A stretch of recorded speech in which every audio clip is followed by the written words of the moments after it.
panggung debat lah yang membuat Anies bisa menaikkan elektabilitas secara drastis. Dan ini juga menjadi keyakinan saya yakin di kubu Anies Baswedan, debat kandidat adalah instrumen utama dia untuk menaikkan elektabilitasnya. Dan itu bisa dieksekusi secara bagus sekali ya. Kelihatan sekali bangunan asumsi yang dipakai oleh Prabowo itu dibantah oleh Anies Baswedan by data. Hubungan relasi antara Prabowo dengan Anies ini sebenarnya kan baik-baik saja, ya, baik-baik saja. Itu kenapa kemarin saya katakan saya tidak akan menyangka kalau Anies seberani ini kepada Prabowo.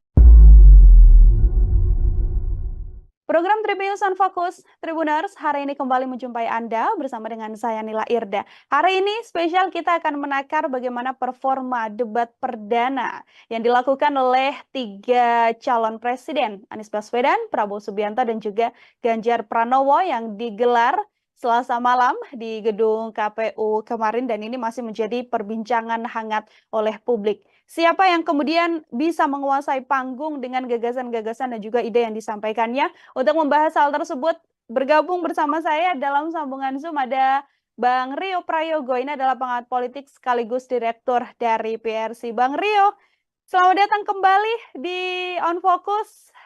Sudah Selamat datang sama-sama Nila, terima melihat. kasih sudah kembali mengundang.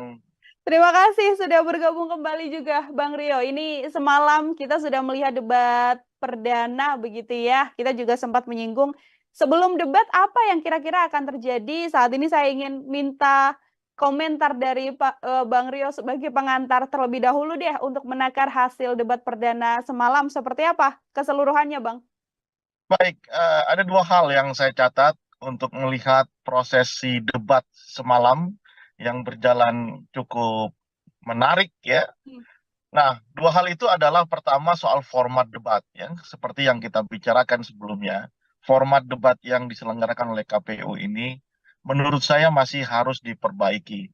Karena apa? Karena beberapa hal yang harusnya tersaji, terelaborasi, harusnya itu bisa didengarkan, ditonton oleh masyarakat luas, itu lebih banyak ke hal-hal yang sifatnya non substantif gitu ya, lebih ke soal-soal gimmick, kemudian ya hal-hal yang sifatnya jauh dari substansi.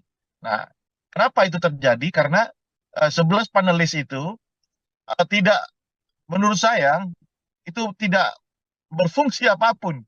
Ya, 11 panelis yang terdiri dari profesor, doktor, ada rektor bahkan, ada ahli-ahli di bidang masing-masing, itu sama sekali tidak berfungsi apapun ketika debat itu berlangsung semalam. Mereka hanya nggak ada bedanya dengan penonton yang lainnya. Meskipun mereka disebut sebagai panelis, tapi saya kira KPU harus kembali memikirkan format yang terbaik sehingga para panelis itu bisa mengelaborasi pertanyaan jauh lebih dalam. Karena apa? Karena kita ingin melihat adu gagasan, visi misi di dalam bentuk gagasan itu dan rencana kerja programnya, baik itu dari satu kandidat dan kandidat yang lain itu ditarungkan dengan satu kandidat-kandidat yang lain. Tentu kita ingin tahu expose pikirannya di dalam debat kandidat, bukan seperti orang ini kayak nonton orang main volley aja Hmm? ya, ramai tepuk tangan begitu, nah jauh dari substansinya. Nah, pun demikian, hal yang kedua, kalau tadi soal formatnya, yang menurut saya harus dirubah oleh KPU ya untuk melibatkan lebih banyak peran aktif para panelis. Yang kedua, eh, kalau terpaksa kita harus menjawab siapa soal substansi misalnya, ya, format dan substansinya. Ya, terlepas dari substansi yang tidak tersaji dengan sangat sangat baik ya, karena akibat dari format yang seperti itu, tapi substansi yang muncul adalah terkait yang seperti kita bicarakan kemarin juga ya, soal MK-MK, kemudian soal demokratisasi, kemudian soal hukum ya, tiga hal ini yang persis yang kita bicarakan. Sejauh yang saya melihat perdebatan kemarin lebih ke arah tiga hal itu. Dan kalau mau dikasih apresiasi tentunya ada di pasangan 01 dan pasangan 03, persis yang kita bicarakan kemarin. Hmm. Pasangan 02 kayaknya meskipun sudah 4 kali menjadi kandidat calon presiden, kayaknya tidak mempersiapkan debat kandidat ini secara matang. Yang lainnya, baik itu Anies maupun Ganjar, memberikan performa yang terbaik. Itu nilai. Oke, artinya ini performa terbaiknya dipegang oleh pasangan nomor urut 1 dan juga pasangan capres nomor urut 1 dan juga capres nomor urut 3. Saya mau lebih dalam mengenai bagaimana penilaian Bang Rio pada masing-masing kandidat, dimulai dari Anies Baswedan sendiri. Secara keseluruhan debat yang berlangsung semalam begitu ya, dengan bagaimana disampaikan paparan gitu jelas pun juga tidak tampak adanya berpikir yang sampai tidak bisa menjawab dari Anies Baswedan. Kalau melihat situasi ini, bagaimana menilai Anies Baswedan, Bang Rio? Anies selalu punya keyakinan bahwa debat kandidat adalah panggung yang bisa dimanfaatkan untuk menambah elektabilitasnya. Kenapa itu bisa saya katakan? Ketika Pilkada DKI tahun 2017, panggung debatlah yang membuat Anies bisa menaikkan elektabilitas secara drastis. Dan ini juga menjadi keyakinan saya yakin di kubu Anies Baswedan, debat kandidat adalah instrumen utama dia untuk menaikkan elektabilitasnya, dan itu bisa dieksekusi secara bagus sekali ya. Bahkan yang tidak saya sangka, Anies berani sejak awal detik pertama dia menyampaikan sesuatu, untuk penampil awal dia langsung attacking 02. Nah itu benar-benar di luar perkiraan saya. Dan nyatanya impresi yang dimunculkan, Anies tetap memberikan kesan tenang, ya kan, bahkan mengatakan 2 hal selain attacking di pembukaan. Dia juga mengatakan 2 hal yang menurut saya ini sangat sangat menohok gitu ya buat Prabowo Subianto. Pertama soal fakta dan fiksi ya, soal data dan fiksi tentang polusi udara di Jakarta gitu ya. Kelihatan sekali bangunan asumsi yang dipakai oleh Prabowo itu dibantah oleh Anies Baswedan by data ya. Yang kedua soal oposisi dan ketidaktahanan Prabowo menjadi oposisi di Jokowi sehingga menjadi Menteri Pertahanan. 2 hal ini menjadi poin krusial ya, punchline Anies di dalam debat kandidat kemarin. Selain tentu adalah program visi misinya yang disampaikan secara clear, soal hukum dan kekuasaan, kekuasaan dan hukum begitu ya. Itu secara clear disampaikan. Itu kekuatan Anies Baswedan, dan sudah kita prediksi sebelumnya bahwa panggung akan milik Anies Baswedan. Nah, sementara bagaimana dengan pasangan 02 gitu ya. Seperti yang saya katakan, meskipun punya pengalaman menjadi calon presiden dan pernah jadi calon wakil presiden Ibu Megawati tahun 2009, rupanya Prabowo tidak mempersiapkan ini secara matang. Harusnya kan dia belajar dari momentum pilpres ke pilpres, tentang bagaimana menyajikan bangunan premis, argumen yang kokoh begitu ya. Kita tidak melihat, atau memang sudah dipersiapkan tetapi karena situasi yang membuat emosinya kembali muncul ya, jauh dari kata gemoy, gembira, asik begitu.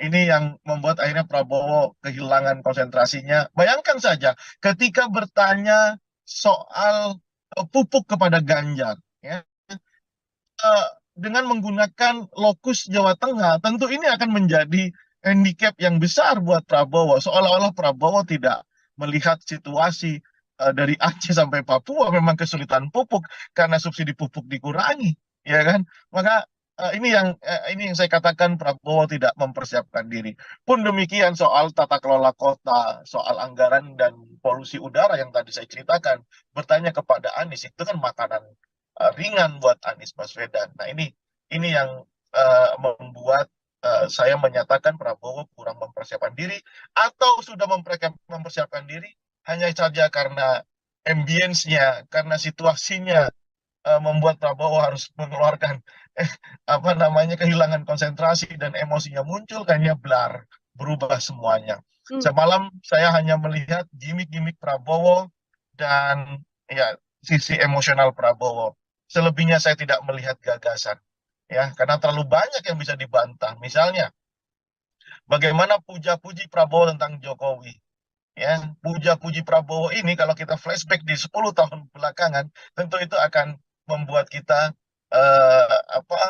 menyadari bahwa posisi posisi kritis itu hanya bergantung jabatan begitu ya. Hmm. Ketika hari ini Prabowo menjadi Menko, Menhan, kemudian menjadi capres yang didukung oleh Joko Widodo, ya, tentu puja-puji ini tidak baik ya. Maksud saya gini, ini kan debat calon presiden, presiden calonnya adalah Prabowo begitu. Nah, bukan mengkampanyekan gagas Presiden Jokowi ya.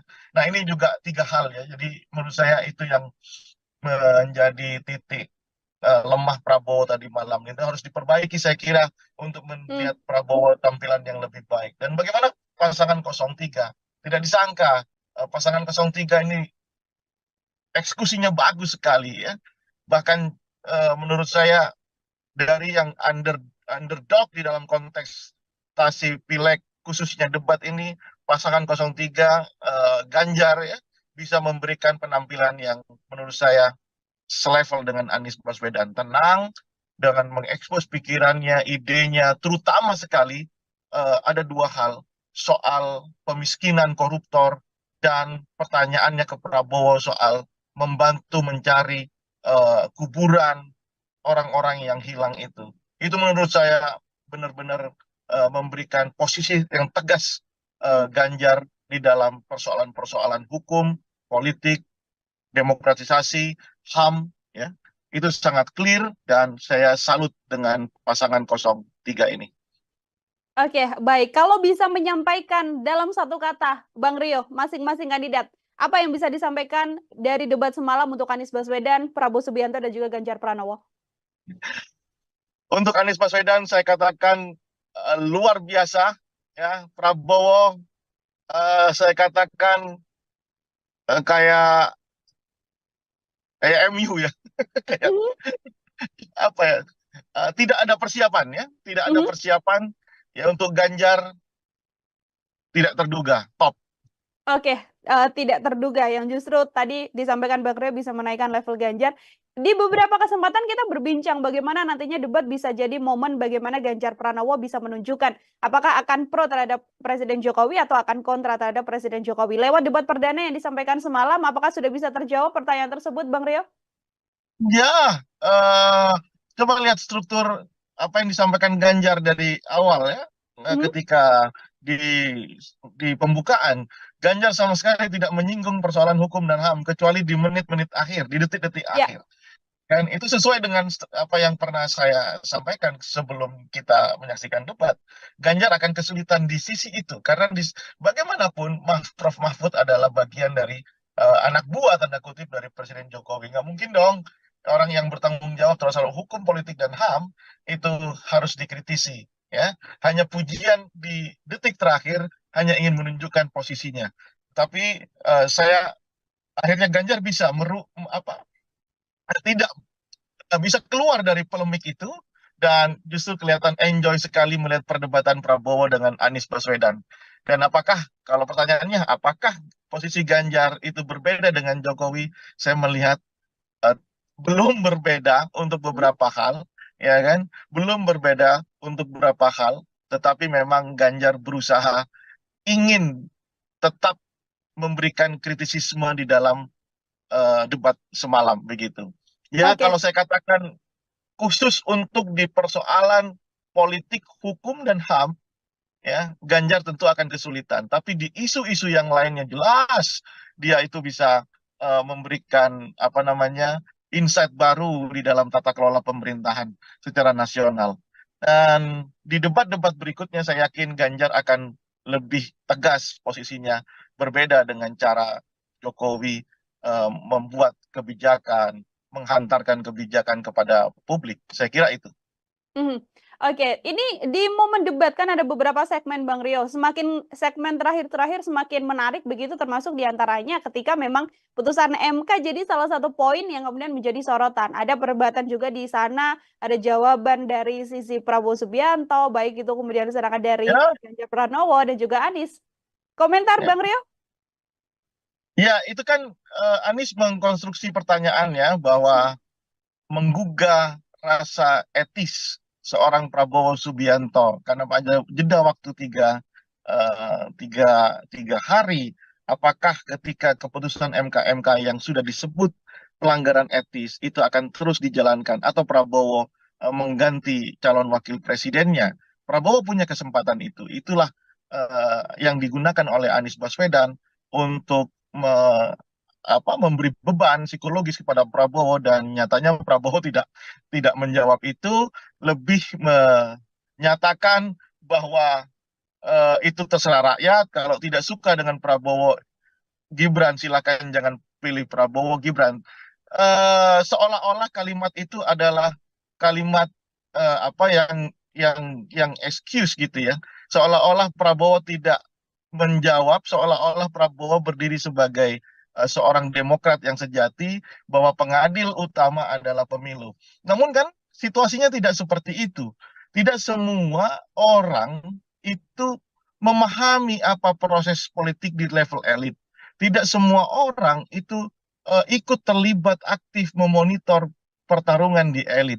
Nah, sementara kalau elit-elit itu sendiri tidak ada kesepakatan soal hukum, etika, dan kekuasaan, maka rakyat pun tidak akan pernah eh, rakyat pun ya akan membeli produk yang dibuat oleh elit. Sementara produk itu melanggar etika, melanggar hukum, begitu ya.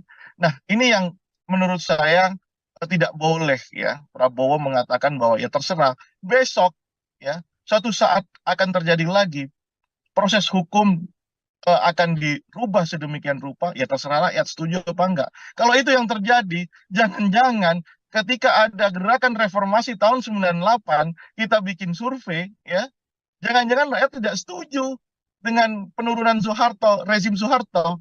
Kalau logika itu digunakan. Nah, ini yang menurut saya ada Prabowo harus keluar dari bahasa itu dan cukup katakan, ya sudah, biasa saja. Kan tanya perasaan, ya kan? Hmm. Bagaimana perasaan Bapak gitu. Ya sudah biasa saja. Toh memang sudah jalan kan gitu.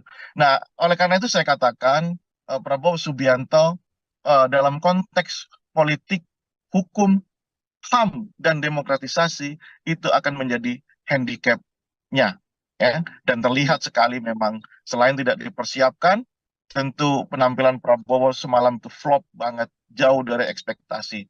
Saya yakin akan banyak orang yang mulai kembali memikirkan, ini kembali ke swing voters gitu ya, mulai kembali memikirkan apakah dia akan terus mendukung pasangan 02 atau pindah ke pasangan 03 atau mungkin juga pindah ke pasangan 01.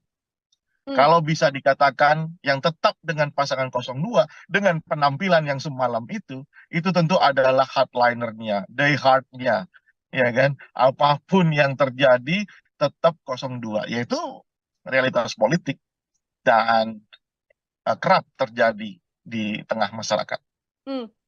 Satu yang ingin saya tanyakan juga terkait momen semalam, Bang Rio, bagaimana momen antara Prabowo dan juga Anies Baswedan. Sebelumnya cukup dekat begitu, termasuk juga dengan statement oposisi hingga kenangan lama Prabowo ketika membersamai Anies Baswedan di pencalonan gubernur. Saya mau minta komentar Bang Rio terkait momen tersebut, Bang. Ya, tentu amunisi-amunisi yang eh, sifatnya personal seperti ini, Hmm. eh, apa ya? Inilah yang saya katakan Prabowo tidak mempersiapkan diri lagi-lagi itu ya. Ini kan terlalu personal gitu ya. Sementara eh, proses ini kan bukan proses antara Prabowo dengan Anies Baswedan, tapi proses yang melibatkan seluruh stakeholder, seluruh masyarakat gitu. Ini proses formal, bukan proses yang sifatnya personal. Ada baiknya itu tidak tersaji di dalam Hmm. konteks debat kandidat karena terlalu personal. Pun demikian, ya, menurut saya hubungan relasi antara Prabowo dengan Anies ini sebenarnya kan baik-baik saja. ya, baik-baik saja. Itu kenapa kemarin saya katakan, saya tidak akan menyangka kalau Anies seberani ini kepada Prabowo begitu ya. Karena relasi yang terbangun kan baik-baik saja, Mhm, ya. Cuman ini kan bicara kepentingan partai, visi misi partai, kepentingan Indonesia yang jauh lebih besar. Nah, oleh karena itu, ketika Prabowo menggunakan instrumen personalnya untuk mendowngrade Anies Baswedan, Anies memberikan apa respon yang juga tidak terduga gitu ya, dengan mengatakan bahwa Prabowo tidak tahan menjadi oposisi karena tidak bisa berbisnis kalau tidak berkuasa. Lagi-lagi di sini ini soal apa namanya kecakapan di dalam bertutur, kecakapan di dalam mengkonstruksi sebuah isu. Saya jadi ingat ya, kenapa debat kandidat di Amerika Serikat itu bisa benar-benar bisa merontokkan elektabilitas seorang kandidat calon presiden. Kenapa? Karena hal-hal seperti ini. Hal-hal yang ketika mereka tidak siap menjawab atau berargu argumen, coba cek perdebatan antara Donald Trump dengan Joe Biden. Ya kan? mhm, Itu tentu akan mempengaruhi apa terbukti mempengaruhi elektabilitas itu. Nah, kalau kalau misalnya ini situasi diskusi ini benar-benar diperpanjang, aturan permainan atau format debat ini benar-benar dimaksimalkan sehingga keluar semuanya, masyarakat akan tahu siapa yang paling siap, masyarakat akan tahu siapa yang paling mengerti persoalan-persoalan bangsa. Jadi tidak hanya dilihat urusan personal, gimmick gitu ya. Terus kemudian ya hal-hal yang remeh-temeh, terlalu elementer untuk berbicara sebagai calon presiden dengan substansi persoalan kebangsaan yang sangat besar gitu ya. Dibatasi oleh durasi yang hanya 1 menit, 2 menit. Menurut mhm. saya kita harus merevisi itu sehingga benar-benar kita tahu isi kepala calon presiden masing-masing. Saya katakan misalnya Ganjar dengan program government apps ya Yes. atau apa itu itu kan menarik gitu ya. Anies juga sudah mempraktekkan di Jakarta kan menarik. Coba secara jujur, pasangan 02 apa yang ditawarkan coba? Semalam itu meskipun oleh jubirnya dikatakan penampilan terbaik ya kalau politisi yang mengatakan itu oke, tapi coba lihat respon di Twitter sampai saya cek respon di Twitter di media sosial yang lainnya seorang presiden Partai Gelora Anies Mata memuji Prabowo di dalam penampilannya ada 400 komentar di situ 400-400-nya itu menghujat ya Bapak bayangkan.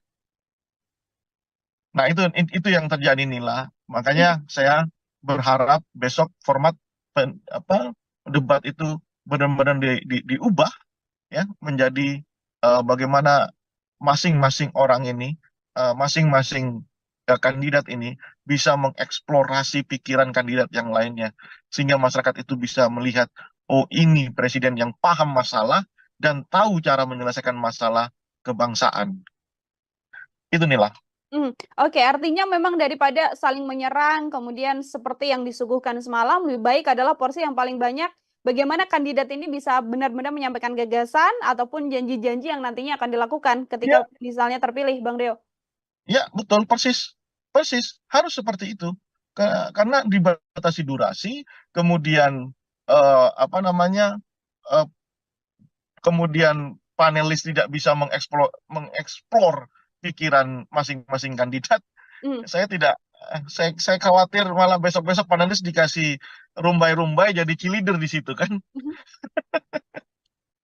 Oke, jadi fungsi-fungsi panelis yang juga hadir di sana juga tidak hanya sekedar mengambil nomor, kemudian mengeluarkan, Iya, amplop mana, seperti itu ya, namun juga punya fungsi yang lebih baik untuk iya. dia bisa bertanya langsung, Bang Rio, pada masing-masing kandidat. Iya, apa ya? eh saya terus terang, mungkin bisa dicek ya, apakah pendapat Mmm, saya yang seperti ini terlalu kritis atau coba segi pendapat para apa namanya pengamat yang lain ya, apakah hanya Rio Prayogo yang melihat situasi panelis semalam itu tidak menguntungkan buat eh, percaturan politik di Indonesia gitu ya.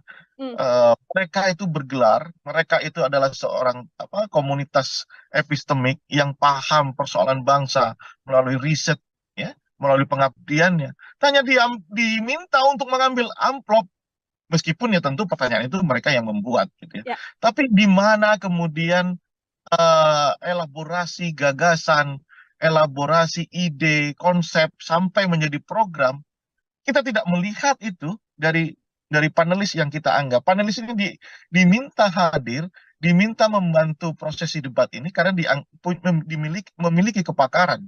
Nah, kepakaran itu sama sekali tidak nampak di situ. Ya, makanya besok-besok disuruh pegang ini saja, dikasih. Kalau itu terjadi lagi di debat kedua, ketiga, dan keempat, kelima, ya, lebih baik panelis dikasih rumbai saja, kayak cheerleaders gitu. Nah, itu kritikan tajam buat KPU menurut saya. Oke, ini kalau kita melihat publik kan sebenarnya justru lebih suka ya bagaimana serangan-serangan terjadi, bisa membuat potongan-potongan yang kemudian di-up ke sosial media, Bang Rio, membuat banyak komentar lagi, kemudian diskusi di publik atau diskusi di sosial media, dan juga nantinya bisa mempengaruhi popularitas, bisa menaikkan dan juga menurunkan bagaimana swing voters untuk bisa memilih. Daripada Kalau hal tersebut, bagaimana, Bang? kalau kita masih berpikir di sisi itu, maka kita tidak akan pernah tanggung debat lah yang membuat di dalam berdemokrasi bisa menaikkan tugas elektabilitas secara drastis. Dan ini juga menjadi keyakinan saya yakin di kubu Anies Baswedan, debat kandidat adalah instrumen utama dia untuk menaikkan elektabilitasnya, dan itu bisa dieksekusi secara bagus sekali ya.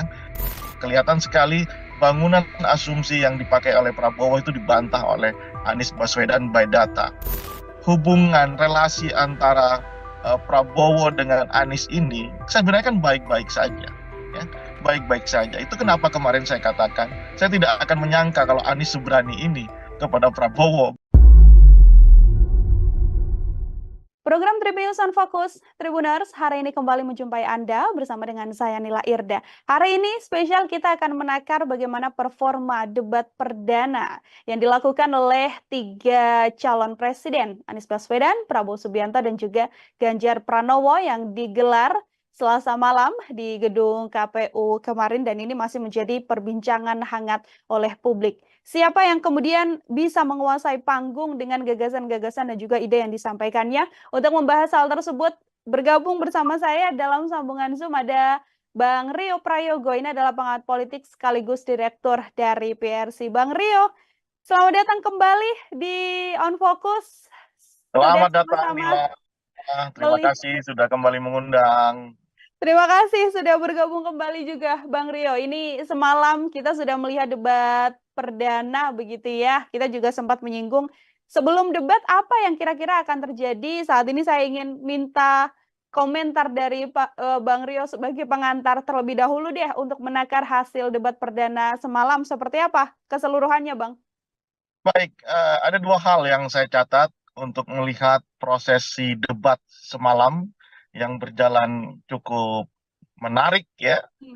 Nah, 2 hal itu adalah pertama soal format debat ya, seperti yang kita bicarakan sebelumnya. Format debat yang diselenggarakan oleh KPU ini menurut saya masih harus diperbaiki. Karena apa? Karena beberapa hal yang harusnya tersaji, terelaborasi, harusnya itu bisa didengarkan, ditonton oleh masyarakat luas, itu lebih banyak ke hal-hal yang sifatnya non substantif gitu ya, lebih ke soal-soal gimmick, kemudian ya hal-hal yang sifatnya jauh dari substansi. Nah, kenapa itu terjadi? Karena 11 panelis itu tidak, menurut saya itu tidak berfungsi apapun ya. 11 panelis yang terdiri dari profesor, doktor, ada rektor, bahkan ada ahli-ahli di bidang masing-masing, itu sama sekali tidak berfungsi apapun ketika debat itu berlangsung semalam. Mereka hanya nggak ada bedanya dengan penonton yang lainnya. Meskipun mereka disebut sebagai panelis, tapi saya kira KPU harus kembali memikirkan format yang terbaik sehingga para panelis itu bisa mengelaborasi pertanyaan jauh lebih dalam. Karena apa?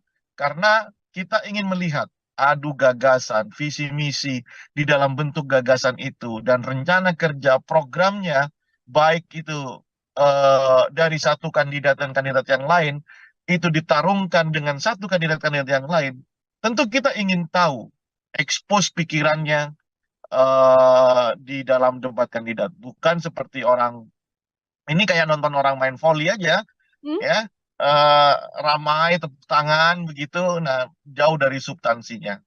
Nah, pun demikian, hal yang kedua, kalau tadi soal formatnya, yang menurut saya harus dirubah oleh KPU, ya, untuk melibatkan lebih banyak peran aktif para panelis. Yang kedua, eh, kalau terpaksa kita harus menjawab siapa soal substansi misalnya, ya, format dan substansinya. Ya, terlepas dari substansi yang tidak tersaji dengan sangat sangat baik, karena akibat dari format yang seperti itu, tapi substansi yang muncul adalah terkait yang seperti kita bicarakan kemarin juga, ya, soal MK-MK, kemudian soal demokratisasi, kemudian soal hukum, ya, tiga hal ini yang persis yang kita bicarakan. Sejauh yang saya melihat perdebatan kemarin lebih ke arah tiga hal itu. Dan kalau mau dikasih apresiasi tentunya ada di pasangan 01 dan pasangan 03 persis yang kita bicarakan kemarin. Hmm. Pasangan 02 kayaknya meskipun sudah 4 kali menjadi kandidat calon presiden, kayaknya tidak mempersiapkan debat kandidat ini secara matang. Yang lainnya, baik itu Anies maupun Ganjar, memberikan performa yang terbaik. Itu Nila. Oke, artinya ini performa terbaiknya dipegang oleh pasangan nomor urut 1 dan juga pasangan capres nomor urut 1 dan juga capres nomor urut 3. Saya mau lebih dalam mengenai bagaimana penilaian Bang Rio pada masing-masing kandidat, dimulai dari Anies Baswedan sendiri. Secara keseluruhan debat yang berlangsung semalam begitu ya, dengan bagaimana disampaikan paparan gitu jelas pun juga tidak tampak adanya berpikir yang sampai tidak bisa menjawab dari Anies Baswedan. Kalau melihat situasi ini, bagaimana menilai Anies Baswedan, Bang Rio? Anies selalu punya keyakinan bahwa debat kandidat adalah panggung yang bisa dimanfaatkan untuk menambah elektabilitasnya. Kenapa itu bisa saya katakan? Ketika Pilkada DKI tahun 2017, panggung debatlah yang membuat Anies bisa menaikkan elektabilitas secara drastis.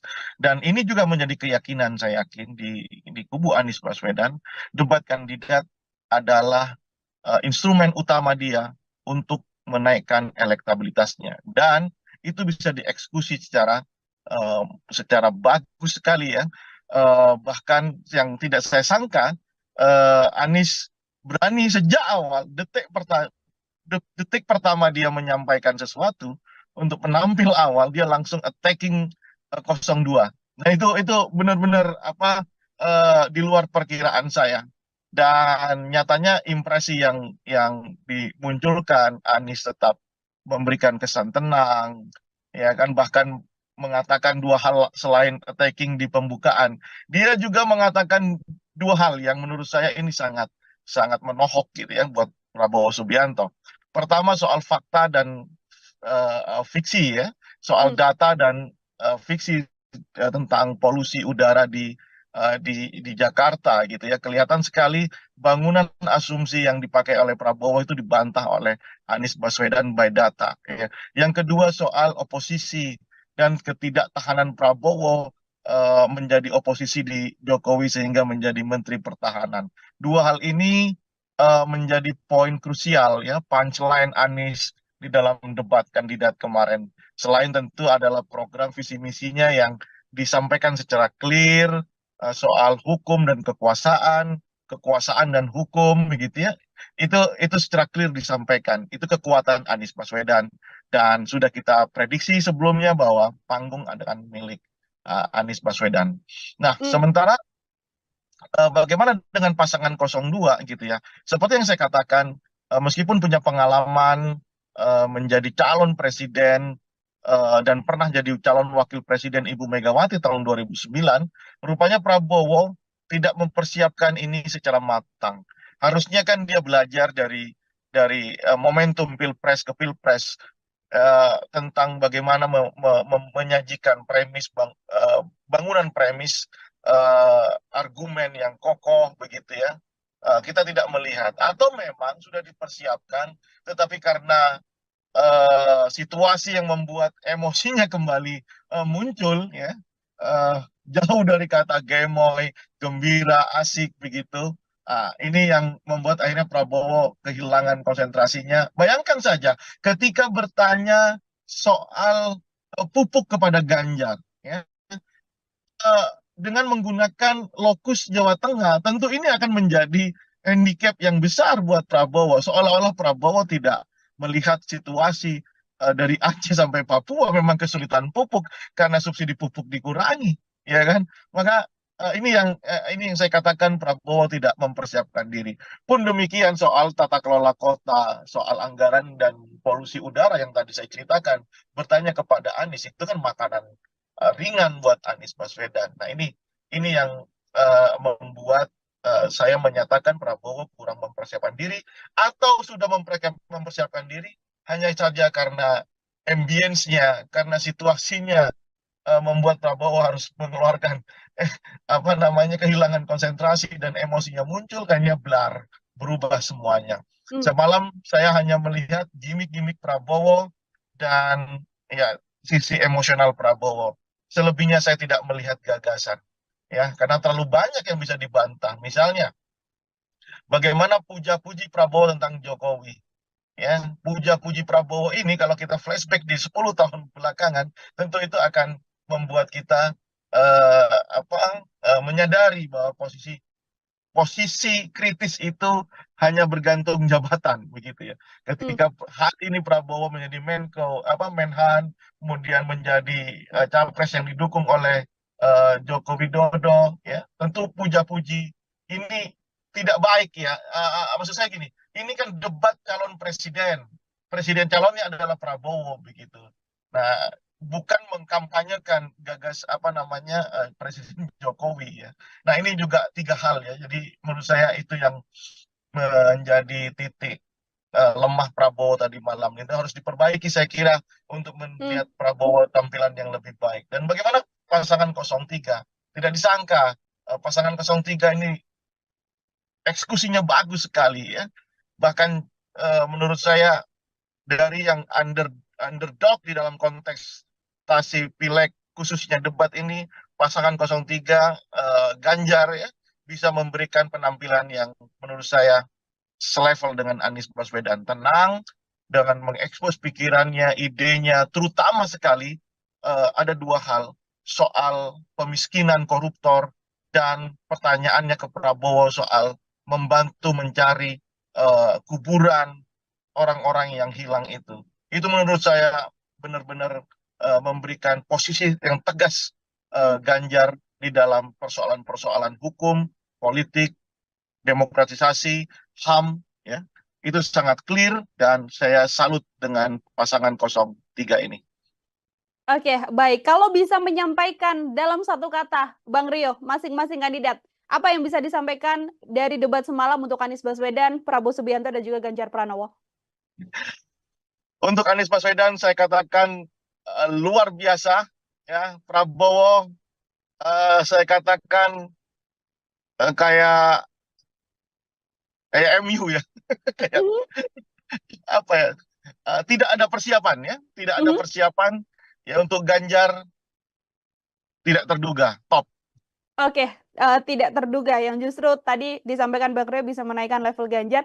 Di beberapa kesempatan kita berbincang bagaimana nantinya debat bisa jadi momen bagaimana Ganjar Pranowo bisa menunjukkan apakah akan pro terhadap Presiden Jokowi atau akan kontra terhadap Presiden Jokowi. Lewat debat perdana yang disampaikan semalam, apakah sudah bisa terjawab pertanyaan tersebut, Bang Rio?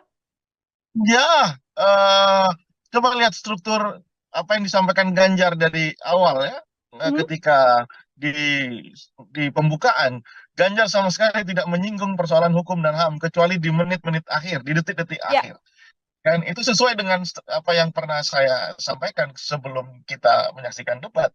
Ganjar akan kesulitan di sisi itu karena bagaimanapun Prof. Mahfud adalah bagian dari anak buah tanda kutip dari Presiden Jokowi. Nggak mungkin dong orang yang bertanggung jawab terhadap soal hukum, politik dan HAM itu harus dikritisi. Ya, hanya pujian di detik terakhir hanya ingin menunjukkan posisinya.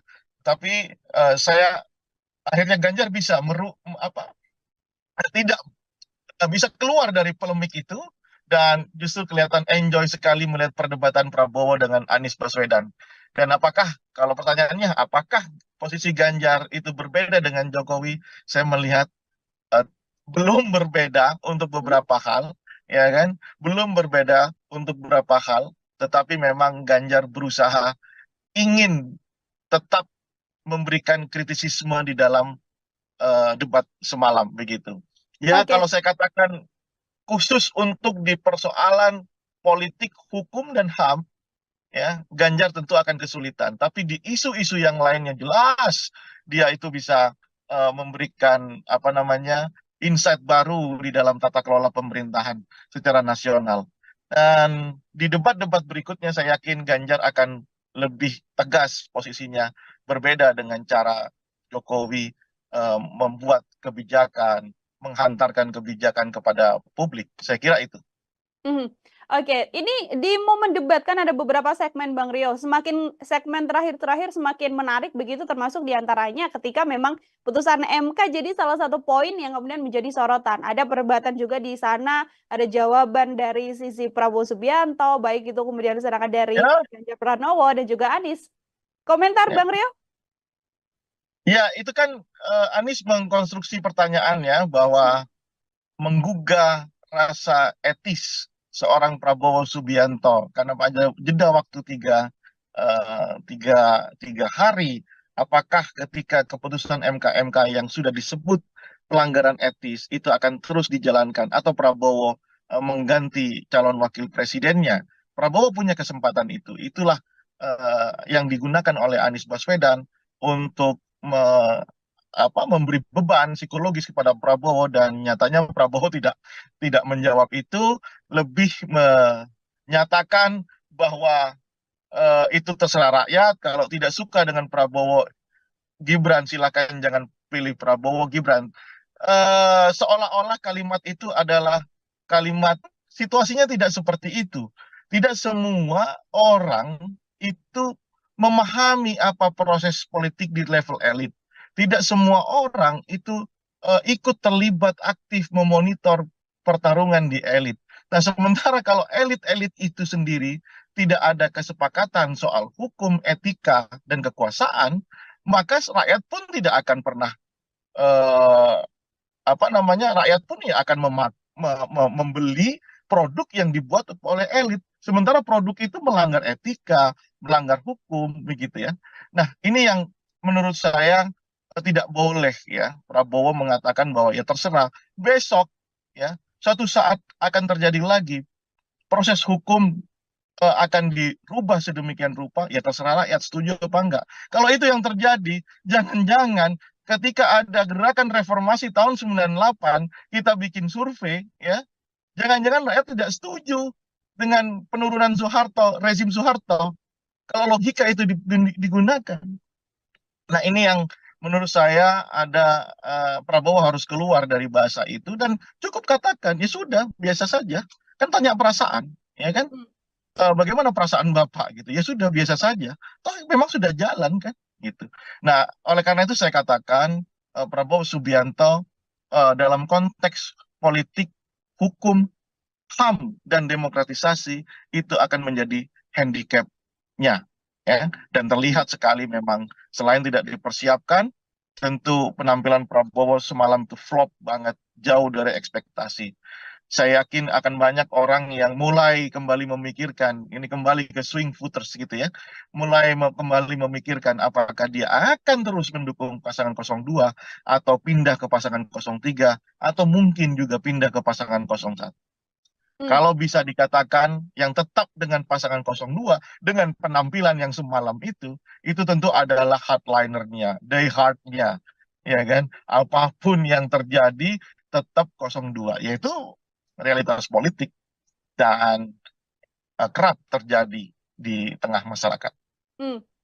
Satu yang ingin saya tanyakan juga terkait momen semalam, Bang Rio, bagaimana momen antara Prabowo dan juga Anies Baswedan. Sebelumnya cukup dekat begitu, termasuk juga dengan statement oposisi hingga kenangan lama Prabowo ketika membersamai Anies Baswedan di pencalonan gubernur. Saya mau minta komentar Bang Rio terkait momen tersebut, Bang. Ya, tentu amunisi-amunisi yang eh, sifatnya personal seperti ini, Hmm. eh, apa ya? Inilah yang saya katakan Prabowo tidak mempersiapkan diri lagi-lagi itu ya. Ini kan terlalu personal gitu ya. Sementara eh, apa namanya, proses ini kan bukan proses antara Prabowo dengan Anies Baswedan, tapi proses yang melibatkan seluruh stakeholder, seluruh masyarakat gitu. Ini proses formal, bukan proses yang sifatnya personal. Ada baiknya itu tidak tersaji di dalam Hmm. konteks debat kandidat karena terlalu personal. Pun demikian, ya, menurut saya apa namanya, hubungan relasi antara Prabowo dengan Anies ini sebenarnya kan baik-baik saja. Ya, baik-baik saja. Itu kenapa kemarin saya katakan saya tidak akan menyangka kalau Anies seberani ini kepada Prabowo begitu ya. Karena relasi yang terbangun kan baik-baik saja Mhm. ya. Cuman ini kan bicara kepentingan partai, visi misi partai, kepentingan Indonesia yang jauh lebih besar. Nah, oleh karena itu, ketika Prabowo menggunakan instrumen personalnya untuk mendowngrade Anies Baswedan, Anies memberikan apa respon yang juga tidak terduga gitu ya, dengan mengatakan bahwa Prabowo tidak tahan menjadi oposisi karena tidak bisa berbisnis kalau tidak berkuasa. Lagi-lagi di sini ini soal apa namanya, kecakapan di dalam bertutur, kecakapan di dalam mengkonstruksi sebuah isu.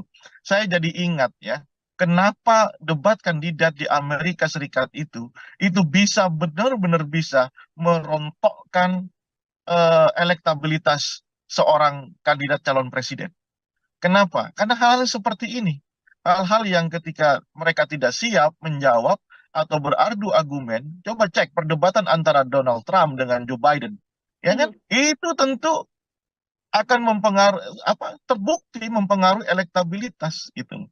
Nah, kalau kalau misalnya ini situasi diskusi ini benar-benar diperpanjang, aturan permainan atau format debat ini benar-benar dimaksimalkan sehingga keluar semuanya, masyarakat akan tahu siapa yang paling siap, masyarakat akan tahu siapa yang paling mengerti persoalan-persoalan bangsa. Jadi tidak hanya dilihat urusan personal, gimmick gitu ya. Terus kemudian ya hal-hal yang remeh-temeh, terlalu elementer untuk berbicara sebagai calon presiden dengan substansi persoalan kebangsaan yang sangat besar gitu ya. Dibatasi oleh durasi yang hanya 1 menit, 2 menit. Menurut Hmm. saya kita harus merevisi itu sehingga benar-benar kita tahu isi kepala calon presiden masing-masing. Saya katakan misalnya Ganjar dengan program government apps ya, Yes. atau apa itu itu kan menarik gitu ya. Anies juga sudah mempraktekkan di Jakarta, kan menarik. Coba secara jujur, pasangan 02 apa yang ditawarkan coba semalam itu, meskipun oleh jubirnya dikatakan penampilan terbaik ya. Kalau politisi yang mengatakan itu oke, tapi coba lihat respon di Twitter. Sampai saya cek respon di Twitter di media sosial yang lainnya. Seorang presiden Partai Gelora, Anies Mata, memuji Prabowo di dalam penampilannya. Ada 400 komentar di situ. 400-400-nya itu menghujat, coba bayangkan. Nah, itu yang terjadi Nila. Mhm. Makanya saya berharap besok format apa debat itu benar-benar diubah ya menjadi bagaimana masing-masing orang ini, masing-masing kandidat ini bisa mengeksplorasi pikiran kandidat yang lainnya sehingga masyarakat itu bisa melihat, oh ini presiden yang paham masalah dan tahu cara menyelesaikan masalah kebangsaan. Itu Nila. Oke, artinya memang daripada saling menyerang, kemudian seperti yang disuguhkan semalam, lebih baik adalah porsi yang paling banyak. Bagaimana kandidat ini bisa benar-benar menyampaikan gagasan ataupun janji-janji yang nantinya akan dilakukan Ya, ketika misalnya terpilih, Bang Deo. ya, betul, persis. Persis, harus seperti itu. Karena dibatasi durasi, kemudian apa namanya, eh, kemudian panelis tidak bisa mengeksplor pikiran masing-masing kandidat. Hmm. Saya tidak, saya khawatir malah besok-besok panelis dikasih rumbai-rumbai jadi cheerleader di situ kan. Oke, jadi fungsi-fungsi panelis yang juga hadir di sana juga tidak hanya sekedar mengambil nomor, kemudian mengeluarkan Iya, amplop mana seperti itu ya, namun juga punya fungsi yang lebih baik untuk iya, dia bisa bertanya langsung, Bang Rio, pada masing-masing kandidat. iya. Apa ya? eh, saya terus terang, mungkin bisa dicek ya, apakah pendapat Hmm, saya yang seperti ini terlalu kritis atau coba segi pendapat para apa namanya pengamat yang lain ya. Apakah hanya Rio Prayogo yang melihat situasi panelis semalam itu tidak menguntungkan buat eh, percaturan politik di Indonesia gitu ya. hmm, Mereka itu bergelar, mereka itu adalah seorang apa komunitas epistemik yang paham persoalan bangsa melalui riset ya, melalui pengabdiannya. Hanya diminta untuk mengambil amplop meskipun ya tentu pertanyaan itu mereka yang membuat gitu ya. ya. Tapi di mana kemudian elaborasi gagasan, elaborasi ide, konsep sampai menjadi program kita tidak melihat itu dari panelis yang kita anggap. Panelis ini diminta hadir, diminta membantu prosesi debat ini karena memiliki kepakaran. Nah, kepakaran itu sama sekali tidak nampak di situ. Hmm. Ya, makanya besok-besok disuruh pegang ini saja, dikasih. Kalau itu terjadi lagi di debat kedua, ketiga, dan keempat, kelima, ya, lebih baik panelis apa namanya dikasih rumbai saja Hmm. kayak cheerleaders gitu. Nah, itu kritikan tajam buat KPU menurut saya. Oke, ini kalau kita melihat publik kan sebenarnya justru lebih suka ya bagaimana serangan-serangan terjadi, bisa membuat potongan-potongan yang kemudian di-up ke sosial media, Bang Rio, membuat banyak komentar lagi, kemudian diskusi di publik atau diskusi di sosial media, dan juga nantinya bisa mempengaruhi popularitas, bisa menaikkan dan juga menurunkan bagaimana swing voters untuk bisa memilih. Daripada Kalau hal kita tersebut, bagaimana, ya Bang? kalau kalau kalau kita masih berpikir di sisi itu, maka kita tidak akan pernah maju di dalam berdemokrasi. Karena tugas dari masing-masing stakeholder, baik itu capresnya, penyelenggaranya, dan masyarakatnya adalah mengedukasi. Nggak mau kita ini beranjak dari posisi seperti itu.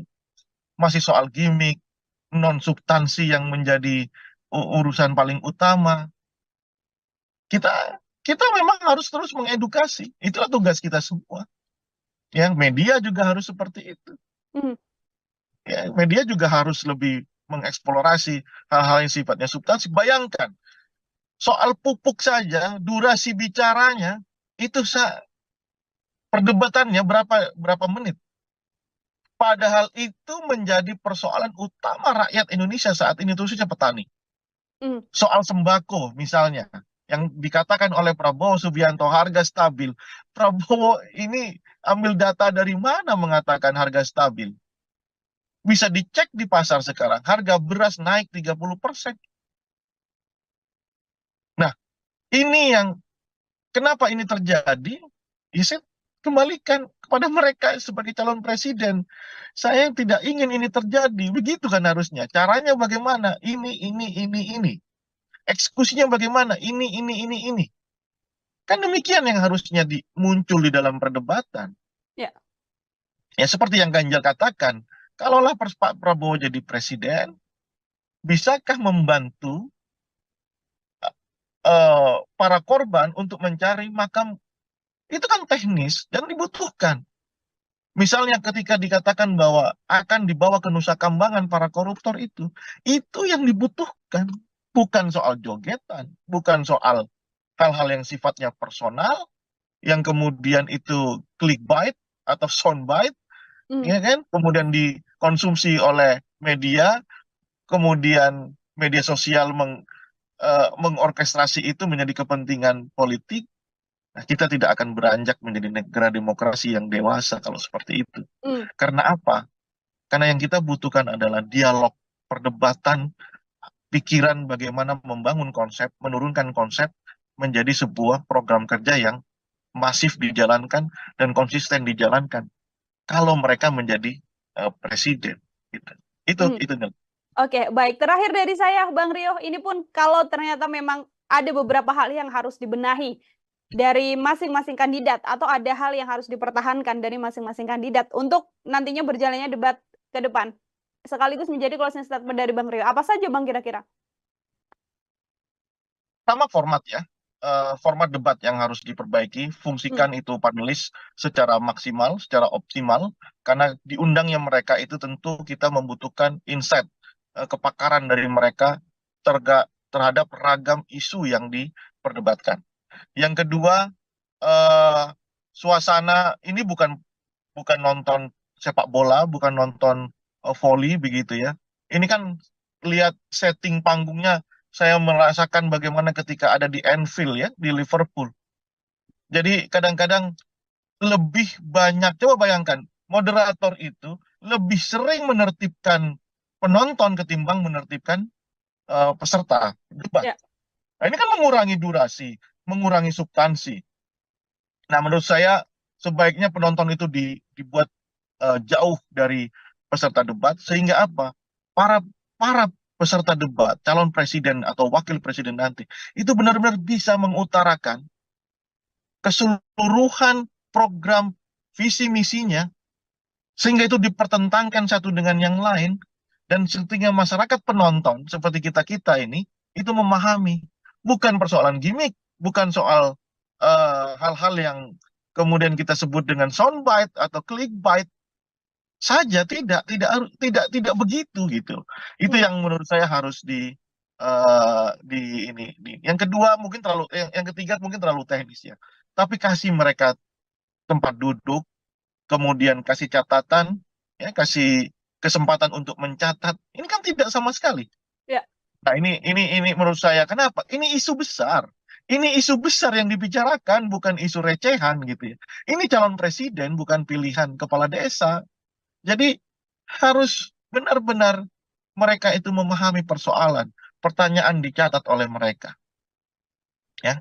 Nah, itu kira-kira Hmm, tiga hal yang harus apa namanya diusulkan ya, kritik saya kepada penyelenggara. Tapi hmm. pun demikian Nila, kalau saya kasih penilaian ya, eh, 1 sampai 10 boleh nggak nih? Boleh sekali. Bang Rio silahkan. Saya kasih angka 8 untuk Anies Baswedan, kemudian 8 juga untuk Ganjar Pranowo, angka 3 untuk Prabowo Subianto. Oke, ada posisi nomor urut 1 dan 3 yang punya level yang sama di angka 8 dari Bang Rio dan Prabowo Subianto yang ada di posisi nomor 3. Kita lihat Artinya, nanti. posisi Anies dan juga Ganjar Pranowo sudah bisa dipertahankan dan apa yang kira-kira harus diperbaiki dari pasangan nomor urut 2, Bang Rio? Kurangi kurangi emosinya, belajarlah dari perdebatan. Kan ini kan peserta paling lama di dalam debat Hmm, kandidat ya. 3 kali loh, 2009, 2014, 2019.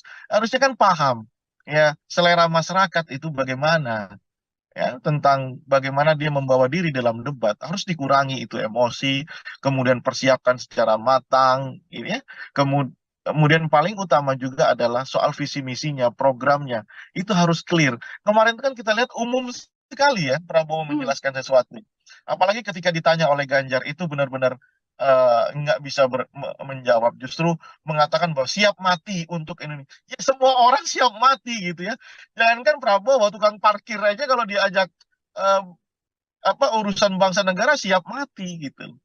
Nah, agaknya itu yang harus dirubah dari hmm. sisi Prabowo Subianto.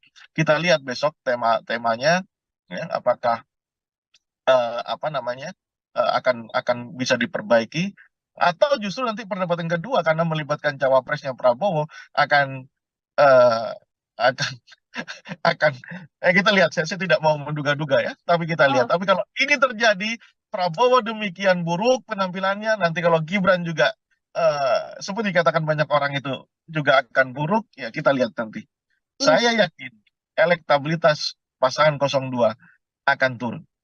Oke, dia mau mendebat yang bisa kemudian merubah elektoral dari Saya yakin, masing-masing ya. kandidat. Dan kita menunggu ya, Bang Rio, untuk Siap. bagaimana masih ada sisa 4 debat lagi. Ini bisa disimpulkan untuk nanti bagaimana angka swing voter yang masih banyak bisa menentukan pilihan di 14 Februari 2024 mendatang. Bang Rio, terima kasih sekali untuk kesempatannya Terima kasih berbincang Nila. bersama Terima dengan saya kasih. dan juga penilaian yang tadi sudah diberikan pada ketiga pasangan calon. Semoga di lain kesempatan kita bisa berbincang lagi. Selamat Siap. beraktivitas, Bang Dengan Rio. senang hati, selamat beraktivitas. Ya, Tribuners, demikian program Tribusan Fokus hari ini bersama dengan saya Nila Irda. Nantikan program Tribusan Fokus lainnya untuk obrolan-obrolan dan bahasan lain. Saya pamit undur diri, terima kasih dan sampai jumpa. Download Tribun X sekarang. Menghadirkan lokal menjadi Indonesia. Panggung debat lah yang membuat Anies bisa menaikkan elektabilitas secara drastis. Dan ini juga menjadi keyakinan saya yakin di kubu Anies Baswedan, debat kandidat adalah instrumen utama dia untuk menaikkan elektabilitasnya. Dan itu bisa dieksekusi secara bagus sekali ya. Kelihatan sekali bangunan asumsi yang dipakai oleh Prabowo itu dibantah oleh Anies Baswedan by data. Hubungan relasi antara Prabowo dengan Anies ini sebenarnya kan baik-baik saja, ya. Baik-baik saja. Itu kenapa kemarin saya katakan saya tidak akan menyangka kalau Anies seberani ini kepada Prabowo. Program Tribusan Fokus Tribuners hari ini kembali menjumpai Anda bersama dengan saya Nila Irda. Hari ini spesial kita akan menakar bagaimana performa debat perdana yang dilakukan oleh 3 calon presiden, Anies Baswedan, Prabowo Subianto, dan juga Ganjar Pranowo yang digelar Selasa malam di gedung KPU kemarin, dan ini masih menjadi perbincangan hangat oleh publik. Siapa yang kemudian bisa menguasai panggung dengan gagasan-gagasan dan juga ide yang disampaikannya? Untuk membahas hal tersebut, bergabung bersama saya dalam sambungan Zoom ada Bang Rio Prayogo. Ini adalah pengamat politik sekaligus direktur dari PRC. Bang Rio, selamat datang kembali di On Focus. Selamat datang, Nila. Terima kasih sudah kembali mengundang. Terima kasih sudah bergabung kembali juga Bang Rio. Ini semalam kita sudah melihat debat perdana begitu ya. Kita juga sempat menyinggung sebelum debat apa yang kira-kira akan terjadi. Saat ini saya ingin minta komentar dari Bang Rio sebagai pengantar terlebih dahulu deh untuk menakar hasil debat perdana semalam. Seperti apa keseluruhannya, Bang? Baik, ada 2 hal yang saya catat untuk melihat prosesi debat semalam yang berjalan cukup menarik ya. Nah, 2 hal itu adalah pertama soal format debat ya, seperti yang kita bicarakan sebelumnya. Format debat yang diselenggarakan oleh KPU ini menurut saya masih harus diperbaiki. Karena apa? Karena beberapa hal yang harusnya tersaji, terelaborasi, harusnya itu bisa didengarkan, ditonton oleh masyarakat luas, itu lebih banyak ke hal-hal yang sifatnya non substantif gitu ya, lebih ke soal-soal gimmick, kemudian ya hal-hal yang sifatnya jauh dari substansi. Nah, kenapa itu terjadi? Karena 11 panelis itu tidak, menurut saya itu tidak berfungsi apapun ya. 11 panelis yang terdiri dari profesor, doktor, ada rektor, bahkan ada ahli-ahli di bidang masing-masing, itu sama sekali tidak berfungsi apapun ketika debat itu berlangsung semalam. Mereka hanya nggak ada bedanya dengan penonton yang lainnya. Meskipun mereka disebut sebagai panelis, tapi saya kira KPU harus kembali memikirkan format yang terbaik sehingga para panelis itu bisa mengelaborasi pertanyaan jauh lebih dalam. Karena apa? Karena kita ingin melihat adu gagasan, visi misi di dalam bentuk gagasan itu, dan rencana kerja programnya, baik itu dari satu kandidat dan kandidat yang lain, itu ditarungkan dengan satu kandidat-kandidat yang lain. Tentu kita ingin tahu, expose pikirannya di dalam debat kandidat. Bukan seperti orang, ini kayak nonton orang main volley aja, ya, ramai tepuk tangan begitu, nah jauh dari substansinya. Nah, pun demikian, hal yang kedua, kalau tadi soal formatnya, yang menurut saya harus dirubah oleh KPU ya untuk melibatkan lebih banyak peran aktif para panelis. Yang kedua, kalau terpaksa kita harus menjawab siapa soal substansi misalnya, ya, format dan substansinya. Ya, terlepas dari substansi yang tidak tersaji dengan sangat sangat baik ya, karena akibat dari format yang seperti itu, tapi substansi yang muncul adalah terkait yang seperti kita bicarakan kemarin juga ya, soal MK-MK, kemudian soal demokratisasi, kemudian soal hukum ya, tiga hal ini yang persis yang kita bicarakan. Sejauh yang saya melihat perdebatan kemarin lebih ke arah tiga hal itu. Dan kalau mau dikasih apresiasi tentunya ada di pasangan 01 dan pasangan 03 persis yang kita bicarakan kemarin. Hmm. Pasangan 02 kayaknya meskipun sudah 4 kali menjadi kandidat calon presiden, kayaknya tidak mempersiapkan debat kandidat ini secara matang. Yang lainnya baik itu Anies maupun Ganjar memberikan performa yang terbaik. Itu Nila. Oke, artinya ini performa terbaiknya dipegang oleh pasangan nomor urut 1 dan juga pasangan capres nomor urut 1 dan juga capres nomor urut 3. Saya mau lebih dalam mengenai bagaimana penilaian Bang Rio pada masing-masing kandidat. Dimulai dari Anies Baswedan sendiri. Secara keseluruhan debat yang berlangsung semalam begitu ya, dengan bagaimana disampaikan paparan gitu jelas pun juga tidak tampak adanya berpikir yang sampai tidak bisa menjawab dari Anies Baswedan. Kalau melihat situasi ini, bagaimana menilai Anies Baswedan, Bang Rio? Anies selalu punya keyakinan bahwa debat kandidat adalah panggung yang bisa dimanfaatkan untuk menambah elektabilitasnya. Kenapa itu bisa saya katakan? Ketika Pilkada DKI tahun 2017, panggung debat lah yang membuat Anies bisa menaikkan elektabilitas secara drastis. Dan ini juga menjadi keyakinan saya yakin di kubu Anies Baswedan, debat kandidat adalah instrumen utama dia untuk menaikkan elektabilitasnya. Dan itu bisa dieksekusi secara bagus sekali ya. Bahkan yang tidak saya sangka, Anies berani sejak awal detik pertama dia menyampaikan sesuatu untuk menampil awal dia langsung attacking 02. Nah itu benar-benar di luar perkiraan saya. Dan nyatanya impresi yang dimunculkan, Anies tetap memberikan kesan tenang, ya kan, bahkan mengatakan dua hal selain attacking di pembukaan. Dia juga mengatakan dua hal yang menurut saya ini sangat sangat menohok gitu ya buat Prabowo Subianto. Pertama soal fakta dan fiksi ya, soal data dan fiksi tentang polusi udara di Jakarta gitu ya. Kelihatan sekali bangunan asumsi yang dipakai oleh Prabowo itu dibantah oleh Anies Baswedan by data. Ya. Yang kedua soal oposisi dan ketidaktahanan Prabowo menjadi oposisi di Jokowi sehingga menjadi Menteri Pertahanan.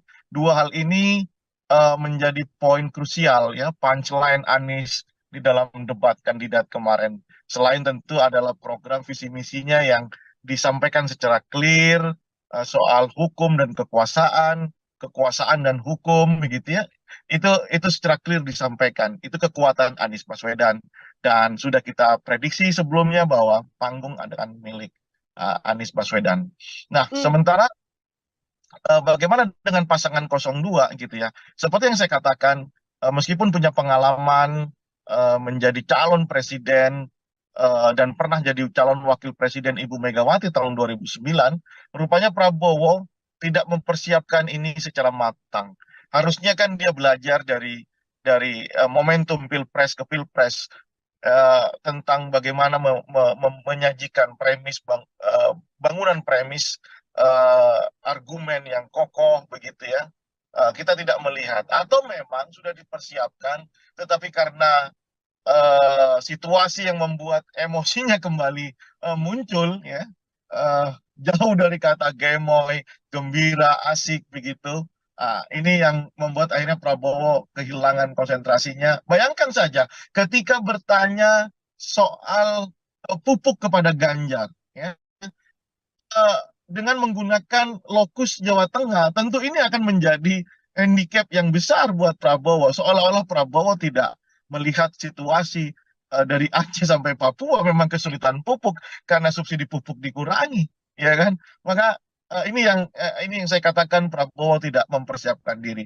Pun demikian soal tata kelola kota, soal anggaran dan polusi udara yang tadi saya ceritakan, bertanya kepada Anies itu kan makanan ringan buat Anies Baswedan. Nah ini yang membuat saya menyatakan Prabowo kurang mempersiapkan diri atau sudah mempersiapkan diri hanya saja karena ambience-nya, karena situasinya membuat Prabowo harus mengeluarkan apa namanya kehilangan konsentrasi dan emosinya muncul kayaknya berubah semuanya.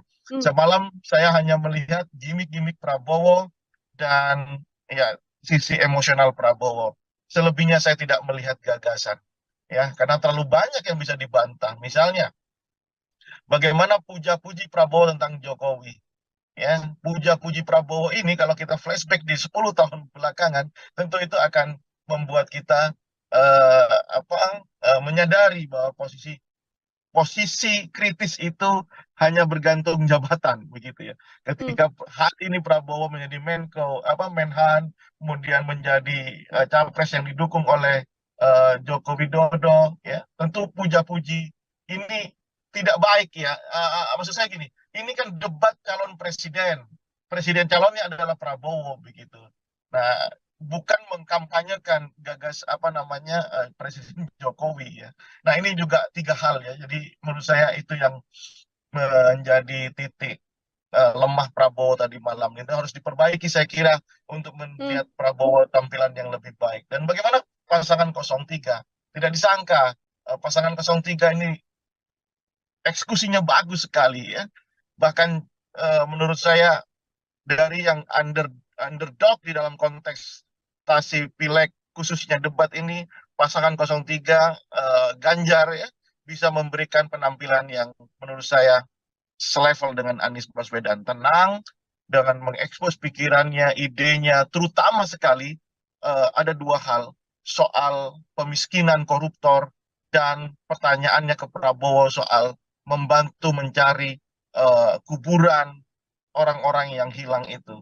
Itu menurut saya benar-benar memberikan posisi yang tegas Ganjar di dalam persoalan-persoalan hukum, politik, demokratisasi, HAM, ya. Itu sangat clear dan saya salut dengan pasangan 03 ini. Oke, baik. Kalau bisa menyampaikan dalam satu kata, Bang Rio, masing-masing kandidat, apa yang bisa disampaikan dari debat semalam untuk Anies Baswedan, Prabowo Subianto, dan juga Ganjar Pranowo?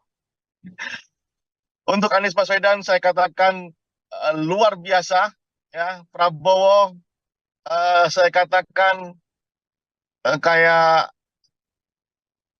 MU ya. Kayak apa ya? Tidak ada persiapan ya, tidak ada persiapan ya. Untuk Ganjar tidak terduga, top. Oke, tidak terduga yang justru tadi disampaikan Bang Rio bisa menaikkan level Ganjar.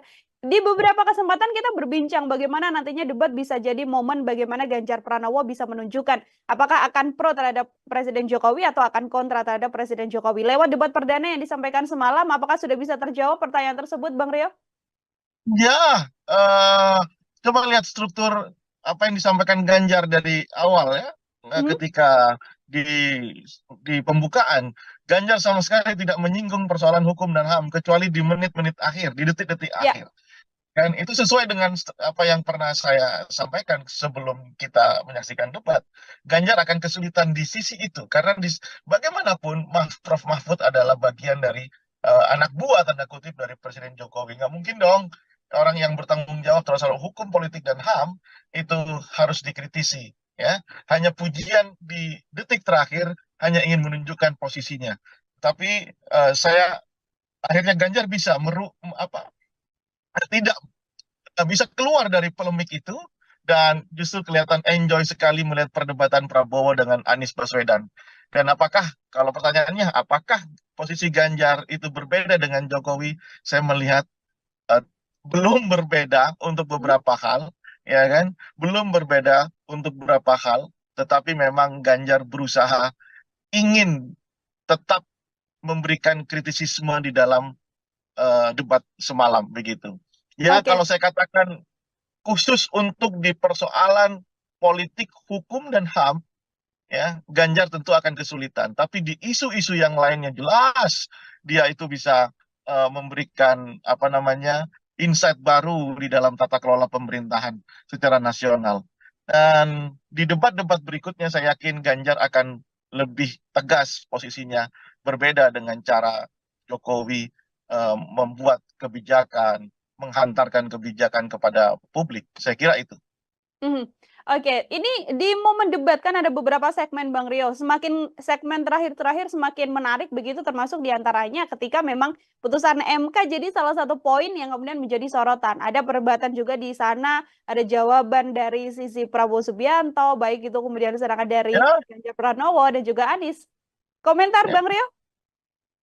Ya, itu kan Anies mengkonstruksi pertanyaannya bahwa menggugah rasa etis seorang Prabowo Subianto karena pada jeda waktu tiga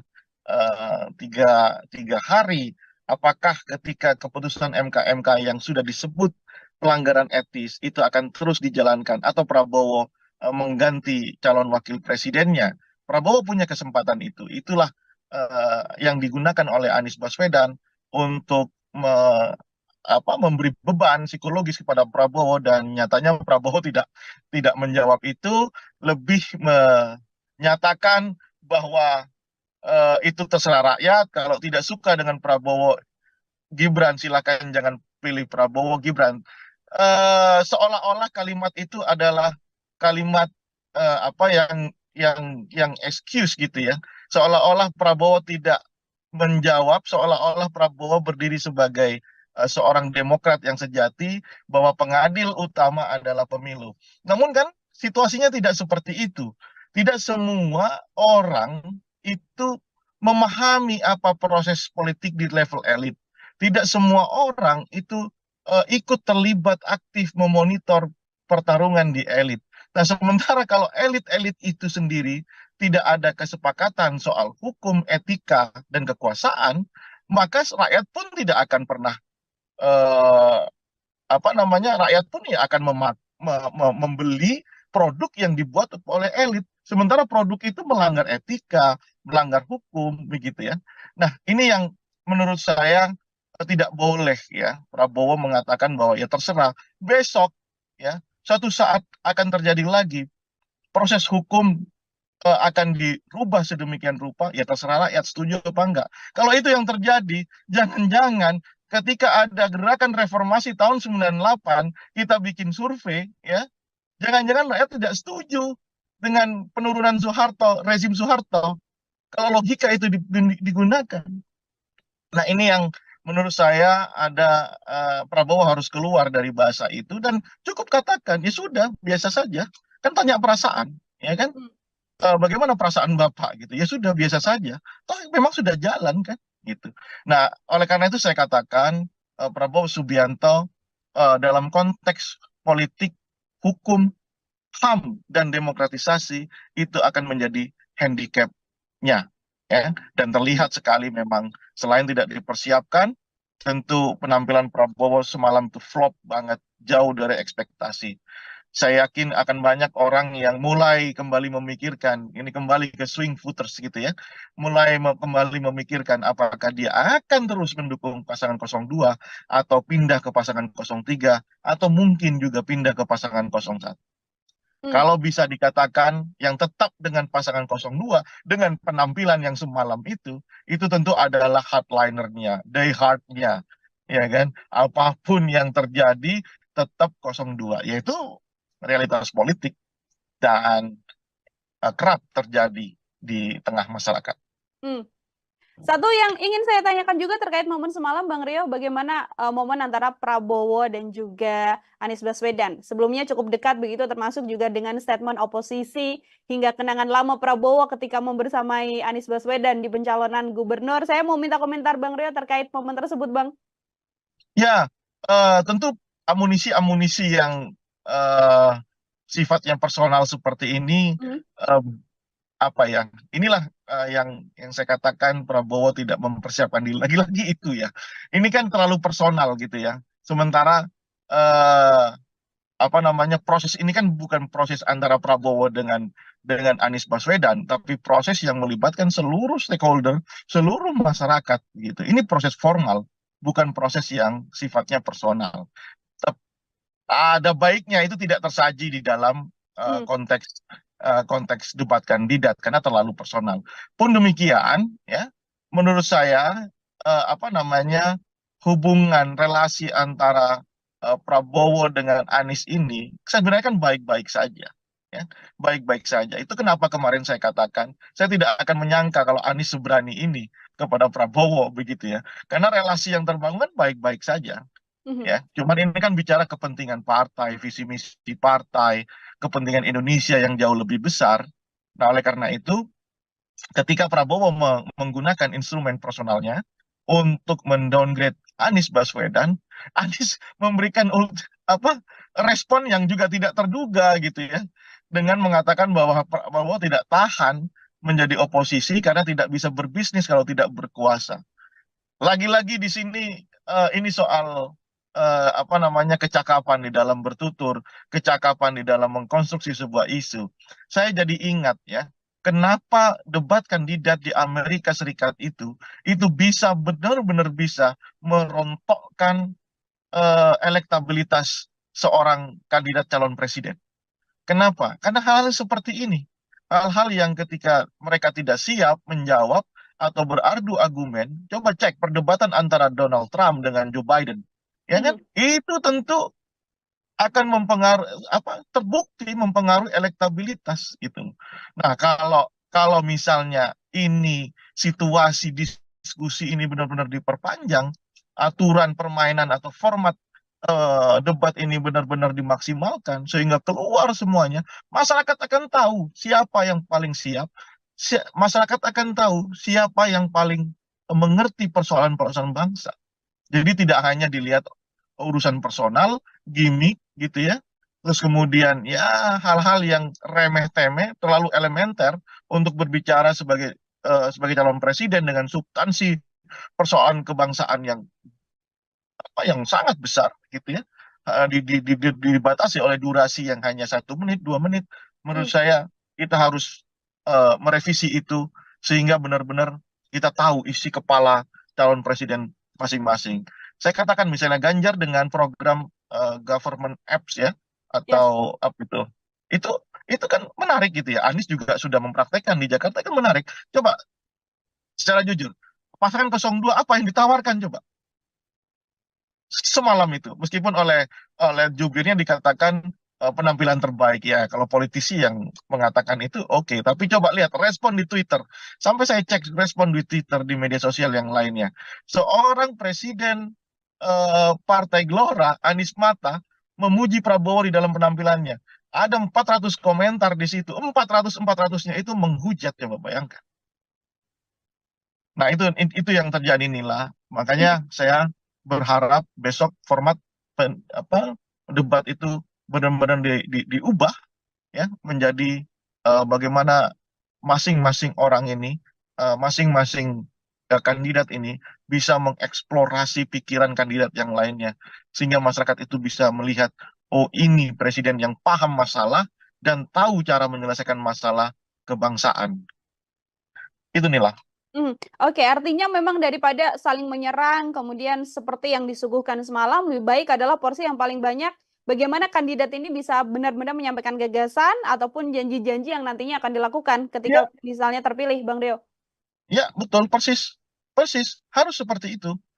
Karena dibatasi durasi, kemudian kemudian panelis tidak bisa mengeksplor pikiran masing-masing kandidat.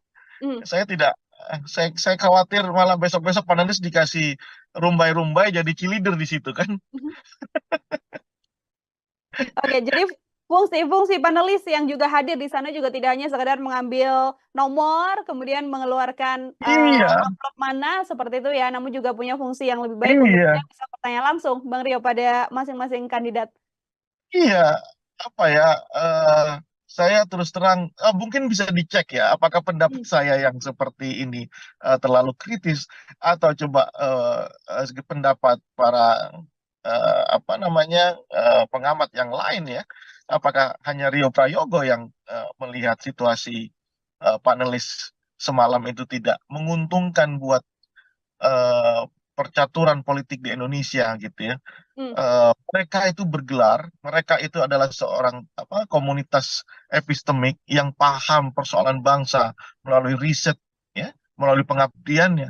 Hanya diminta untuk mengambil amplop, meskipun ya tentu pertanyaan itu mereka yang membuat gitu ya. Ya. Tapi di mana kemudian elaborasi gagasan, elaborasi ide, konsep sampai menjadi program, kita tidak melihat itu dari panelis yang kita anggap. Panelis ini diminta hadir, diminta membantu prosesi debat ini karena memiliki kepakaran.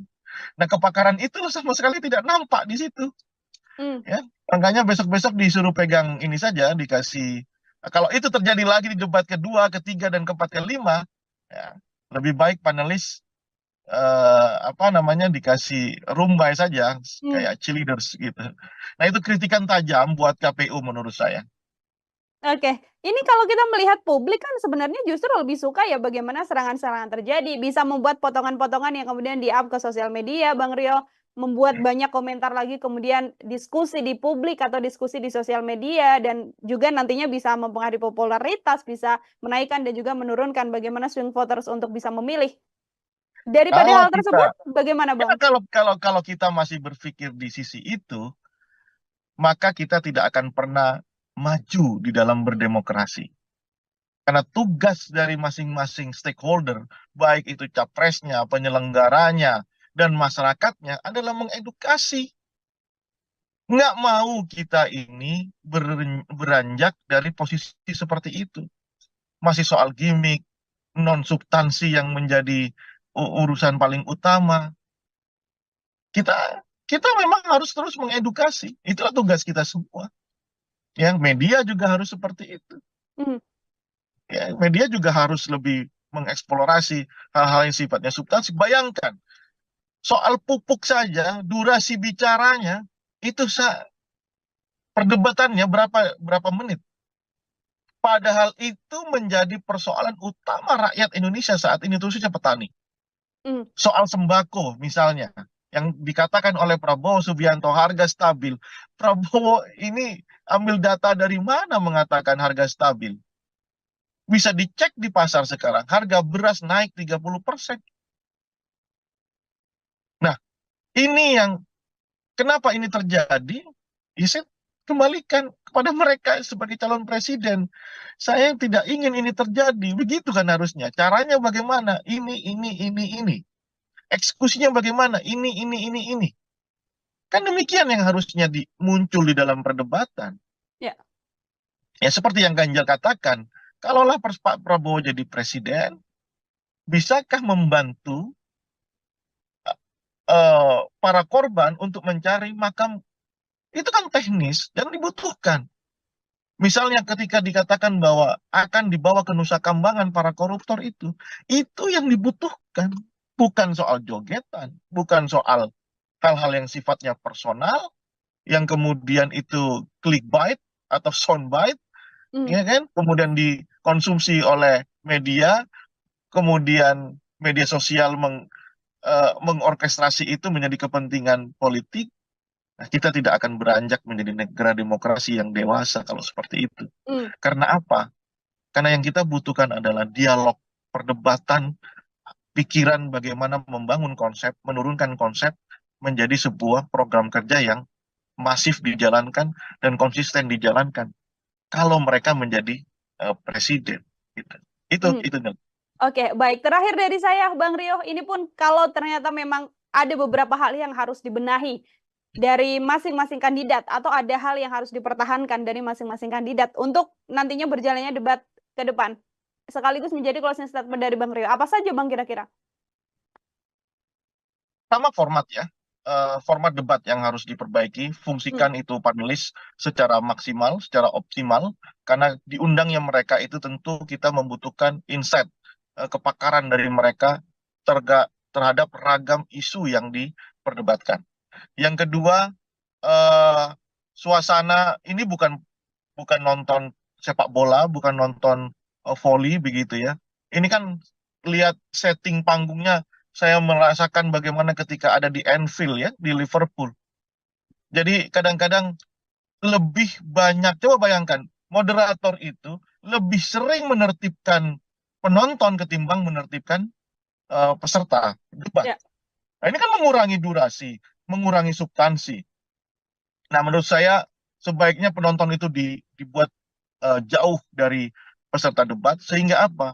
Para peserta debat, calon presiden atau wakil presiden nanti, itu benar-benar bisa mengutarakan keseluruhan program visi misinya, sehingga itu dipertentangkan satu dengan yang lain, dan sehingga masyarakat penonton seperti kita-kita ini itu memahami, bukan persoalan gimmick, bukan soal hal-hal yang kemudian kita sebut dengan soundbite atau clickbait saja, tidak begitu gitu. Itu yang menurut saya harus yang kedua mungkin yang ketiga mungkin terlalu teknis ya. Tapi kasih mereka tempat duduk, kemudian kasih catatan, ya, kasih kesempatan untuk mencatat. Ini kan tidak sama sekali. Ya. Nah, ini menurut saya kenapa? Ini isu besar. Ini isu besar yang dibicarakan, bukan isu recehan gitu ya. Ini calon presiden, bukan pilihan kepala desa. Jadi harus benar-benar mereka itu memahami persoalan, pertanyaan dicatat oleh mereka. Ya. Nah, itu kira-kira tiga hal yang harus diusulkan ya, kritik saya kepada penyelenggara. Tapi pun demikian Nila, kalau saya kasih penilaian ya 1 sampai 10 boleh nggak nih? Boleh sekali, Bang Rio silakan. Saya kasih angka 8 untuk Anies Baswedan, kemudian 8 juga untuk Ganjar Pranowo, angka 3 untuk Prabowo Subianto. Oke, ada posisi nomor urut 1 dan 3 yang punya level yang sama di angka 8 dari Bang Rio, dan Prabowo Subianto yang ada di posisi nomor 3. Kita lihat Artinya, nanti. posisi Anies dan juga Ganjar Pranowo sudah bisa dipertahankan, dan apa yang kira-kira harus diperbaiki dari pasangan nomor urut 2, Bang Rio? Kurangi emosinya, belajarlah dari perdebatan. Kan ini kan peserta paling lama di dalam debat kandidat ya. 3 kali loh, 2009, 14, 2019. Harusnya kan paham ya selera masyarakat itu bagaimana. Ya, tentang bagaimana dia membawa diri dalam debat, harus dikurangi itu emosi, kemudian persiapkan secara matang, ini ya. Kemudian paling utama juga adalah soal visi misinya, programnya, itu harus clear. Kemarin kan kita lihat umum sekali ya Prabowo menjelaskan sesuatu, apalagi ketika ditanya oleh Ganjar itu benar-benar nggak bisa menjawab, justru mengatakan bahwa siap mati untuk Indonesia. Ya, semua orang siap mati gitu ya. Jangankan Prabowo, tukang parkir aja kalau diajak urusan bangsa negara siap mati gitu. Nah, agaknya itu yang harus dirubah dari sisi Prabowo Subianto. Kita lihat besok temanya ya, apakah akan bisa diperbaiki, atau justru nanti perdebatan kedua karena melibatkan cawapresnya Prabowo akan kita lihat. Saya tidak mau menduga-duga ya, tapi kita lihat. Tapi kalau ini terjadi, Prabowo demikian buruk penampilannya, nanti kalau Gibran juga seperti dikatakan banyak orang itu juga akan buruk, ya kita lihat nanti. Saya yakin elektabilitas pasangan 02 akan turun. Oke, di momen debat yang bisa kemudian merubah elektoral dari masing-masing kandidat. Dan kita menunggu ya Bang Rio untuk bagaimana masih ada sisa 4 debat lagi, ini bisa disimpulkan untuk nanti bagaimana angka swing voter yang masih banyak bisa menentukan pilihan di 14 Februari 2024 mendatang. Bang Rio, terima kasih sekali untuk kesempatannya berbincang bersama dengan saya dan juga penilaian yang tadi sudah diberikan pada ketiga pasangan calon. Semoga di lain kesempatan kita bisa berbincang lagi. Selamat beraktivitas, Bang Rio. Senang hati, selamat beraktivitas. Ya, Tribuners, demikian program Tribusan Fokus hari ini bersama dengan saya Nila Irda. Nantikan program Tribusan Fokus lainnya untuk obrolan dan bahasan lain. Saya pamit undur diri, terima kasih dan sampai jumpa. Download Tribun X sekarang, menghadirkan lokal menjadi Indonesia. Panggung debat lah yang membuat Anies bisa menaikkan elektabilitas secara drastis. Dan ini juga menjadi keyakinan saya yakin di kubu Anies Baswedan, debat kandidat adalah instrumen utama dia untuk menaikkan elektabilitasnya, dan itu bisa dieksekusi secara bagus sekali ya. Kelihatan sekali bangunan asumsi yang dipakai oleh Prabowo itu dibantah oleh Anies Baswedan by data. Hubungan relasi antara Prabowo dengan Anies ini sebenarnya kan baik-baik saja ya. Baik-baik saja. Itu kenapa kemarin saya katakan saya tidak akan menyangka kalau Anies seberani ini kepada Prabowo. Program Tribunnews on Fokus, Tribuners, hari ini kembali menjumpai Anda bersama dengan saya Nila Irda. Hari ini spesial kita akan menakar bagaimana performa debat perdana yang dilakukan oleh 3 calon presiden, Anies Baswedan, Prabowo Subianto, dan juga Ganjar Pranowo yang digelar Selasa malam di gedung KPU kemarin, dan ini masih menjadi perbincangan hangat oleh publik. Siapa yang kemudian bisa menguasai panggung dengan gagasan-gagasan dan juga ide yang disampaikannya? Untuk membahas hal tersebut, bergabung bersama saya dalam sambungan Zoom ada Bang Rio Prayogo. Ini adalah pengamat politik sekaligus direktur dari PRC. Bang Rio, selamat datang kembali di On Focus. Selamat datang, Nila. Terima kasih sudah kembali mengundang. Terima kasih sudah bergabung kembali juga Bang Rio. Ini semalam kita sudah melihat debat perdana begitu ya. Kita juga sempat menyinggung sebelum debat apa yang kira-kira akan terjadi. Saat ini saya ingin minta komentar dari Bang Rio sebagai pengantar terlebih dahulu deh untuk menakar hasil debat perdana semalam. Seperti apa keseluruhannya, Bang? Baik, ada 2 hal yang saya catat untuk melihat prosesi debat semalam yang berjalan cukup menarik ya. Nah, 2 hal itu adalah pertama soal format debat ya, seperti yang kita bicarakan sebelumnya. Format debat yang diselenggarakan oleh KPU ini menurut saya masih harus diperbaiki. Karena apa? Karena beberapa hal yang harusnya tersaji, terelaborasi, harusnya itu bisa didengarkan, ditonton oleh masyarakat luas, itu lebih banyak ke hal-hal yang sifatnya non substantif gitu ya, lebih ke soal-soal gimmick, kemudian ya hal-hal yang sifatnya jauh dari substansi. Nah, kenapa itu terjadi? Karena 11 panelis itu menurut saya itu tidak berfungsi apapun ya. 11 panelis yang terdiri dari profesor, doktor, ada rektor, bahkan ada ahli-ahli di bidang masing-masing, itu sama sekali tidak berfungsi apapun ketika debat itu berlangsung semalam. Mereka hanya nggak ada bedanya dengan penonton yang lainnya. Meskipun mereka disebut sebagai panelis, tapi saya kira KPU harus kembali memikirkan format yang terbaik sehingga para panelis itu bisa mengelaborasi pertanyaan jauh lebih dalam. Karena apa? Karena kita ingin melihat adu gagasan, visi misi di dalam bentuk gagasan itu, dan rencana kerja programnya, baik itu dari satu kandidat dan kandidat yang lain, itu ditarungkan dengan satu kandidat-kandidat yang lain. Tentu kita ingin tahu, expose pikirannya di dalam debat kandidat. Bukan seperti orang, ini kayak nonton orang main volley aja, ya, ramai tepuk tangan begitu, nah jauh dari substansinya.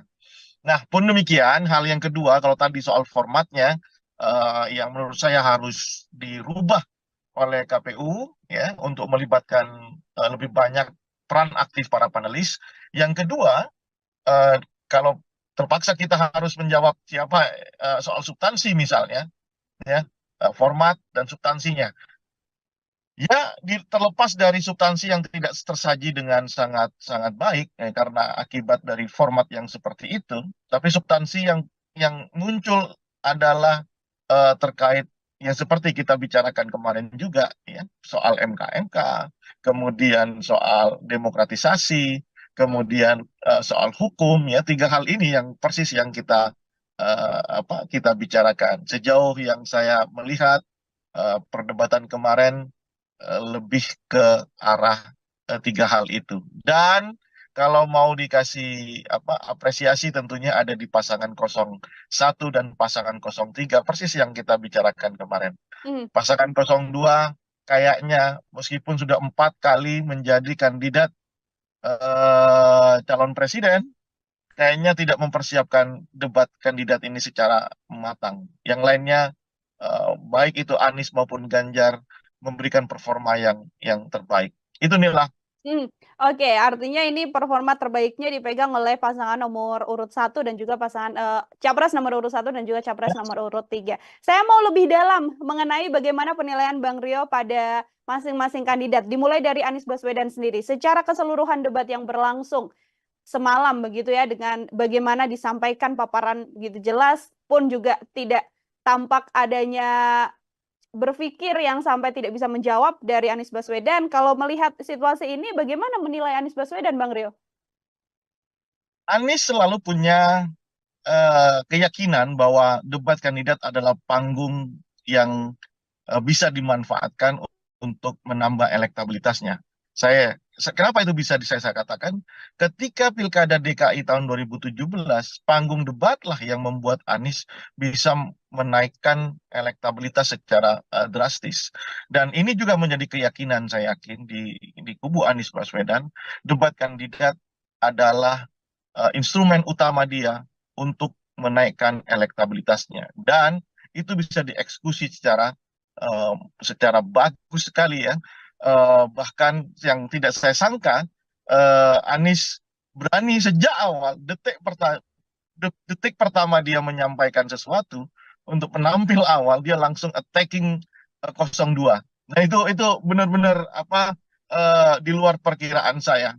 Dan nyatanya impresi yang dimunculkan, Anies tetap memberikan kesan tenang, ya kan, bahkan mengatakan dua hal selain attacking di pembukaan.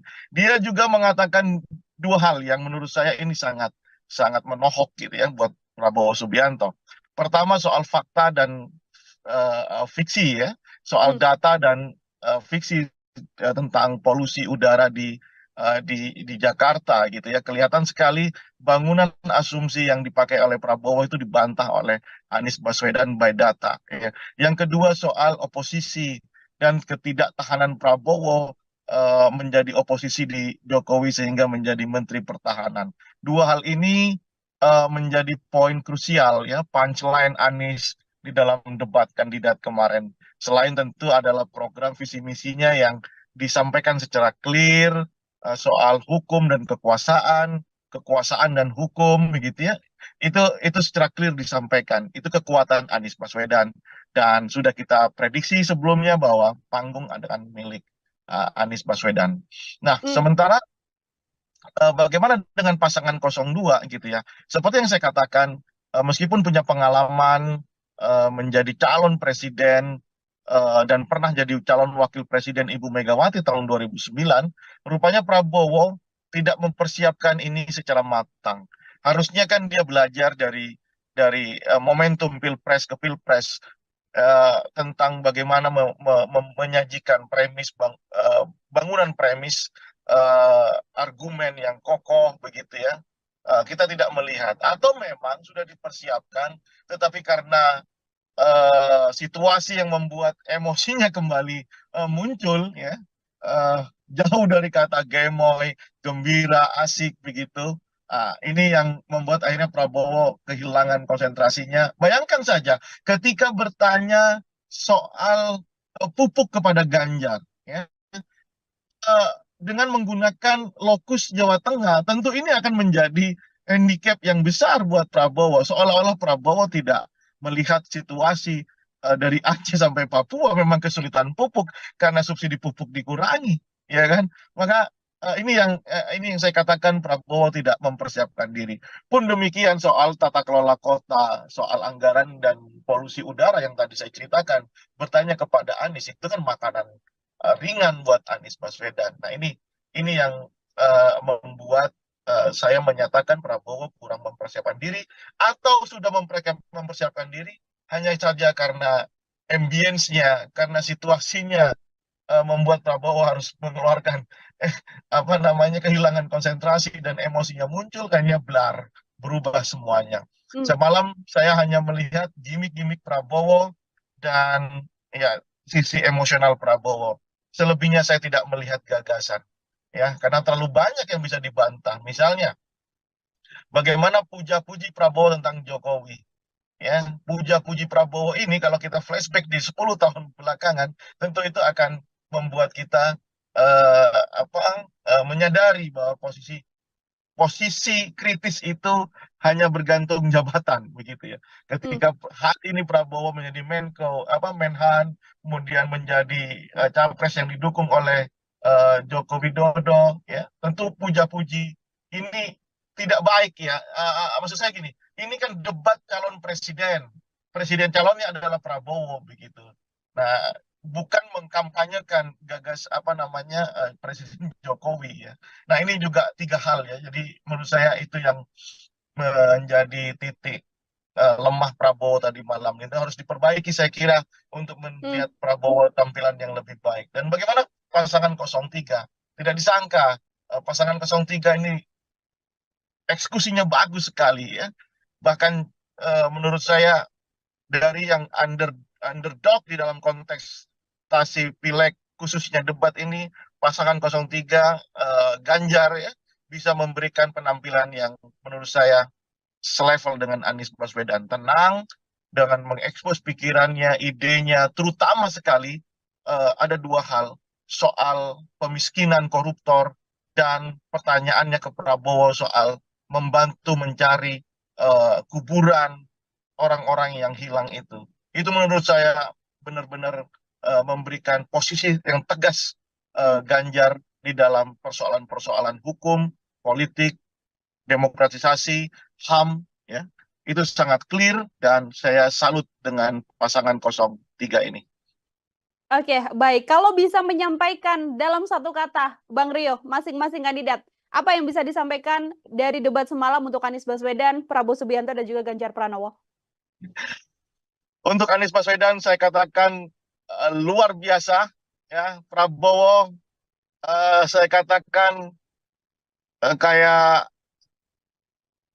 MU ya. Kayak apa ya? Tidak ada persiapan ya, tidak ada persiapan ya. Untuk Ganjar tidak terduga, top. Oke, tidak terduga yang justru tadi disampaikan Bang Rio bisa menaikkan level Ganjar. Di beberapa kesempatan kita berbincang bagaimana nantinya debat bisa jadi momen bagaimana Ganjar Pranowo bisa menunjukkan apakah akan pro terhadap Presiden Jokowi atau akan kontra terhadap Presiden Jokowi. Lewat debat perdana yang disampaikan semalam, apakah sudah bisa terjawab pertanyaan tersebut, Bang Rio? Ya, coba lihat struktur apa yang disampaikan Ganjar dari awal ya, ketika di pembukaan, Ganjar sama sekali tidak menyinggung persoalan hukum dan HAM kecuali di menit-menit akhir, di detik-detik akhir. Dan itu sesuai dengan apa yang pernah saya sampaikan sebelum kita menyaksikan debat. Ganjar akan kesulitan di sisi itu karena bagaimanapun Prof Mahfud adalah bagian dari anak buah tanda kutip dari Presiden Jokowi. Nggak mungkin dong orang yang bertanggung jawab terhadap soal hukum, politik dan HAM itu harus dikritisi. Ya, hanya pujian di detik terakhir hanya ingin menunjukkan posisinya.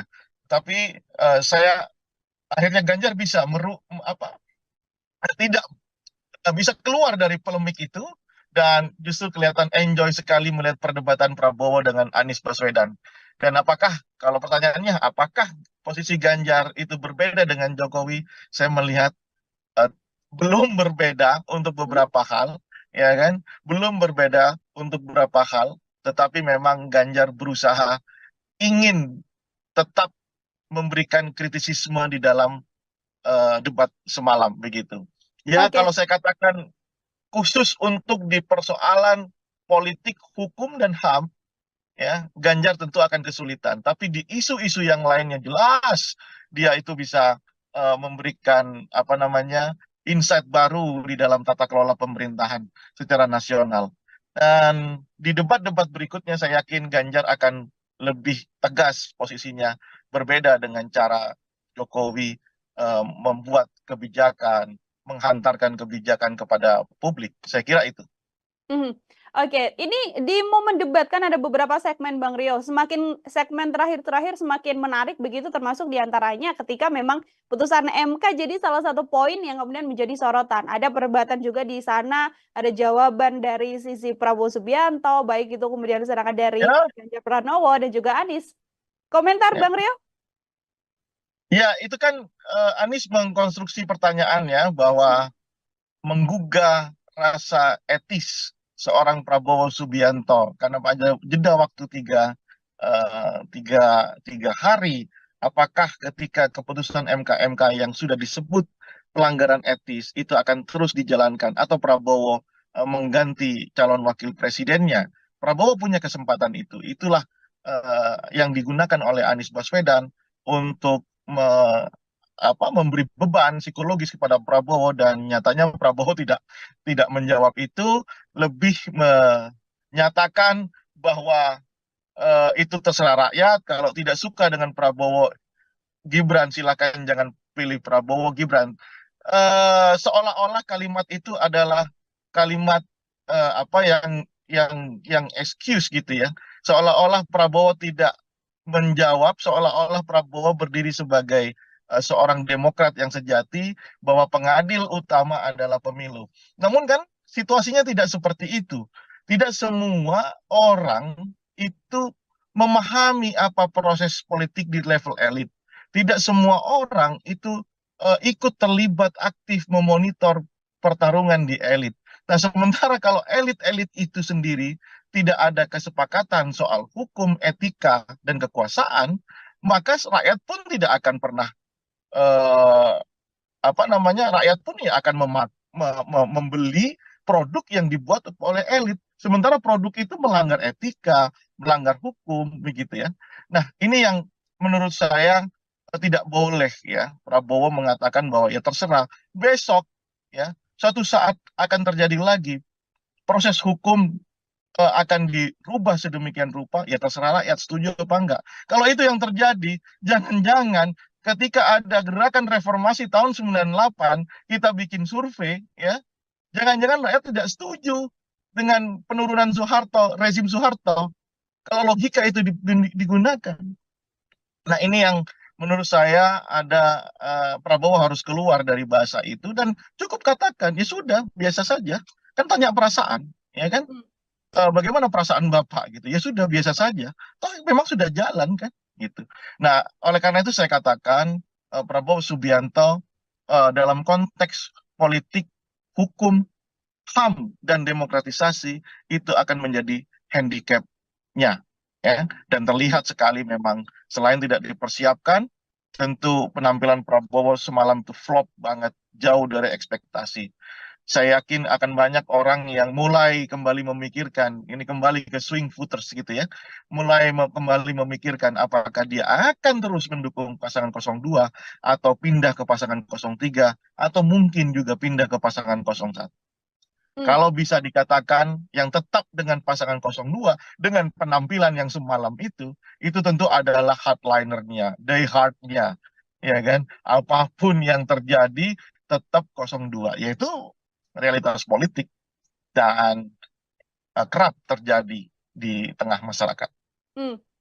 Satu yang ingin saya tanyakan juga terkait momen semalam, Bang Rio, bagaimana momen antara Prabowo dan juga Anies Baswedan? Sebelumnya cukup dekat begitu, termasuk juga dengan statement oposisi hingga kenangan lama Prabowo ketika membersamai Anies Baswedan di pencalonan gubernur. Saya mau minta komentar Bang Rio terkait momen tersebut, Bang.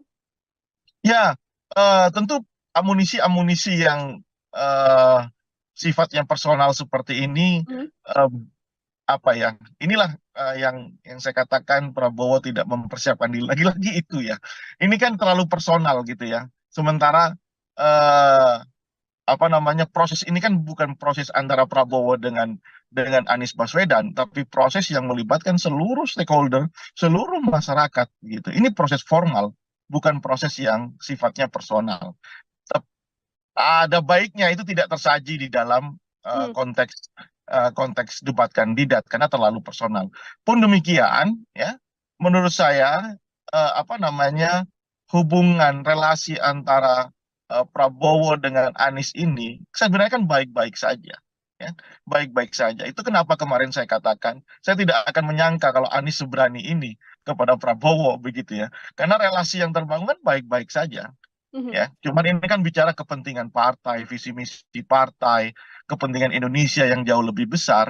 Nah, oleh karena itu, ketika Prabowo menggunakan instrumen personalnya untuk mendowngrade Anies Baswedan, Anies memberikan respon yang juga tidak terduga gitu ya, dengan mengatakan bahwa Prabowo tidak tahan menjadi oposisi karena tidak bisa berbisnis kalau tidak berkuasa. Lagi-lagi di sini ini soal kecakapan di dalam bertutur, kecakapan di dalam mengkonstruksi sebuah isu. Saya jadi ingat ya, kenapa debat kandidat di Amerika Serikat itu bisa benar-benar bisa merontokkan elektabilitas seorang kandidat calon presiden. Kenapa? Karena hal-hal seperti ini, hal-hal yang ketika mereka tidak siap menjawab atau berargu argumen, coba cek perdebatan antara Donald Trump dengan Joe Biden, ya kan? Itu tentu akan terbukti mempengaruhi elektabilitas gitu. Nah, kalau misalnya ini situasi diskusi ini benar-benar diperpanjang, aturan permainan atau format debat ini benar-benar dimaksimalkan sehingga keluar semuanya, masyarakat akan tahu siapa yang paling siap, masyarakat akan tahu siapa yang paling mengerti persoalan-persoalan bangsa.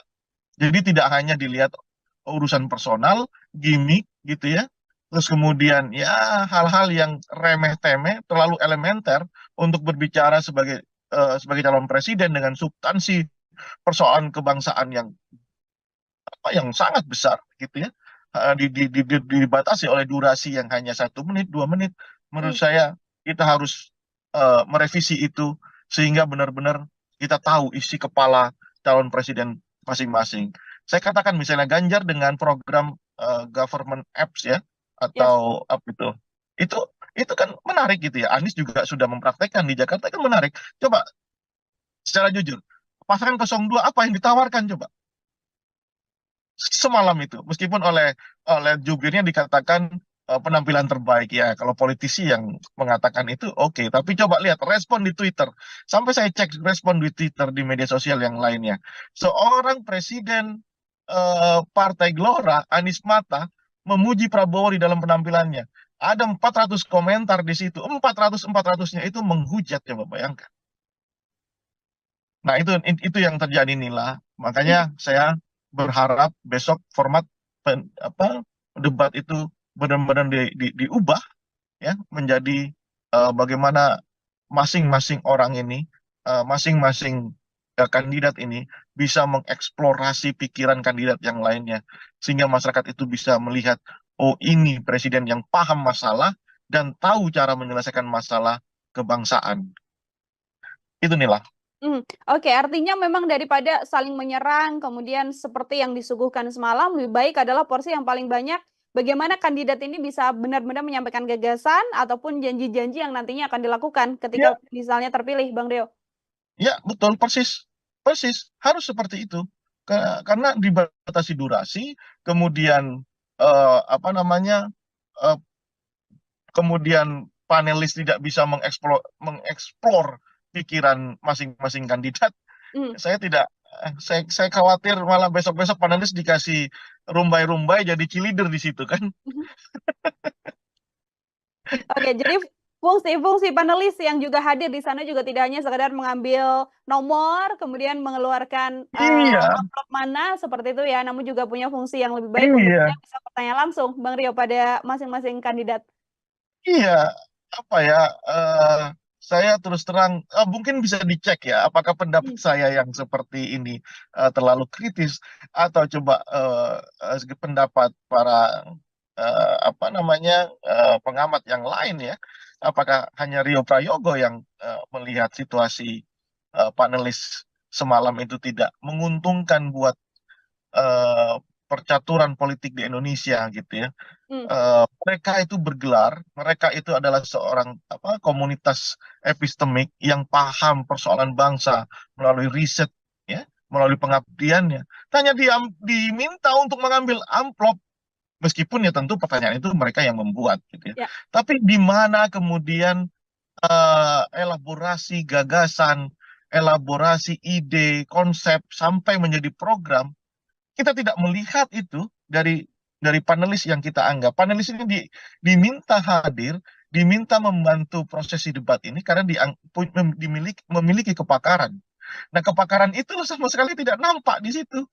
Hmm. Ya, makanya besok-besok disuruh pegang ini saja, dikasih. Kalau itu terjadi lagi di debat kedua, ketiga, dan keempat, kelima, ya, lebih baik panelis apa namanya dikasih rumbai saja, Hmm. kayak cheerleaders gitu. Nah, itu kritikan tajam buat KPU menurut saya. Oke, ini kalau kita melihat publik kan sebenarnya justru lebih suka ya bagaimana serangan-serangan terjadi, bisa membuat potongan-potongan yang kemudian di-up ke sosial media, Bang Rio, membuat banyak komentar lagi, kemudian diskusi di publik atau diskusi di sosial media, dan juga nantinya bisa mempengaruhi popularitas, bisa menaikkan dan juga menurunkan bagaimana swing voters untuk bisa memilih. Daripada Kalau hal tersebut, kita, bagaimana ya, Bang? kalau kita masih berpikir di sisi itu, maka kita tidak akan pernah maju di dalam berdemokrasi. Karena tugas dari masing-masing stakeholder, baik itu capresnya, penyelenggaranya, dan masyarakatnya adalah mengedukasi. Nggak mau kita ini beranjak dari posisi seperti itu. Masih soal gimmick, non-substansi yang menjadi urusan paling utama. Kita memang harus terus mengedukasi. Itulah tugas kita semua. Ya, media juga harus seperti itu. Hmm. Ya, media juga harus lebih mengeksplorasi hal-hal yang sifatnya substansi. Bayangkan, soal pupuk saja, durasi bicaranya, itu perdebatannya berapa menit. Padahal itu menjadi persoalan utama rakyat Indonesia saat ini, khususnya petani. Hmm. Soal sembako misalnya, yang dikatakan oleh Prabowo Subianto harga stabil. Prabowo ini ambil data dari mana mengatakan harga stabil? Bisa dicek di pasar sekarang, harga beras naik 30%. Nah, ini yang kenapa ini terjadi? Ya, saya kembalikan kepada mereka sebagai calon presiden.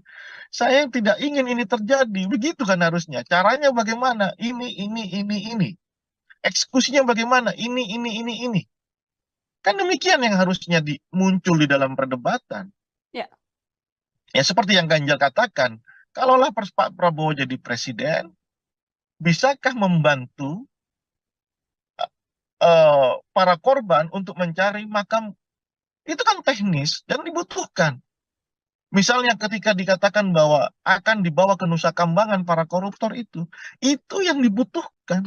Bukan soal jogetan, bukan soal hal-hal yang sifatnya personal, yang kemudian itu clickbait atau soundbite, ya kan? Kemudian dikonsumsi oleh media, kemudian media sosial mengorkestrasi itu menjadi kepentingan politik.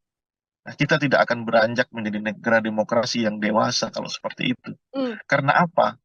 Karena yang kita butuhkan adalah dialog, perdebatan, pikiran bagaimana membangun konsep, menurunkan konsep menjadi sebuah program kerja yang masif dijalankan dan konsisten dijalankan.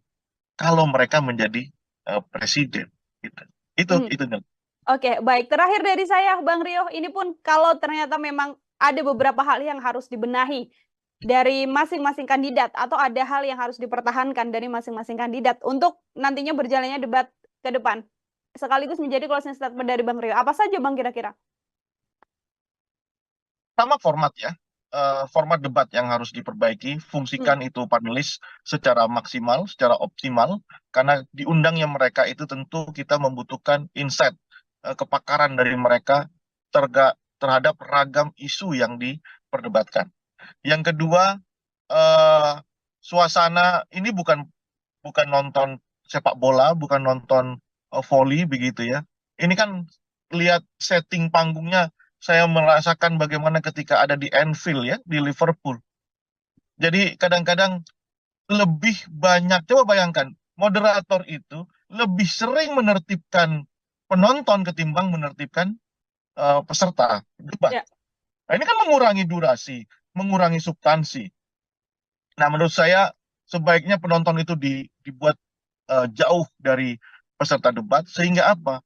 Para peserta debat, calon presiden atau wakil presiden nanti, itu benar-benar bisa mengutarakan keseluruhan program visi misinya, sehingga itu dipertentangkan satu dengan yang lain, dan sehingga masyarakat penonton seperti kita ini itu memahami, bukan persoalan gimmick, bukan soal hal-hal yang kemudian kita sebut dengan soundbite atau clickbait saja, tidak begitu gitu. Itu yang menurut saya harus yang kedua mungkin yang ketiga mungkin terlalu teknis ya. Tapi kasih mereka tempat duduk, kemudian kasih catatan, ya, kasih kesempatan untuk mencatat. Ini kan tidak sama sekali. Ya. Nah, ini menurut saya kenapa? Ini isu besar. Ini isu besar yang dibicarakan, bukan isu recehan gitu ya. Ini calon presiden, bukan pilihan kepala desa. Jadi harus benar-benar mereka itu memahami persoalan, pertanyaan dicatat oleh mereka. Ya. Nah, itu kira-kira tiga hal yang harus diusulkan ya, kritik saya kepada penyelenggara. Tapi pun demikian Nila, kalau saya kasih penilaian ya 1 sampai 10 boleh nggak nih? Boleh sekali. Bang Rio silakan. Saya kasih angka 8 untuk Anies Baswedan, kemudian 8 juga untuk Ganjar Pranowo, angka 3 untuk Prabowo Subianto. Oke, ada posisi nomor urut 1 dan 3 yang punya level yang sama di angka 8 dari Bang Rio dan Prabowo Subianto yang ada di posisi nomor 3. Kita lihat Artinya, nanti. posisi Anies dan juga Ganjar Pranowo sudah bisa dipertahankan, dan apa yang kira-kira harus diperbaiki dari pasangan nomor urut 2, Bang Rio? Kurangi emosinya, belajarlah dari perdebatan. Kan ini kan peserta paling lama di dalam debat kandidat ya. 3 kali loh, 2009, 14, 2019. Harusnya kan paham ya selera masyarakat itu bagaimana ya, tentang bagaimana dia membawa diri dalam debat. Harus dikurangi itu emosi, kemudian persiapkan secara matang ini ya. Kemudian paling utama juga adalah soal visi misinya, programnya itu harus clear. Kemarin kan kita lihat umum sekali ya Prabowo menjelaskan sesuatu, apalagi ketika ditanya oleh Ganjar itu benar-benar nggak bisa menjawab, justru mengatakan bahwa siap mati untuk Indonesia. Ya semua orang siap mati gitu ya. Jangankan Prabowo, tukang parkir aja kalau diajak urusan bangsa negara siap mati gitu. Nah, agaknya itu yang harus dirubah dari sisi Prabowo Subianto. Kita lihat besok temanya ya, apakah akan bisa diperbaiki, atau justru nanti perdebatan kedua karena melibatkan cawapresnya Prabowo akan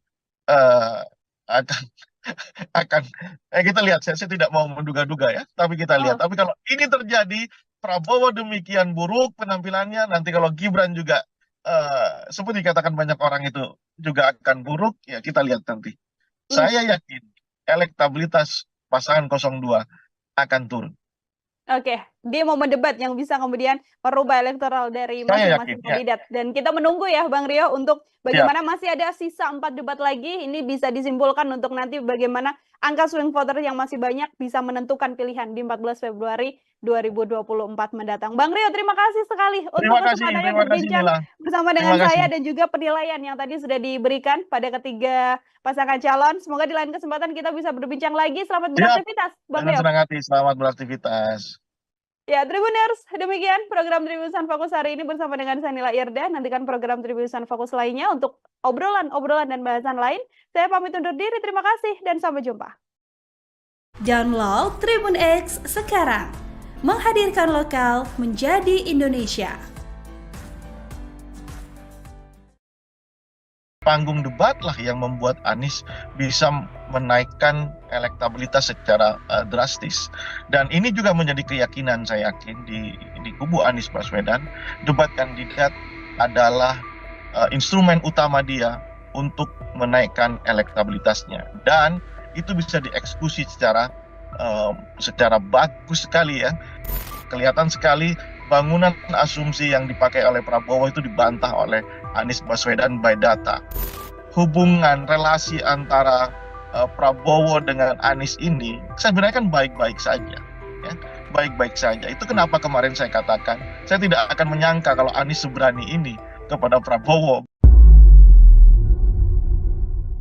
Program Tribunnews Fokus Tribuners hari ini kembali menjumpai Anda bersama dengan saya Nila Irda. Hari ini spesial kita akan menakar bagaimana performa debat perdana yang dilakukan oleh 3 calon presiden, Anies Baswedan, Prabowo Subianto, dan juga Ganjar Pranowo yang digelar Selasa malam di gedung KPU kemarin, dan ini masih menjadi perbincangan hangat oleh publik. Siapa yang kemudian bisa menguasai panggung dengan gagasan-gagasan dan juga ide yang disampaikannya? Untuk membahas hal tersebut, bergabung bersama saya dalam sambungan Zoom ada Bang Rio Prayogo. Ini adalah pengamat politik sekaligus direktur dari PRC. Bang Rio, selamat datang kembali di On Focus.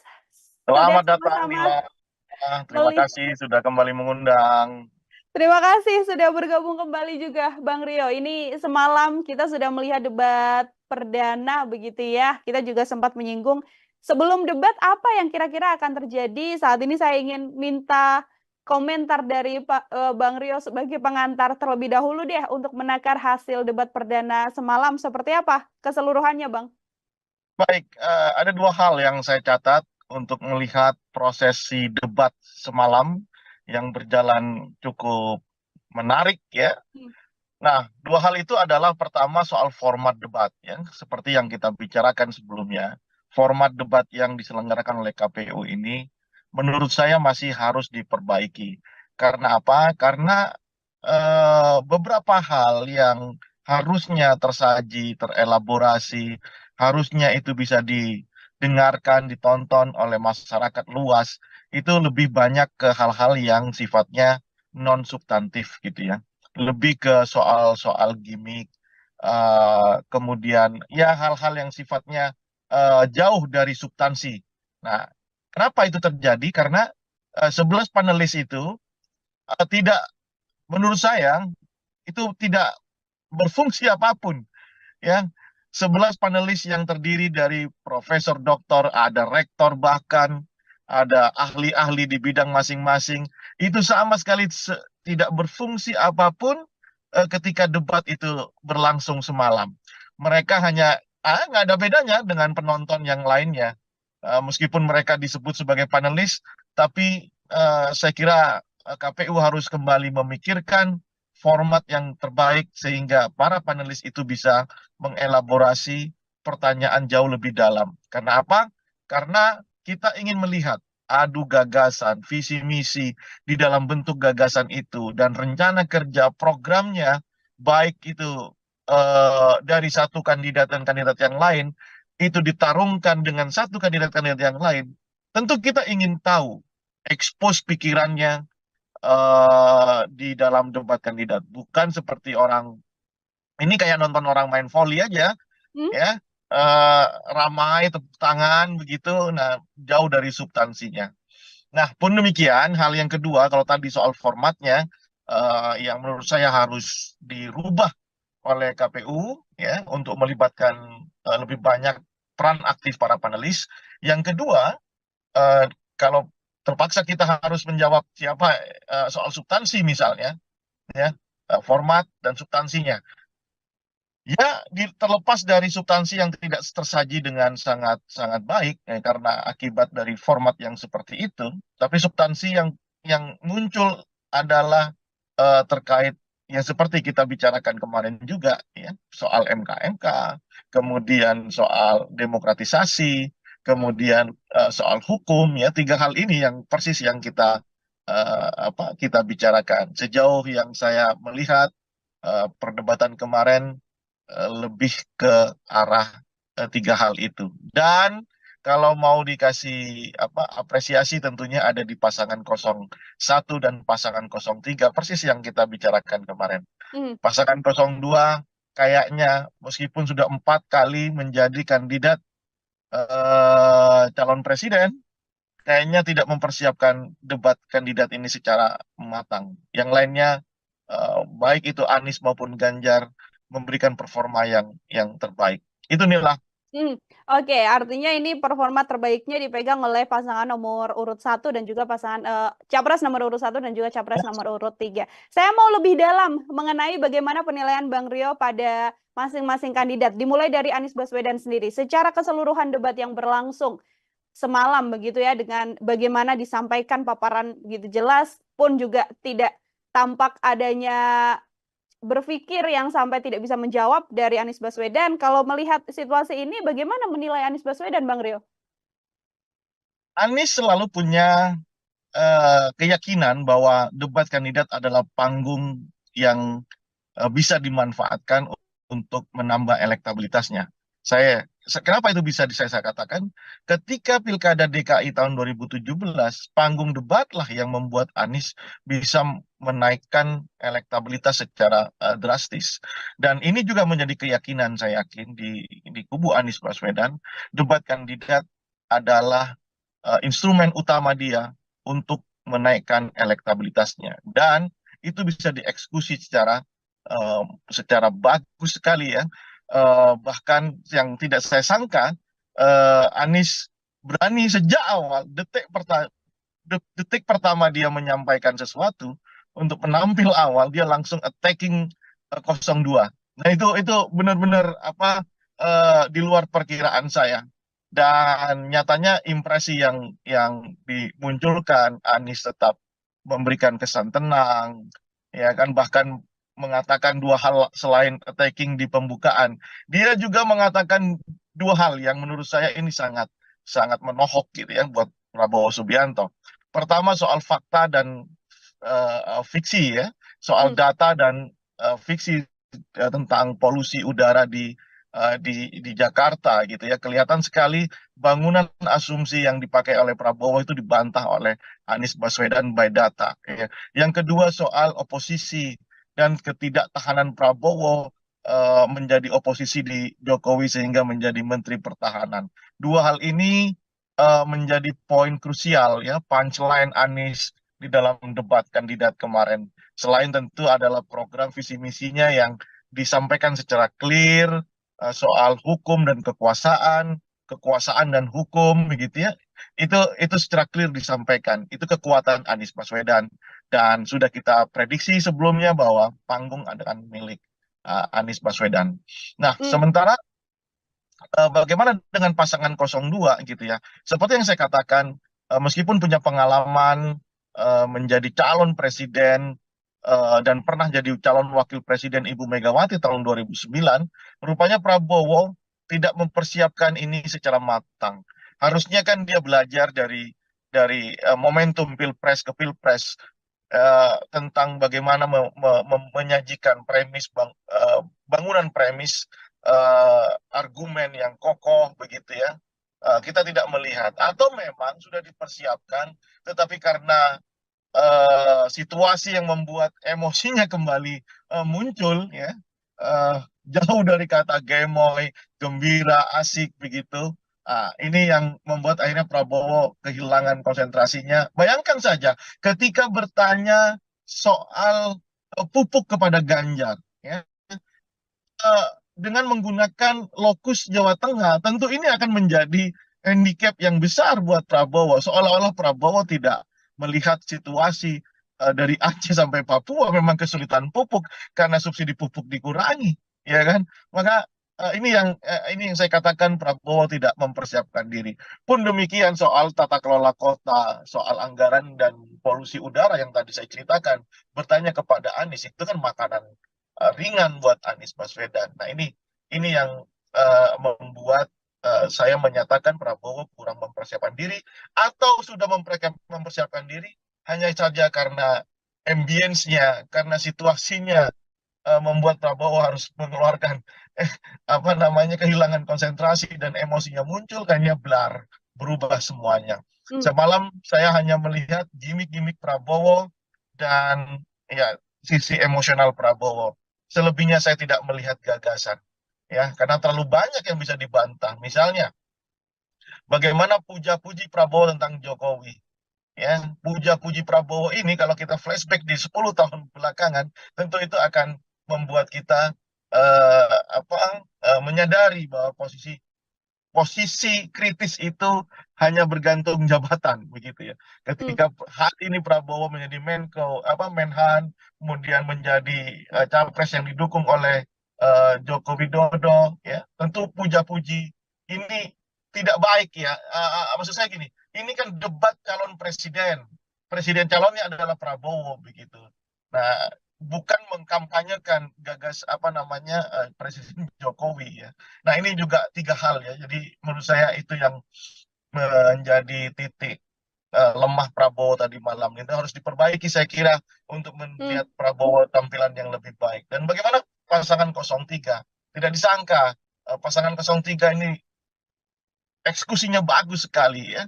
Bahkan menurut saya dari yang underdog di dalam kontestasi pileg khususnya debat ini, pasangan 03 Ganjar ya bisa memberikan penampilan yang menurut saya selevel dengan Anies Baswedan, tenang dengan mengekspos pikirannya, idenya, terutama sekali ada dua hal, soal pemiskinan koruptor dan pertanyaannya ke Prabowo soal membantu mencari kuburan orang-orang yang hilang itu.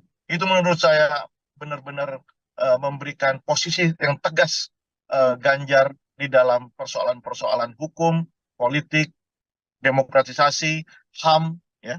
Itu sangat clear dan saya salut dengan pasangan 03 ini. Oke, baik. Kalau bisa menyampaikan dalam satu kata, Bang Rio, masing-masing kandidat, apa yang bisa disampaikan dari debat semalam untuk Anies Baswedan, Prabowo Subianto, dan juga Ganjar Pranowo? Untuk Anies Baswedan saya katakan luar biasa, ya. Prabowo saya katakan kayak MU ya, kayak apa ya? Tidak ada persiapan ya, tidak ada persiapan ya. Untuk Ganjar tidak terduga, top. Oke, tidak terduga yang justru tadi disampaikan Bang Rio bisa menaikkan level Ganjar.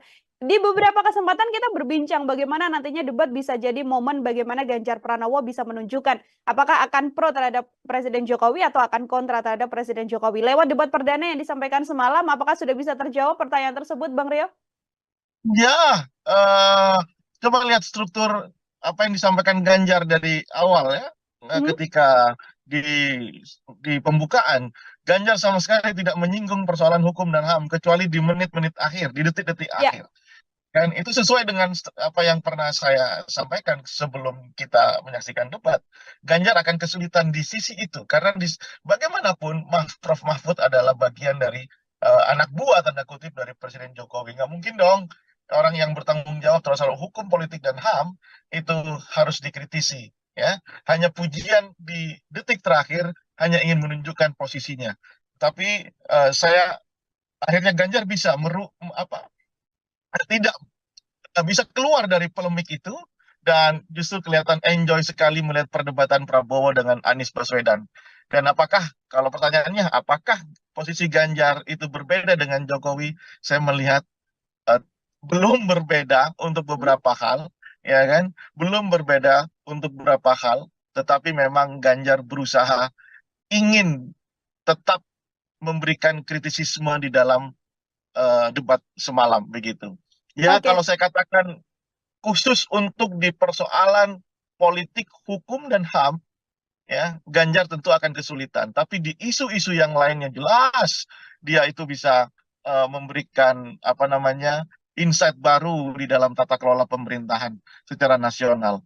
Dan di debat-debat berikutnya saya yakin Ganjar akan lebih tegas posisinya, berbeda dengan cara Jokowi membuat kebijakan, menghantarkan kebijakan kepada publik. Saya kira itu. Oke, ini di momen debat kan ada beberapa segmen, Bang Rio. Semakin segmen terakhir semakin menarik begitu, termasuk diantaranya ketika memang putusan MK jadi salah satu poin yang kemudian menjadi sorotan. Ada perdebatan juga di sana, ada jawaban dari sisi Prabowo Subianto, baik itu kemudian serangan dari Ganjar Pranowo dan juga Anies. Komentar Bang Rio? Ya, itu kan Anies mengkonstruksi pertanyaannya bahwa menggugah rasa etis seorang Prabowo Subianto karena pada jeda waktu tiga hari, apakah ketika keputusan MK yang sudah disebut pelanggaran etis itu akan terus dijalankan atau Prabowo mengganti calon wakil presidennya? Prabowo punya kesempatan itu. Itulah yang digunakan oleh Anies Baswedan untuk memberi beban psikologis kepada Prabowo, dan nyatanya Prabowo tidak menjawab itu, lebih menyatakan bahwa itu terserah rakyat, kalau tidak suka dengan Prabowo Gibran silakan jangan pilih Prabowo Gibran. Seolah-olah kalimat itu adalah kalimat apa yang excuse gitu ya.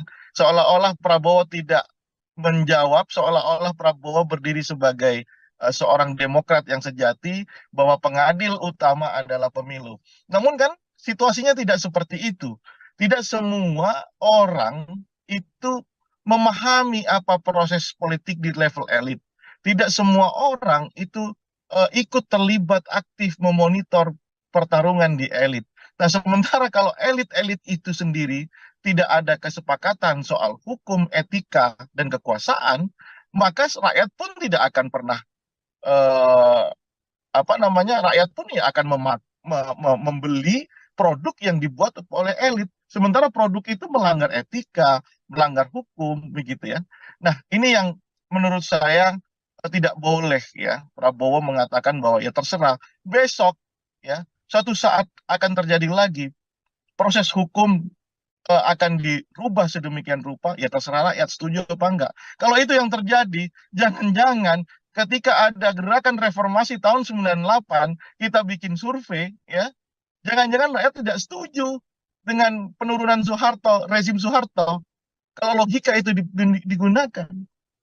Nah, ini yang menurut saya ada Prabowo harus keluar dari bahasa itu dan cukup katakan ya sudah biasa saja, kan tanya perasaan ya kan. Bagaimana perasaan Bapak gitu, ya sudah biasa saja, toh memang sudah jalan kan gitu.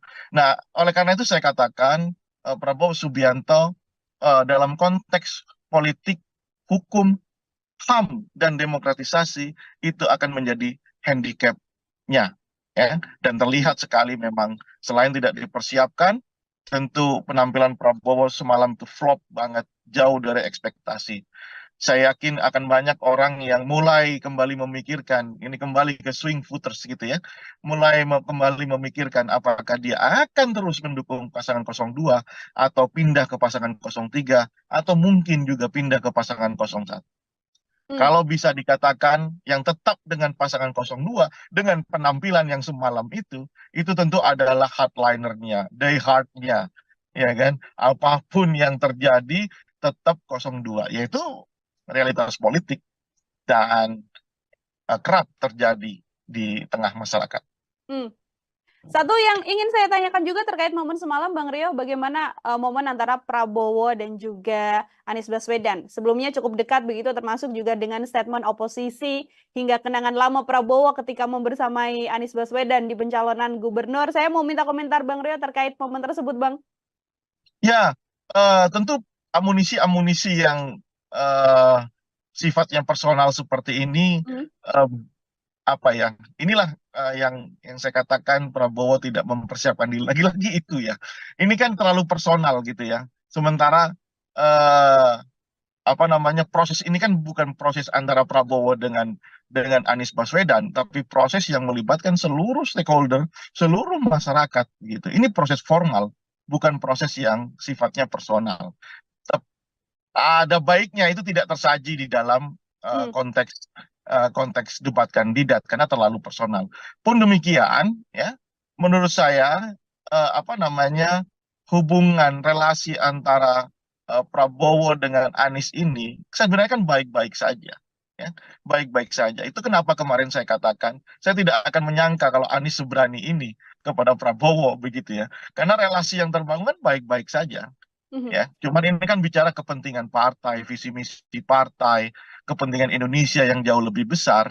Nah, oleh karena itu, ketika Prabowo menggunakan instrumen personalnya untuk mendowngrade Anies Baswedan, Anies memberikan respon yang juga tidak terduga gitu ya, dengan mengatakan bahwa Prabowo tidak tahan menjadi oposisi karena tidak bisa berbisnis kalau tidak berkuasa. Lagi-lagi di sini ini soal kecakapan di dalam bertutur, kecakapan di dalam mengkonstruksi sebuah isu. Saya jadi ingat ya, kenapa debat kandidat di Amerika Serikat itu bisa benar-benar bisa merontokkan elektabilitas seorang kandidat calon presiden. Kenapa? Karena hal-hal seperti ini, hal-hal yang ketika mereka tidak siap menjawab atau berargu argumen, coba cek perdebatan antara Donald Trump dengan Joe Biden, ya kan? Itu tentu akan terbukti mempengaruhi elektabilitas gitu. Nah, kalau misalnya ini situasi diskusi ini benar-benar diperpanjang, aturan permainan atau format debat ini benar-benar dimaksimalkan sehingga keluar semuanya, masyarakat akan tahu siapa yang paling siap, masyarakat akan tahu siapa yang paling mengerti persoalan-persoalan bangsa. Jadi tidak hanya dilihat urusan personal, gimmick gitu ya. Terus kemudian ya hal-hal yang remeh-temeh, terlalu elementer untuk berbicara sebagai calon presiden dengan substansi persoalan kebangsaan yang sangat besar gitu ya. Dibatasi oleh durasi yang hanya 1 menit, 2 menit. Menurut saya kita harus merevisi itu sehingga benar-benar kita tahu isi kepala calon presiden masing-masing. Saya katakan misalnya Ganjar dengan program government apps ya atau apa itu kan menarik gitu ya. Anies juga sudah mempraktekkan di Jakarta, kan menarik. Coba secara jujur, pasangan 02 apa yang ditawarkan coba semalam itu, meskipun oleh jubirnya dikatakan penampilan terbaik ya. Kalau politisi yang mengatakan itu oke, tapi coba lihat respon di Twitter. Sampai saya cek respon di Twitter di media sosial yang lainnya. Seorang presiden Partai Gelora, Anies Mata, memuji Prabowo di dalam penampilannya. Ada 400 komentar di situ. 400-400-nya itu menghujat, coba bayangkan. Nah, itu yang terjadi Nila. Makanya saya berharap besok format debat itu benar-benar diubah ya menjadi bagaimana masing-masing orang ini, masing-masing kandidat ini bisa mengeksplorasi pikiran kandidat yang lainnya sehingga masyarakat itu bisa melihat, oh ini presiden yang paham masalah dan tahu cara menyelesaikan masalah kebangsaan. Itu Nila. Oke, artinya memang daripada saling menyerang, kemudian seperti yang disuguhkan semalam, lebih baik adalah porsi yang paling banyak bagaimana kandidat ini bisa benar-benar menyampaikan gagasan ataupun janji-janji yang nantinya akan dilakukan ketika misalnya terpilih, Bang Deo. Ya, betul, persis. Harus seperti itu. Karena dibatasi durasi, kemudian kemudian panelis tidak bisa mengeksplor pikiran masing-masing kandidat. Saya khawatir malah besok-besok panelis dikasih rumbai-rumbai jadi cheerleader di situ kan. Oke, jadi fungsi-fungsi panelis yang juga hadir di sana juga tidak hanya sekedar mengambil nomor, kemudian mengeluarkan amplop mana seperti itu ya, namun juga punya fungsi yang lebih baik untuk bisa bertanya langsung, Bang Rio, pada masing-masing kandidat. Iya,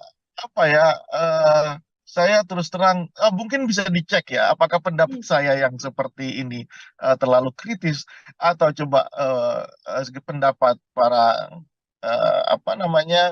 pengamat yang lain ya, apakah hanya Rio Prayogo yang melihat situasi panelis semalam itu tidak menguntungkan buat percaturan politik di Indonesia gitu ya. Mereka itu bergelar, mereka itu adalah seorang komunitas epistemik yang paham persoalan bangsa melalui riset ya, melalui pengabdiannya.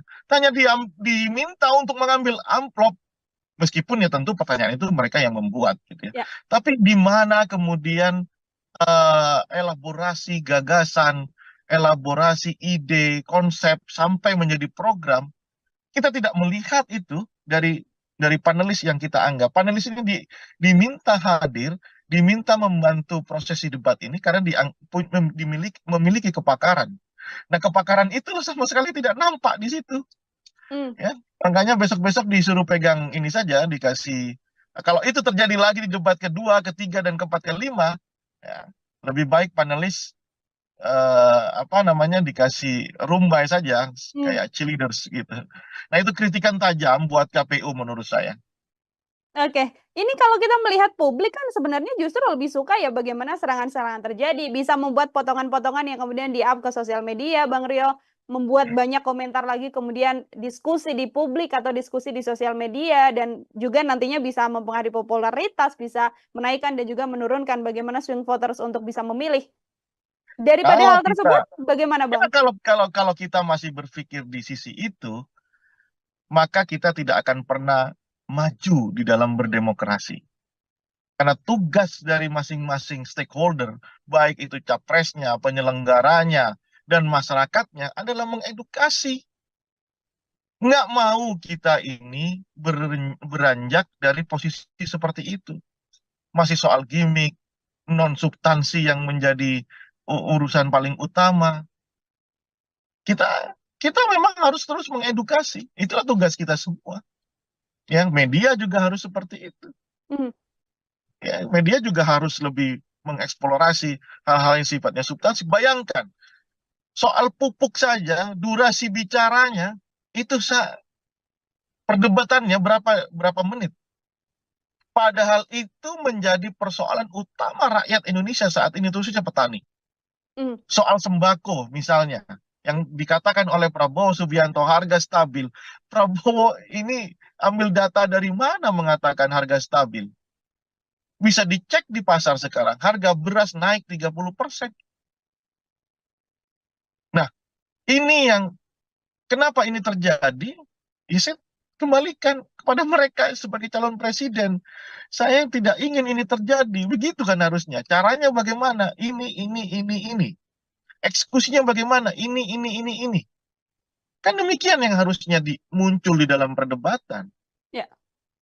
Ya seperti yang Ganjar katakan, kalaulah Pak Prabowo jadi presiden, bisakah membantu para korban untuk mencari makam? Itu kan teknis dan dibutuhkan.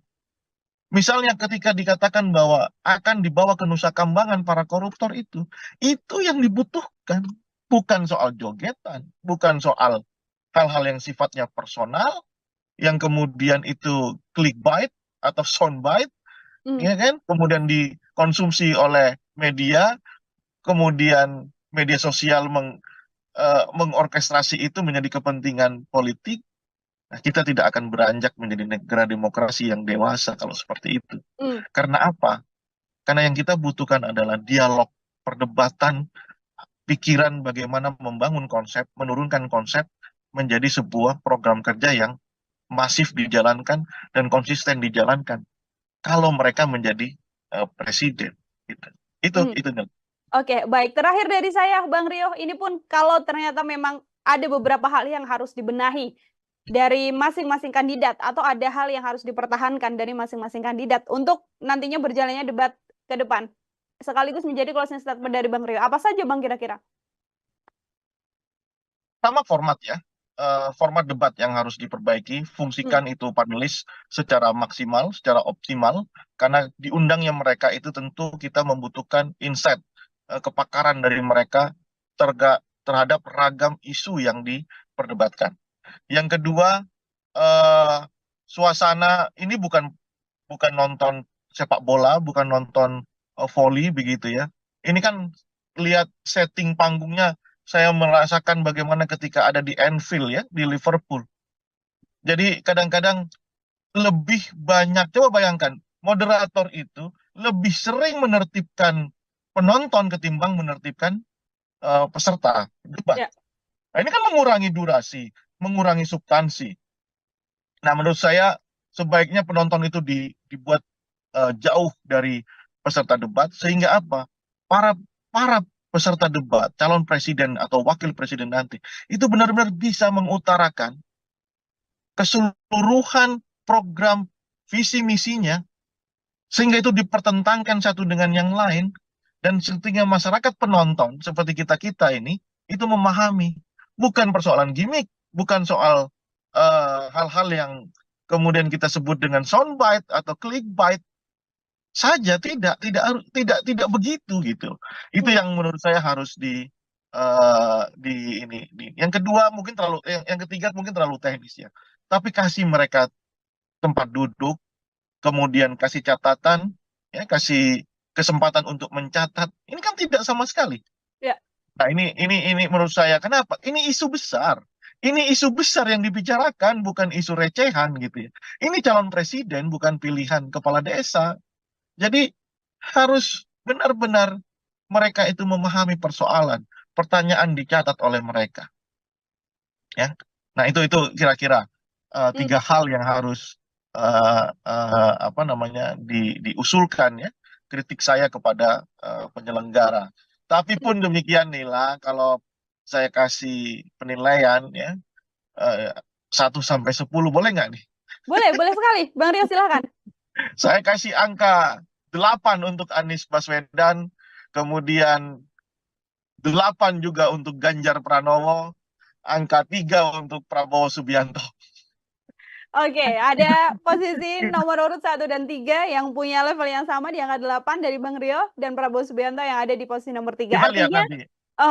posisi Anies dan juga Ganjar Pranowo sudah bisa dipertahankan, dan apa yang kira-kira harus diperbaiki dari pasangan nomor urut 2, Bang Rio?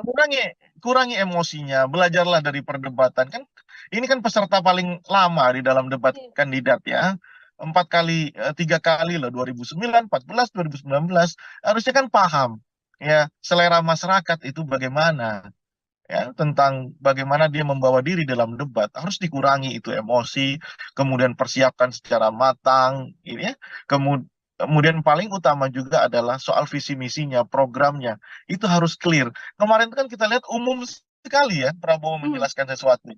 Apalagi ketika ditanya oleh Ganjar itu benar-benar nggak bisa menjawab, justru mengatakan bahwa siap mati untuk Indonesia. Ya semua orang siap mati gitu ya.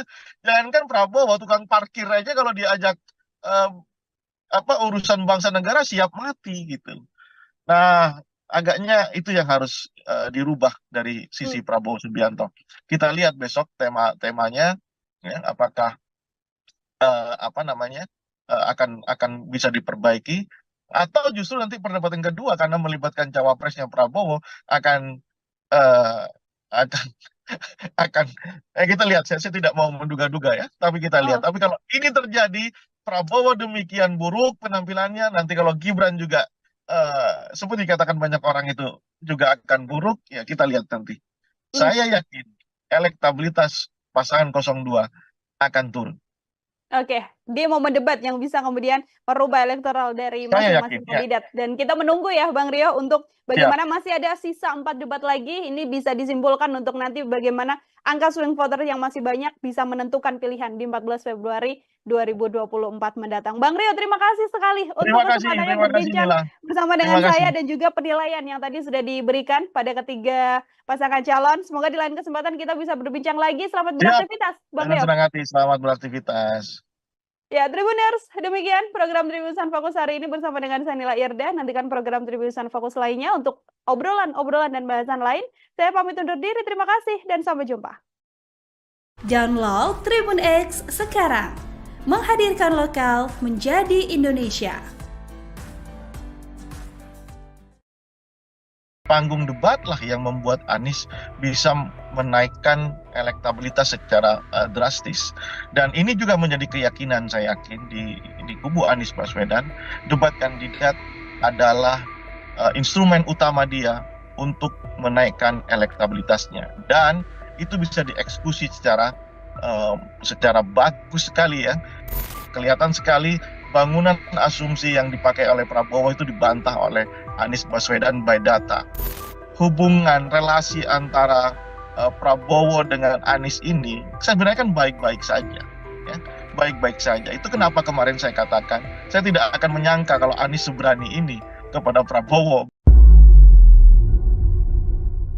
Program Tribun Fokus Tribuners hari ini kembali menjumpai Anda bersama dengan saya Nila Irda. Hari ini spesial kita akan menakar bagaimana performa debat perdana yang dilakukan oleh 3 calon presiden, Anies Baswedan, Prabowo Subianto, dan juga Ganjar Pranowo yang digelar Selasa malam di gedung KPU kemarin, dan ini masih menjadi perbincangan hangat oleh publik. Siapa yang kemudian bisa menguasai panggung dengan gagasan-gagasan dan juga ide yang disampaikannya?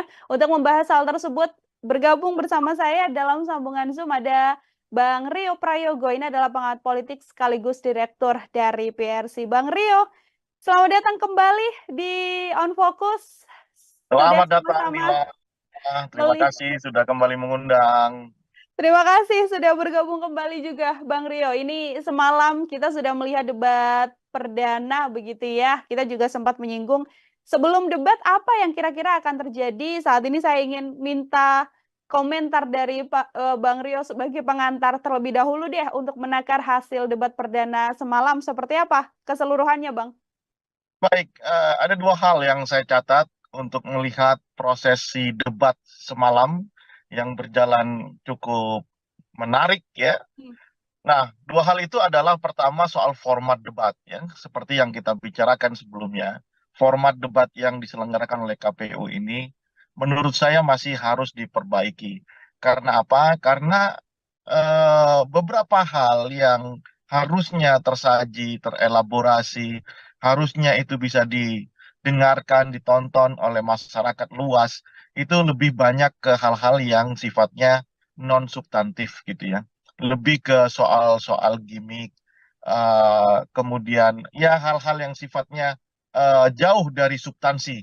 Nah, kenapa itu terjadi? Karena 11 panelis itu tidak, menurut saya, itu tidak berfungsi apapun ya.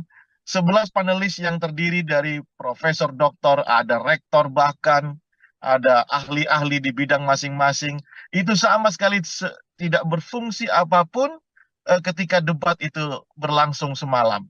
Mereka hanya nggak ada bedanya dengan penonton yang lainnya.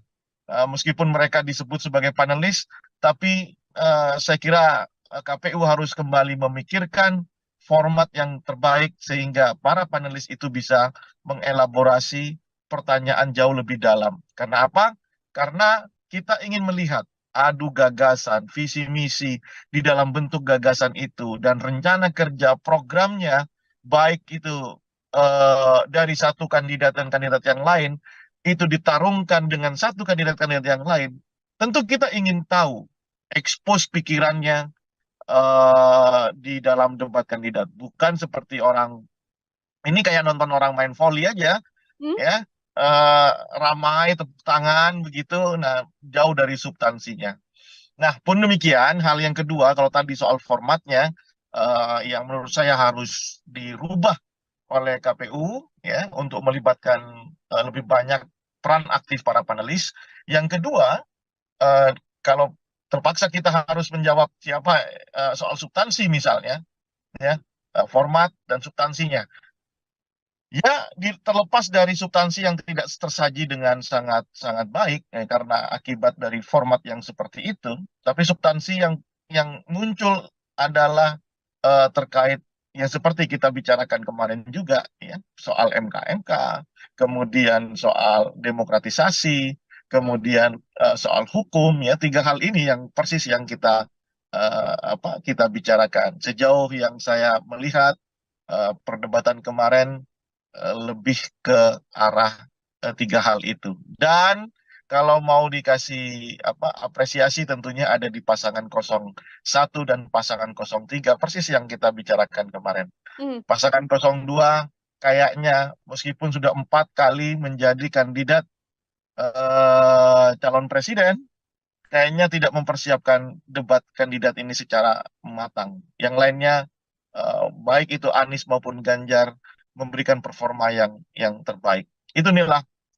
Oke, artinya ini performa terbaiknya dipegang oleh pasangan nomor urut 1 dan juga pasangan capres nomor urut 1 dan juga capres nomor urut 3. Saya mau lebih dalam mengenai bagaimana penilaian Bang Rio pada masing-masing kandidat, dimulai dari Anies Baswedan sendiri. Secara keseluruhan debat yang berlangsung semalam begitu ya, dengan bagaimana disampaikan paparan gitu jelas pun juga tidak tampak adanya berpikir yang sampai tidak bisa menjawab dari Anies Baswedan. Kalau melihat situasi ini, bagaimana menilai Anies Baswedan, Bang Rio? Anies selalu punya keyakinan bahwa debat kandidat adalah panggung yang bisa dimanfaatkan untuk menambah elektabilitasnya. Kenapa itu bisa saya katakan? Ketika Pilkada DKI tahun 2017, panggung debatlah yang membuat Anies bisa menaikkan elektabilitas secara drastis.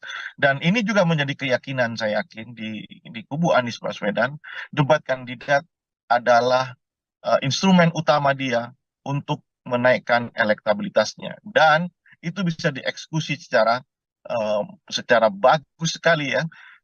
Bahkan yang tidak saya sangka, Anies berani sejak awal detik pertama dia menyampaikan sesuatu untuk penampil awal dia langsung attacking 02. Nah itu benar-benar di luar perkiraan saya.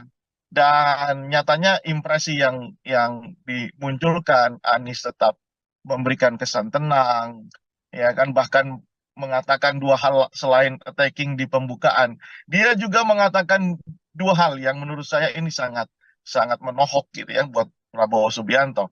Pertama soal fakta dan fiksi ya, soal data dan fiksi tentang polusi udara di Jakarta gitu ya. Kelihatan sekali bangunan asumsi yang dipakai oleh Prabowo itu dibantah oleh Anies Baswedan by data ya. Yang kedua soal oposisi dan ketidaktahanan Prabowo menjadi oposisi di Jokowi sehingga menjadi Menteri Pertahanan. Dua hal ini menjadi poin krusial ya, punchline Anies di dalam debat kandidat kemarin. Selain tentu adalah program visi misinya yang disampaikan secara clear, soal hukum dan kekuasaan dan hukum begitu ya. Itu secara clear disampaikan. Itu kekuatan Anies Baswedan, dan sudah kita prediksi sebelumnya bahwa panggung akan milik Anies Baswedan. Nah, sementara bagaimana dengan pasangan 02 gitu ya. Seperti yang saya katakan, meskipun punya pengalaman menjadi calon presiden dan pernah jadi calon wakil presiden Ibu Megawati tahun 2009, rupanya Prabowo tidak mempersiapkan ini secara matang.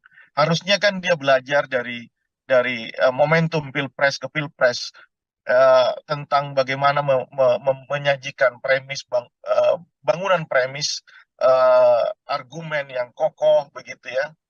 Kita tidak melihat, atau memang sudah dipersiapkan tetapi karena situasi yang membuat emosinya kembali muncul ya, jauh dari kata gemoy, gembira, asik begitu.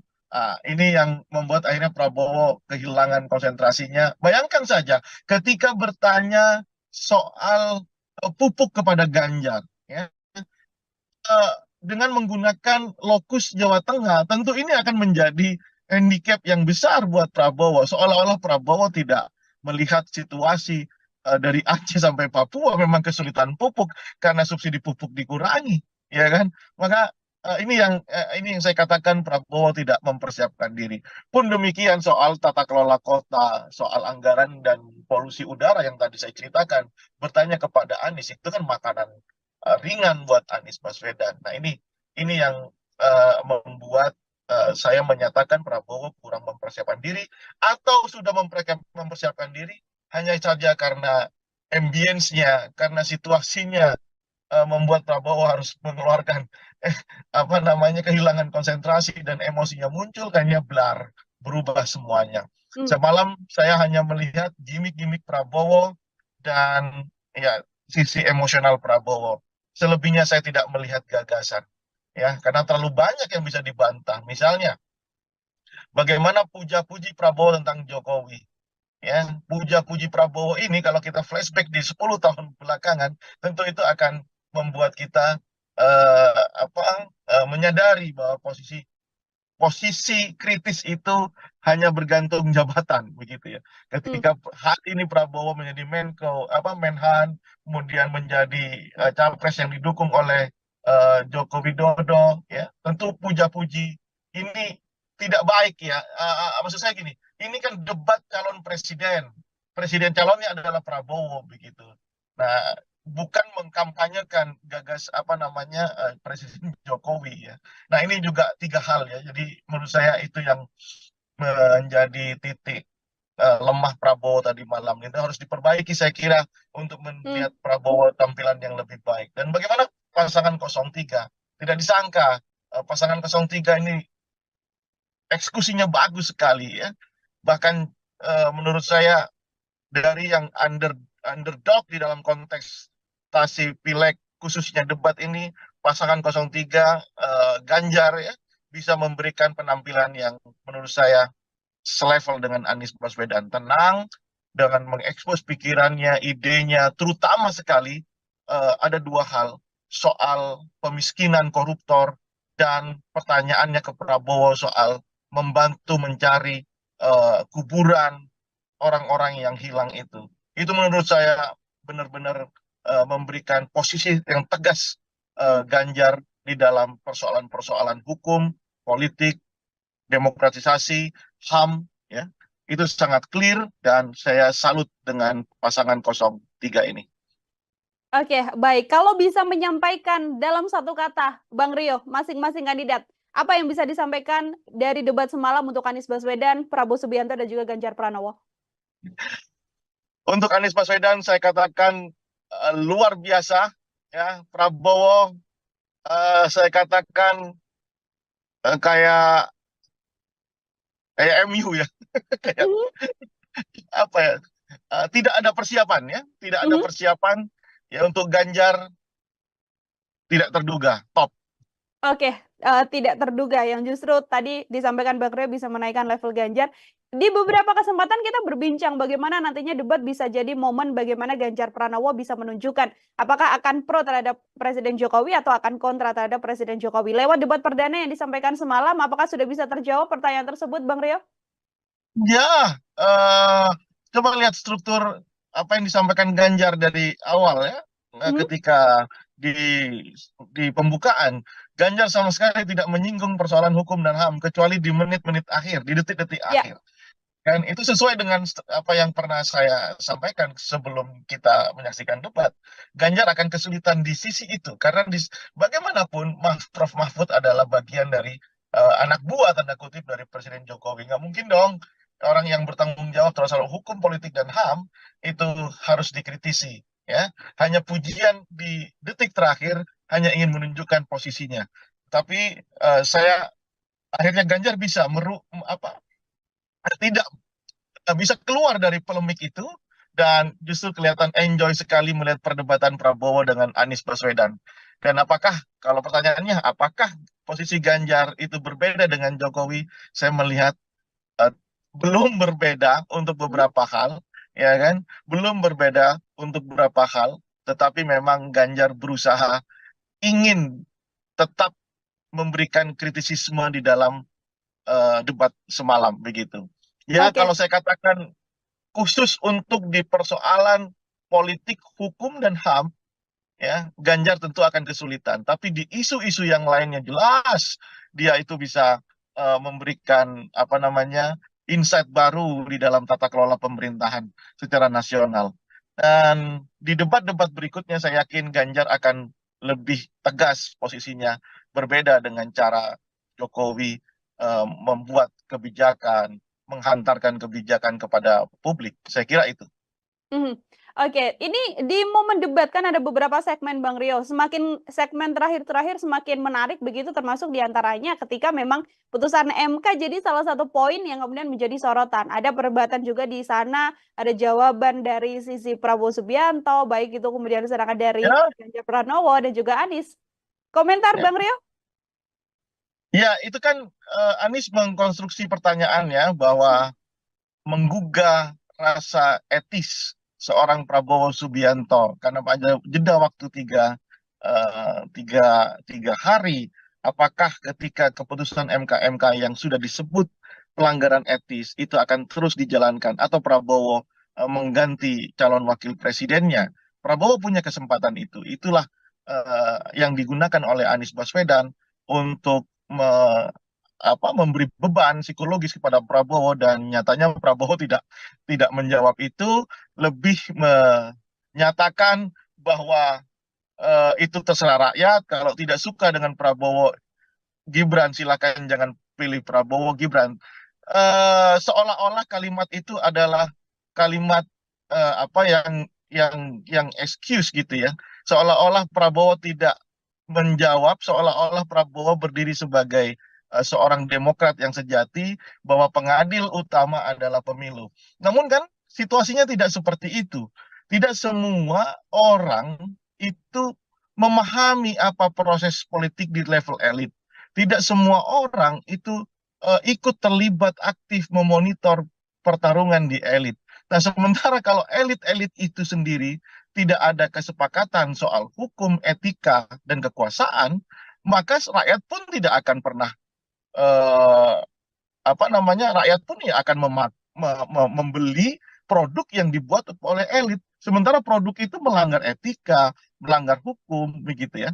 Nah, ini yang menurut saya tidak boleh ya Prabowo mengatakan bahwa ya terserah besok ya suatu saat akan terjadi lagi proses hukum akan dirubah sedemikian rupa, ya terserah rakyat setuju apa enggak. Kalau itu yang terjadi, jangan-jangan ketika ada gerakan reformasi tahun 98, kita bikin survei, ya, jangan-jangan rakyat tidak setuju dengan penurunan Soeharto, rezim Soeharto. Kalau logika itu digunakan. Nah, ini yang menurut saya ada Prabowo harus keluar dari bahasa itu dan cukup katakan, ya sudah, biasa saja. Kan tanya perasaan, ya kan? Bagaimana perasaan Bapak gitu. Ya sudah biasa saja. Toh memang sudah jalan kan gitu. Nah, oleh karena itu saya katakan Prabowo Subianto dalam konteks politik, hukum, HAM dan demokratisasi itu akan menjadi handicap-nya ya. Dan terlihat sekali memang selain tidak dipersiapkan, tentu penampilan Prabowo semalam itu flop banget, jauh dari ekspektasi. Saya yakin akan banyak orang yang mulai kembali memikirkan, ini kembali ke swing voters gitu ya, mulai kembali memikirkan apakah dia akan terus mendukung pasangan 02 atau pindah ke pasangan 03 atau mungkin juga pindah ke pasangan 01. Kalau bisa dikatakan yang tetap dengan pasangan 02 dengan penampilan yang semalam itu tentu adalah hardlinernya, diehardnya, ya kan? Apapun yang terjadi tetap 02, yaitu realitas politik dan kerap terjadi di tengah masyarakat.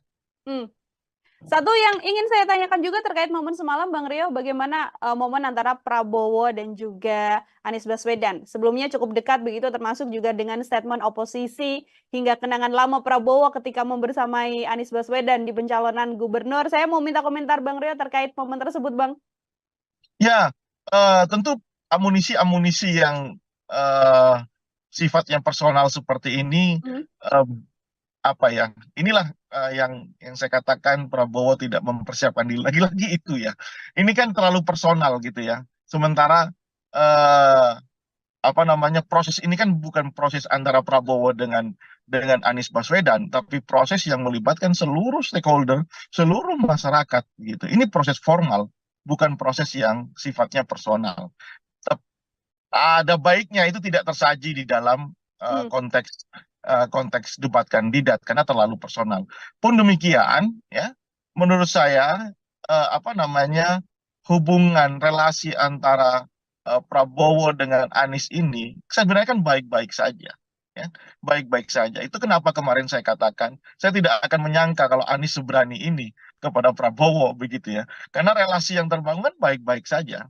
Ya, cuman ini kan bicara kepentingan partai, visi misi partai, kepentingan Indonesia yang jauh lebih besar.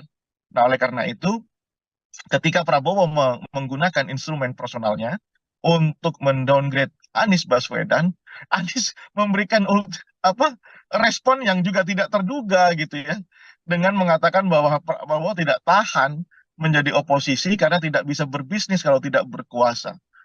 Lagi-lagi di sini ini soal apa namanya, kecakapan di dalam bertutur, kecakapan di dalam mengkonstruksi sebuah isu.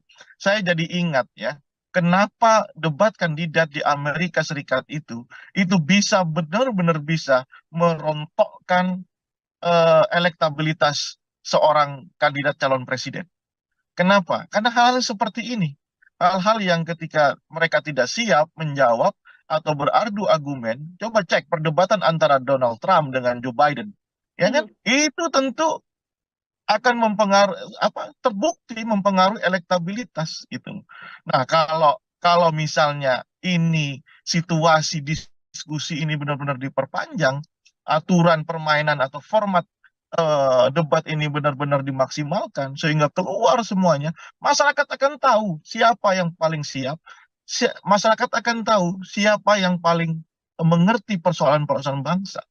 Jadi tidak hanya dilihat urusan personal, gimmick gitu ya, terus kemudian ya hal-hal yang remeh-temeh, terlalu elementer untuk berbicara sebagai calon presiden dengan substansi persoalan kebangsaan yang sangat besar gitu ya. Dibatasi oleh durasi yang hanya 1 menit, 2 menit. Menurut saya kita harus merevisi itu sehingga benar-benar kita tahu isi kepala calon presiden masing-masing.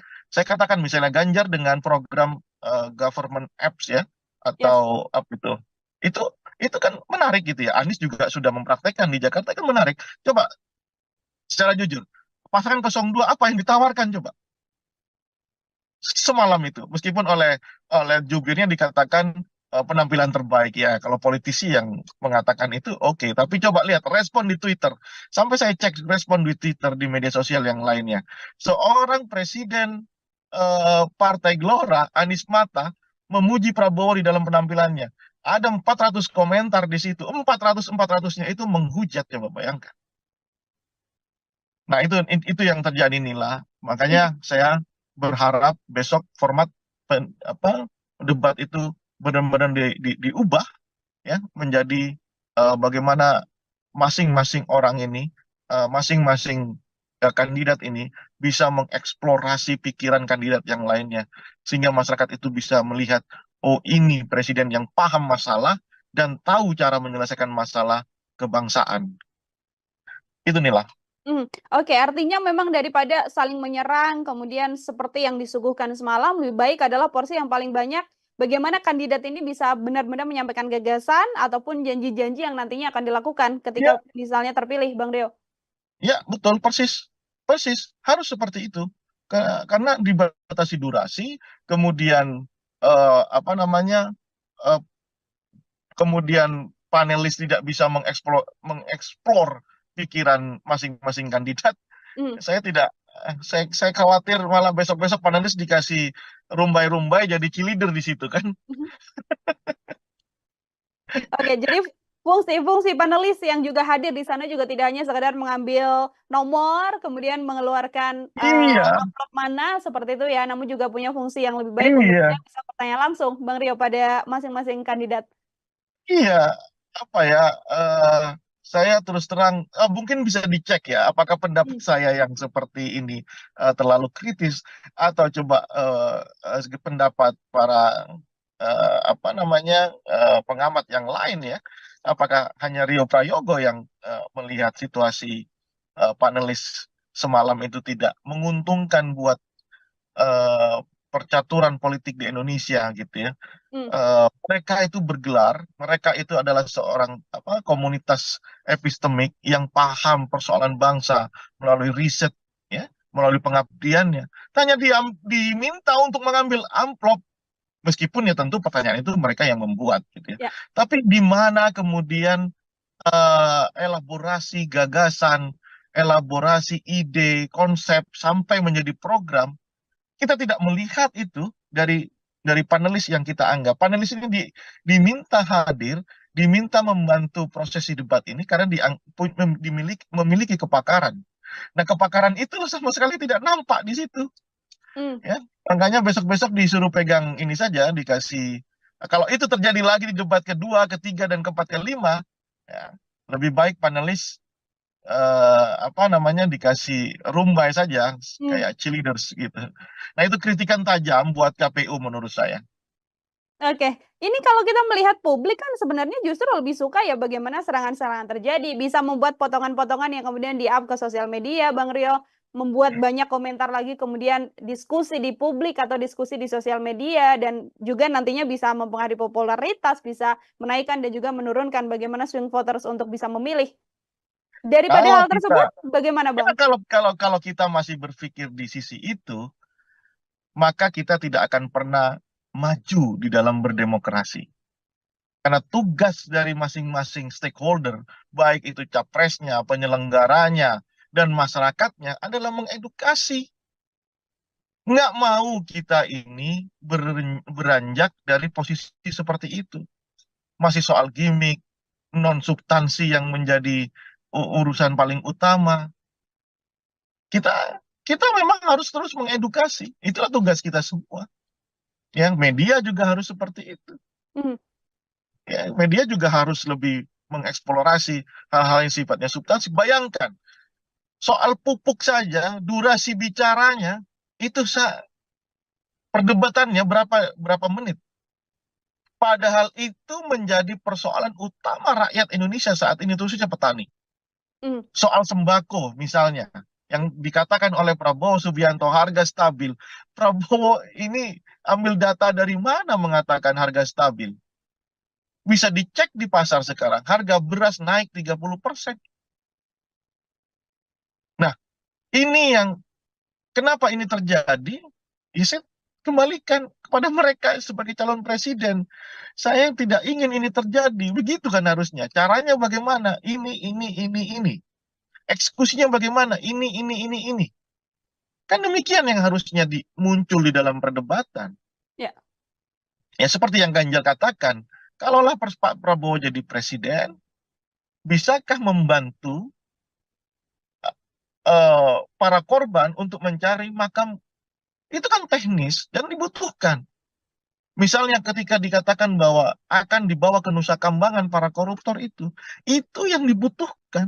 Bukan soal jogetan, bukan soal hal-hal yang sifatnya personal, yang kemudian itu clickbait atau soundbite, Mhm. ya kan? Kemudian dikonsumsi oleh media, kemudian media sosial mengorkestrasi itu menjadi kepentingan politik. Nah, kita tidak akan beranjak menjadi negara demokrasi yang dewasa kalau seperti itu. Mhm. Karena apa? Karena yang kita butuhkan adalah dialog, perdebatan, pikiran bagaimana membangun konsep, menurunkan konsep menjadi sebuah program kerja yang masif dijalankan dan konsisten dijalankan. Kalau mereka menjadi presiden, gitu. Mhm. Itu. Oke, baik. Terakhir dari saya, Bang Rio, ini pun kalau ternyata memang ada beberapa hal yang harus dibenahi dari masing-masing kandidat atau ada hal yang harus dipertahankan dari masing-masing kandidat untuk nantinya berjalannya debat ke depan. Sekaligus menjadi closing statement dari Bang Rio. Apa saja, Bang, kira-kira? Sama format ya, format debat yang harus diperbaiki, Hmm. fungsikan itu panelis secara maksimal, secara optimal, karena diundangnya mereka itu tentu kita membutuhkan insight, kepakaran dari mereka terhadap ragam isu yang diperdebatkan. Yang kedua, eh, suasana ini bukan nonton sepak bola, bukan nonton volley begitu ya. Ini kan lihat setting panggungnya, saya merasakan bagaimana ketika ada di Anfield ya, di Liverpool. Jadi kadang-kadang lebih banyak, coba bayangkan, moderator itu lebih sering menertibkan penonton ketimbang menertibkan peserta debat. Ya. Nah, ini kan mengurangi durasi, mengurangi substansi. Nah, menurut saya sebaiknya penonton itu dibuat jauh dari peserta debat sehingga apa? Para para peserta debat, calon presiden atau wakil presiden nanti itu benar-benar bisa mengutarakan keseluruhan program visi misinya sehingga itu dipertentangkan satu dengan yang lain dan sehingga masyarakat penonton seperti kita-kita ini itu memahami bukan persoalan gimmick, bukan soal hal-hal yang kemudian kita sebut dengan soundbite atau clickbait saja, tidak begitu gitu. Itu Hmm. yang menurut saya harus yang kedua mungkin yang ketiga mungkin terlalu teknis ya. Tapi kasih mereka tempat duduk, kemudian kasih catatan, ya kasih kesempatan untuk mencatat. Ini kan tidak sama sekali. Ya. Nah, ini menurut saya kenapa? Ini isu besar. Ini isu besar yang dibicarakan, bukan isu recehan gitu ya. Ini calon presiden, bukan pilihan kepala desa. Jadi harus benar-benar mereka itu memahami persoalan, pertanyaan dicatat oleh mereka. Ya, nah itu kira-kira Hmm. tiga hal yang harus apa namanya diusulkan ya kritik saya kepada penyelenggara. Tapi Hmm. pun demikian Nila, kalau saya kasih penilaian ya 1 sampai 10 boleh nggak nih? Boleh sekali. Bang Rio, silakan. Saya kasih angka 8 untuk Anies Baswedan, kemudian 8 juga untuk Ganjar Pranowo, angka 3 untuk Prabowo Subianto. Oke, ada posisi nomor urut 1 dan 3 yang punya level yang sama di angka 8 dari Bang Rio dan Prabowo Subianto yang ada di posisi nomor 3. Kita lihat Artinya, nanti. posisi Anies dan juga Ganjar Pranowo sudah bisa dipertahankan dan apa yang kira-kira harus diperbaiki dari pasangan nomor urut 2, Bang Rio? Kurangi emosinya, belajarlah dari perdebatan. Kan ini kan peserta paling lama di dalam debat kandidat ya. 3 kali loh, 2009, 14, 2019. Harusnya kan paham ya selera masyarakat itu bagaimana, ya tentang bagaimana dia membawa diri dalam debat. Harus dikurangi itu emosi, kemudian persiapkan secara matang, ini ya. Kemudian paling utama juga adalah soal visi misinya, programnya itu harus clear. Kemarin kan kita lihat umum sekali ya Prabowo menjelaskan sesuatu. Apalagi ketika ditanya oleh Ganjar itu benar-benar nggak bisa menjawab, justru mengatakan bahwa siap mati untuk Indonesia. Ya semua orang siap mati gitu ya. Jangankan Prabowo, tukang parkir aja kalau diajak eh, urusan bangsa negara siap mati gitu. Nah, agaknya itu yang harus dirubah dari sisi Prabowo Subianto. Kita lihat besok temanya ya, apakah akan bisa diperbaiki atau justru nanti perdebatan kedua karena melibatkan cawapresnya Prabowo akan eh, akan akan kita lihat. Saya tidak mau menduga-duga ya, tapi kita lihat. Tapi kalau ini terjadi, Prabowo demikian buruk penampilannya, nanti kalau Gibran juga seperti dikatakan banyak orang itu juga akan buruk, ya kita lihat nanti. Saya yakin elektabilitas pasangan 02 akan turun. Oke, di momen debat yang bisa kemudian merubah elektoral dari Saya masing-masing yakin, ya. kandidat. Dan kita menunggu ya Bang Rio untuk bagaimana masih ada sisa 4 debat lagi. Ini bisa disimpulkan untuk nanti bagaimana angka swing voter yang masih banyak bisa menentukan pilihan di 14 Februari 2024 mendatang. Bang Rio, terima kasih sekali untuk kesempatannya berbincang bersama dengan saya dan juga penilaian yang tadi sudah diberikan pada ketiga pasangan calon. Semoga di lain kesempatan kita bisa berbincang lagi. Selamat beraktivitas, Bang Rio. Senang hati, selamat beraktivitas. Ya, Tribuners, demikian program Tribusan Fokus hari ini bersama dengan saya Nila Irda. Nantikan program Tribusan Fokus lainnya untuk obrolan-obrolan dan bahasan lain. Saya pamit undur diri, terima kasih dan sampai jumpa. Download Tribun X sekarang. Menghadirkan lokal menjadi Indonesia. Panggung debat lah yang membuat Anies bisa menaikkan elektabilitas secara drastis. Dan ini juga menjadi keyakinan saya yakin di kubu Anies Baswedan, debat kandidat adalah instrumen utama dia untuk menaikkan elektabilitasnya. Dan itu bisa dieksekusi secara bagus sekali ya. Kelihatan sekali bangunan asumsi yang dipakai oleh Prabowo itu dibantah oleh Anies Baswedan by data. Hubungan relasi antara Prabowo dengan Anies ini sebenarnya kan baik-baik saja, ya. Baik-baik saja. Itu kenapa kemarin saya katakan saya tidak akan menyangka kalau Anies seberani ini kepada Prabowo.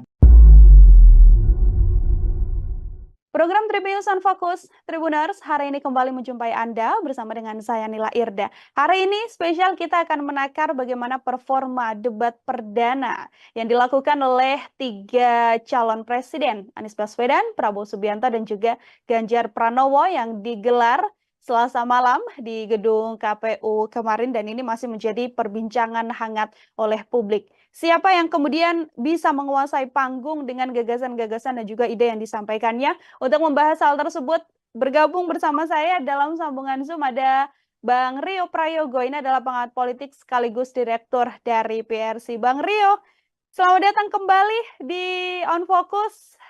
Selamat datang, Nila. Terima kasih sudah kembali mengundang. Terima kasih sudah bergabung kembali juga Bang Rio. Ini semalam kita sudah melihat debat perdana begitu ya. Kita juga sempat menyinggung sebelum debat apa yang kira-kira akan terjadi. Saat ini saya ingin minta komentar dari Bang Rio sebagai pengantar terlebih dahulu deh untuk menakar hasil debat perdana semalam seperti apa keseluruhannya, Bang? Baik, ada 2 hal yang saya catat untuk melihat prosesi debat semalam yang berjalan cukup menarik ya. Nah, 2 hal itu adalah pertama soal format debat ya, seperti yang kita bicarakan sebelumnya. Format debat yang diselenggarakan oleh KPU ini menurut saya jauh dari substansi. Nah, kenapa itu terjadi? Karena 11 panelis itu tidak, menurut saya itu tidak berfungsi apapun, ya. 11 panelis yang terdiri dari profesor, doktor, ada rektor, bahkan ada ahli-ahli di bidang masing-masing, itu sama sekali tidak berfungsi apapun ketika debat itu berlangsung semalam. Mereka hanya nggak ada bedanya dengan penonton yang lainnya.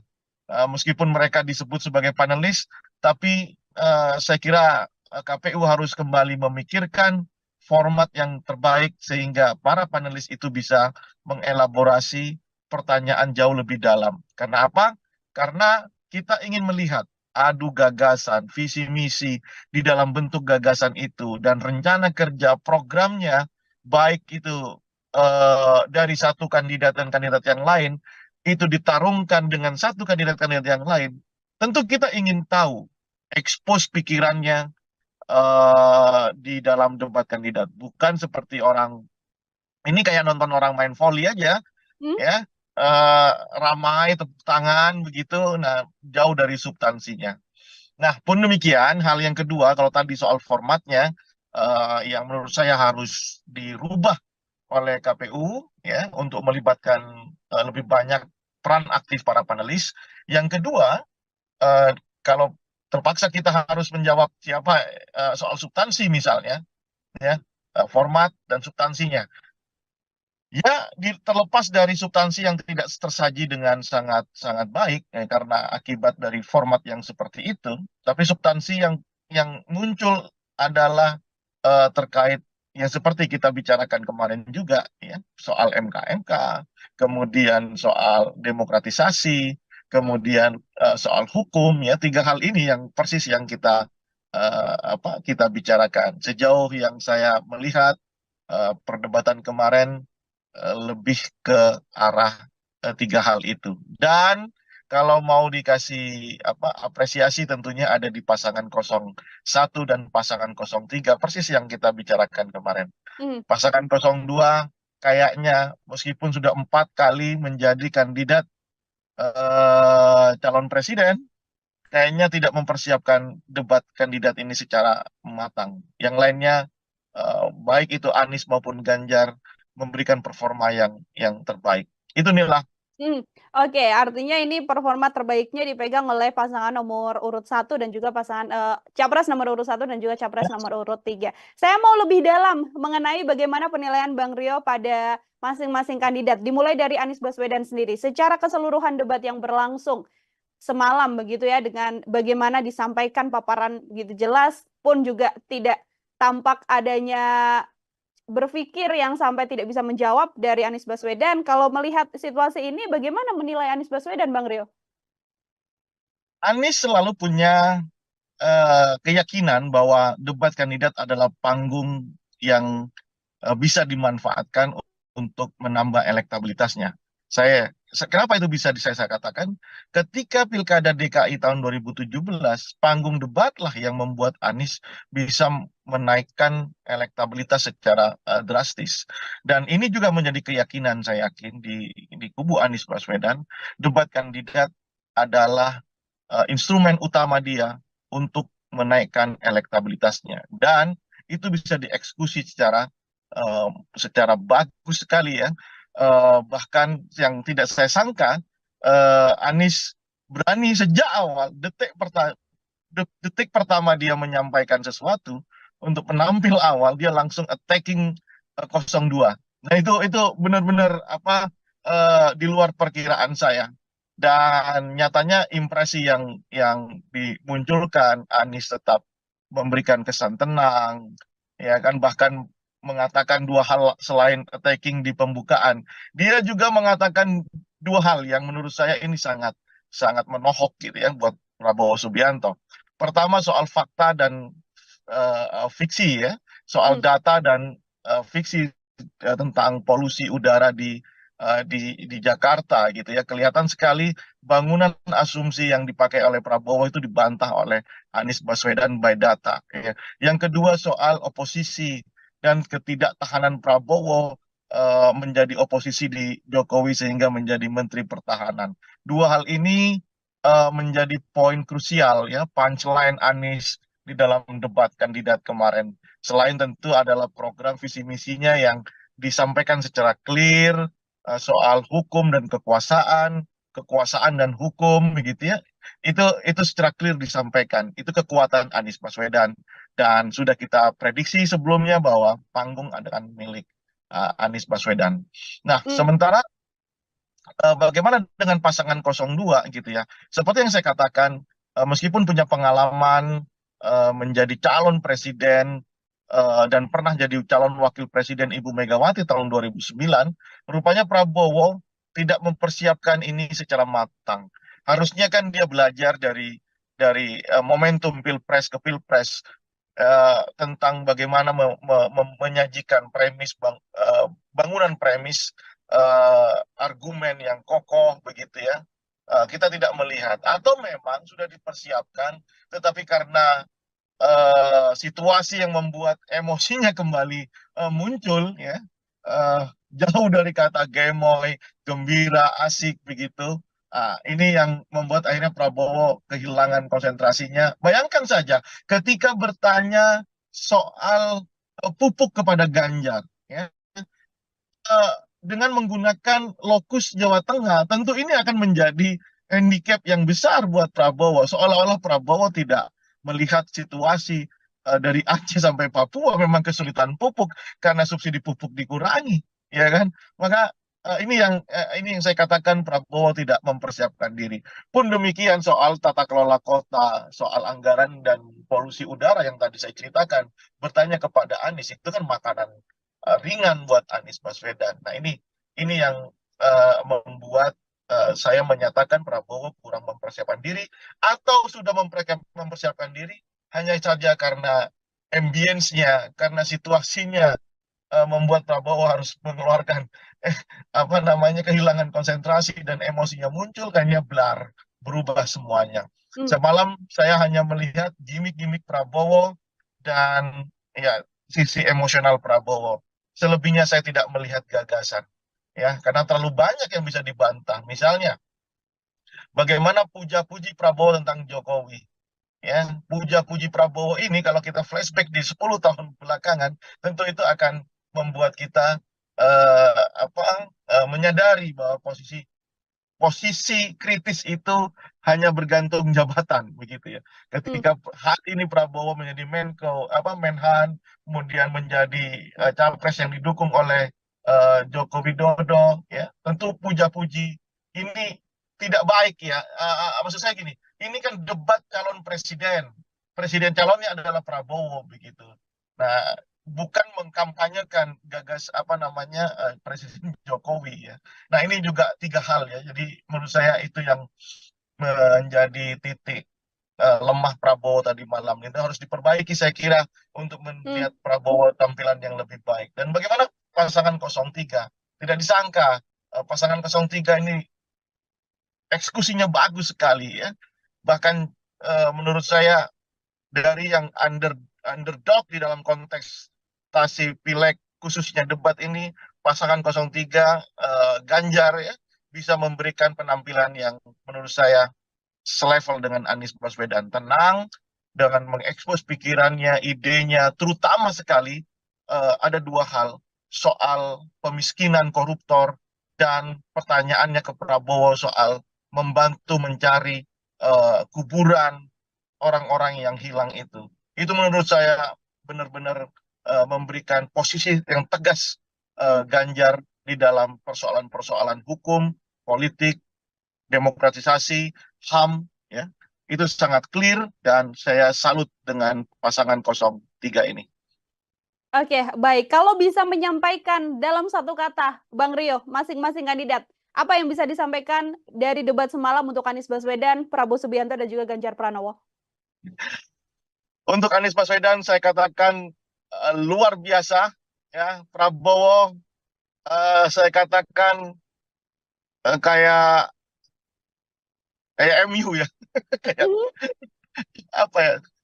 Tidak ada persiapan ya, tidak ada persiapan ya. Untuk Ganjar tidak terduga, top.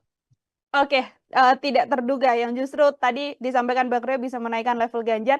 Di beberapa kesempatan kita berbincang bagaimana nantinya debat bisa jadi momen bagaimana Ganjar Pranowo bisa menunjukkan apakah akan pro terhadap Presiden Jokowi atau akan kontra terhadap Presiden Jokowi. Lewat debat perdana yang disampaikan semalam, apakah sudah bisa terjawab pertanyaan tersebut, Bang Rio?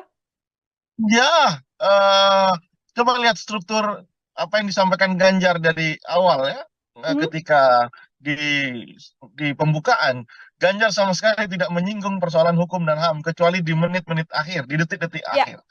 Dan itu sesuai dengan apa yang pernah saya sampaikan sebelum kita menyaksikan debat. Ganjar akan kesulitan di sisi itu karena bagaimanapun Prof. Mahfud adalah bagian dari anak buah tanda kutip dari Presiden Jokowi. Nggak mungkin dong orang yang bertanggung jawab terhadap soal hukum, politik dan HAM itu harus dikritisi. Ya, hanya pujian di detik terakhir hanya ingin menunjukkan posisinya. Tapi saya akhirnya Ganjar bisa tidak bisa keluar dari polemik itu dan justru kelihatan enjoy sekali melihat perdebatan Prabowo dengan Anies Baswedan. Dan kalau pertanyaannya, apakah posisi Ganjar itu berbeda dengan Jokowi? Saya melihat eh, belum berbeda untuk beberapa hal, ya kan? Belum berbeda untuk beberapa hal, tetapi memang Ganjar berusaha ingin tetap memberikan kritisisme di dalam debat semalam begitu. Ya, Oke. kalau saya katakan khusus untuk di persoalan politik, hukum dan HAM, ya Ganjar tentu akan kesulitan. Tapi di isu-isu yang lainnya jelas dia itu bisa memberikan insight baru di dalam tata kelola pemerintahan secara nasional. Dan di debat-debat berikutnya saya yakin Ganjar akan lebih tegas posisinya, berbeda dengan cara Jokowi membuat kebijakan, menghantarkan kebijakan kepada publik. Saya kira itu. Mhm. Oke, ini di momen debat kan ada beberapa segmen Bang Rio. Semakin segmen terakhir-terakhir semakin menarik begitu termasuk diantaranya ketika memang putusan MK jadi salah satu poin yang kemudian menjadi sorotan. Ada perdebatan juga di sana, ada jawaban dari sisi Prabowo Subianto, baik itu kemudian serangan dari Ya, Ganjar Pranowo dan juga Anies. Komentar ya. Bang Rio? Ya, itu kan Anies mengkonstruksi pertanyaannya bahwa menggugah rasa etis seorang Prabowo Subianto karena pada jeda waktu tiga hari, apakah ketika keputusan MK yang sudah disebut pelanggaran etis itu akan terus dijalankan atau Prabowo mengganti calon wakil presidennya? Prabowo punya kesempatan itu. Itulah yang digunakan oleh Anies Baswedan untuk memberi beban psikologis kepada Prabowo dan nyatanya Prabowo tidak menjawab itu, lebih menyatakan bahwa itu terserah rakyat, kalau tidak suka dengan Prabowo Gibran silakan jangan pilih Prabowo Gibran. Seolah-olah kalimat itu adalah kalimat apa yang excuse gitu ya. Seolah-olah Prabowo tidak menjawab, seolah-olah Prabowo berdiri sebagai seorang demokrat yang sejati bahwa pengadil utama adalah pemilu. Namun kan situasinya tidak seperti itu. Tidak semua orang itu memahami apa proses politik di level elit. Tidak semua orang itu ikut terlibat aktif memonitor pertarungan di elit. Nah, sementara kalau elit-elit itu sendiri tidak ada kesepakatan soal hukum, etika, dan kekuasaan, maka rakyat pun tidak akan pernah eh, rakyat pun ya akan membeli produk yang dibuat oleh elit. Sementara produk itu melanggar etika, melanggar hukum, begitu ya. Nah, ini yang menurut saya tidak boleh ya Prabowo mengatakan bahwa ya terserah besok ya suatu saat akan terjadi lagi proses hukum akan dirubah sedemikian rupa, ya terserah rakyat setuju apa enggak. Kalau itu yang terjadi, jangan-jangan ketika ada gerakan reformasi tahun 98, kita bikin survei, ya, jangan-jangan rakyat tidak setuju dengan penurunan Soeharto, rezim Soeharto. Kalau logika itu digunakan. Nah, ini yang menurut saya ada Prabowo harus keluar dari bahasa itu dan cukup katakan, ya sudah, biasa saja. Kan tanya perasaan, ya kan? Bagaimana perasaan Bapak gitu? Ya sudah biasa saja. Toh memang sudah jalan kan? gitu.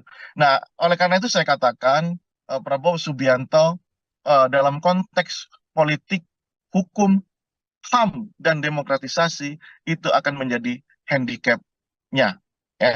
Dan terlihat sekali memang selain tidak dipersiapkan, tentu penampilan Prabowo semalam itu flop banget, jauh dari ekspektasi.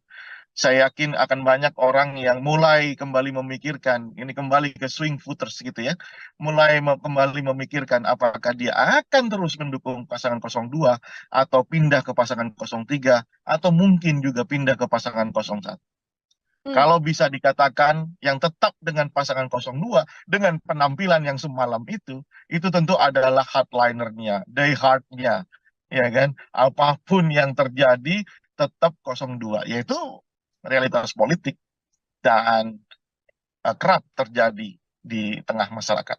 Hmm. Satu yang ingin saya tanyakan juga terkait momen semalam, Bang Rio, bagaimana momen antara Prabowo dan juga Anies Baswedan? Sebelumnya cukup dekat begitu, termasuk juga dengan statement oposisi hingga kenangan lama Prabowo ketika membersamai Anies Baswedan di pencalonan gubernur. Saya mau minta komentar Bang Rio terkait momen tersebut, Bang.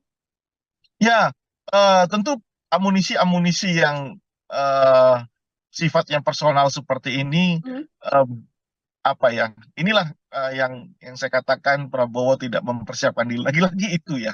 Ini kan terlalu personal gitu ya. Sementara apa namanya, proses ini kan bukan proses antara Prabowo dengan Anies Baswedan, tapi proses yang melibatkan seluruh stakeholder, seluruh masyarakat gitu. Ini proses formal, bukan proses yang sifatnya personal. Ada baiknya itu tidak tersaji di dalam konteks debat kandidat karena terlalu personal. Pun demikian, ya, menurut saya apa namanya, hubungan relasi antara Prabowo dengan Anies ini sebenarnya kan baik-baik saja, ya, baik-baik saja. Itu kenapa kemarin saya katakan saya tidak akan menyangka kalau Anies seberani ini kepada Prabowo begitu ya, karena relasi yang terbangun kan baik-baik saja. Ya, cuman ini kan bicara kepentingan partai, visi misi partai, kepentingan Indonesia yang jauh lebih besar. Nah, oleh karena itu, ketika Prabowo menggunakan instrumen personalnya untuk mendowngrade Anies Baswedan, Anies memberikan respon yang juga tidak terduga gitu ya, dengan mengatakan bahwa Prabowo tidak tahan menjadi oposisi karena tidak bisa berbisnis kalau tidak berkuasa. Lagi-lagi di sini ini soal apa namanya, kecakapan di dalam bertutur, kecakapan di dalam mengkonstruksi sebuah isu. Saya jadi ingat ya, kenapa debat kandidat di Amerika Serikat itu bisa benar-benar bisa merontokkan elektabilitas seorang kandidat calon presiden. Kenapa? Karena hal-hal seperti ini, hal-hal yang ketika mereka tidak siap menjawab atau berargu argumen, coba cek perdebatan antara Donald Trump dengan Joe Biden. Ya kan? Itu tentu akan terbukti mempengaruhi elektabilitas gitu. Nah, kalau misalnya ini situasi diskusi ini benar-benar diperpanjang, aturan permainan atau format debat ini benar-benar dimaksimalkan sehingga keluar semuanya, masyarakat akan tahu siapa yang paling siap, masyarakat akan tahu siapa yang paling mengerti persoalan-persoalan bangsa. Jadi tidak hanya dilihat urusan personal, gimmick gitu ya. Terus kemudian ya hal-hal yang remeh-temeh, terlalu elementer untuk berbicara sebagai calon presiden dengan substansi persoalan kebangsaan yang sangat besar gitu ya. Dibatasi oleh durasi yang hanya 1 menit, 2 menit. Menurut saya kita harus merevisi itu sehingga benar-benar kita tahu isi kepala calon presiden masing-masing. Saya katakan misalnya Ganjar dengan program government apps ya, atau apa itu kan menarik gitu ya. Anies juga sudah mempraktekkan di Jakarta, kan menarik. Coba secara jujur, pasangan 02 apa yang ditawarkan coba semalam itu, meskipun oleh jubirnya dikatakan penampilan terbaik ya. Kalau politisi yang mengatakan itu oke, tapi coba lihat respon di Twitter. Sampai saya cek respon di Twitter, di media sosial yang lainnya. Seorang presiden Partai Gelora, Anies Mata, memuji Prabowo di dalam penampilannya. Ada 400 komentar di situ. 400-400-nya itu menghujat, coba bayangkan. Nah, itu yang terjadi Nila. Makanya saya berharap besok format debat itu benar-benar diubah ya menjadi bagaimana masing-masing orang ini, masing-masing kandidat ini bisa mengeksplorasi pikiran kandidat yang lainnya sehingga masyarakat itu bisa melihat, oh ini presiden yang paham masalah dan tahu cara menyelesaikan masalah kebangsaan. Itu Nila. Oke, artinya memang daripada saling menyerang, kemudian seperti yang disuguhkan semalam, lebih baik adalah porsi yang paling banyak bagaimana kandidat ini bisa benar-benar menyampaikan gagasan ataupun janji-janji yang nantinya akan dilakukan Ya, ketika misalnya terpilih, Bang Deo. ya betul persis, persis harus seperti itu. Karena dibatasi durasi, kemudian apa namanya, eh, kemudian panelis tidak bisa mengeksplor pikiran masing-masing kandidat. Hmm. Saya tidak, saya khawatir malah besok-besok panelis dikasih rumbai-rumbai jadi cheerleader di situ kan. Oke, jadi fungsi-fungsi panelis yang juga hadir di sana juga tidak hanya sekedar mengambil nomor, kemudian mengeluarkan Iya, amplop mana seperti itu ya, namun juga punya fungsi yang lebih baik untuk iya, kita bisa bertanya langsung, Bang Rio, pada masing-masing kandidat. iya. Apa ya? eh, saya terus terang, mungkin bisa dicek ya, apakah pendapat Hmm. saya yang seperti ini terlalu kritis atau coba pendapat para apa namanya pengamat yang lain ya. Apakah hanya Rio Prayogo yang melihat situasi panelis semalam itu tidak menguntungkan buat eh, percaturan politik di Indonesia gitu ya. Hmm. Mereka itu bergelar, mereka itu adalah seorang komunitas epistemik yang paham persoalan bangsa melalui riset ya, melalui pengabdiannya. Tanya dia diminta untuk mengambil amplop, meskipun ya tentu pertanyaan itu mereka yang membuat gitu ya. Ya. Tapi di mana kemudian elaborasi gagasan, elaborasi ide, konsep sampai menjadi program, kita tidak melihat itu dari panelis yang kita anggap. Panelis ini diminta hadir, diminta membantu prosesi debat ini karena memiliki kepakaran. Nah, kepakaran itu sama sekali tidak nampak di situ. Hmm. Ya, makanya besok-besok disuruh pegang ini saja, dikasih. Kalau itu terjadi lagi di debat kedua, ketiga, dan keempat, kelima, ya, lebih baik panelis apa namanya dikasih rumbai saja Hmm. kayak cheerleaders gitu. Nah, itu kritikan tajam buat KPU menurut saya. Oke, ini kalau kita melihat publik kan sebenarnya justru lebih suka ya bagaimana serangan-serangan terjadi, bisa membuat potongan-potongan yang kemudian di-up ke sosial media, Bang Rio, membuat banyak komentar lagi, kemudian diskusi di publik atau diskusi di sosial media, dan juga nantinya bisa mempengaruhi popularitas, bisa menaikkan dan juga menurunkan bagaimana swing voters untuk bisa memilih.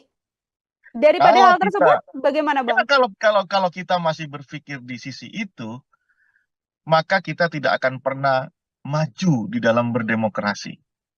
Karena tugas dari masing-masing stakeholder, baik itu capresnya, penyelenggaranya, dan masyarakatnya adalah mengedukasi. Nggak mau kita ini beranjak dari posisi seperti itu.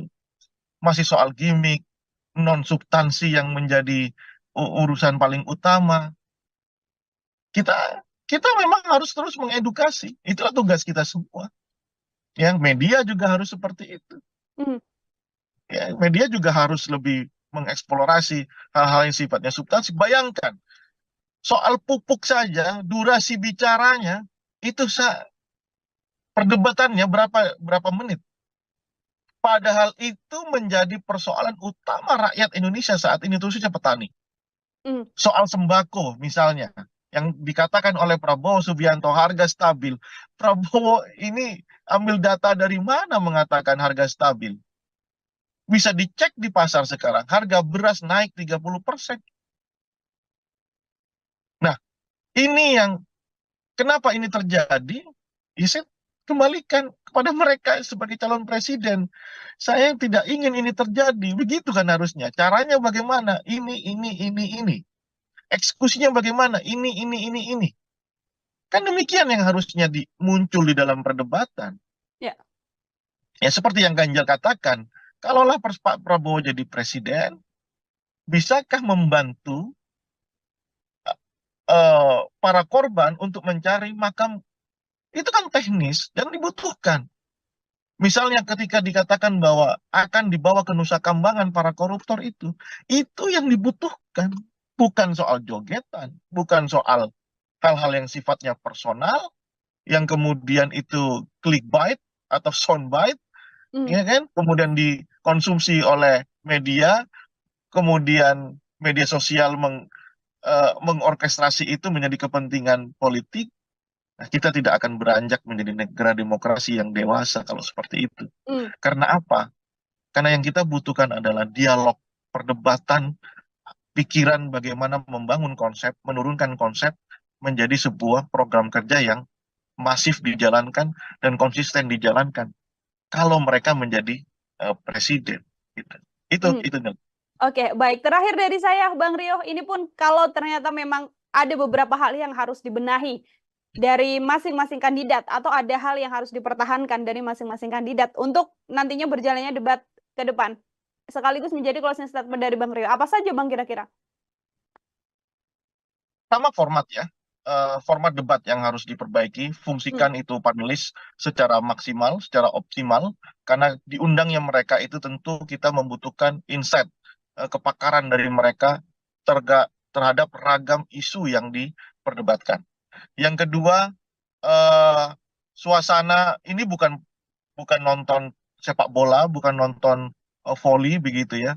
Ini kan lihat setting panggungnya, saya merasakan bagaimana ketika ada di Anfield ya, di Liverpool. Jadi kadang-kadang lebih banyak, coba bayangkan, moderator itu lebih sering menertibkan penonton ketimbang menertibkan peserta debat. Nah, ini kan mengurangi durasi, mengurangi substansi. Nah, menurut saya sebaiknya penonton itu dibuat jauh dari peserta debat, sehingga apa?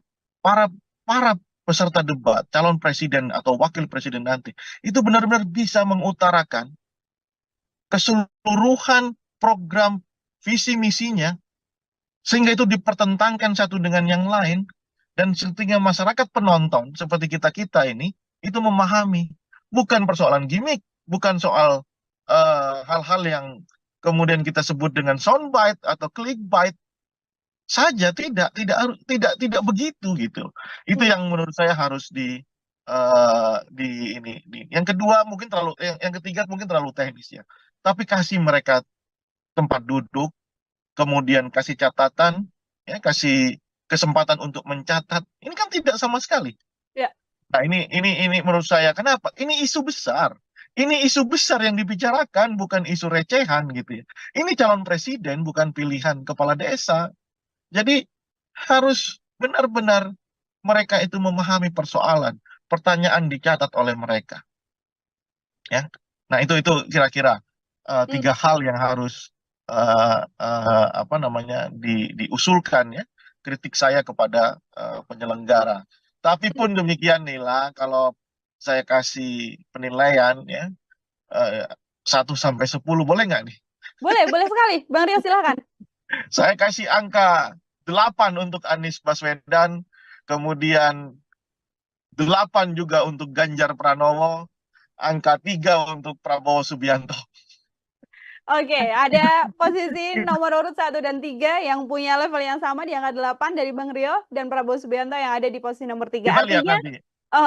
Posisi Anies dan juga Ganjar Pranowo sudah bisa dipertahankan, dan apa yang kira-kira harus diperbaiki dari pasangan nomor urut 2, Bang Rio? Kurangi emosinya, belajarlah dari perdebatan. Kan ini kan peserta paling lama di dalam debat kandidat ya. 3 kali loh, 2009, 14, 2019. Harusnya kan paham ya selera masyarakat itu bagaimana, ya, tentang bagaimana dia membawa diri dalam debat. Harus dikurangi itu emosi. Urusan bangsa negara siap mati gitu. Nah, agaknya itu yang harus dirubah dari sisi Prabowo Subianto. Kita lihat besok temanya ya, apakah akan bisa diperbaiki, atau justru nanti perdebatan kedua karena melibatkan cawapresnya Prabowo akan kita lihat. Saya tidak mau menduga-duga ya, tapi kita lihat. Tapi kalau ini terjadi, Prabowo demikian buruk penampilannya, nanti kalau Gibran juga seperti dikatakan banyak orang itu juga akan buruk, ya kita lihat nanti. Hmm. Saya yakin elektabilitas pasangan 02 akan turun. Oke, di momen debat yang bisa kemudian merubah elektoral dari Saya masing-masing yakin, ya. kandidat. Dan kita menunggu ya Bang Rio untuk bagaimana masih ada sisa 4 debat lagi. Ini bisa disimpulkan untuk nanti bagaimana angka swing voter yang masih banyak bisa menentukan pilihan di 14 Februari 2024 mendatang. Bang Rio, terima kasih sekali untuk Terima kasih kesempatannya Nila. berbincang bersama dengan Terima kasih. saya dan juga penilaian yang tadi sudah diberikan pada ketiga pasangan calon. Semoga di lain kesempatan kita bisa berbincang lagi. Selamat Siap. beraktivitas, Bang Dengan Rio. senang hati, selamat beraktivitas. Ya, Tribuners, demikian program Tribusan Fokus hari ini bersama dengan saya Nila Irda. Nantikan program Tribusan Fokus lainnya untuk obrolan dan bahasan lain. Saya pamit undur diri, terima kasih dan sampai jumpa. Download Tribun X sekarang. Menghadirkan lokal menjadi Indonesia. Panggung debat lah yang membuat Anies bisa menaikkan elektabilitas secara drastis. Dan ini juga menjadi keyakinan saya yakin di kubu Anies Baswedan, debat kandidat adalah instrumen utama dia untuk menaikkan elektabilitasnya. Dan itu bisa dieksekusi secara bagus sekali ya. Kelihatan sekali bangunan asumsi yang dipakai oleh Prabowo itu dibantah oleh Anies Baswedan by data. Hubungan relasi antara Prabowo dengan Anies ini sebenarnya kan baik-baik saja, ya. Baik-baik saja. Itu kenapa kemarin saya katakan saya tidak akan menyangka kalau Anies seberani ini kepada Prabowo. Program Tribusan Fokus Tribuners hari ini kembali menjumpai Anda bersama dengan saya Nila Irda. Hari ini spesial kita akan menakar bagaimana performa debat perdana yang dilakukan oleh 3 calon presiden, Anies Baswedan, Prabowo Subianto, dan juga Ganjar Pranowo yang digelar Selasa malam di gedung KPU kemarin, dan ini masih menjadi perbincangan hangat oleh publik. Siapa yang kemudian bisa menguasai panggung dengan gagasan-gagasan dan juga ide yang disampaikannya? Untuk membahas hal tersebut, bergabung bersama saya dalam sambungan Zoom ada Bang Rio Prayogo. Ini adalah pengamat politik sekaligus direktur dari PRC. Bang Rio, selamat datang kembali di On Focus. Selamat datang, Nila. Terima kasih sudah kembali mengundang. Terima kasih sudah bergabung kembali juga Bang Rio. Ini semalam kita sudah melihat debat perdana begitu ya. Kita juga sempat menyinggung sebelum debat apa yang kira-kira akan terjadi. Saat ini saya ingin minta komentar dari Bang Rio sebagai pengantar terlebih dahulu deh untuk menakar hasil debat perdana semalam. Seperti apa keseluruhannya, Bang? Baik, ada 2 hal yang saya catat untuk melihat prosesi debat semalam yang berjalan cukup menarik ya.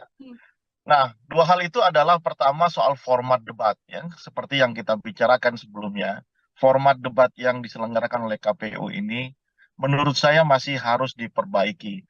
Karena apa? Karena beberapa hal yang harusnya tersaji, terelaborasi, harusnya itu bisa didengarkan, ditonton oleh masyarakat luas, itu lebih banyak ke hal-hal yang sifatnya non substantif gitu ya, lebih ke soal-soal gimmick, kemudian ya hal-hal yang sifatnya jauh dari substansi.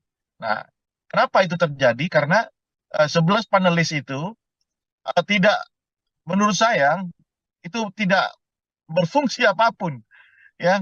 11 panelis yang terdiri dari profesor, doktor, ada rektor, bahkan ada ahli-ahli di bidang masing-masing, itu sama sekali tidak berfungsi apapun ketika debat itu berlangsung semalam.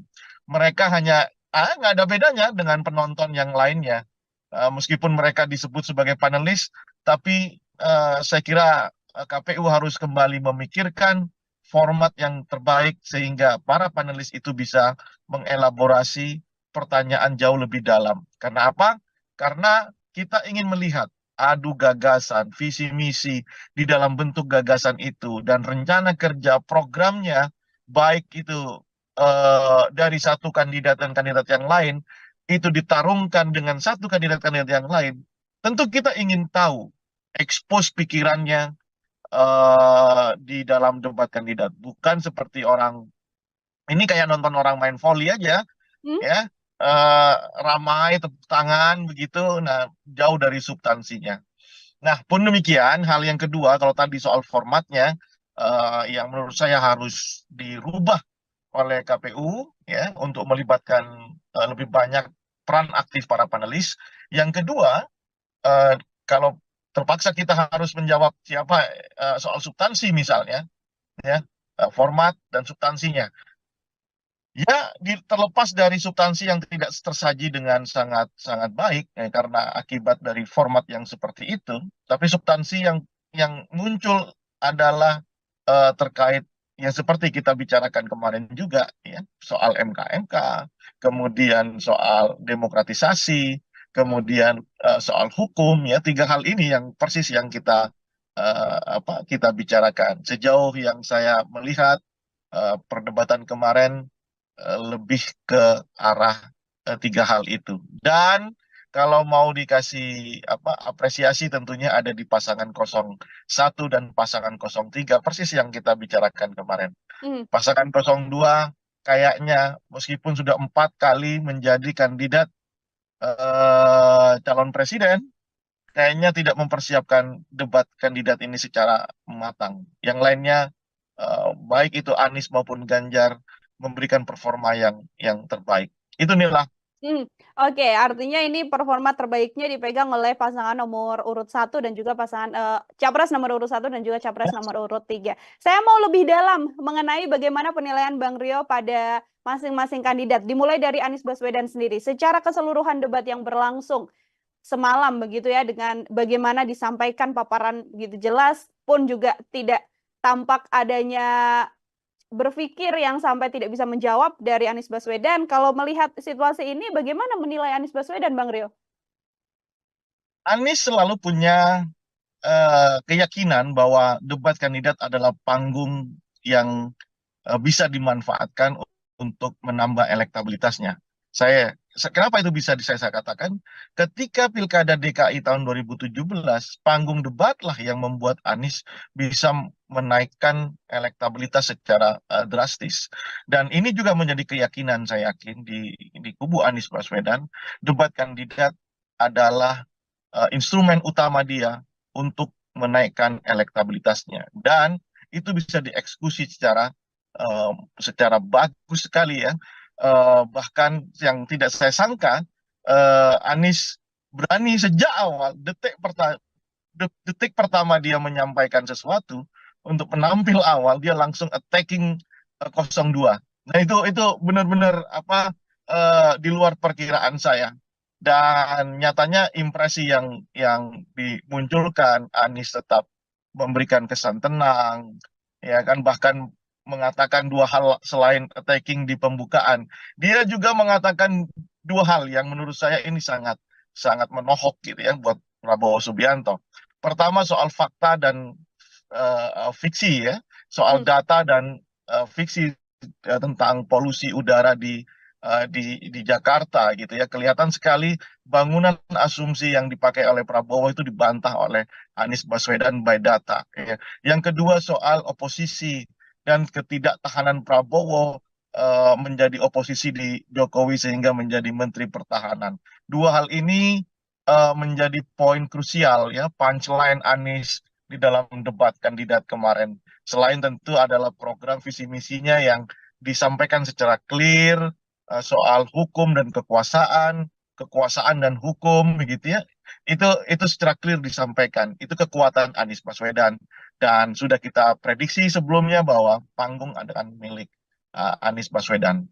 Nah, sementara bagaimana dengan pasangan 02 gitu ya. Seperti yang saya katakan, meskipun punya pengalaman menjadi calon presiden dan pernah jadi calon wakil presiden Ibu Megawati tahun 2009, rupanya Prabowo tidak mempersiapkan ini secara matang. Harusnya kan dia belajar dari momentum pilpres ke pilpres tentang bagaimana menyajikan bangunan premis argumen yang kokoh begitu ya. Kita tidak melihat atau memang sudah dipersiapkan tetapi karena situasi yang membuat emosinya kembali muncul ya, jauh dari kata gemoy, gembira, asik begitu. Ini yang membuat akhirnya Prabowo kehilangan konsentrasinya. Bayangkan saja ketika bertanya soal pupuk kepada Ganjar, ya, eh, dengan menggunakan lokus Jawa Tengah, tentu ini akan menjadi handicap yang besar buat Prabowo. Seolah-olah Prabowo tidak melihat situasi dari Aceh sampai Papua memang kesulitan pupuk karena subsidi pupuk dikurangi, ya kan? Maka ini yang saya katakan Prabowo tidak mempersiapkan diri. Pun demikian soal tata kelola kota, soal anggaran dan polusi udara yang tadi saya ceritakan, bertanya kepada Anies itu kan makanan ringan buat Anies Baswedan. Nah ini yang membuat saya menyatakan Prabowo kurang mempersiapkan diri atau sudah mempersiapkan diri hanya saja karena ambience-nya, karena situasinya membuat Prabowo harus mengeluarkan apa namanya kehilangan konsentrasi dan emosinya muncul kayaknya berubah semuanya. Semalam saya hanya melihat gimmick-gimmick Prabowo dan ya sisi emosional Prabowo. Selebihnya saya tidak melihat gagasan, ya, karena terlalu banyak yang bisa dibantah. Misalnya, bagaimana puja-puji Prabowo tentang Jokowi, ya, puja-puji Prabowo ini kalau kita flashback di 10 tahun belakangan, tentu itu akan membuat kita menyadari bahwa posisi kritis itu hanya bergantung jabatan begitu ya. Ketika hari ini Prabowo menjadi Menhan, kemudian menjadi capres yang didukung oleh Joko Widodo, ya, tentu puja-puji ini tidak baik ya. Maksud saya gini, ini kan debat calon presiden, presiden calonnya adalah Prabowo begitu. Nah, bukan mengkampanyekan Presiden Jokowi ya.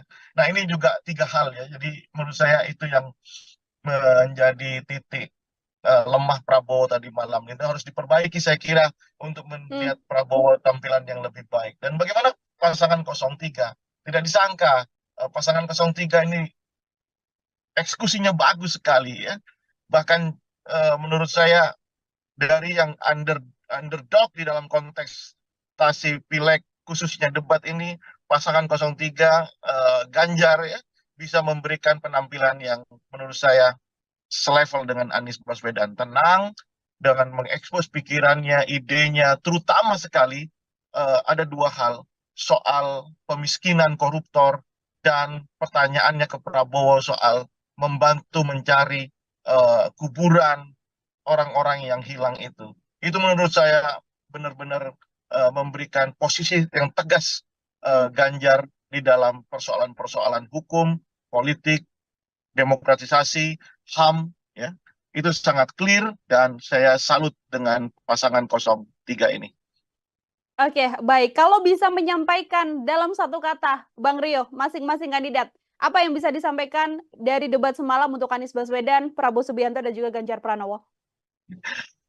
Untuk Anies Baswedan saya katakan luar biasa ya. Prabowo saya katakan kayak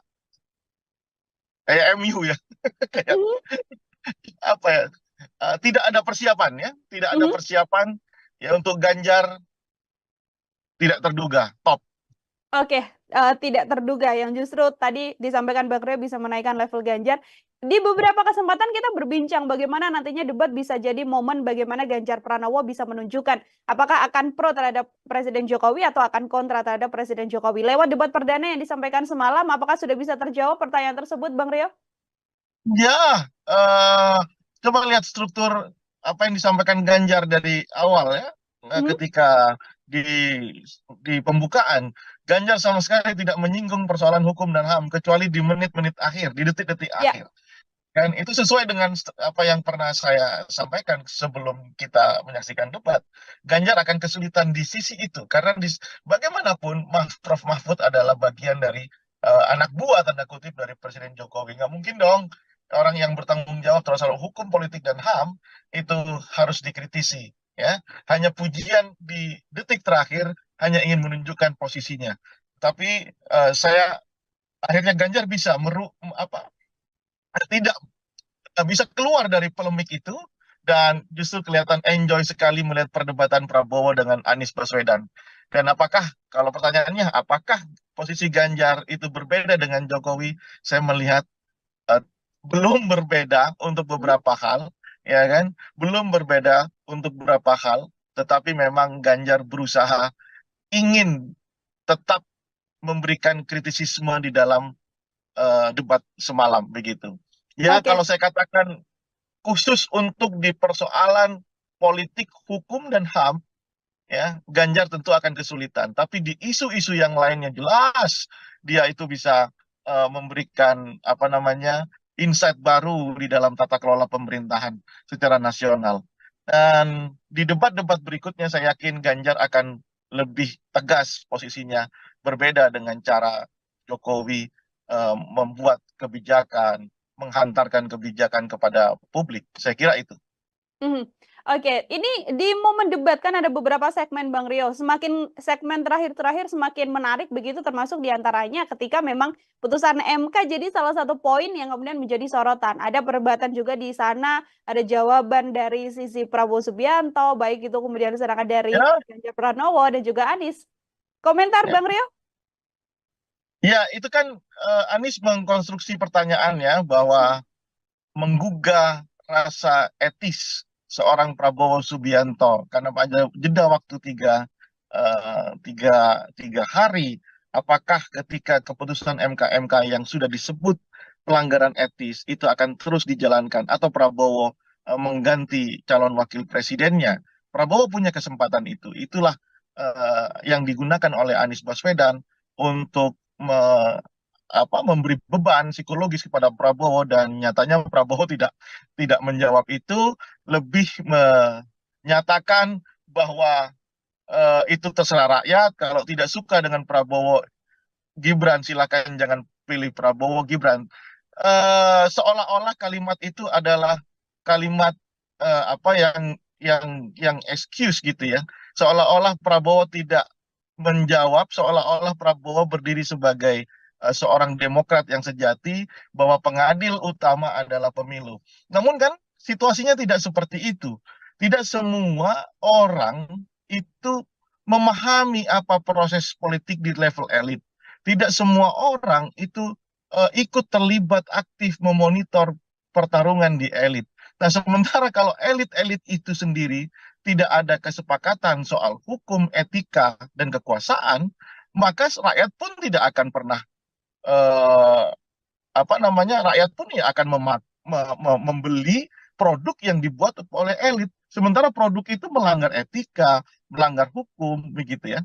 Nah, ini yang menurut saya tidak boleh ya Prabowo mengatakan bahwa ya terserah, besok ya suatu saat akan terjadi lagi proses hukum akan dirubah sedemikian rupa, ya terserah rakyat setuju apa enggak. Kalau itu yang terjadi, jangan-jangan ketika ada gerakan reformasi tahun 98, kita bikin survei, ya, jangan-jangan rakyat tidak setuju dengan penurunan Soeharto, rezim Soeharto. Kalau logika itu digunakan. Nah, ini yang menurut saya ada Prabowo harus keluar dari bahasa itu dan cukup katakan, ya sudah, biasa saja. Kan tanya perasaan, ya kan? Hmm. Bagaimana perasaan Bapak gitu? Ya sudah, biasa saja. Toh memang sudah jalan kan gitu. Nah, oleh karena itu saya katakan Prabowo Subianto dalam konteks politik, hukum, HAM dan demokratisasi itu akan menjadi handicap-nya ya. Dan terlihat sekali memang selain tidak dipersiapkan, tentu penampilan Prabowo semalam itu flop banget, jauh dari ekspektasi. Saya yakin akan banyak orang yang mulai kembali memikirkan, ini kembali ke swing voters gitu ya, mulai kembali memikirkan apakah dia akan terus mendukung pasangan 02 atau pindah ke pasangan 03 atau mungkin juga pindah ke pasangan 01. Hmm. Kalau bisa dikatakan yang tetap dengan pasangan 02 dengan penampilan yang semalam itu tentu adalah hardlinernya, die hardnya, ya kan? Apapun yang terjadi tetap 02, yaitu realitas politik dan kerap terjadi di tengah masyarakat. Hmm. Satu yang ingin saya tanyakan juga terkait momen semalam, Bang Rio, bagaimana momen antara Prabowo dan juga Anies Baswedan? Sebelumnya cukup dekat begitu, termasuk juga dengan statement oposisi hingga kenangan lama Prabowo ketika membersamai Anies Baswedan di pencalonan gubernur. Saya mau minta komentar Bang Rio terkait momen tersebut, Bang. Ya, tentu amunisi-amunisi yang eh, sifatnya personal seperti ini, Hmm. eh, apa ya? Inilah yang saya katakan Prabowo tidak mempersiapkan diri. Lagi-lagi itu ya. Ini kan terlalu personal gitu ya. Sementara eh, apa namanya, proses ini kan bukan proses antara Prabowo dengan Anies Baswedan, tapi proses yang melibatkan seluruh stakeholder, seluruh masyarakat gitu. Ini proses formal, bukan proses yang sifatnya personal. Ada baiknya itu tidak tersaji di dalam Hmm. konteks debat kandidat karena terlalu personal. Pun demikian, ya, menurut saya apa namanya, hubungan relasi antara Prabowo dengan Anies ini sebenarnya kan baik-baik saja. Ya, baik-baik saja. Itu kenapa kemarin saya katakan saya tidak akan menyangka kalau Anies seberani ini kepada Prabowo begitu ya. Karena relasi yang terbangun kan baik-baik saja. Mhm. Ya, cuman ini kan bicara kepentingan partai, visi misi partai, kepentingan Indonesia yang jauh lebih besar.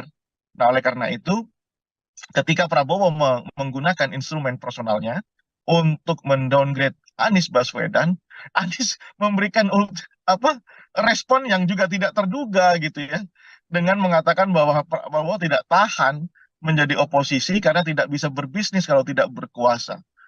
Lagi-lagi di sini ini soal apa namanya, kecakapan di dalam bertutur, kecakapan di dalam mengkonstruksi sebuah isu. Saya jadi ingat ya, kenapa debat kandidat di Amerika Serikat itu bisa benar-benar bisa merontokkan elektabilitas seorang kandidat calon presiden. Kenapa? Karena hal-hal seperti ini. Hal-hal yang ketika mereka tidak siap menjawab atau berargu argumen, coba cek perdebatan antara Donald Trump dengan Joe Biden. Ya kan? Mhm. Itu tentu akan terbukti mempengaruhi elektabilitas gitu. Nah, kalau kalau misalnya ini situasi diskusi ini benar-benar diperpanjang, aturan permainan atau format debat ini benar-benar dimaksimalkan sehingga keluar semuanya, masyarakat akan tahu siapa yang paling siap, masyarakat akan tahu siapa yang paling mengerti persoalan-persoalan bangsa. Jadi tidak hanya dilihat urusan personal, gimmick gitu ya. Terus kemudian ya hal-hal yang remeh-temeh, terlalu elementer untuk berbicara sebagai calon presiden dengan substansi persoalan kebangsaan yang sangat besar gitu ya. Dibatasi oleh durasi yang hanya 1 menit, 2 menit. Menurut Hmm. saya kita harus merevisi itu sehingga benar-benar kita tahu isi kepala calon presiden masing-masing.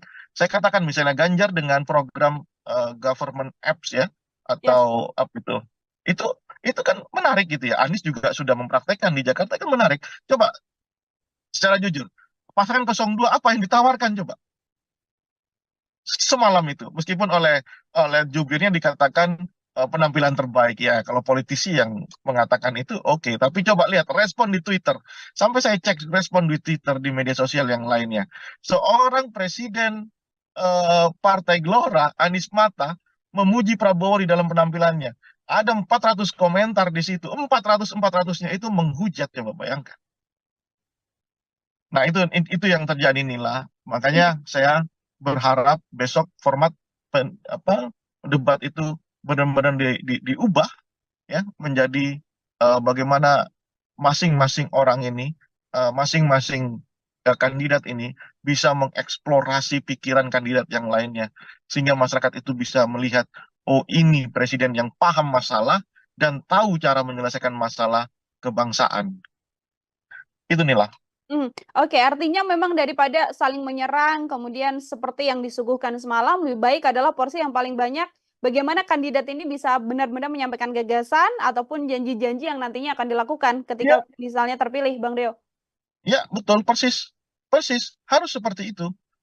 Karena dibatasi durasi, kemudian apa namanya, eh, kemudian panelis tidak bisa mengeksplor pikiran masing-masing kandidat. Hmm. Saya tidak, saya khawatir malah besok-besok panelis dikasih rumbai-rumbai jadi cheerleader di situ kan. Oke, jadi fungsi-fungsi panelis yang juga hadir di sana juga tidak hanya sekedar mengambil nomor, kemudian mengeluarkan Iya, amplop mana seperti itu ya, namun juga punya fungsi yang lebih baik untuk iya, kita bisa bertanya langsung, Bang Rio, pada masing-masing kandidat. iya. Apa ya? eh, saya terus terang, mungkin bisa dicek ya, apakah pendapat Hmm. saya yang seperti ini terlalu kritis atau coba pendapat para apa namanya pengamat yang lain ya. Apakah hanya Rio Prayogo yang melihat situasi panelis semalam itu tidak menguntungkan buat eh, percaturan politik di Indonesia gitu ya. Hmm. Mereka itu bergelar, mereka itu adalah seorang apa komunitas epistemik yang paham persoalan bangsa melalui riset ya, melalui pengabdiannya. Hanya diminta untuk mengambil amplop, meskipun ya tentu pertanyaan itu mereka yang membuat gitu ya. Ya. Tapi di mana kemudian elaborasi gagasan, elaborasi ide, konsep sampai menjadi program, kita tidak melihat itu dari panelis yang kita anggap. Panelis ini diminta hadir, diminta membantu prosesi debat ini karena memiliki kepakaran. Nah, kepakaran itu sama sekali tidak nampak di situ. Hmm. Ya, makanya besok-besok disuruh pegang ini saja, dikasih. Kalau itu terjadi lagi di debat kedua, ketiga, dan keempat, kelima, ya, lebih baik panelis apa namanya dikasih rumbai saja Hmm. kayak cheerleaders gitu. Nah, itu kritikan tajam buat KPU menurut saya. Oke, ini kalau kita melihat publik kan sebenarnya justru lebih suka ya bagaimana serangan-serangan terjadi, bisa membuat potongan-potongan yang kemudian di-up ke sosial media, Bang Rio, membuat banyak komentar lagi, kemudian diskusi di publik atau diskusi di sosial media, dan juga nantinya bisa mempengaruhi popularitas, bisa menaikkan dan juga menurunkan bagaimana swing voters untuk bisa memilih. Daripada Kalau hal kita tersebut, bagaimana, ya Bang? kalau kita masih berpikir di sisi itu, maka kita tidak akan pernah maju di dalam berdemokrasi. Karena tugas dari masing-masing stakeholder, baik itu capresnya, penyelenggaranya, dan masyarakatnya adalah mengedukasi. Nggak mau kita ini beranjak dari posisi seperti itu. Masih soal gimmick, non substansi yang menjadi urusan paling utama. Kita kita memang harus terus mengedukasi. Itulah tugas kita semua. Ya, media juga harus seperti itu. Hmm. Ya, media juga harus lebih mengeksplorasi hal-hal yang sifatnya substansi. Bayangkan, soal pupuk saja, durasi bicaranya itu perdebatannya berapa menit. Padahal itu menjadi persoalan utama rakyat Indonesia saat ini, khususnya petani. Hmm. Soal sembako misalnya, yang dikatakan oleh Prabowo Subianto harga stabil. Prabowo ini ambil data dari mana mengatakan harga stabil? Bisa dicek di pasar sekarang, harga beras naik 30%. Nah, ini yang kenapa ini terjadi? Ya, saya kembalikan kepada mereka sebagai calon presiden. Saya tidak ingin ini terjadi. Begitu kan harusnya. Caranya bagaimana? Ini. Eksekusinya bagaimana? Ini. Kan demikian yang harusnya muncul di dalam perdebatan. Ya. Ya seperti yang Ganjar katakan, kalaulah Pak Prabowo jadi presiden, bisakah membantu para korban untuk mencari makam? Itu kan teknis dan dibutuhkan. Misalnya ketika dikatakan bahwa akan dibawa ke Nusa Kambangan para koruptor itu yang dibutuhkan. Bukan soal jogetan, bukan soal hal-hal yang sifatnya personal, yang kemudian itu clickbait atau soundbite, Hmm. ya kan? Kemudian dikonsumsi oleh media, kemudian media sosial mengorkestrasi itu menjadi kepentingan politik. Nah, kita tidak akan beranjak menjadi negara demokrasi yang dewasa kalau seperti itu. Hmm. Karena apa? Karena yang kita butuhkan adalah dialog, perdebatan, pikiran bagaimana membangun konsep, menurunkan konsep menjadi sebuah program kerja yang masif dijalankan dan konsisten dijalankan. Kalau mereka menjadi presiden, gitu. Itu Hmm. Nel. Oke, baik. Terakhir dari saya, Bang Rio, ini pun kalau ternyata memang ada beberapa hal yang harus dibenahi dari masing-masing kandidat atau ada hal yang harus dipertahankan dari masing-masing kandidat untuk nantinya berjalannya debat ke depan? Sekaligus menjadi closing statement dari Bang Rio. Apa saja Bang kira-kira? Sama format ya, format debat yang harus diperbaiki, fungsikan itu panelis secara maksimal, secara optimal, karena diundangnya mereka itu tentu kita membutuhkan insight, kepakaran dari mereka terhadap ragam isu yang diperdebatkan. Yang kedua, suasana ini bukan nonton sepak bola, bukan nonton volley begitu ya. Ini kan lihat setting panggungnya, saya merasakan bagaimana ketika ada di Anfield ya, di Liverpool. Jadi kadang-kadang lebih banyak, coba bayangkan, moderator itu lebih sering menertibkan penonton ketimbang menertibkan peserta debat. Ya. Nah, ini kan mengurangi durasi, mengurangi substansi. Nah, menurut saya sebaiknya penonton itu dibuat jauh dari peserta debat, sehingga apa? Para peserta debat, calon presiden atau wakil presiden nanti, itu benar-benar bisa mengutarakan keseluruhan program visi misinya, sehingga itu dipertentangkan satu dengan yang lain, dan sehingga masyarakat penonton seperti kita ini itu memahami, bukan persoalan gimmick, bukan soal hal-hal yang kemudian kita sebut dengan soundbite atau clickbait saja, tidak begitu gitu. Itu yang menurut saya harus yang kedua mungkin yang ketiga mungkin terlalu teknis ya. Tapi kasih mereka tempat duduk, kemudian kasih catatan, ya, kasih kesempatan untuk mencatat. Ini kan tidak sama sekali. Ya. Nah, ini menurut saya kenapa? Ini isu besar. Ini isu besar yang dibicarakan, bukan isu recehan gitu ya. Ini calon presiden, bukan pilihan kepala desa. Jadi harus benar-benar mereka itu memahami persoalan, pertanyaan dicatat oleh mereka. Ya. Nah, itu kira-kira tiga hal yang harus diusulkan ya, kritik saya kepada penyelenggara. Tapi pun demikian Nila, kalau saya kasih penilaian ya 1 sampai 10 boleh nggak nih?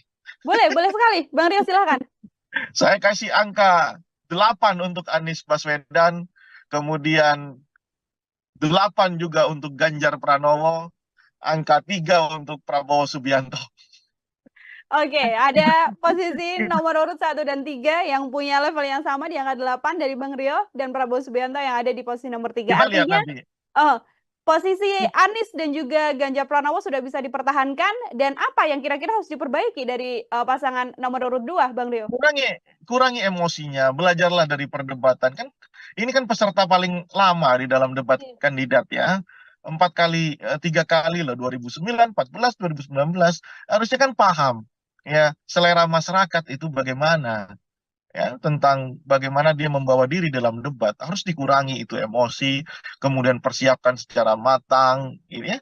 Kemudian paling utama juga adalah soal visi misinya, programnya itu harus clear. Kemarin kan kita lihat umum sekali ya Prabowo menjelaskan sesuatu, apalagi ketika ditanya oleh Ganjar itu benar-benar nggak bisa menjawab, justru mengatakan bahwa siap mati untuk Indonesia. Ya, semua orang siap mati gitu ya. Jangankan Prabowo, tukang parkir aja kalau diajak urusan bangsa negara siap mati gitu. Nah, agaknya itu yang harus dirubah dari sisi Prabowo Subianto. Kita lihat besok temanya ya, apakah akan bisa diperbaiki, atau justru nanti perdebatan kedua karena melibatkan cawapresnya Prabowo akan kita lihat. Saya tidak mau menduga-duga ya, tapi kita lihat. Tapi kalau ini terjadi, Prabowo demikian buruk penampilannya, nanti kalau Gibran juga seperti dikatakan banyak orang itu juga akan buruk, ya kita lihat nanti. Saya yakin elektabilitas pasangan 02 akan turun.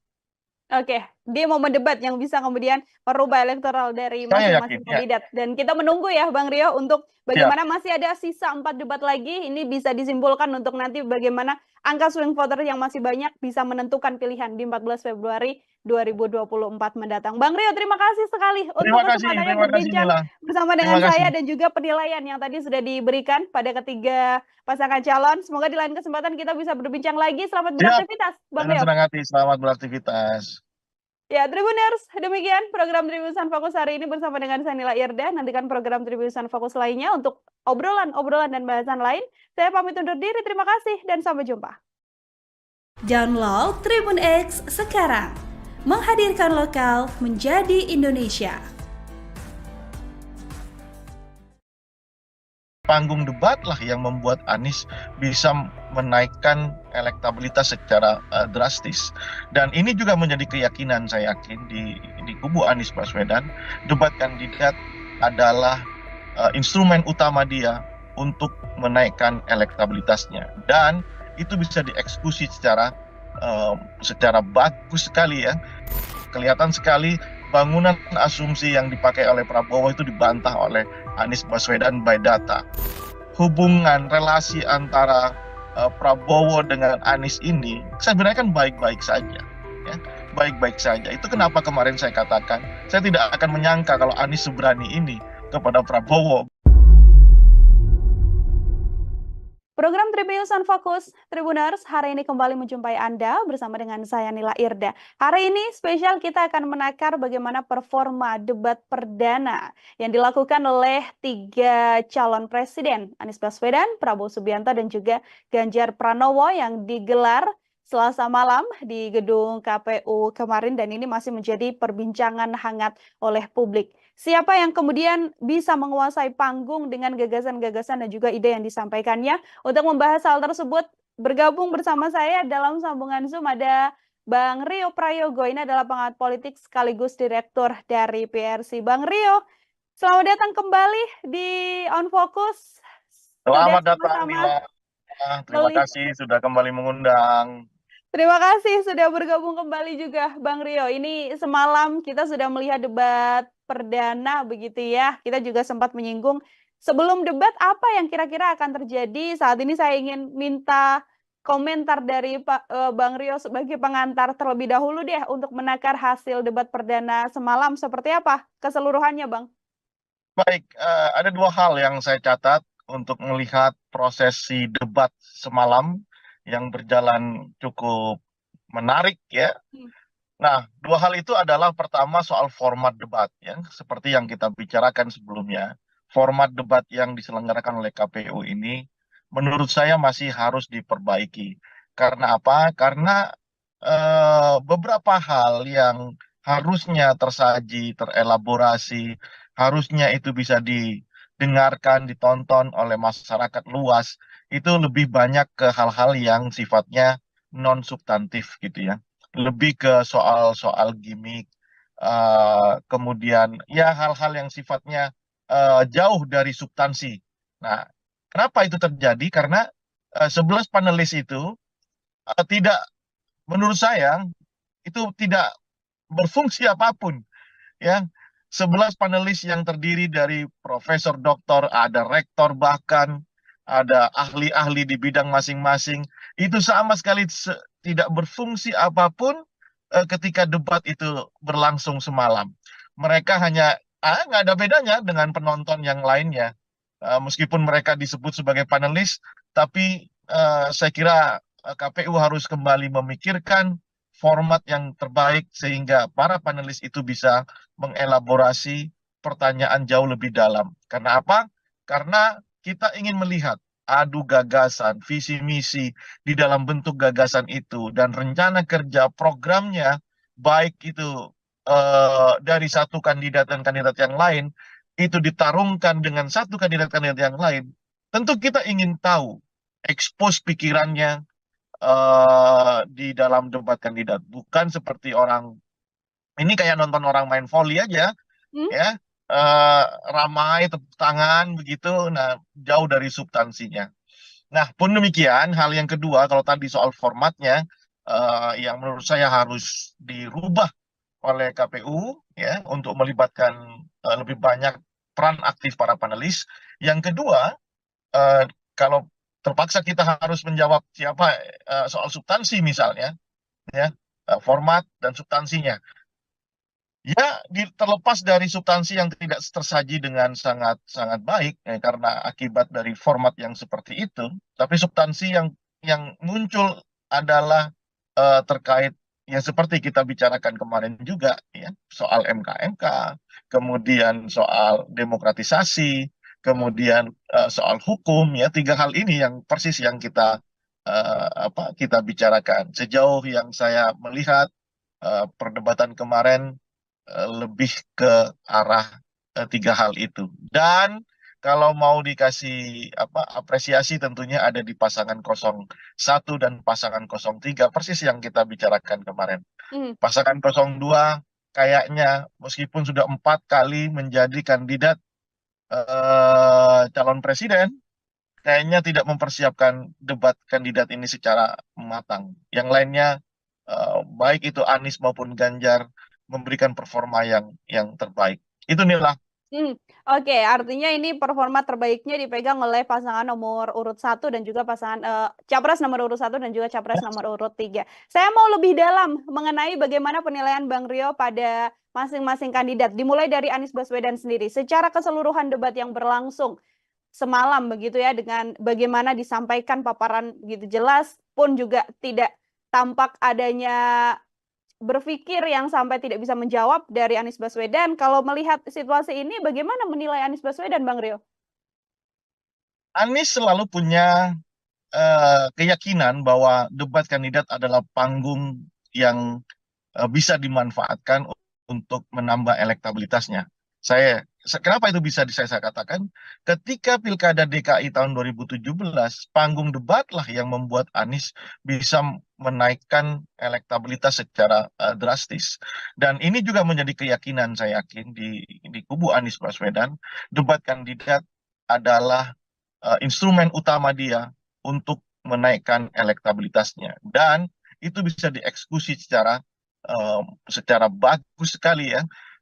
Bahkan yang tidak saya sangka, Anies berani sejak awal detik pertama dia menyampaikan sesuatu untuk penampil awal dia langsung attacking 02. Nah itu benar-benar di luar perkiraan saya. Dan nyatanya impresi yang dimunculkan, Anies tetap memberikan kesan tenang, ya kan, bahkan mengatakan dua hal selain attacking di pembukaan. Dia juga mengatakan dua hal yang menurut saya ini sangat sangat menohok gitu ya buat Prabowo Subianto. Pertama soal fakta dan fiksi ya, soal data dan fiksi tentang polusi udara di Jakarta gitu ya. Kelihatan sekali bangunan asumsi yang dipakai oleh Prabowo itu dibantah oleh Anies Baswedan by data ya. Yang kedua soal oposisi dan ketidaktahanan Prabowo menjadi oposisi di Jokowi sehingga menjadi Menteri Pertahanan. Dua hal ini menjadi poin krusial ya, punchline Anies di dalam debat kandidat kemarin. Selain tentu adalah program visi misinya yang disampaikan secara clear, soal hukum dan kekuasaan dan hukum begitu ya. Itu secara clear disampaikan. Itu kekuatan Anies Baswedan dan sudah kita prediksi sebelumnya bahwa panggung akan milik Anies Baswedan. Nah, sementara bagaimana dengan pasangan 02 gitu ya. Seperti yang saya katakan, meskipun punya pengalaman menjadi calon presiden dan pernah jadi calon wakil presiden Ibu Megawati tahun 2009, rupanya Prabowo tidak mempersiapkan ini secara matang. Harusnya kan dia belajar dari momentum pilpres ke pilpres tentang bagaimana menyajikan bangunan premis argumen yang kokoh begitu ya. Kita tidak melihat atau memang sudah dipersiapkan, tetapi karena situasi yang membuat emosinya kembali muncul ya, jauh dari kata gemoy, gembira, asik begitu. Ini yang membuat akhirnya Prabowo kehilangan konsentrasinya. Bayangkan saja ketika bertanya soal pupuk kepada Ganjar ya, dengan menggunakan lokus Jawa Tengah, tentu ini akan menjadi handicap yang besar buat Prabowo. Seolah-olah Prabowo tidak melihat situasi dari Aceh sampai Papua memang kesulitan pupuk karena subsidi pupuk dikurangi, ya kan? Maka ini yang saya katakan Prabowo tidak mempersiapkan diri. Pun demikian soal tata kelola kota, soal anggaran dan polusi udara yang tadi saya ceritakan, bertanya kepada Anies itu kan makanan ringan buat Anies Baswedan. Nah ini yang membuat saya menyatakan Prabowo kurang mempersiapkan diri atau sudah mempersiapkan diri hanya saja karena ambience-nya, karena situasinya membuat Prabowo harus mengeluarkan apa namanya kehilangan konsentrasi dan emosinya muncul kayaknya blar, berubah semuanya. Semalam saya hanya melihat gimmick-gimmick Prabowo dan ya sisi emosional Prabowo. Selebihnya saya tidak melihat gagasan, ya karena terlalu banyak yang bisa dibantah. Misalnya bagaimana puja-puji Prabowo tentang Jokowi, ya puja-puji Prabowo ini kalau kita flashback di 10 tahun belakangan tentu itu akan membuat kita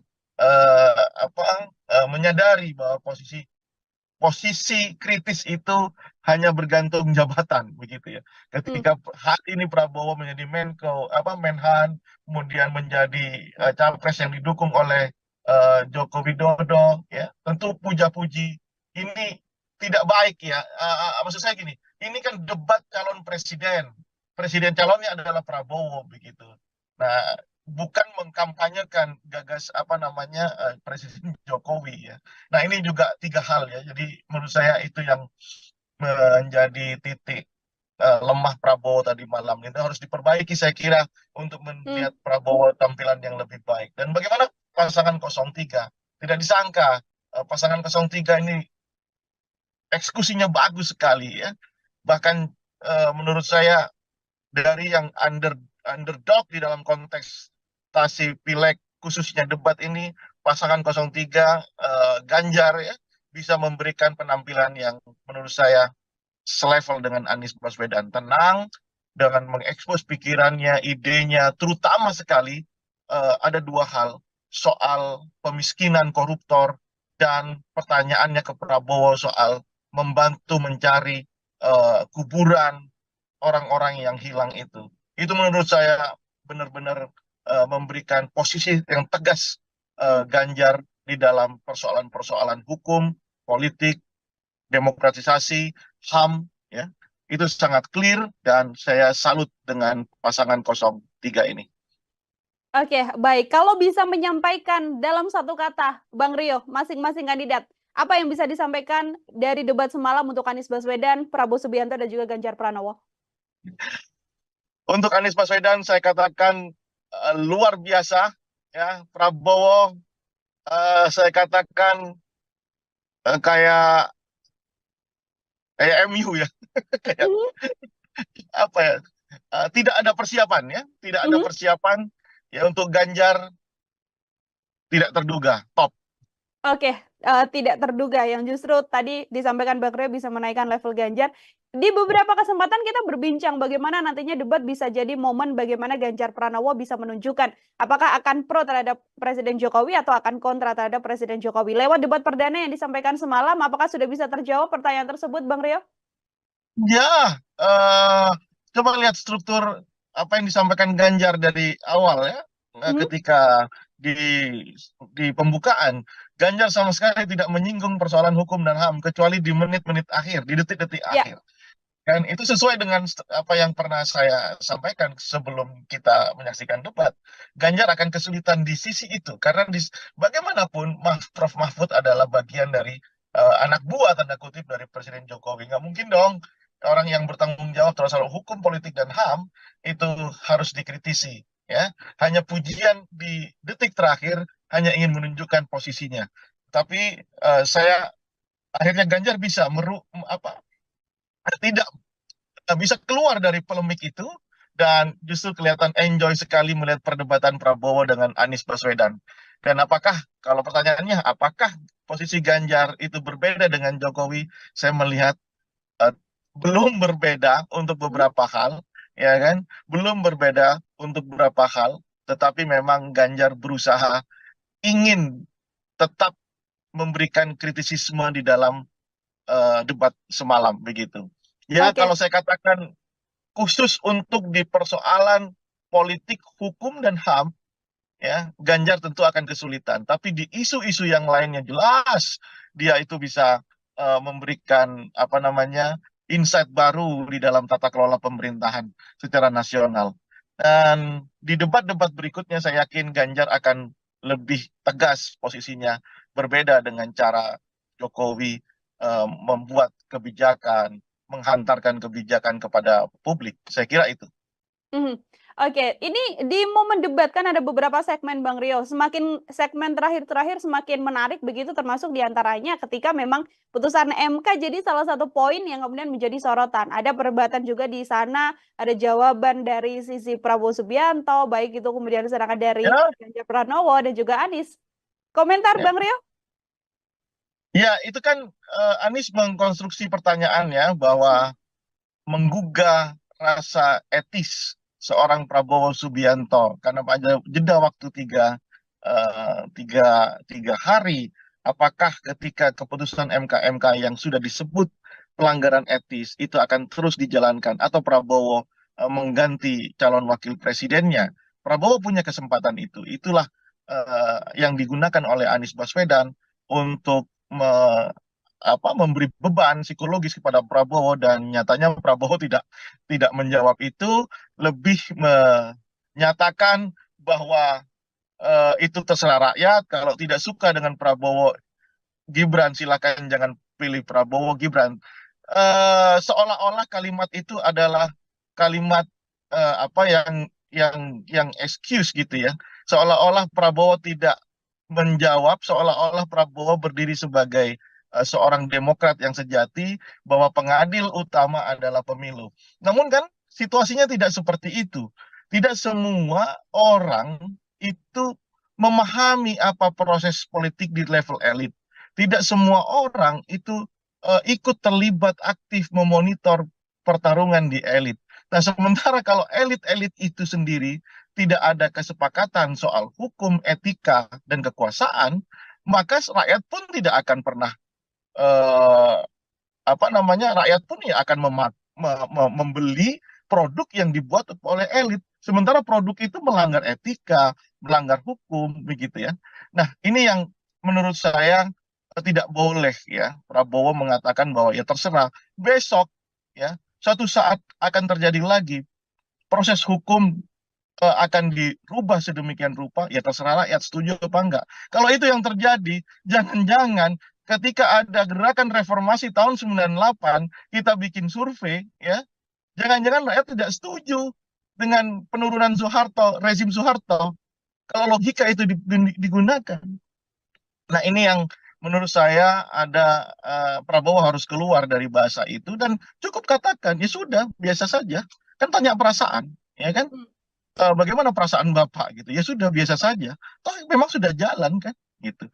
Nah, oleh karena itu saya katakan Prabowo Subianto dalam konteks politik, hukum, HAM dan demokratisasi itu akan menjadi handicap-nya ya. Dan terlihat sekali memang selain tidak dipersiapkan, tentu penampilan Prabowo semalam itu flop banget, jauh dari ekspektasi.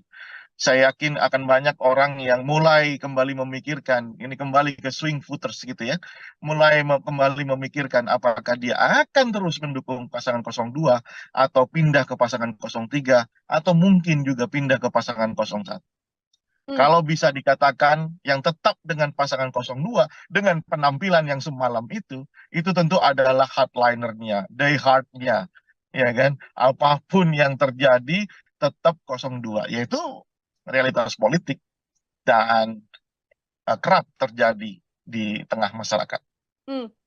Satu yang ingin saya tanyakan juga terkait momen semalam, Bang Rio, bagaimana momen antara Prabowo dan juga Anies Baswedan? Sebelumnya cukup dekat begitu, termasuk juga dengan statement oposisi hingga kenangan lama Prabowo ketika membersamai Anies Baswedan di pencalonan gubernur. Saya mau minta komentar Bang Rio terkait momen tersebut, Bang.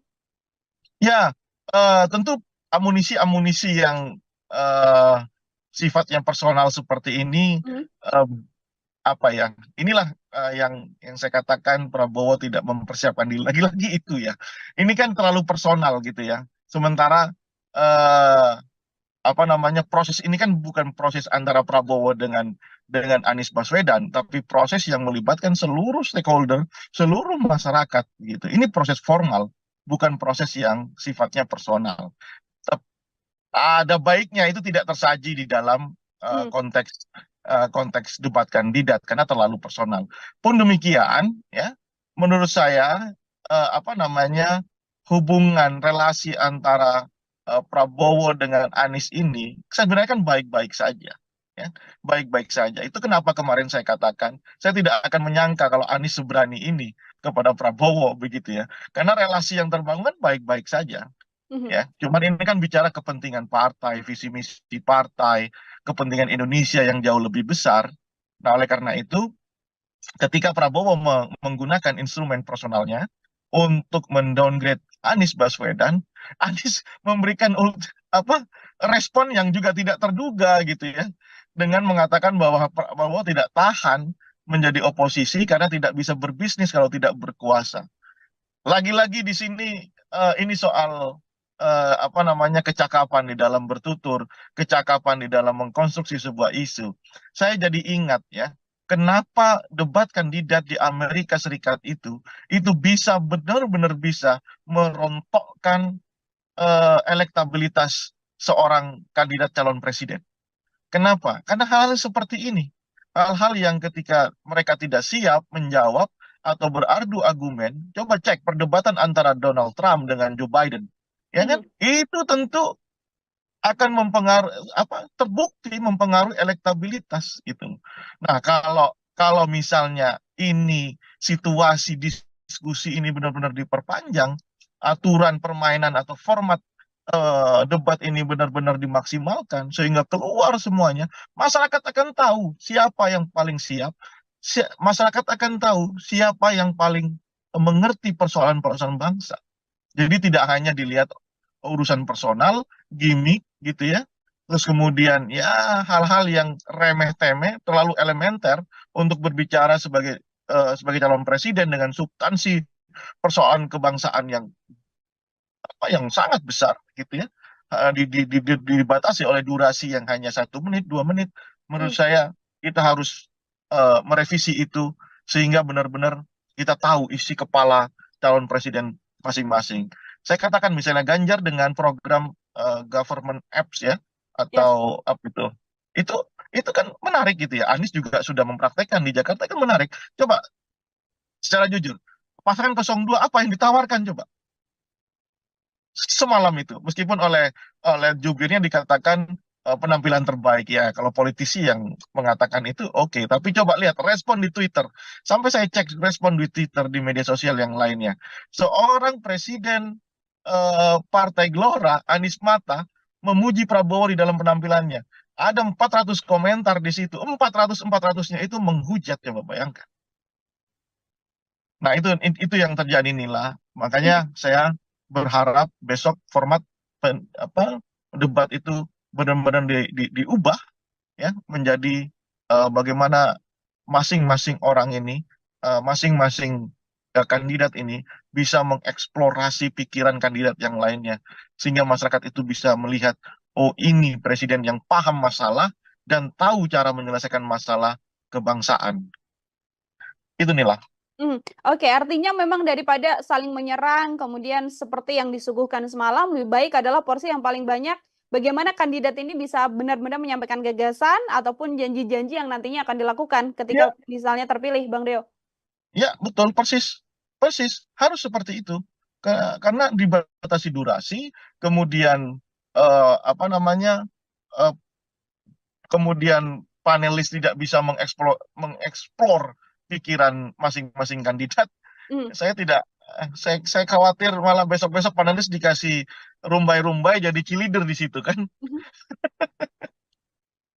Oke, jadi fungsi-fungsi panelis yang juga hadir di sana juga tidak hanya sekedar mengambil nomor, kemudian mengeluarkan Iya, amplop mana seperti itu ya, namun juga punya fungsi yang lebih baik untuk iya, kita bisa bertanya langsung, Bang Rio, pada masing-masing kandidat. iya. Apa ya? saya terus terang mungkin bisa dicek ya, apakah pendapat saya yang seperti ini terlalu kritis atau coba pendapat para apa namanya pengamat yang lain ya. Apakah hanya Rio Prayogo yang melihat situasi panelis semalam itu tidak menguntungkan buat eh, percaturan politik di Indonesia gitu ya.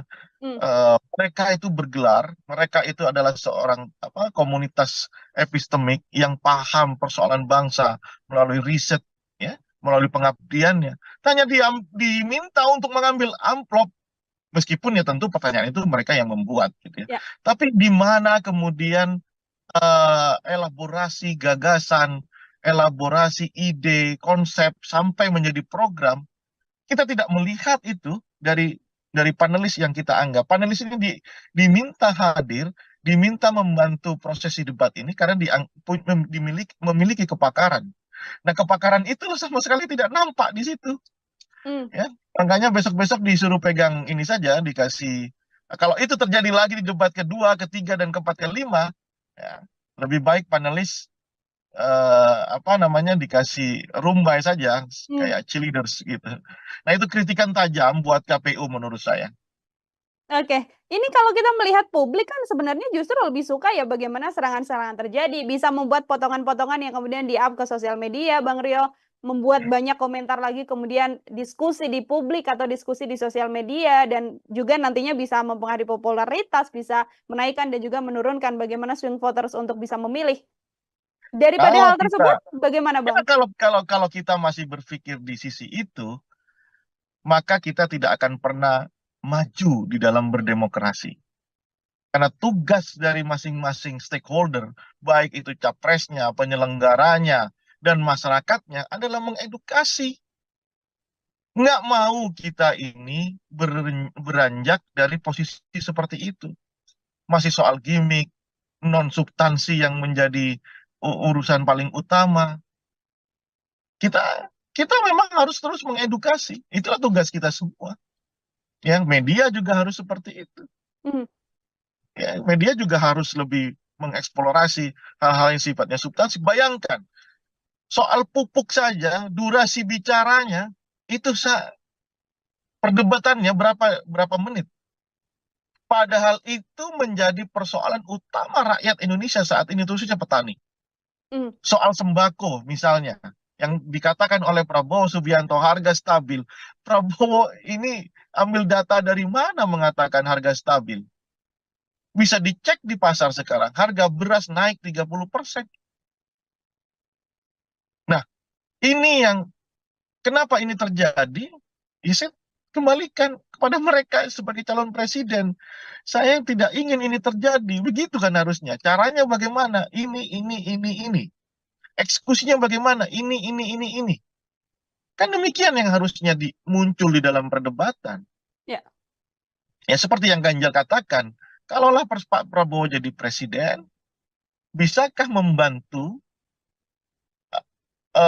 para korban untuk mencari makam? Itu kan teknis dan dibutuhkan.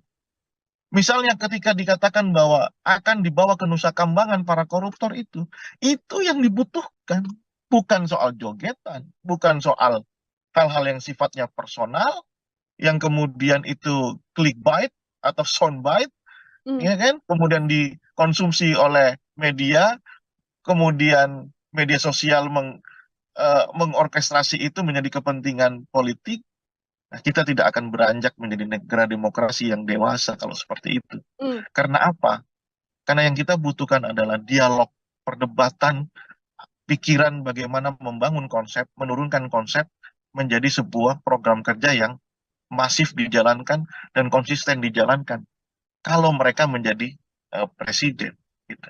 Itu.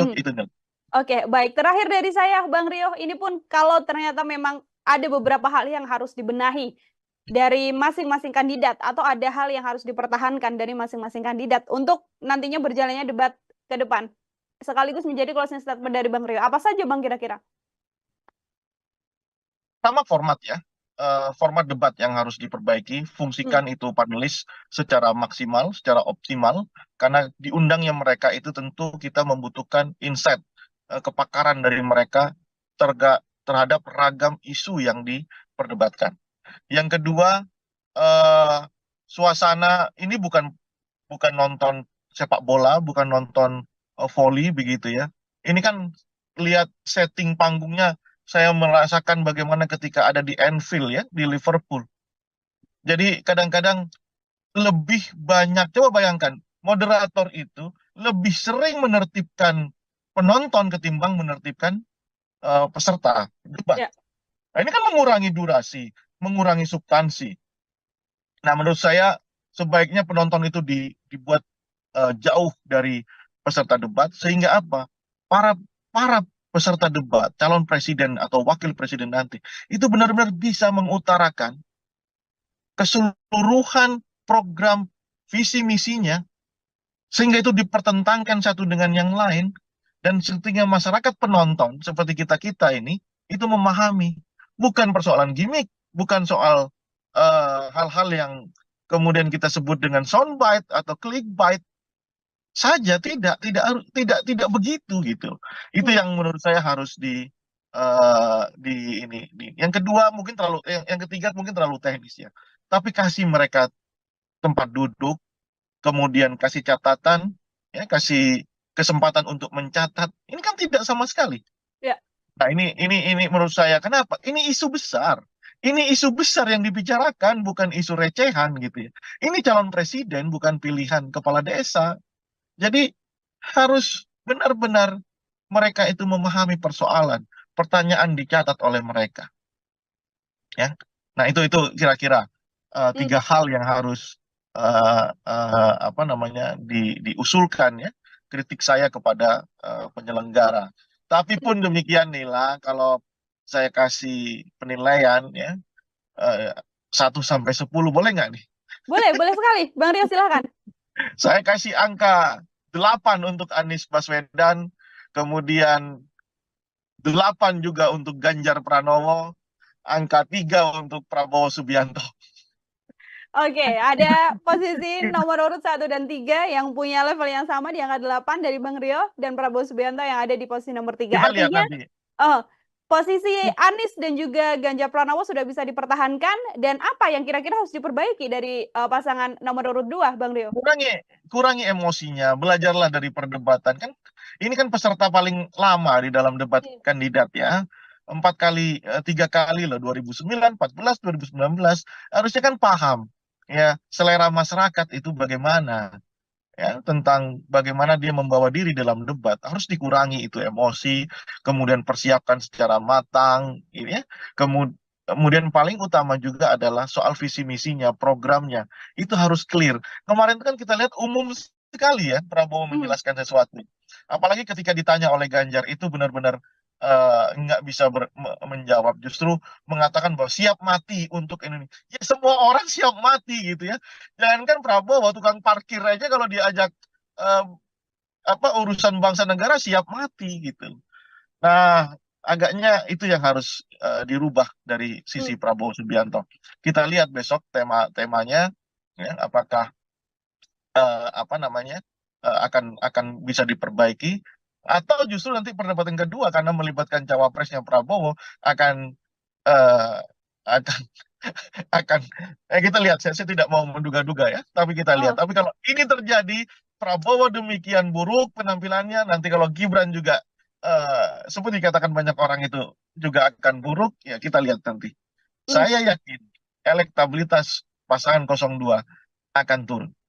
Oke, dia mau mendebat yang bisa kemudian merubah elektoral dari masing-masing kandidat. Dan kita menunggu ya Bang Rio untuk bagaimana masih ada sisa 4 debat lagi. Ini bisa disimpulkan untuk nanti bagaimana angka swing voter yang masih banyak bisa menentukan pilihan di 14 Februari 2024 mendatang. Bang Rio, terima kasih sekali untuk kesempatannya berbincang bersama dengan saya dan juga penilaian yang tadi sudah diberikan pada ketiga pasangan calon. Semoga di lain kesempatan kita bisa berbincang lagi. Selamat beraktivitas, Bang Rio. Senang hati, selamat beraktivitas. Ya, Tribuners, demikian program Tribusan Fokus hari ini bersama dengan saya Nila Irda. Nantikan program Tribusan Fokus lainnya untuk obrolan dan bahasan lain. Saya pamit undur diri, terima kasih dan sampai jumpa. Download Tribun X sekarang. Menghadirkan lokal menjadi Indonesia. panggung debat lah yang membuat Anies bisa menaikkan elektabilitas secara drastis. Dan ini juga menjadi keyakinan saya yakin di kubu Anies Baswedan, debat kandidat adalah instrumen utama dia untuk menaikkan elektabilitasnya. Dan itu bisa dieksekusi secara bagus sekali ya. Kelihatan sekali bangunan asumsi yang dipakai oleh Prabowo itu dibantah oleh Anies Baswedan by data. Hubungan relasi antara Prabowo dengan Anies ini sebenarnya kan baik-baik saja, ya, baik-baik saja. Itu kenapa kemarin saya katakan saya tidak akan menyangka kalau Anies seberani ini kepada Prabowo. Program Tribunnews Fokus Tribuners hari ini kembali menjumpai Anda bersama dengan saya Nila Irda. Hari ini spesial kita akan menakar bagaimana performa debat perdana yang dilakukan oleh 3 calon presiden, Anies Baswedan, Prabowo Subianto, dan juga Ganjar Pranowo yang digelar Selasa malam di gedung KPU kemarin, dan ini masih menjadi perbincangan hangat oleh publik. Siapa yang kemudian bisa menguasai panggung dengan gagasan-gagasan dan juga ide yang disampaikannya? Untuk membahas hal tersebut, bergabung bersama saya dalam sambungan Zoom ada Bang Rio Prayogo. Ini adalah pengamat politik sekaligus direktur dari PRC. Bang Rio, selamat datang kembali di On Focus. Selamat datang, Nila. Terima kasih sudah kembali mengundang. Terima kasih sudah bergabung kembali juga Bang Rio. Ini semalam kita sudah melihat debat perdana begitu ya. Kita juga sempat menyinggung sebelum debat apa yang kira-kira akan terjadi. Saat ini saya ingin minta komentar dari Bang Rio sebagai pengantar terlebih dahulu deh untuk menakar hasil debat perdana semalam. Seperti apa keseluruhannya, Bang? Baik, ada 2 hal yang saya catat untuk melihat prosesi debat semalam yang berjalan cukup menarik ya. Nah, 2 hal itu adalah pertama soal format debat ya, seperti yang kita bicarakan sebelumnya. Format debat yang diselenggarakan oleh KPU ini menurut saya masih harus diperbaiki. Karena apa? Karena beberapa hal yang harusnya tersaji, terelaborasi, harusnya itu bisa didengarkan, ditonton oleh masyarakat luas, itu lebih banyak ke hal-hal yang sifatnya non substantif gitu ya, lebih ke soal-soal gimmick, kemudian ya hal-hal yang sifatnya jauh dari substansi. Nah, kenapa itu terjadi? Karena 11 panelis itu tidak, menurut saya itu tidak berfungsi apapun ya. 11 panelis yang terdiri dari profesor, doktor, ada rektor, bahkan ada ahli-ahli di bidang masing-masing, itu sama sekali tidak berfungsi apapun ketika debat itu berlangsung semalam. Mereka hanya nggak ada bedanya dengan penonton yang lainnya. Meskipun mereka disebut sebagai panelis, tapi saya kira KPU harus kembali memikirkan format yang terbaik sehingga para panelis itu bisa mengelaborasi pertanyaan jauh lebih dalam. Karena apa?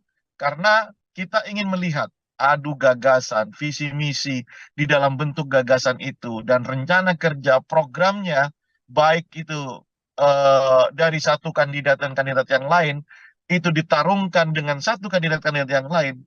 Tentu kita ingin tahu, expose pikirannya di dalam debat kandidat. Bukan seperti orang, ini kayak nonton orang main volley aja, ya, ramai tepuk tangan begitu, nah jauh dari substansinya. Nah, pun demikian, hal yang kedua, kalau tadi soal formatnya, yang menurut saya harus dirubah oleh KPU, ya, untuk melibatkan lebih banyak peran aktif para panelis. Yang kedua, kalau terpaksa kita harus menjawab siapa soal substansi misalnya, ya, format dan substansinya. Ya, terlepas dari substansi yang tidak tersaji dengan sangat sangat baik ya, karena akibat dari format yang seperti itu, tapi substansi yang muncul adalah terkait yang seperti kita bicarakan kemarin juga ya, soal MK, kemudian soal demokratisasi, kemudian soal hukum ya, 3 hal ini yang persis yang kita kita bicarakan. Sejauh yang saya melihat perdebatan kemarin lebih ke arah 3 hal itu. Dan kalau mau dikasih apresiasi tentunya ada di pasangan 01 dan pasangan 03, persis yang kita bicarakan kemarin. Hmm. Pasangan 02 kayaknya meskipun sudah 4 kali menjadi kandidat calon presiden, kayaknya tidak mempersiapkan debat kandidat ini secara matang. Yang lainnya, baik itu Anies maupun Ganjar, memberikan performa yang terbaik. Itu Nila. Oke, artinya ini performa terbaiknya dipegang oleh pasangan nomor urut 1 dan juga pasangan capres nomor urut 1 dan juga capres nomor urut 3. Saya mau lebih dalam mengenai bagaimana penilaian Bang Rio pada masing-masing kandidat. Dimulai dari Anies Baswedan sendiri. Secara keseluruhan debat yang berlangsung semalam begitu ya, dengan bagaimana disampaikan paparan gitu jelas pun juga tidak tampak adanya berpikir yang sampai tidak bisa menjawab dari Anies Baswedan. Kalau melihat situasi ini, bagaimana menilai Anies Baswedan, Bang Rio? Anies selalu punya keyakinan bahwa debat kandidat adalah panggung yang bisa dimanfaatkan untuk menambah elektabilitasnya. Kenapa itu bisa saya katakan? Ketika Pilkada DKI tahun 2017, panggung debatlah yang membuat Anies bisa menaikkan elektabilitas secara drastis. Dan ini juga menjadi keyakinan saya yakin di kubu Anies Baswedan, debat kandidat adalah instrumen utama dia untuk menaikkan elektabilitasnya. Dan itu bisa dieksekusi secara bagus sekali ya. Bahkan yang tidak saya sangka, Anies berani sejak awal, detik pertama dia menyampaikan sesuatu, untuk penampil awal dia langsung attacking 02. Nah itu benar-benar di luar perkiraan saya. Dan nyatanya impresi yang dimunculkan, Anies tetap memberikan kesan tenang, ya kan, bahkan mengatakan 2 hal selain attacking di pembukaan. Dia juga mengatakan 2 hal yang menurut saya ini sangat sangat menohok gitu ya buat Prabowo Subianto. Pertama soal fakta dan fiksi ya, soal data dan fiksi tentang polusi udara di Jakarta gitu ya. Kelihatan sekali bangunan asumsi yang dipakai oleh Prabowo itu dibantah oleh Anies Baswedan by data. Ya. Yang kedua soal oposisi dan ketidaktahanan Prabowo menjadi oposisi di Jokowi sehingga menjadi Menteri Pertahanan. 2 hal ini menjadi poin krusial ya, punchline Anies di dalam debat kandidat kemarin. Selain tentu adalah program visi misinya yang disampaikan secara clear, soal hukum dan kekuasaan dan hukum begitu ya. Itu secara clear disampaikan. Itu kekuatan Anies Baswedan, dan sudah kita prediksi sebelumnya bahwa panggung akan milik Anies Baswedan. Nah, sementara bagaimana dengan pasangan 02 gitu ya. Seperti yang saya katakan, meskipun punya pengalaman menjadi calon presiden dan pernah jadi calon wakil presiden Ibu Megawati tahun 2009, rupanya Prabowo tidak mempersiapkan ini secara matang. Harusnya kan dia belajar dari momentum pilpres ke pilpres, tentang bagaimana menyajikan bangunan premis, argumen yang kokoh begitu ya. Kita tidak melihat, atau memang sudah dipersiapkan tetapi karena situasi yang membuat emosinya kembali muncul ya, jauh dari kata gemoy, gembira, asik begitu. Ini yang membuat akhirnya Prabowo kehilangan konsentrasinya. Bayangkan saja ketika bertanya soal pupuk kepada Ganjar ya, dengan menggunakan lokus Jawa Tengah, tentu ini akan menjadi handicap yang besar buat Prabowo. Seolah-olah Prabowo tidak melihat situasi dari Aceh sampai Papua memang kesulitan pupuk karena subsidi pupuk dikurangi, ya kan? Maka ini yang saya katakan, Prabowo tidak mempersiapkan diri. Pun demikian soal tata kelola kota, soal anggaran dan polusi udara yang tadi saya ceritakan, bertanya kepada Anies itu kan makanan ringan buat Anies Baswedan. Nah ini yang membuat saya menyatakan Prabowo kurang mempersiapkan diri, atau sudah mempersiapkan diri hanya saja karena ambience-nya, karena situasinya membuat Prabowo harus mengeluarkan apa namanya kehilangan konsentrasi dan emosinya muncul, kayaknya berubah semuanya. Hmm. Semalam saya hanya melihat gimmick-gimmick Prabowo dan ya sisi emosional Prabowo. Selebihnya saya tidak melihat gagasan, ya, karena terlalu banyak yang bisa dibantah. Misalnya, bagaimana puja-puji Prabowo tentang Jokowi. Ya, puja-puji Prabowo ini kalau kita flashback di 10 tahun belakangan, tentu itu akan membuat kita menyadari bahwa posisi posisi kritis itu hanya bergantung jabatan begitu ya. Hmm. Ketika hari ini Prabowo menjadi Menko, Menhan, kemudian menjadi capres yang didukung oleh Joko Widodo, ya, tentu puja-puji ini tidak baik ya. Maksud saya gini, ini kan debat calon presiden, presiden calonnya adalah Prabowo begitu. Nah, bukan mengkampanyekan gagas Presiden Jokowi ya. Nah, ini juga tiga hal ya. Jadi menurut saya itu yang menjadi titik lemah Prabowo tadi malam. Itu harus diperbaiki saya kira untuk Hmm. melihat Prabowo tampilan yang lebih baik. Dan bagaimana pasangan 03? Tidak disangka pasangan 03 ini eksekusinya bagus sekali ya. Bahkan menurut saya dari yang underdog di dalam kontestasi pileg khususnya debat ini, pasangan 03 Ganjar ya bisa memberikan penampilan yang menurut saya selevel dengan Anies Baswedan, tenang dengan mengekspos pikirannya, idenya, terutama sekali ada dua hal, soal pemiskinan koruptor dan pertanyaannya ke Prabowo soal membantu mencari kuburan orang-orang yang hilang itu. Itu menurut saya benar-benar memberikan posisi yang tegas Hmm. Ganjar di dalam persoalan-persoalan hukum, politik, demokratisasi, HAM, ya. Itu sangat clear dan saya salut dengan pasangan 03 ini. Oke, baik. Kalau bisa menyampaikan dalam satu kata, Bang Rio, masing-masing kandidat, apa yang bisa disampaikan dari debat semalam untuk Anies Baswedan, Prabowo Subianto, dan juga Ganjar Pranowo? Untuk Anies Baswedan saya katakan luar biasa, ya. Prabowo saya katakan kayak MU ya, kayak Mhm. apa ya? Tidak ada persiapan ya, tidak ada Mhm. persiapan ya. Untuk Ganjar tidak terduga, top. Oke, tidak terduga yang justru tadi disampaikan Bang Rio bisa menaikkan level Ganjar. Di beberapa kesempatan kita berbincang bagaimana nantinya debat bisa jadi momen bagaimana Ganjar Pranowo bisa menunjukkan apakah akan pro terhadap Presiden Jokowi atau akan kontra terhadap Presiden Jokowi. Lewat debat perdana yang disampaikan semalam, apakah sudah bisa terjawab pertanyaan tersebut, Bang Rio? Ya, eh, coba lihat struktur apa yang disampaikan Ganjar dari awal ya. Mhm. Ketika di pembukaan, Ganjar sama sekali tidak menyinggung persoalan hukum dan HAM kecuali di menit-menit akhir, di detik-detik Ya. akhir. Dan itu sesuai dengan apa yang pernah saya sampaikan sebelum kita menyaksikan debat. Ganjar akan kesulitan di sisi itu karena bagaimanapun Prof. Mahfud adalah bagian dari anak buah tanda kutip dari Presiden Jokowi. Nggak mungkin dong orang yang bertanggung jawab terhadap soal hukum, politik dan HAM itu harus dikritisi. Ya, hanya pujian di detik terakhir hanya ingin menunjukkan posisinya.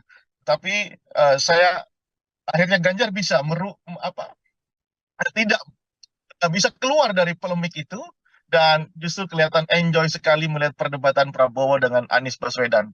Dan kalau pertanyaannya, apakah posisi Ganjar itu berbeda dengan Jokowi? Saya melihat eh, belum berbeda untuk Mhm. beberapa hal, ya kan? Belum berbeda untuk beberapa hal, tetapi memang Ganjar berusaha ingin tetap memberikan kritisisme di dalam debat semalam begitu.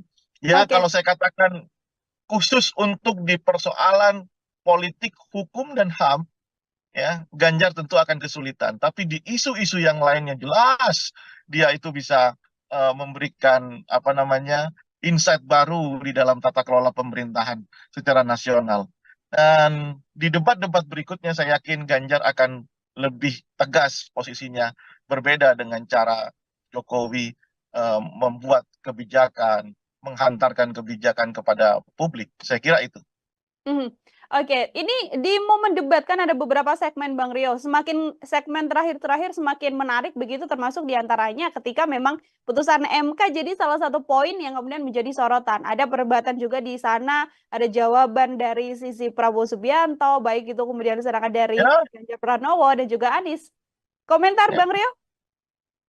ya, itu kan Anies mengkonstruksi pertanyaannya bahwa menggugah rasa etis seorang Prabowo Subianto karena pada jeda waktu tiga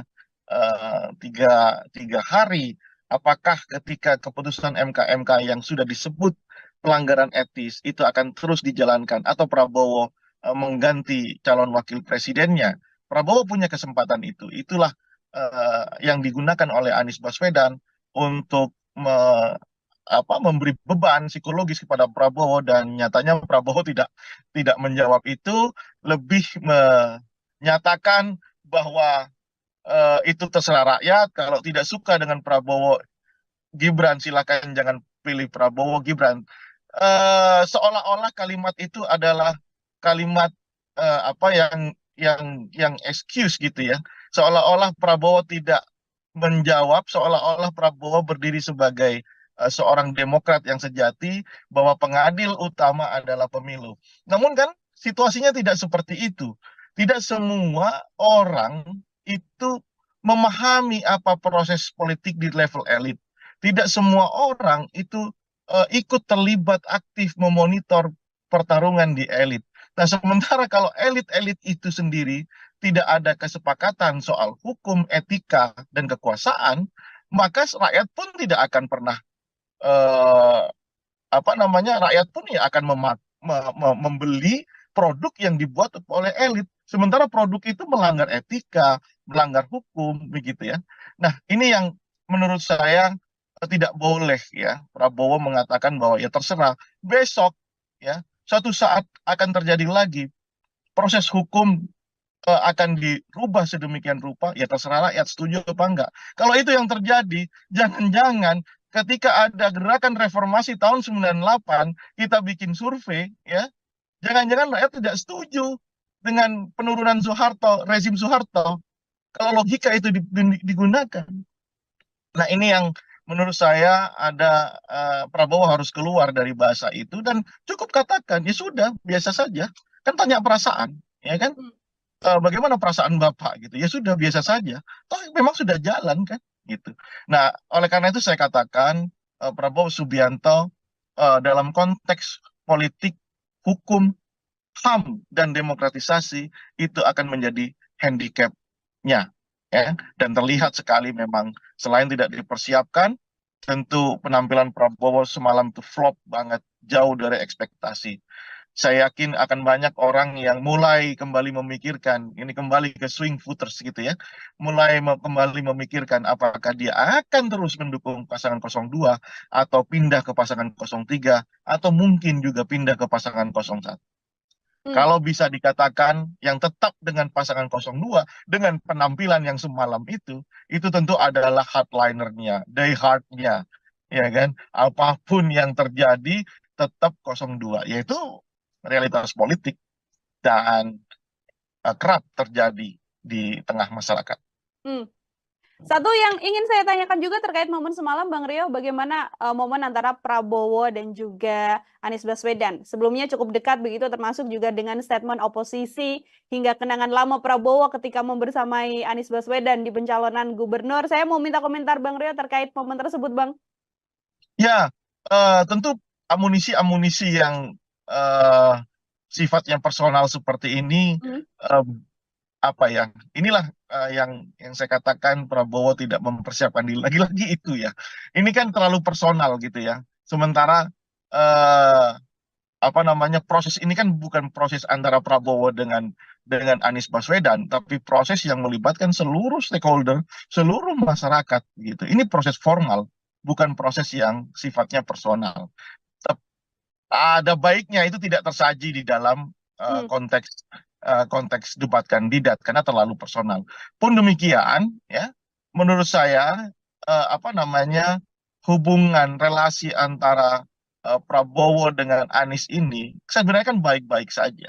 ya, baik-baik saja. Itu kenapa kemarin saya katakan, saya tidak akan menyangka kalau Anies seberani ini kepada Prabowo begitu ya. Karena relasi yang terbangun kan baik-baik saja. Mhm. Ya, cuman ini kan bicara kepentingan partai, visi misi partai, kepentingan Indonesia yang jauh lebih besar. Nah, oleh karena itu, ketika Prabowo menggunakan instrumen personalnya untuk mendowngrade Anies Baswedan, Anies memberikan respon yang juga tidak terduga gitu ya, dengan mengatakan bahwa Prabowo tidak tahan menjadi oposisi karena tidak bisa berbisnis kalau tidak berkuasa. Lagi-lagi di sini ini soal kecakapan di dalam bertutur, kecakapan di dalam mengkonstruksi sebuah isu. Saya jadi ingat ya, kenapa debat kandidat di Amerika Serikat itu bisa benar-benar bisa merontokkan elektabilitas seorang kandidat calon presiden. Kenapa? Karena hal-hal seperti ini, hal-hal yang ketika mereka tidak siap menjawab atau berargu argumen, coba cek perdebatan antara Donald Trump dengan Joe Biden, ya kan? Mhm. Itu tentu akan terbukti mempengaruhi elektabilitas gitu. Nah, kalau kalau misalnya ini situasi diskusi ini benar-benar diperpanjang, aturan permainan atau format debat ini benar-benar dimaksimalkan sehingga keluar semuanya, masyarakat akan tahu siapa yang paling siap, masyarakat akan tahu siapa yang paling mengerti persoalan-persoalan bangsa. Jadi tidak hanya dilihat urusan personal, gimmick gitu ya. Terus kemudian ya hal-hal yang remeh-temeh, terlalu elementer untuk berbicara sebagai calon presiden dengan substansi persoalan kebangsaan yang sangat besar gitu ya. Dibatasi oleh durasi yang hanya 1 menit, 2 menit. Menurut Mhm. saya kita harus merevisi itu sehingga benar-benar kita tahu isi kepala calon presiden masing-masing. Saya katakan misalnya Ganjar dengan program government apps ya, Yes. atau apa itu itu kan menarik gitu ya. Anies juga sudah mempraktekkan di Jakarta, kan menarik. Coba secara jujur, pasangan 02 apa yang ditawarkan coba semalam itu, meskipun oleh jubirnya dikatakan penampilan terbaik ya. Kalau politisi yang mengatakan itu oke, tapi coba lihat respon di Twitter. Sampai saya cek respon di Twitter, di media sosial yang lainnya. Seorang presiden Partai Gelora, Anies Mata, memuji Prabowo di dalam penampilannya. Ada 400 komentar di situ. 400-400-nya itu menghujat, coba bayangkan.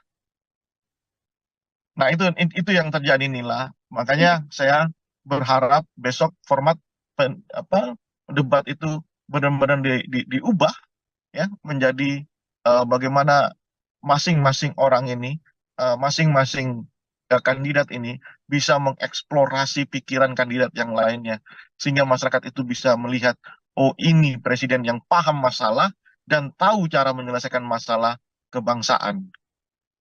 Itu Nila. Oke, artinya memang daripada saling menyerang, kemudian seperti yang disuguhkan semalam, lebih baik adalah porsi yang paling banyak bagaimana kandidat ini bisa benar-benar menyampaikan gagasan ataupun janji-janji yang nantinya akan dilakukan Ya, ketika misalnya terpilih, Bang Deo.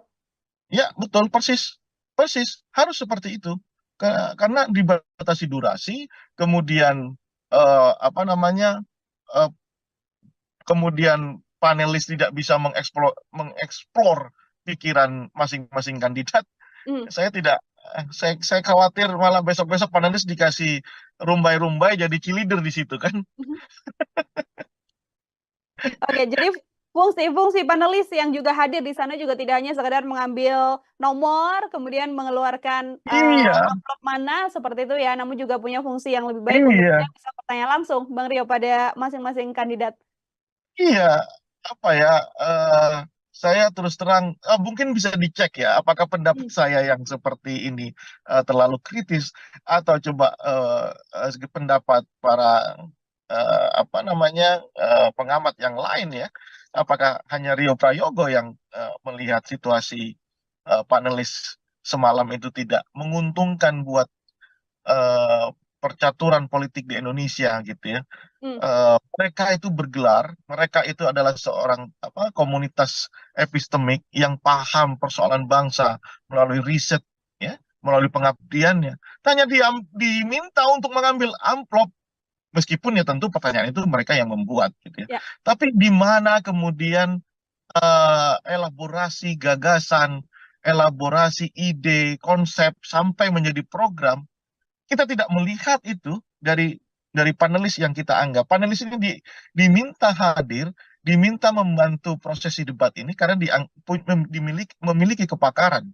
Nah, kepakaran itu sama sekali tidak nampak di situ. Ya, makanya besok-besok disuruh pegang ini saja, dikasih. Kalau itu terjadi lagi di debat kedua, ketiga, dan keempat, kelima, ya, lebih baik panelis dikasih rumbai saja, kayak cheerleaders gitu. Nah, itu kritikan tajam buat KPU menurut saya. Oke, ini kalau kita melihat publik kan sebenarnya justru lebih suka ya bagaimana serangan-serangan terjadi, bisa membuat potongan-potongan yang kemudian di-up ke sosial media, Bang Rio, membuat banyak komentar lagi, kemudian diskusi di publik atau diskusi di sosial media, dan juga nantinya bisa mempengaruhi popularitas, bisa menaikkan dan juga menurunkan bagaimana swing voters untuk bisa memilih. Daripada hal tersebut, bagaimana, Bang? Kalau kita masih berpikir di sisi itu, maka kita tidak akan pernah maju di dalam berdemokrasi. Karena tugas dari masing-masing stakeholder, baik itu capresnya, penyelenggaranya, dan masyarakatnya adalah mengedukasi. Nggak mau kita ini beranjak dari posisi seperti itu. Masih soal gimmick, non-substansi yang menjadi urusan paling utama.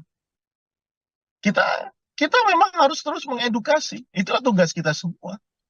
Ya, media juga harus seperti itu. Ya, media juga harus lebih mengeksplorasi hal-hal yang sifatnya substansi. Bayangkan, soal pupuk saja, durasi bicaranya, itu perdebatannya berapa menit. Padahal itu menjadi persoalan utama rakyat Indonesia saat ini, khususnya petani. Soal sembako misalnya, yang dikatakan oleh Prabowo Subianto harga stabil. Prabowo ini ambil data dari mana mengatakan harga stabil? Bisa dicek di pasar sekarang, harga beras naik 30%. Nah, ini yang kenapa ini terjadi? Ya, saya kembalikan kepada mereka sebagai calon presiden. Saya tidak ingin ini terjadi. Begitu kan harusnya. Caranya bagaimana? Ini.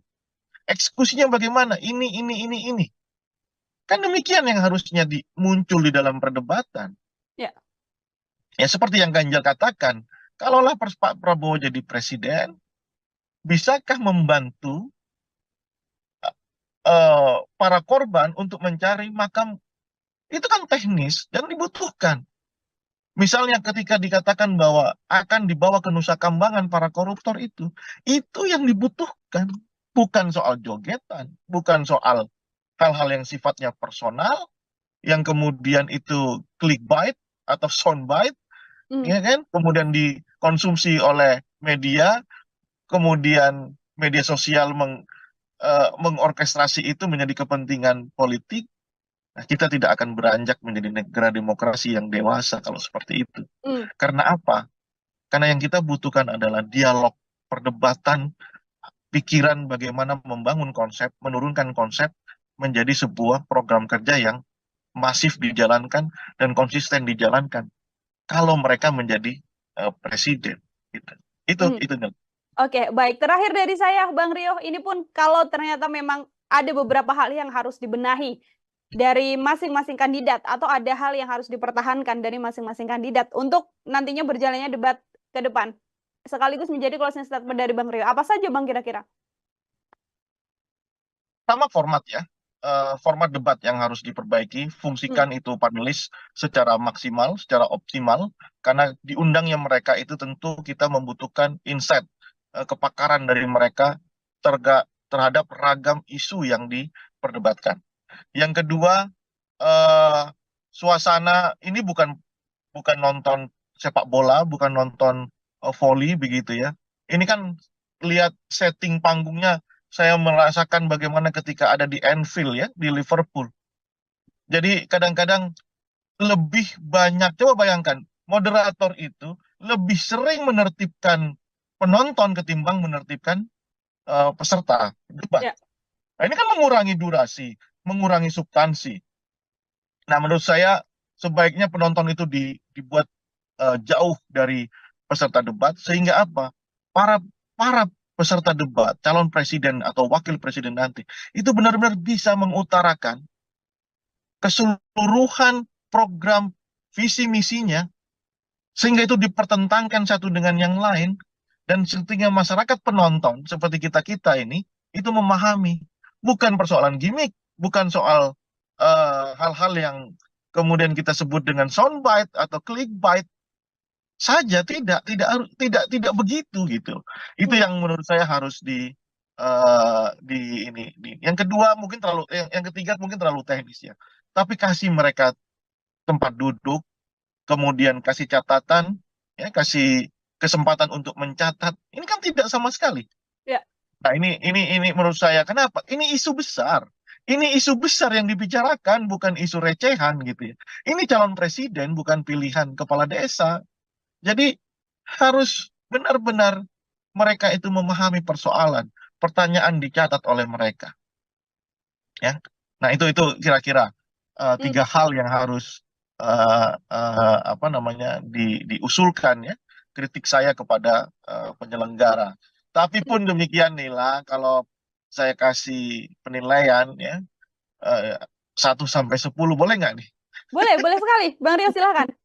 Saya kasih angka 8 untuk Anies Baswedan, kemudian 8 juga untuk Ganjar Pranowo, angka 3 untuk Prabowo Subianto.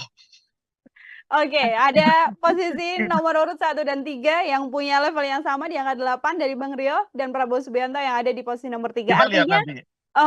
posisi Anies dan juga Ganjar Pranowo sudah bisa dipertahankan, dan apa yang kira-kira harus diperbaiki dari pasangan nomor urut 2, Bang Rio? Kurangi emosinya, belajarlah dari perdebatan. Kan ini kan peserta paling lama di dalam debat kandidat ya. 3 kali loh, 2009, 14, 2019. Harusnya kan paham ya selera masyarakat itu bagaimana, ya, tentang bagaimana dia membawa diri dalam debat. Harus dikurangi itu emosi, kemudian persiapkan secara matang ini ya. Kemudian paling utama juga adalah soal visi misinya, programnya itu harus clear. Kemarin kan kita lihat umum sekali ya Prabowo menjelaskan sesuatu, apalagi ketika ditanya oleh Ganjar itu benar-benar nggak bisa menjawab, justru mengatakan bahwa siap mati untuk Indonesia. Ya, semua orang siap mati gitu ya. Jangankan Prabowo, tukang parkir aja kalau diajak urusan bangsa negara siap mati gitu. Nah, agaknya itu yang harus dirubah dari sisi Prabowo Subianto. Kita lihat besok temanya ya, apakah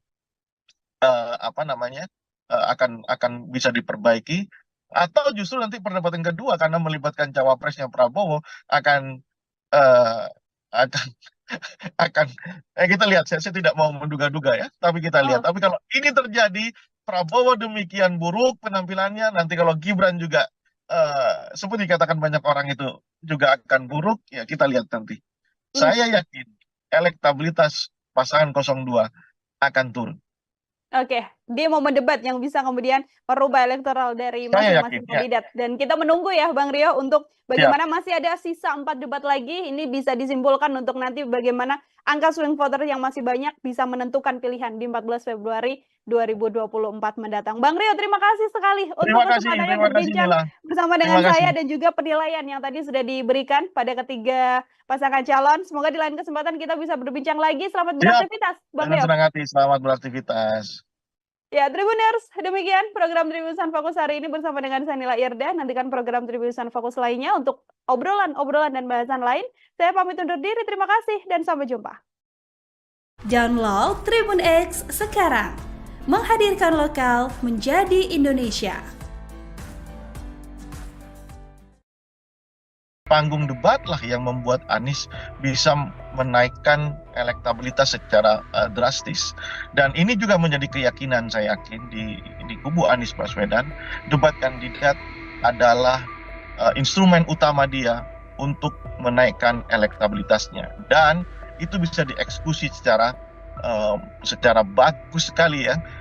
Kelihatan sekali bangunan asumsi yang dipakai oleh Prabowo itu dibantah oleh Anies Baswedan by data.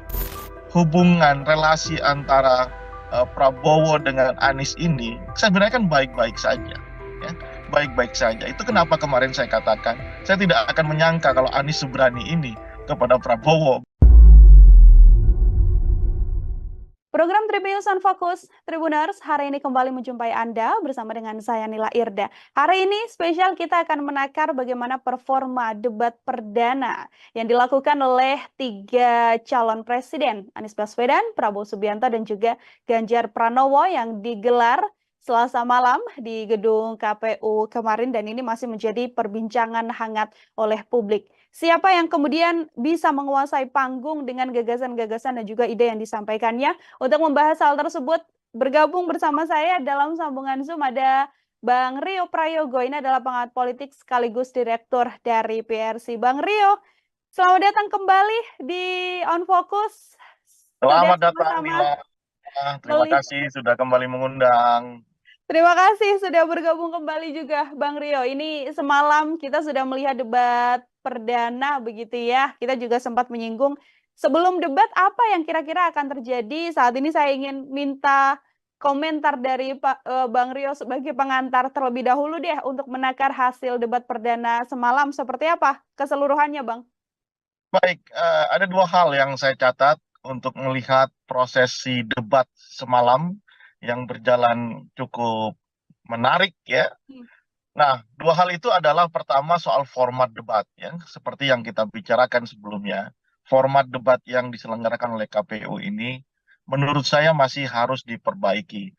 Karena apa? Karena beberapa hal yang harusnya tersaji, terelaborasi, harusnya itu bisa didengarkan, ditonton oleh masyarakat luas, itu lebih banyak ke hal-hal yang sifatnya non substantif gitu ya, lebih ke soal-soal gimmick, kemudian ya hal-hal yang sifatnya jauh dari substansi. Nah, kenapa itu terjadi? Karena 11 panelis itu tidak, menurut saya itu tidak berfungsi apapun ya. 11 panelis yang terdiri dari profesor, doktor, ada rektor, bahkan ada ahli-ahli di bidang masing-masing, itu sama sekali tidak berfungsi apapun ketika debat itu berlangsung semalam. Mereka hanya nggak ada bedanya dengan penonton yang lainnya. Meskipun mereka disebut sebagai panelis, tapi saya kira KPU harus kembali memikirkan format yang terbaik sehingga para panelis itu bisa mengelaborasi pertanyaan jauh lebih dalam. Karena apa?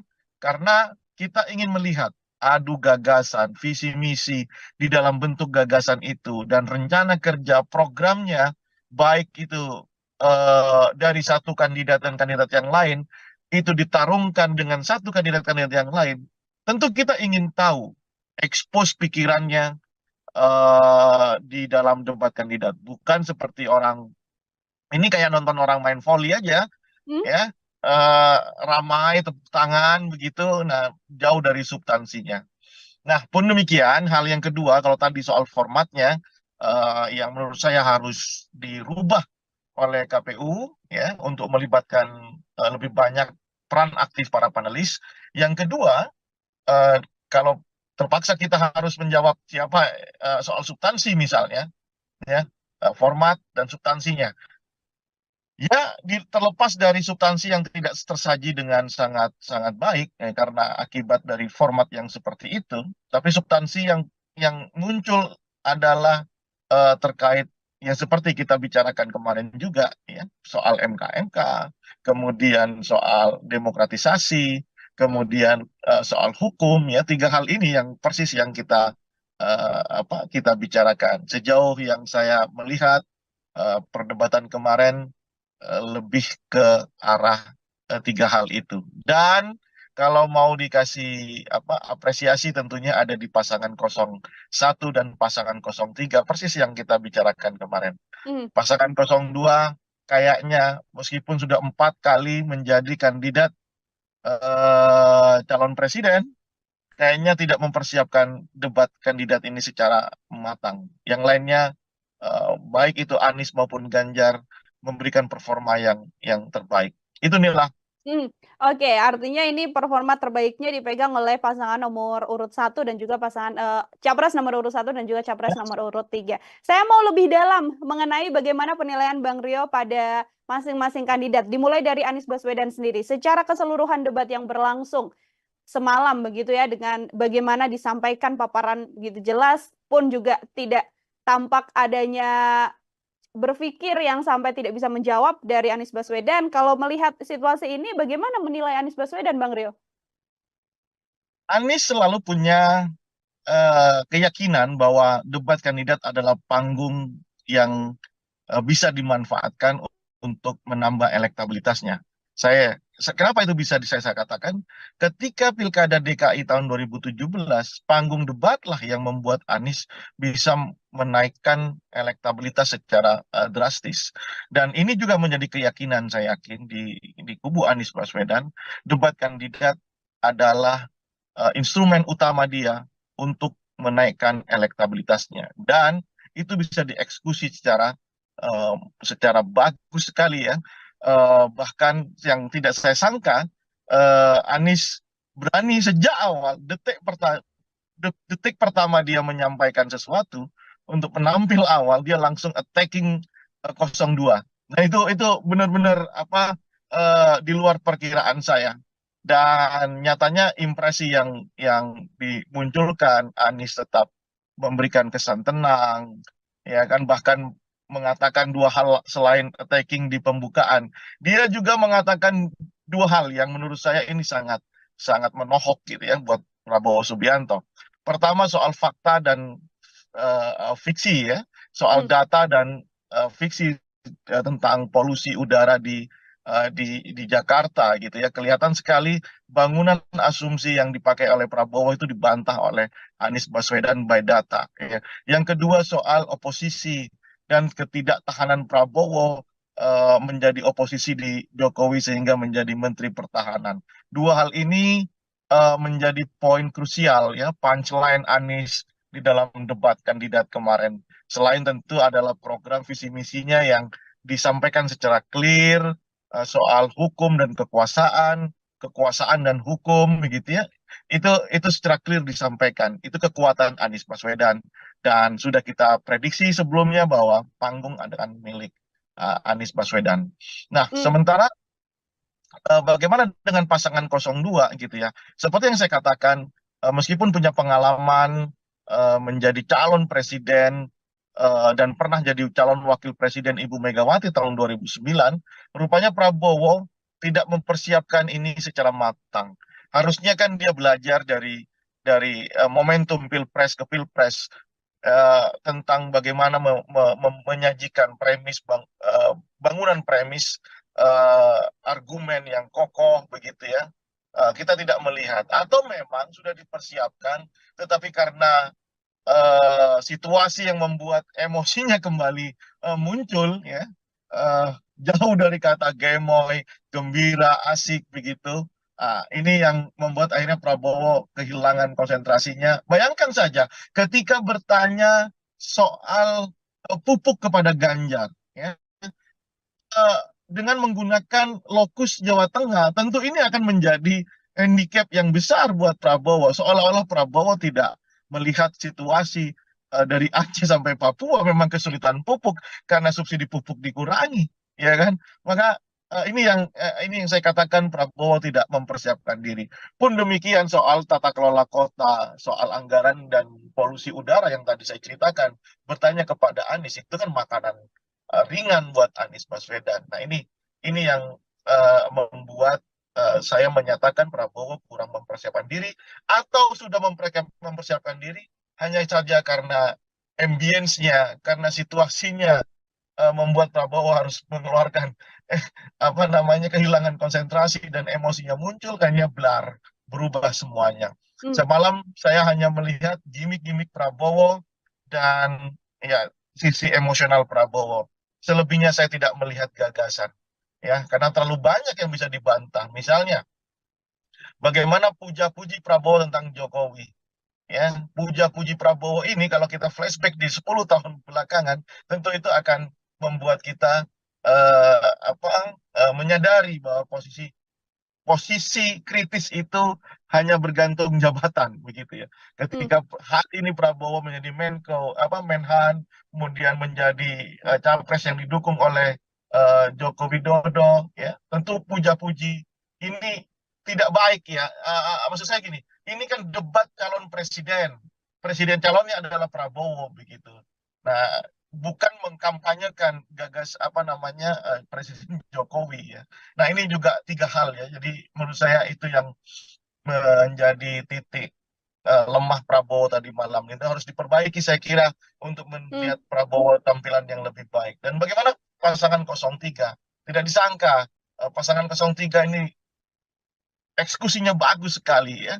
Bahkan menurut saya dari yang underdog di dalam kontestasi pileg khususnya debat ini, pasangan 03 Ganjar ya bisa memberikan penampilan yang menurut saya selevel dengan Anies Baswedan, tenang dengan mengekspos pikirannya, idenya, terutama sekali ada dua hal, soal pemiskinan koruptor dan pertanyaannya ke Prabowo soal membantu mencari kuburan orang-orang yang hilang itu. Itu menurut saya benar-benar memberikan posisi yang tegas Ganjar di dalam persoalan-persoalan hukum, politik, demokratisasi, HAM, ya. Itu sangat clear dan saya salut dengan pasangan 03 ini. Oke, baik. Kalau bisa menyampaikan dalam satu kata, Bang Rio, masing-masing kandidat, apa yang bisa disampaikan dari debat semalam untuk Anies Baswedan, Prabowo Subianto, dan juga Ganjar Pranowo? Untuk Anies Baswedan saya katakan luar biasa, ya. Prabowo saya katakan kayak MU ya, kayak apa ya? Tidak ada persiapan ya, tidak ada persiapan ya. Untuk Ganjar tidak terduga, top. Oke, tidak terduga yang justru tadi disampaikan Bang Rio bisa menaikkan level Ganjar. Di beberapa kesempatan kita berbincang bagaimana nantinya debat bisa jadi momen bagaimana Ganjar Pranowo bisa menunjukkan apakah akan pro terhadap Presiden Jokowi atau akan kontra terhadap Presiden Jokowi. Lewat debat perdana yang disampaikan semalam, apakah sudah bisa terjawab pertanyaan tersebut, Bang Rio? Ya, coba lihat struktur apa yang disampaikan Ganjar dari awal ya, ketika di pembukaan, Ganjar sama sekali tidak menyinggung persoalan hukum dan HAM kecuali di menit-menit akhir, di detik-detik akhir. Dan itu sesuai dengan apa yang pernah saya sampaikan sebelum kita menyaksikan debat. Ganjar akan kesulitan di sisi itu karena bagaimanapun Prof. Mahfud adalah bagian dari anak buah tanda kutip dari Presiden Jokowi. Nggak mungkin dong orang yang bertanggung jawab terhadap soal hukum, politik, dan HAM itu harus dikritisi. Ya, hanya pujian di detik terakhir hanya ingin menunjukkan posisinya. Tapi saya akhirnya Ganjar bisa tidak bisa keluar dari polemik itu dan justru kelihatan enjoy sekali melihat perdebatan Prabowo dengan Anies Baswedan. Dan kalau pertanyaannya apakah posisi Ganjar itu berbeda dengan Jokowi, saya melihat belum berbeda untuk beberapa hal, ya kan? Belum berbeda untuk beberapa hal, tetapi memang Ganjar berusaha ingin tetap memberikan kritisisme di dalam debat semalam begitu. Ya, kalau saya katakan khusus untuk di persoalan politik, hukum, dan HAM, ya, Ganjar tentu akan kesulitan. Tapi di isu-isu yang lainnya jelas dia itu bisa memberikan insight baru di dalam tata kelola pemerintahan secara nasional. Dan di debat-debat berikutnya saya yakin Ganjar akan lebih tegas posisinya, berbeda dengan cara Jokowi membuat kebijakan, menghantarkan kebijakan kepada publik. Saya kira itu. Oke, ini di momen debat kan ada beberapa segmen, Bang Rio. Semakin segmen terakhir semakin menarik begitu, termasuk diantaranya ketika memang putusan MK jadi salah satu poin yang kemudian menjadi sorotan. Ada perdebatan juga di sana, ada jawaban dari sisi Prabowo Subianto, baik itu kemudian serangan dari Ganjar Pranowo dan juga Anies. Komentar Bang Rio? Ya, itu kan Anies mengkonstruksi pertanyaannya bahwa menggugah rasa etis seorang Prabowo Subianto karena pada jeda waktu tiga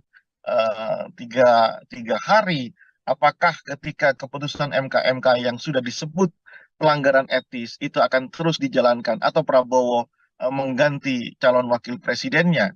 Prabowo punya kesempatan itu. Itulah yang digunakan oleh Anies Baswedan untuk memberi beban psikologis kepada Prabowo, dan nyatanya Prabowo tidak menjawab itu, lebih menyatakan bahwa itu terserah rakyat. Kalau tidak suka dengan Prabowo Gibran, silakan jangan pilih Prabowo Gibran. Seolah-olah kalimat itu adalah kalimat apa yang excuse gitu ya. Seolah-olah Prabowo tidak menjawab, seolah-olah Prabowo berdiri sebagai seorang demokrat yang sejati, bahwa pengadil utama adalah pemilu. Namun kan situasinya tidak seperti itu. Tidak semua orang itu memahami apa proses politik di level elit. Tidak semua orang itu ikut terlibat aktif memonitor pertarungan di elit. Nah, sementara kalau elit-elit itu sendiri tidak ada kesepakatan soal hukum, etika, dan kekuasaan, maka rakyat pun tidak akan pernah eh, rakyat pun ya akan membeli produk yang dibuat oleh elit. Sementara produk itu melanggar etika, melanggar hukum, begitu ya. Nah, ini yang menurut saya tidak boleh ya Prabowo mengatakan bahwa ya terserah, besok ya suatu saat akan terjadi lagi proses hukum akan dirubah sedemikian rupa, ya terserah rakyat setuju apa enggak. Kalau itu yang terjadi, jangan-jangan ketika ada gerakan reformasi tahun 98, kita bikin survei, ya, jangan-jangan rakyat tidak setuju dengan penurunan Soeharto, rezim Soeharto, kalau logika itu digunakan. Nah, ini yang menurut saya ada Prabowo harus keluar dari bahasa itu dan cukup katakan, ya sudah, biasa saja. Kan tanya perasaan, ya kan?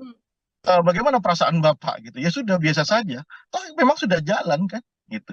Nah, oleh karena itu saya katakan Prabowo Subianto dalam konteks politik, hukum, HAM, dan demokratisasi itu akan menjadi handicap-nya ya. Dan terlihat sekali memang selain tidak dipersiapkan, tentu penampilan Prabowo semalam itu flop banget, jauh dari ekspektasi.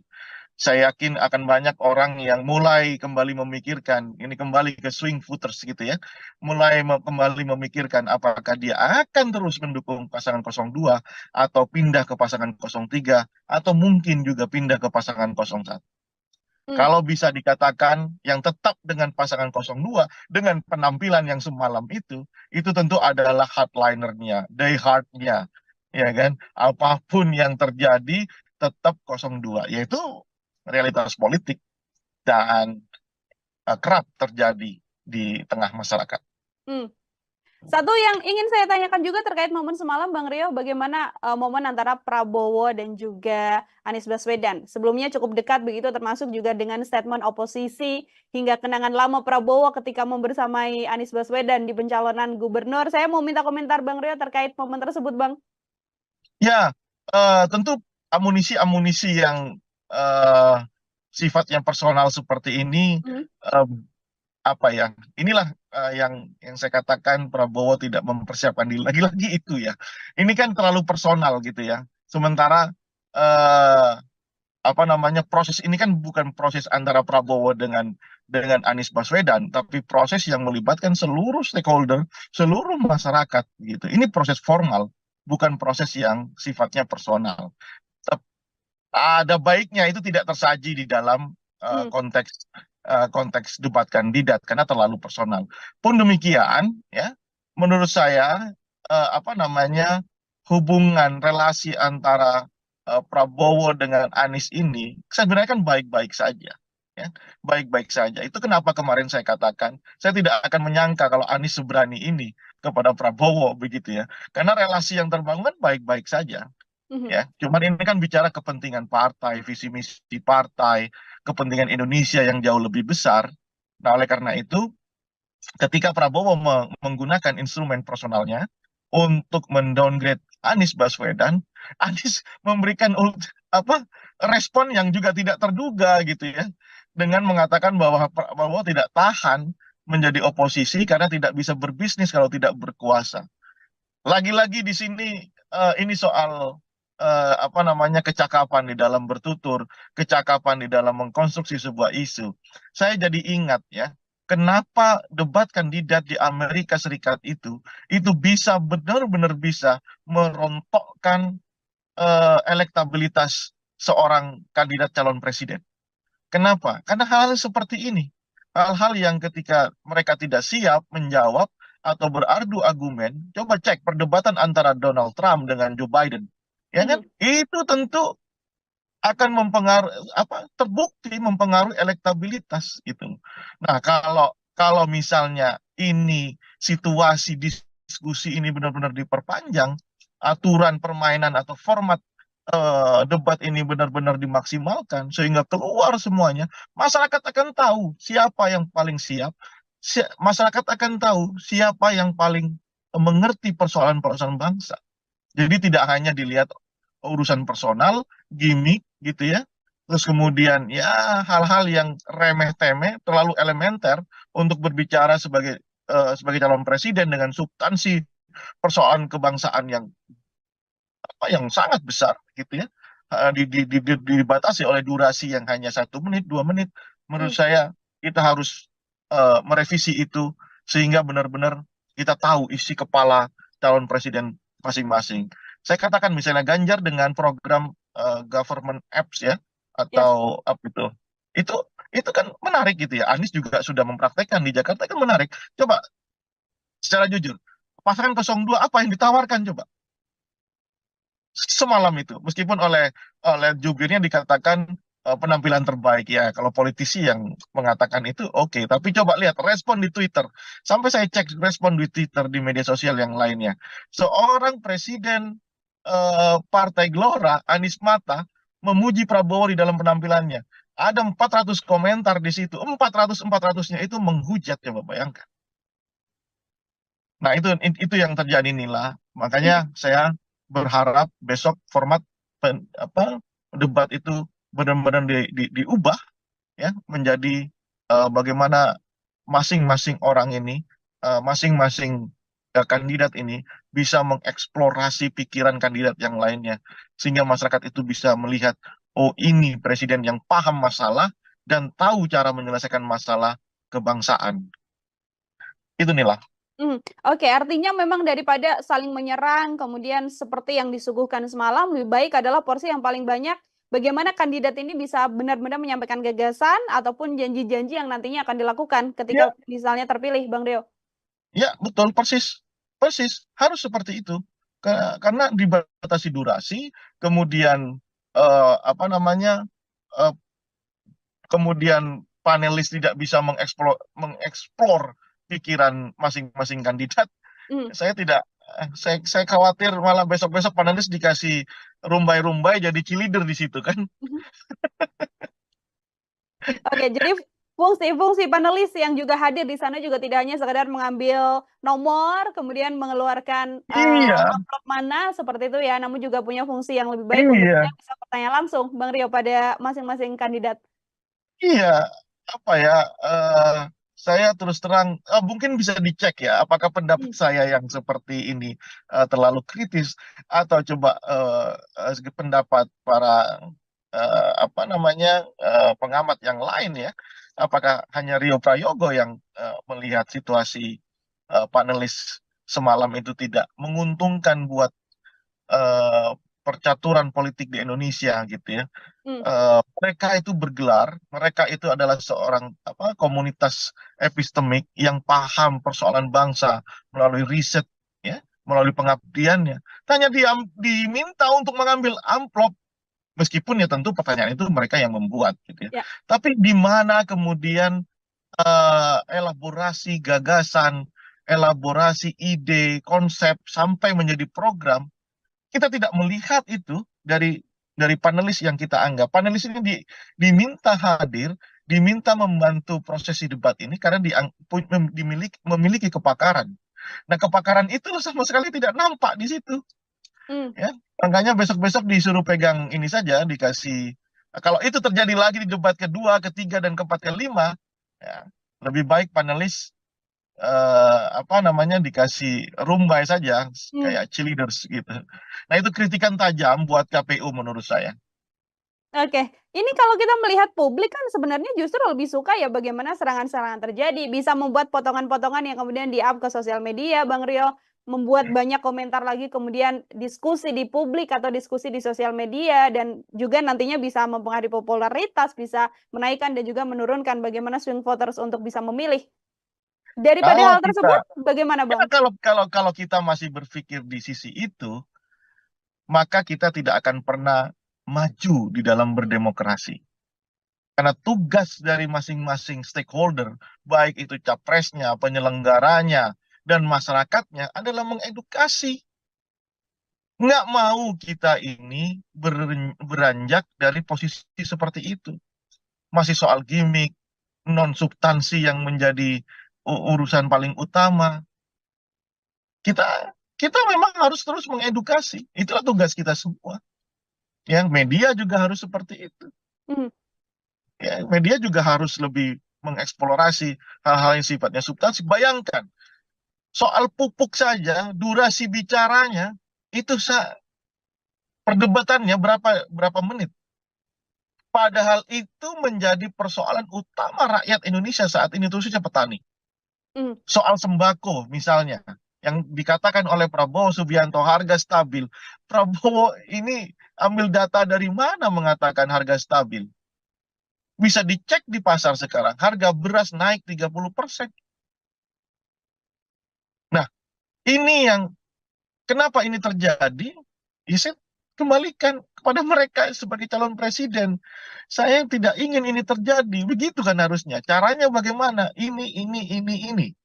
Eksekusinya bagaimana? Ini. Kan demikian yang harusnya muncul di dalam perdebatan. Ya.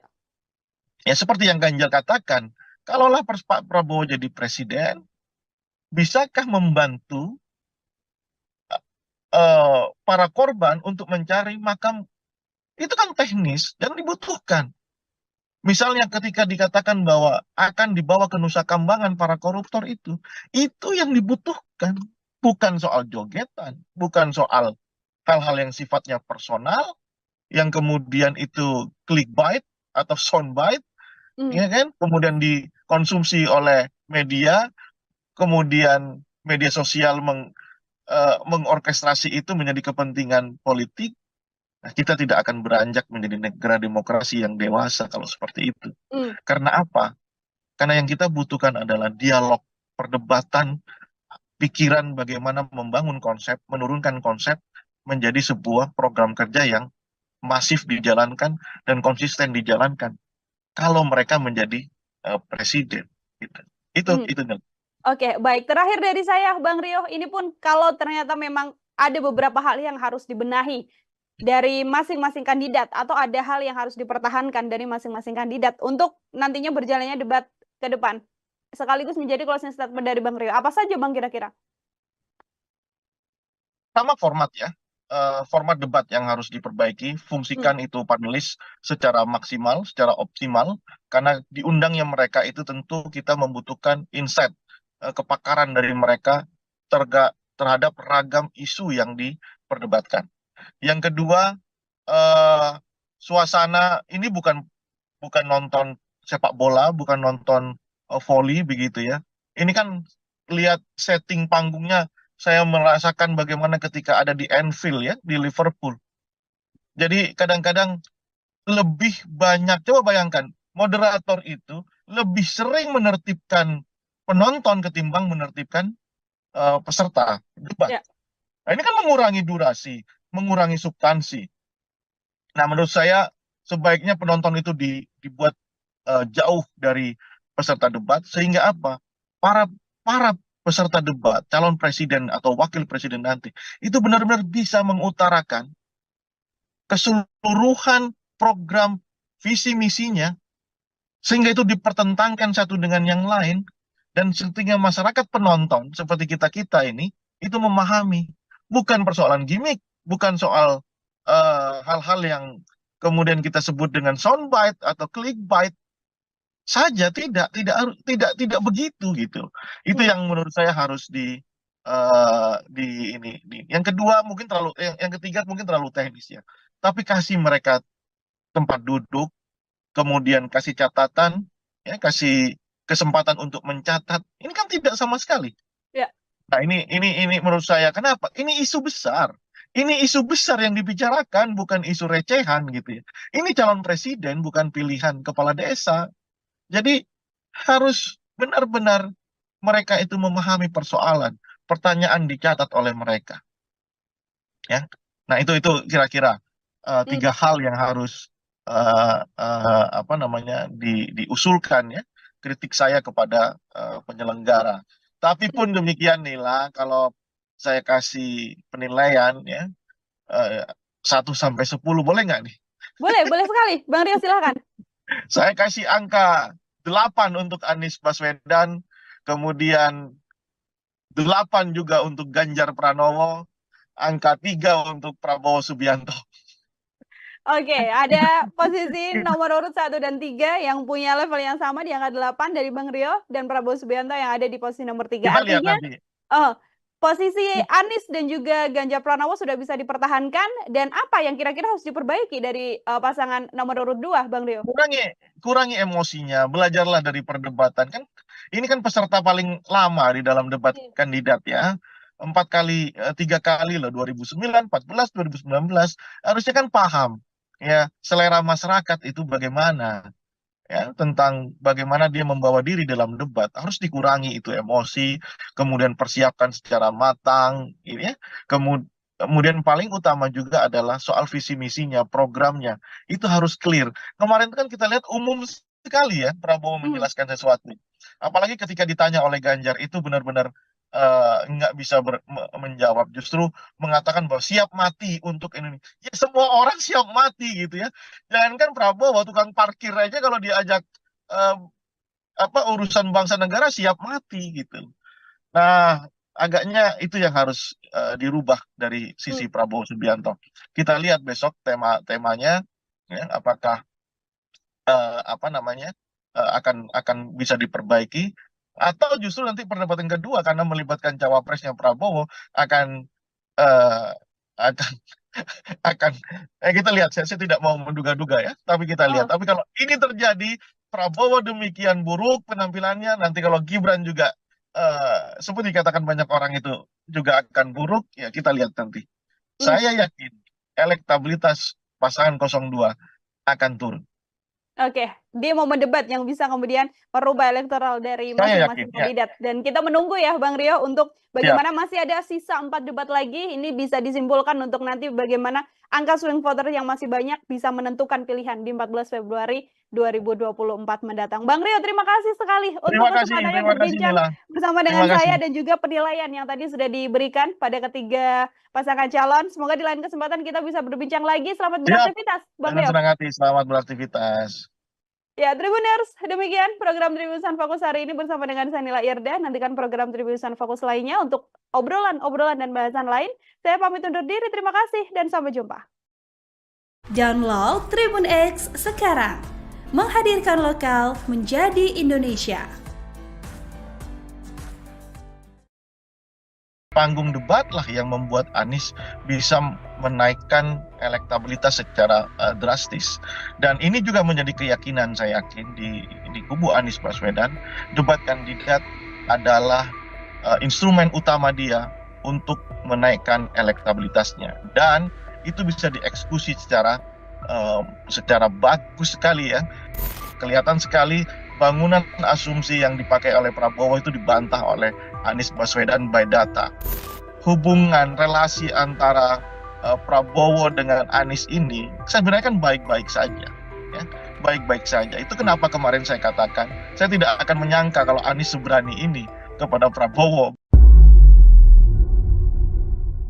Program Tribun Fokus Tribuners hari ini kembali menjumpai Anda bersama dengan saya Nila Irda. Hari ini spesial kita akan menakar bagaimana performa debat perdana yang dilakukan oleh 3 calon presiden, Anies Baswedan, Prabowo Subianto, dan juga Ganjar Pranowo yang digelar Selasa malam di gedung KPU kemarin, dan ini masih menjadi perbincangan hangat oleh publik. siapa yang kemudian bisa menguasai panggung dengan gagasan-gagasan dan juga ide yang disampaikannya. Untuk membahas hal tersebut, bergabung bersama saya dalam sambungan Zoom ada Bang Rio Prayogo. Ini adalah pengamat politik sekaligus direktur dari PRC. Bang Rio, selamat datang kembali di On Focus. Selamat Sudah datang, sama-sama Nila. Terima melihat. kasih sudah kembali mengundang. Terima kasih sudah bergabung kembali juga Bang Rio. Ini semalam kita sudah melihat debat perdana begitu ya. Kita juga sempat menyinggung sebelum debat apa yang kira-kira akan terjadi. Saat ini saya ingin minta komentar dari Bang Rio sebagai pengantar terlebih dahulu deh untuk menakar hasil debat perdana semalam seperti apa keseluruhannya, Bang? Baik, ada dua hal yang saya catat untuk melihat prosesi debat semalam yang berjalan cukup menarik ya. Nah, dua hal itu adalah pertama soal format debat ya, seperti yang kita bicarakan sebelumnya. Format debat yang diselenggarakan oleh KPU ini menurut saya masih harus diperbaiki.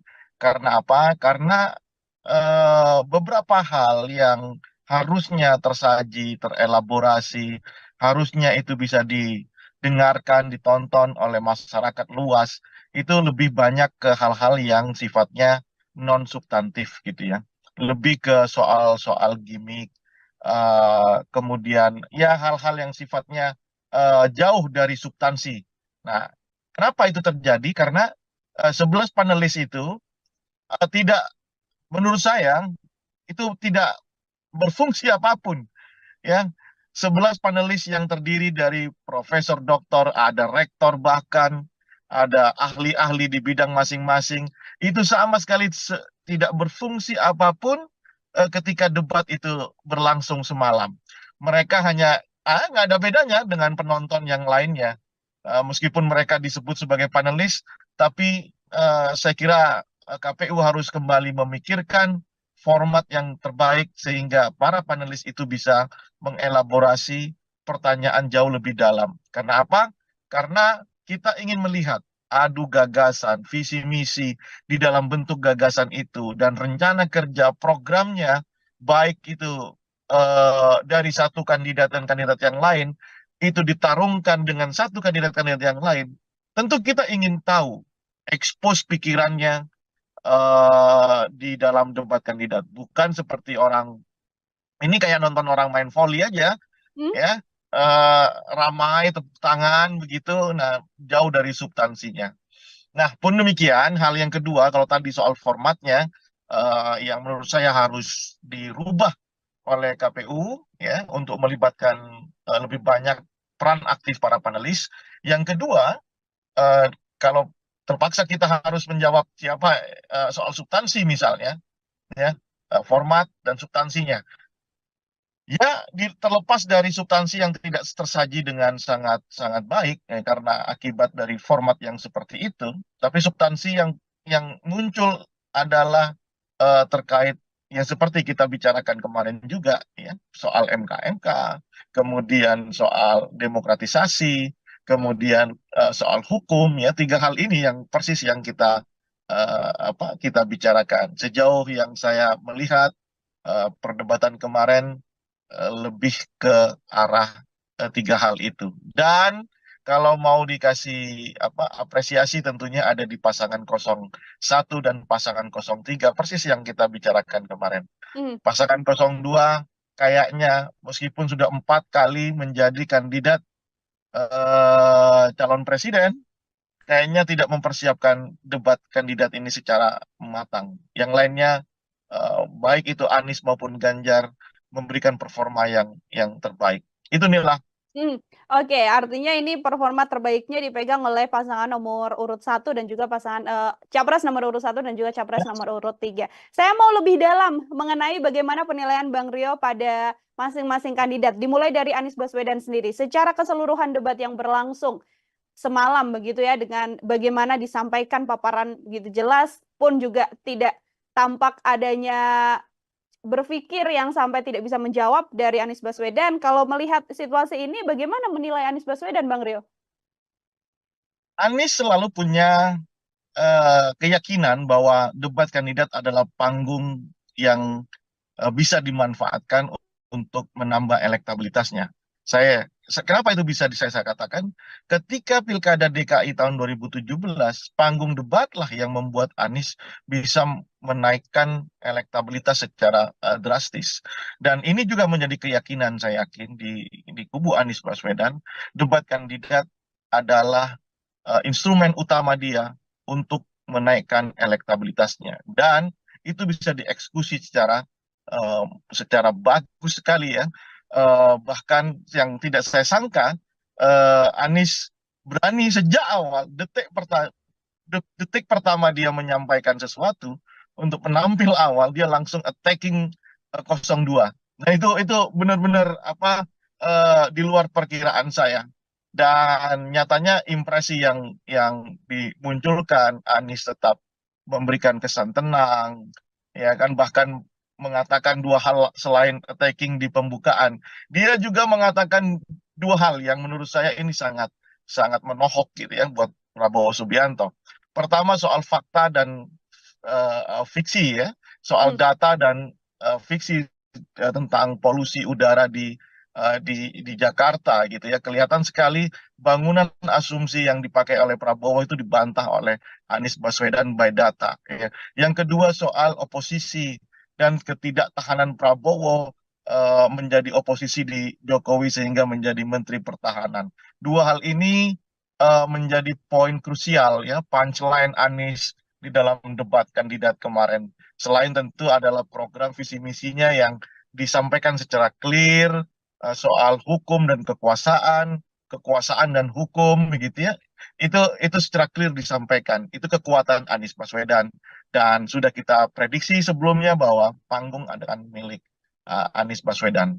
Nah, sementara bagaimana dengan pasangan 02 gitu ya. Seperti yang saya katakan, meskipun punya pengalaman menjadi calon presiden dan pernah jadi calon wakil presiden Ibu Megawati tahun 2009, rupanya Prabowo tidak mempersiapkan ini secara matang. Harusnya kan dia belajar dari momentum pilpres ke pilpres tentang bagaimana menyajikan bangunan premis argumen yang kokoh begitu ya. Kita tidak melihat atau memang sudah dipersiapkan tetapi karena situasi yang membuat emosinya kembali muncul ya, jauh dari kata gemoy, gembira, asik begitu. Ini yang membuat akhirnya Prabowo kehilangan konsentrasinya. Bayangkan saja ketika bertanya soal pupuk kepada Ganjar ya, dengan menggunakan lokus Jawa Tengah, tentu ini akan menjadi handicap yang besar buat Prabowo. Seolah-olah Prabowo tidak melihat situasi dari Aceh sampai Papua memang kesulitan pupuk karena subsidi pupuk dikurangi, ya kan?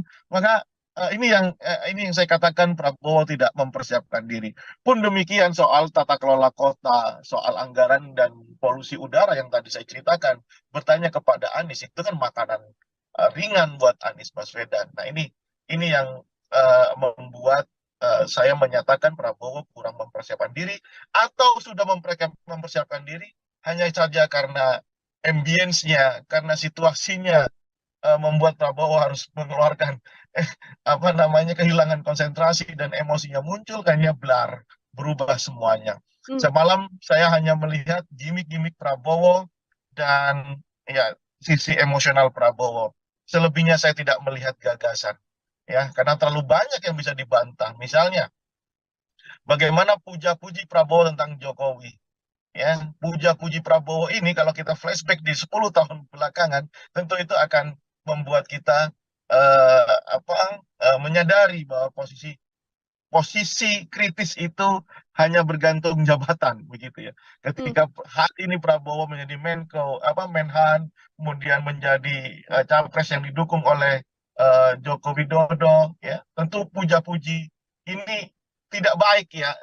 Maksud saya gini, ini kan debat calon presiden calonnya adalah Prabowo begitu. Nah, bukan mengkampanyekan Presiden Jokowi ya. Nah ini juga tiga hal ya. Jadi menurut saya itu yang menjadi titik lemah Prabowo tadi malam. Itu harus diperbaiki saya kira untuk melihat Prabowo tampilan yang lebih baik. Dan bagaimana pasangan 03? Tidak disangka pasangan 03 ini eksekusinya bagus sekali ya. Bahkan menurut saya dari yang underdog di dalam kontestasi pileg khususnya debat ini, pasangan 03 Ganjar ya bisa memberikan penampilan yang menurut saya selevel dengan Anies Baswedan, tenang dengan mengekspos pikirannya, idenya, terutama sekali ada dua hal, soal pemiskinan koruptor dan pertanyaannya ke Prabowo soal membantu mencari kuburan orang-orang yang hilang itu. Itu menurut saya benar-benar memberikan posisi yang tegas Ganjar di dalam persoalan-persoalan hukum, politik, demokratisasi, HAM, ya. Itu sangat clear dan saya salut dengan pasangan 03 ini. Oke, baik. Kalau bisa menyampaikan dalam satu kata, Bang Rio, masing-masing kandidat, apa yang bisa disampaikan dari debat semalam untuk Anies Baswedan, Prabowo Subianto, dan juga Ganjar Pranowo? Untuk Anies Baswedan saya katakan luar biasa, ya. Prabowo saya katakan kayak MU ya, kayak apa ya? Tidak ada persiapan ya, tidak ada persiapan ya. Untuk Ganjar tidak terduga, top. Oke, tidak terduga yang justru tadi disampaikan Bang Rio bisa menaikkan level Ganjar. Di beberapa kesempatan kita berbincang bagaimana nantinya debat bisa jadi momen bagaimana Ganjar Pranowo bisa menunjukkan apakah akan pro terhadap Presiden Jokowi atau akan kontra terhadap Presiden Jokowi. Lewat debat perdana yang disampaikan semalam, apakah sudah bisa terjawab pertanyaan tersebut, Bang Rio? Ya, coba lihat struktur apa yang disampaikan Ganjar dari awal ya, ketika di pembukaan, Ganjar sama sekali tidak menyinggung persoalan hukum dan HAM kecuali di menit-menit akhir, di detik-detik akhir. Dan itu sesuai dengan apa yang pernah saya sampaikan sebelum kita menyaksikan debat.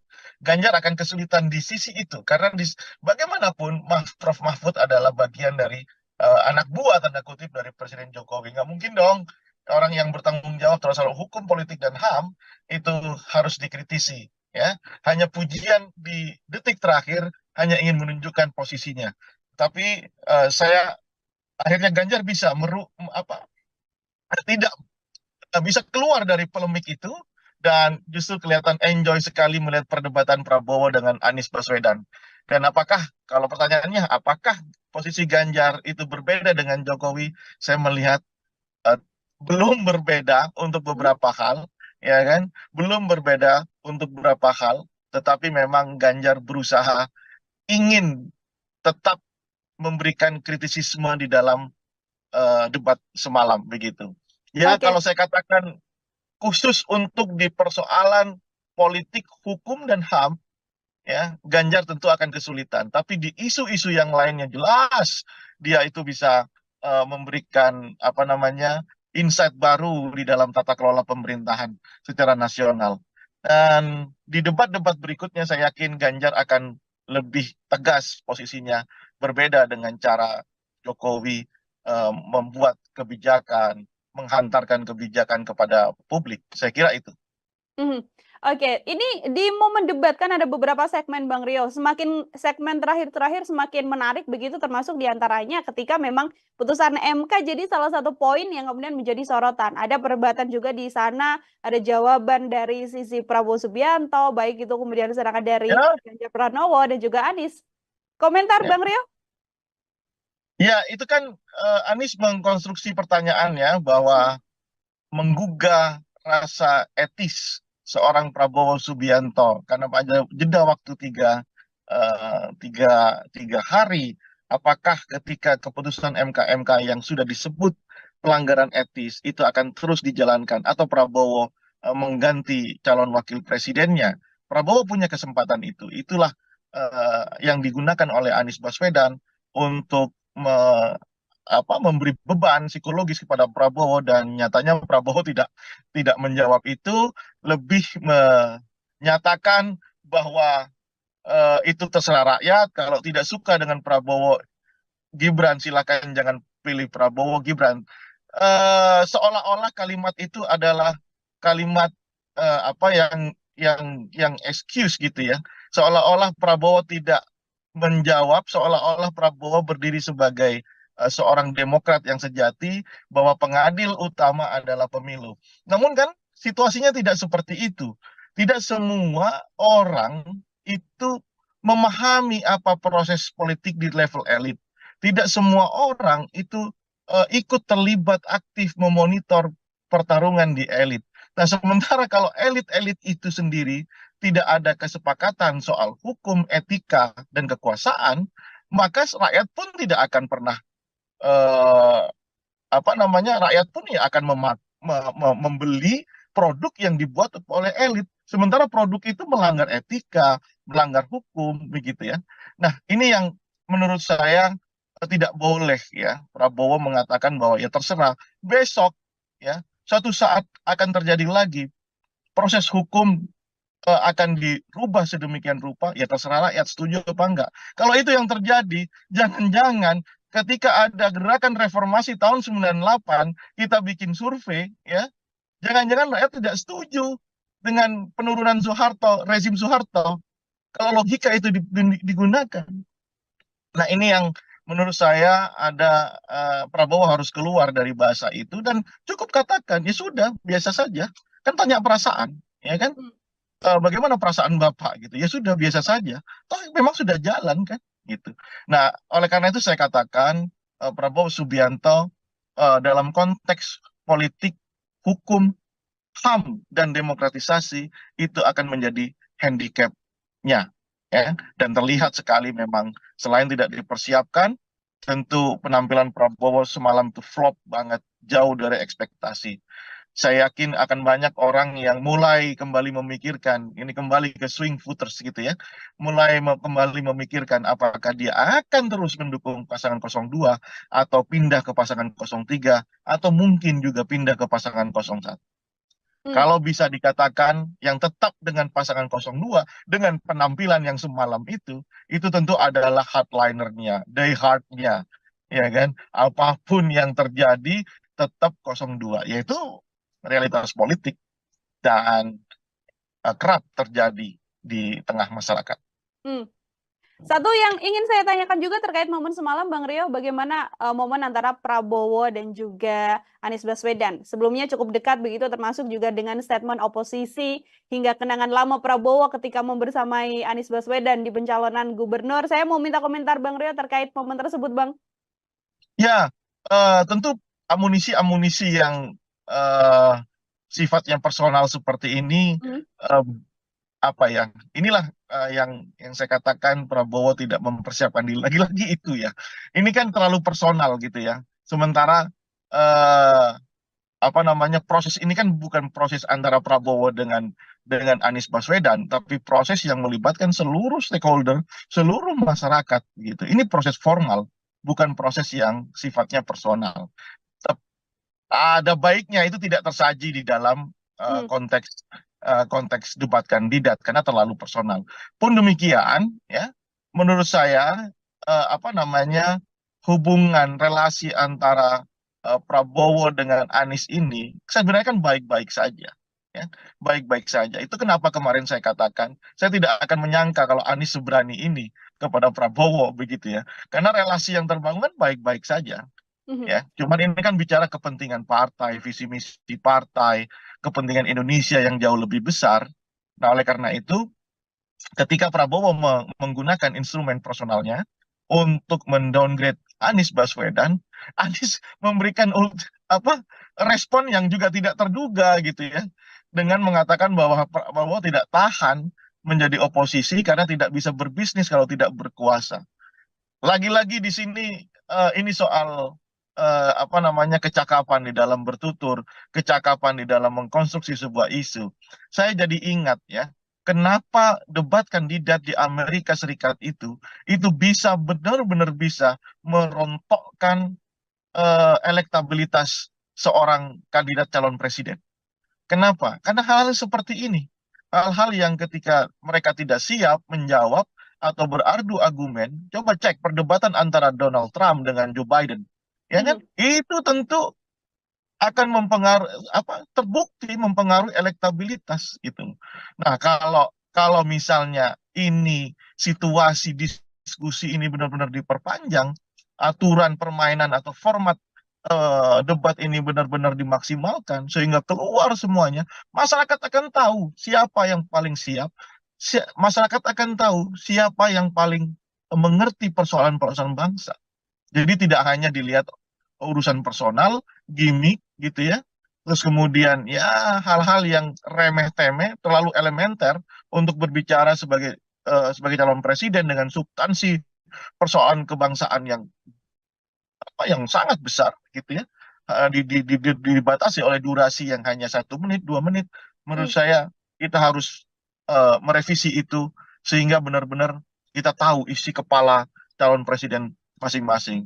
Saya katakan misalnya Ganjar dengan program government apps ya atau apa itu kan menarik gitu ya. Anies juga sudah mempraktekkan di Jakarta, kan menarik. Coba secara jujur, pasangan 02 apa yang ditawarkan coba semalam itu, meskipun oleh jubirnya dikatakan penampilan terbaik ya. Kalau politisi yang mengatakan itu oke, tapi coba lihat respon di Twitter.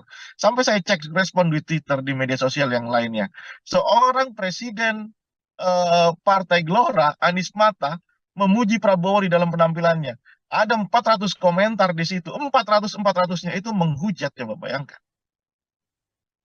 Nah, itu yang terjadi Nila. Makanya saya berharap besok format debat itu benar-benar diubah ya menjadi bagaimana masing-masing orang ini, masing-masing kandidat ini bisa mengeksplorasi pikiran kandidat yang lainnya sehingga masyarakat itu bisa melihat, oh ini presiden yang paham masalah dan tahu cara menyelesaikan masalah kebangsaan. Itu Nila. Oke, artinya memang daripada saling menyerang, kemudian seperti yang disuguhkan semalam, lebih baik adalah porsi yang paling banyak bagaimana kandidat ini bisa benar-benar menyampaikan gagasan ataupun janji-janji yang nantinya akan dilakukan ketika misalnya terpilih, Bang Rio. Ya, betul, persis. Harus seperti itu. Karena dibatasi durasi, kemudian kemudian panelis tidak bisa mengeksplor pikiran masing-masing kandidat. Saya khawatir malah besok-besok panelis dikasih rumbai-rumbai jadi cheerleader di situ kan. Oke, jadi fungsi-fungsi panelis yang juga hadir di sana juga tidak hanya sekedar mengambil nomor, kemudian mengeluarkan amplop mana seperti itu ya, namun juga punya fungsi yang lebih baik untuk bisa bertanya langsung, Bang Rio, pada masing-masing kandidat. Iya, saya terus terang, mungkin bisa dicek ya, apakah pendapat saya yang seperti ini terlalu kritis atau coba pendapat para pengamat yang lain ya. Apakah hanya Rio Prayogo yang melihat situasi panelis semalam itu tidak menguntungkan buat percaturan politik di Indonesia gitu ya. Mereka itu bergelar, mereka itu adalah seorang komunitas epistemik yang paham persoalan bangsa melalui riset ya, melalui pengabdiannya. Hanya diminta untuk mengambil amplop, meskipun ya tentu pertanyaan itu mereka yang membuat gitu ya. Tapi di mana kemudian elaborasi gagasan, elaborasi ide, konsep sampai menjadi program, kita tidak melihat itu dari panelis yang kita anggap. Panelis ini diminta hadir, diminta membantu prosesi debat ini karena memiliki kepakaran. Nah, kepakaran itu sama sekali tidak nampak di situ. Ya, makanya besok-besok disuruh pegang ini saja, dikasih. Kalau itu terjadi lagi di debat kedua, ketiga, dan keempat, kelima, ya, lebih baik panelis dikasih rumbai saja kayak cheerleaders gitu. Nah, itu kritikan tajam buat KPU menurut saya. Oke, ini kalau kita melihat publik kan sebenarnya justru lebih suka ya bagaimana serangan-serangan terjadi, bisa membuat potongan-potongan yang kemudian di-up ke sosial media, Bang Rio, membuat banyak komentar lagi, kemudian diskusi di publik atau diskusi di sosial media, dan juga nantinya bisa mempengaruhi popularitas, bisa menaikkan dan juga menurunkan bagaimana swing voters untuk bisa memilih. Daripada hal tersebut, bagaimana Bang? Kalau kita masih berpikir di sisi itu, maka kita tidak akan pernah maju di dalam berdemokrasi. Karena tugas dari masing-masing stakeholder, baik itu capresnya, penyelenggaranya, dan masyarakatnya adalah mengedukasi. Nggak mau kita ini beranjak dari posisi seperti itu. Masih soal gimmick, non substansi yang menjadi urusan paling utama. Kita kita memang harus terus mengedukasi. Itulah tugas kita semua. Ya, media juga harus seperti itu. Mhm. Ya, media juga harus lebih mengeksplorasi hal-hal yang sifatnya substansi. Bayangkan, soal pupuk saja, durasi bicaranya itu perdebatannya berapa menit. Padahal itu menjadi persoalan utama rakyat Indonesia saat ini, khususnya petani. Mhm. Soal sembako misalnya, yang dikatakan oleh Prabowo Subianto harga stabil. Prabowo ini ambil data dari mana mengatakan harga stabil? Bisa dicek di pasar sekarang, harga beras naik 30%. Nah, ini yang kenapa ini terjadi? Saya kembalikan kepada mereka sebagai calon presiden. Saya tidak ingin ini terjadi. Begitu kan harusnya. Caranya bagaimana? Ini. Eksekusinya bagaimana? Ini. Kan demikian yang harusnya muncul di dalam perdebatan. Ya. Ya seperti yang Ganjar katakan, kalaulah Pak Prabowo jadi presiden, bisakah membantu para korban untuk mencari makam? Itu kan teknis dan dibutuhkan. Misalnya ketika dikatakan bahwa akan dibawa ke Nusa Kambangan para koruptor itu yang dibutuhkan. Bukan soal jogetan, bukan soal hal-hal yang sifatnya personal, yang kemudian itu clickbait atau soundbite, ya kan? Kemudian dikonsumsi oleh media, kemudian media sosial mengorkestrasi itu menjadi kepentingan politik. Nah, kita tidak akan beranjak menjadi negara demokrasi yang dewasa kalau seperti itu. Karena apa? Karena yang kita butuhkan adalah dialog, perdebatan, pikiran bagaimana membangun konsep, menurunkan konsep menjadi sebuah program kerja yang masif dijalankan dan konsisten dijalankan. Kalau mereka menjadi presiden, gitu. Itu. Oke, baik. Terakhir dari saya, Bang Rio, ini pun kalau ternyata memang ada beberapa hal yang harus dibenahi dari masing-masing kandidat atau ada hal yang harus dipertahankan dari masing-masing kandidat untuk nantinya berjalannya debat ke depan. Sekaligus menjadi closing statement dari Bang Rio. Apa saja, Bang, kira-kira? Sama format ya. Format debat yang harus diperbaiki, fungsikan itu panelis secara maksimal, secara optimal, karena diundangnya mereka itu tentu kita membutuhkan insight, kepakaran dari mereka terhadap ragam isu yang diperdebatkan. Yang kedua, suasana ini bukan nonton sepak bola, bukan nonton volley begitu ya. Ini kan lihat setting panggungnya, saya merasakan bagaimana ketika ada di Anfield ya, di Liverpool. Jadi kadang-kadang lebih banyak, coba bayangkan, moderator itu lebih sering menertibkan penonton ketimbang menertibkan peserta debat. Ya. Nah, ini kan mengurangi durasi, mengurangi substansi. Nah, menurut saya sebaiknya penonton itu dibuat jauh dari peserta debat, sehingga apa? Para peserta debat, calon presiden atau wakil presiden nanti, itu benar-benar bisa mengutarakan keseluruhan program visi misinya, sehingga itu dipertentangkan satu dengan yang lain, dan sehingga masyarakat penonton seperti kita ini itu memahami, bukan persoalan gimmick, bukan soal hal-hal yang kemudian kita sebut dengan soundbite atau clickbait saja, tidak begitu gitu. Itu yang menurut saya harus yang kedua mungkin yang ketiga mungkin terlalu teknis ya. Tapi kasih mereka tempat duduk, kemudian kasih catatan, ya, kasih kesempatan untuk mencatat. Ini kan tidak sama sekali. Ya. Nah, ini menurut saya kenapa? Ini isu besar. Ini isu besar yang dibicarakan, bukan isu recehan gitu ya. Ini calon presiden, bukan pilihan kepala desa. Jadi harus benar-benar mereka itu memahami persoalan, pertanyaan dicatat oleh mereka. Ya. Nah, itu kira-kira tiga hal yang harus diusulkan ya, kritik saya kepada penyelenggara. Tapi pun demikian Nila, kalau saya kasih penilaian ya, 1 sampai 10 boleh nggak nih? Boleh sekali. Bang Rio silahkan. Saya kasih angka 8 untuk Anies Baswedan, kemudian 8 juga untuk Ganjar Pranowo, angka 3 untuk Prabowo Subianto. Oke, ada posisi nomor urut 1 dan 3 yang punya level yang sama di angka 8 dari Bang Rio dan Prabowo Subianto yang ada di posisi nomor 3. Kita lihat Artinya, nanti.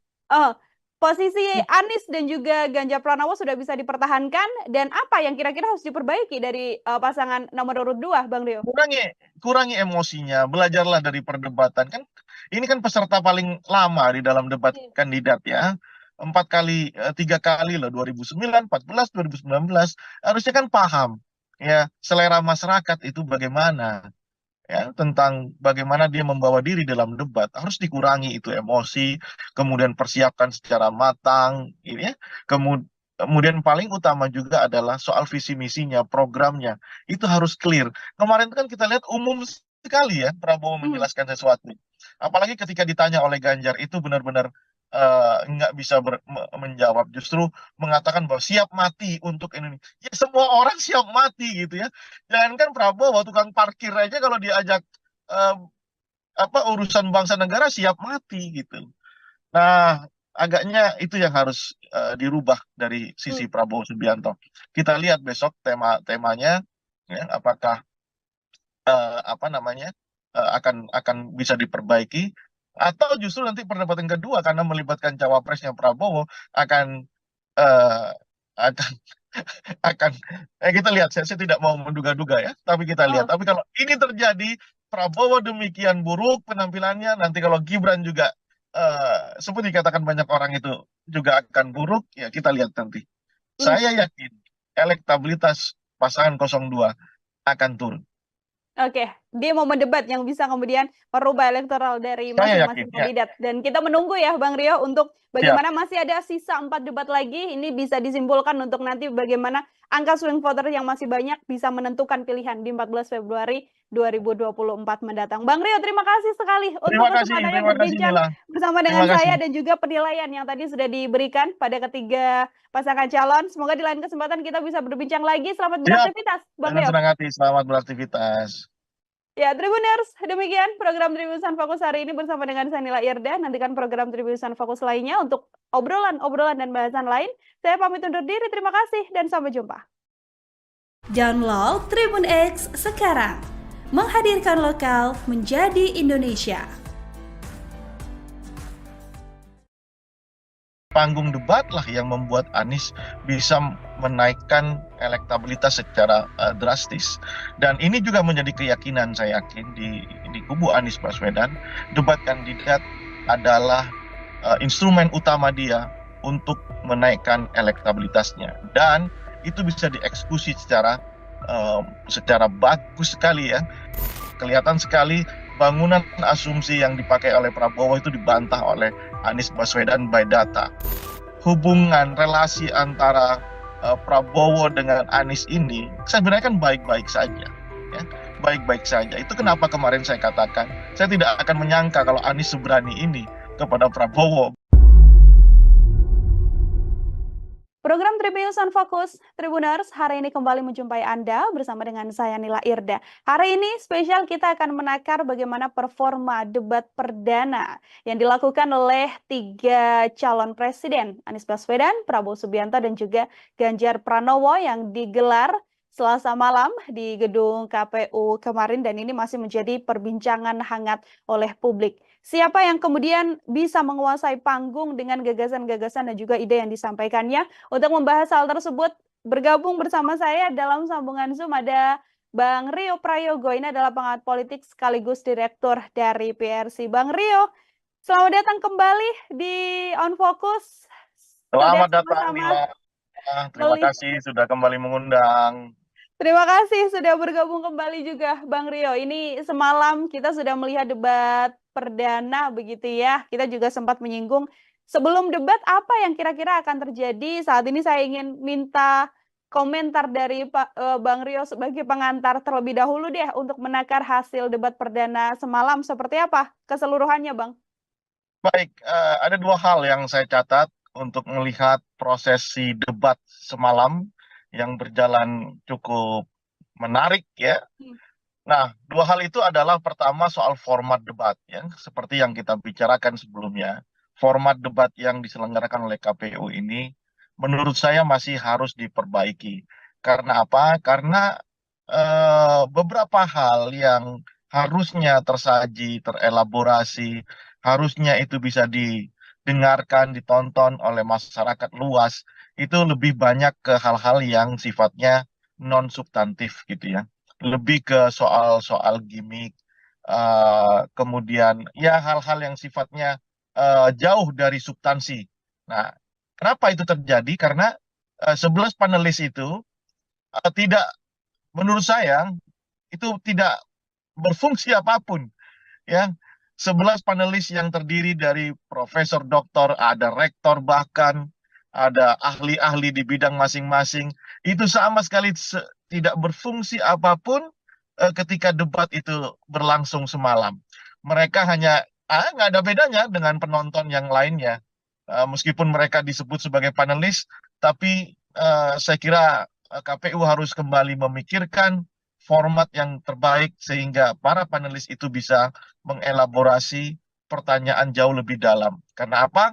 Karena kita ingin melihat adu gagasan, visi misi di dalam bentuk gagasan itu dan rencana kerja programnya, baik itu dari satu kandidat dan kandidat yang lain itu ditarungkan dengan satu kandidat-kandidat yang lain. Tentu kita ingin tahu expose pikirannya di dalam debat kandidat, bukan seperti orang ini kayak nonton orang main volley aja Hmm? ya, ramai tepuk tangan begitu, nah jauh dari substansinya. Nah, pun demikian hal yang kedua kalau tadi soal formatnya yang menurut saya harus dirubah oleh KPU ya untuk melibatkan lebih banyak peran aktif para panelis.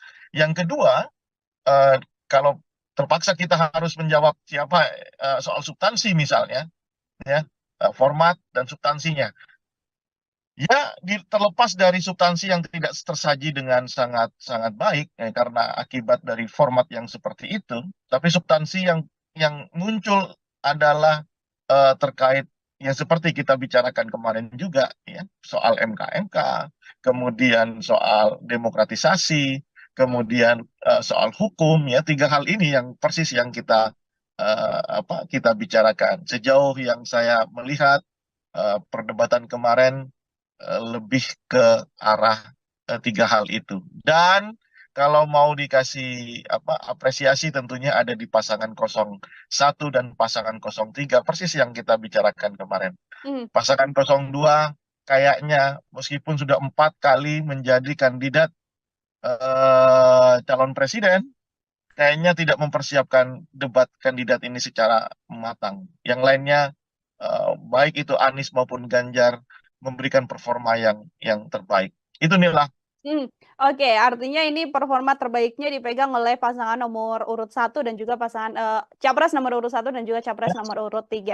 Saya mau lebih dalam mengenai bagaimana penilaian Bang Rio pada masing-masing kandidat, dimulai dari Anies Baswedan sendiri. Secara keseluruhan debat yang berlangsung semalam begitu ya, dengan bagaimana disampaikan paparan gitu jelas pun juga tidak tampak adanya berpikir yang sampai tidak bisa menjawab dari Anies Baswedan. Kalau melihat situasi ini, bagaimana menilai Anies Baswedan, Bang Rio? Anies selalu punya keyakinan bahwa debat kandidat adalah panggung yang bisa dimanfaatkan untuk menambah elektabilitasnya. Kenapa itu bisa saya katakan? Ketika Pilkada DKI tahun 2017, panggung debatlah yang membuat Anies bisa menaikkan elektabilitas secara drastis.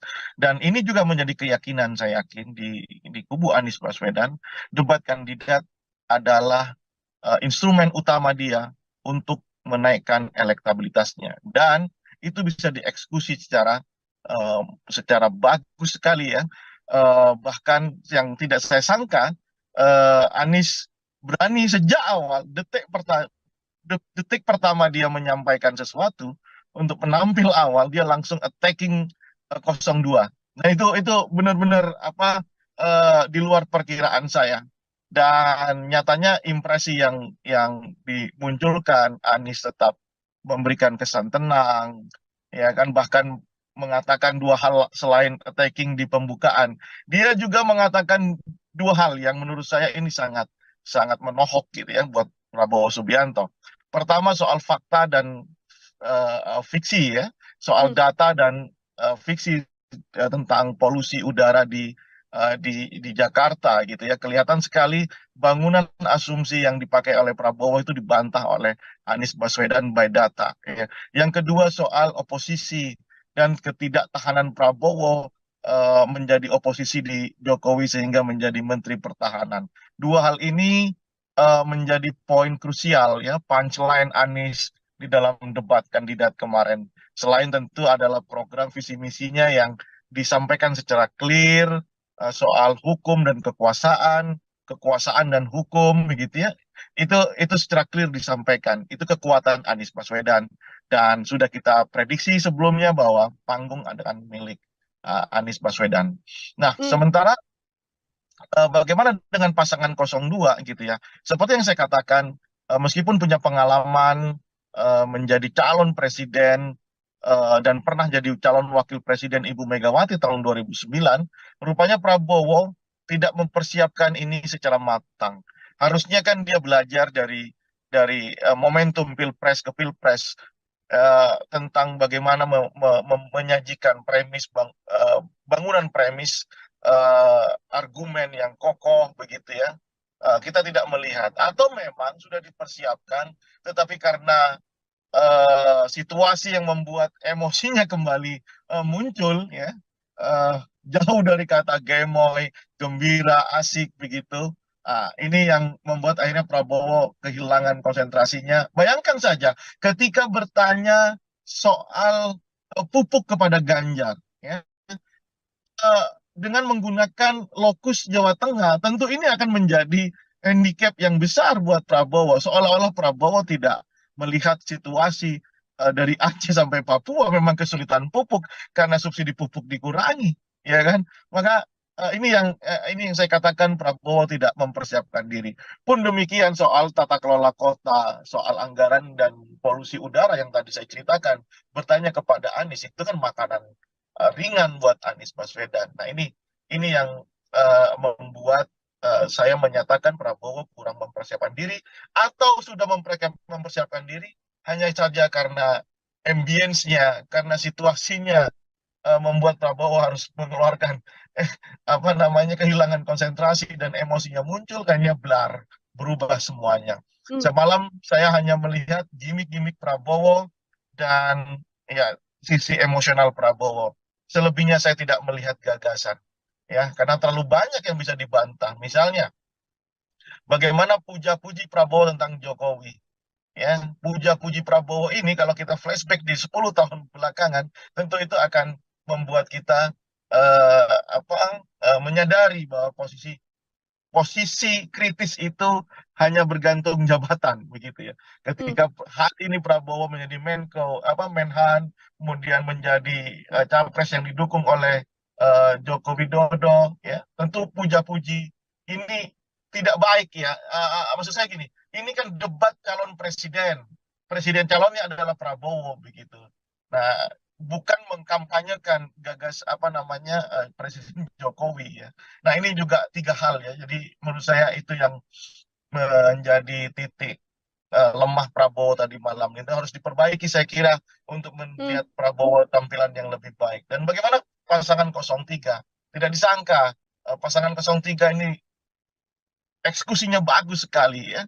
Bahkan menurut saya dari yang underdog di dalam kontestasi pileg khususnya debat ini pasangan 03 Ganjar ya bisa memberikan penampilan yang menurut saya selevel dengan Anies Baswedan, tenang dengan mengekspos pikirannya, idenya, terutama sekali ada dua hal soal pemiskinan koruptor dan pertanyaannya ke Prabowo soal membantu mencari kuburan orang-orang yang hilang itu. Itu menurut saya benar-benar memberikan posisi yang tegas Hmm. Ganjar di dalam persoalan-persoalan hukum, politik, demokratisasi, HAM, ya, itu sangat clear dan saya salut dengan pasangan 03 ini. Oke, baik. Kalau bisa menyampaikan dalam satu kata, Bang Rio, masing-masing kandidat, apa yang bisa disampaikan dari debat semalam untuk Anies Baswedan, Prabowo Subianto, dan juga Ganjar Pranowo? Untuk Anies Baswedan saya katakan luar biasa, ya. Prabowo saya katakan kayak MU ya, kayak Mhm, apa ya? Tidak ada persiapan ya, tidak ada mhm. persiapan ya. Untuk Ganjar tidak terduga, top. Oke, tidak terduga yang justru tadi disampaikan Bang Rio bisa menaikkan level Ganjar. Di beberapa kesempatan kita berbincang bagaimana nantinya debat bisa jadi momen bagaimana Ganjar Pranowo bisa menunjukkan apakah akan pro terhadap Presiden Jokowi atau akan kontra terhadap Presiden Jokowi. Lewat debat perdana yang disampaikan semalam, apakah sudah bisa terjawab pertanyaan tersebut, Bang Rio? Ya, coba lihat struktur apa yang disampaikan Ganjar dari awal ya. Mhm, Ketika di pembukaan, Ganjar sama sekali tidak menyinggung persoalan hukum dan HAM kecuali di menit-menit akhir, di detik-detik ya. akhir. Dan itu sesuai dengan apa yang pernah saya sampaikan sebelum kita menyaksikan debat. Ganjar akan kesulitan di sisi itu karena bagaimanapun Prof Mahfud adalah bagian dari anak buah tanda kutip dari Presiden Jokowi. Nggak mungkin dong orang yang bertanggung jawab terhadap soal hukum, politik dan HAM itu harus dikritisi. Ya, hanya pujian di detik terakhir hanya ingin menunjukkan posisinya. Tapi saya akhirnya Ganjar bisa apa tidak bisa keluar dari polemik itu dan justru kelihatan enjoy sekali melihat perdebatan Prabowo dengan Anies Baswedan.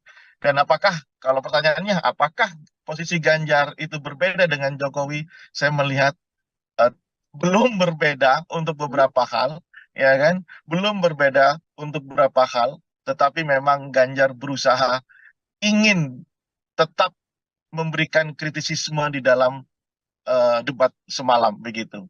Ya, oke. kalau saya katakan khusus untuk di persoalan politik, hukum dan HAM, ya, Ganjar tentu akan kesulitan. Tapi di isu-isu yang lainnya jelas dia itu bisa memberikan apa namanya insight baru di dalam tata kelola pemerintahan secara nasional.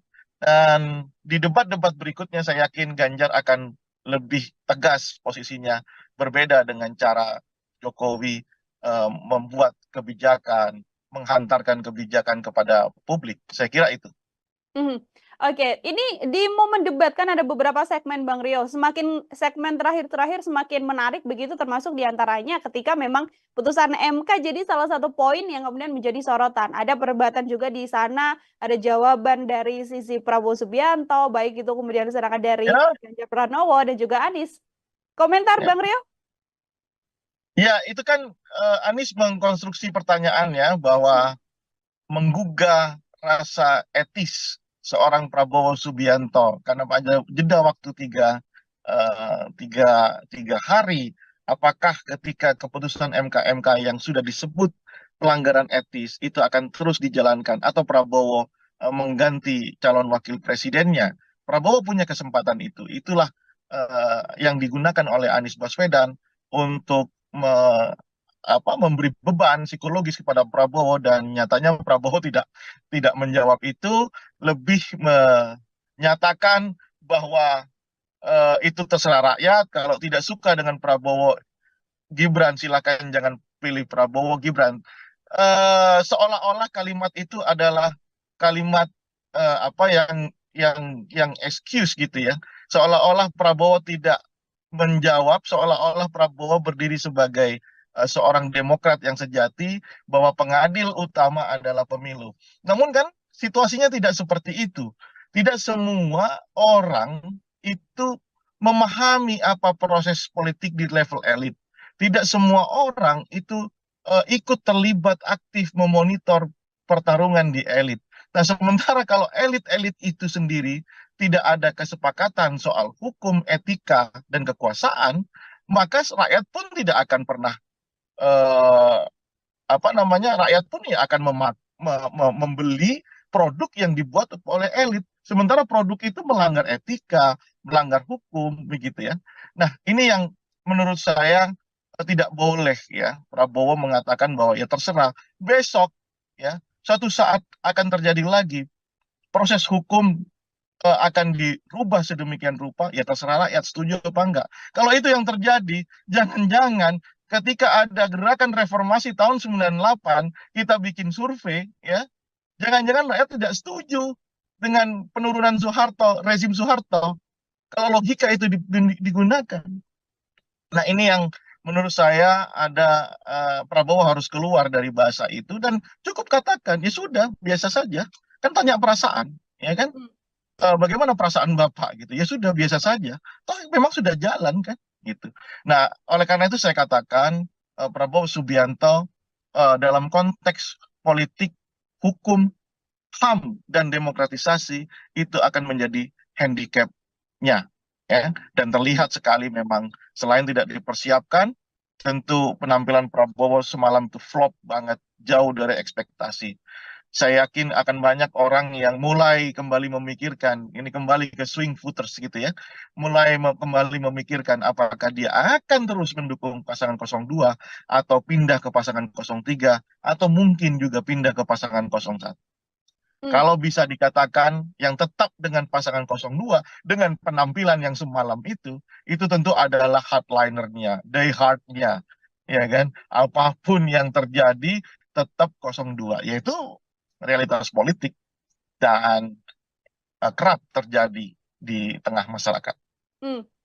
Satu yang ingin saya tanyakan juga terkait momen semalam, Bang Rio, bagaimana momen antara Prabowo dan juga Anies Baswedan? Sebelumnya cukup dekat begitu, termasuk juga dengan statement oposisi hingga kenangan lama Prabowo ketika membersamai Anies Baswedan di pencalonan gubernur. Saya mau minta komentar Bang Rio terkait momen tersebut, Bang. Ya, tentu amunisi-amunisi yang sifatnya personal seperti ini, apa ya? Inilah yang saya katakan Prabowo tidak mempersiapkan diri. Lagi-lagi itu ya. Ini kan terlalu personal gitu ya. Sementara apa namanya proses ini kan bukan proses antara Prabowo dengan Anies Baswedan, tapi proses yang melibatkan seluruh stakeholder, seluruh masyarakat gitu. Ini proses formal, bukan proses yang sifatnya personal.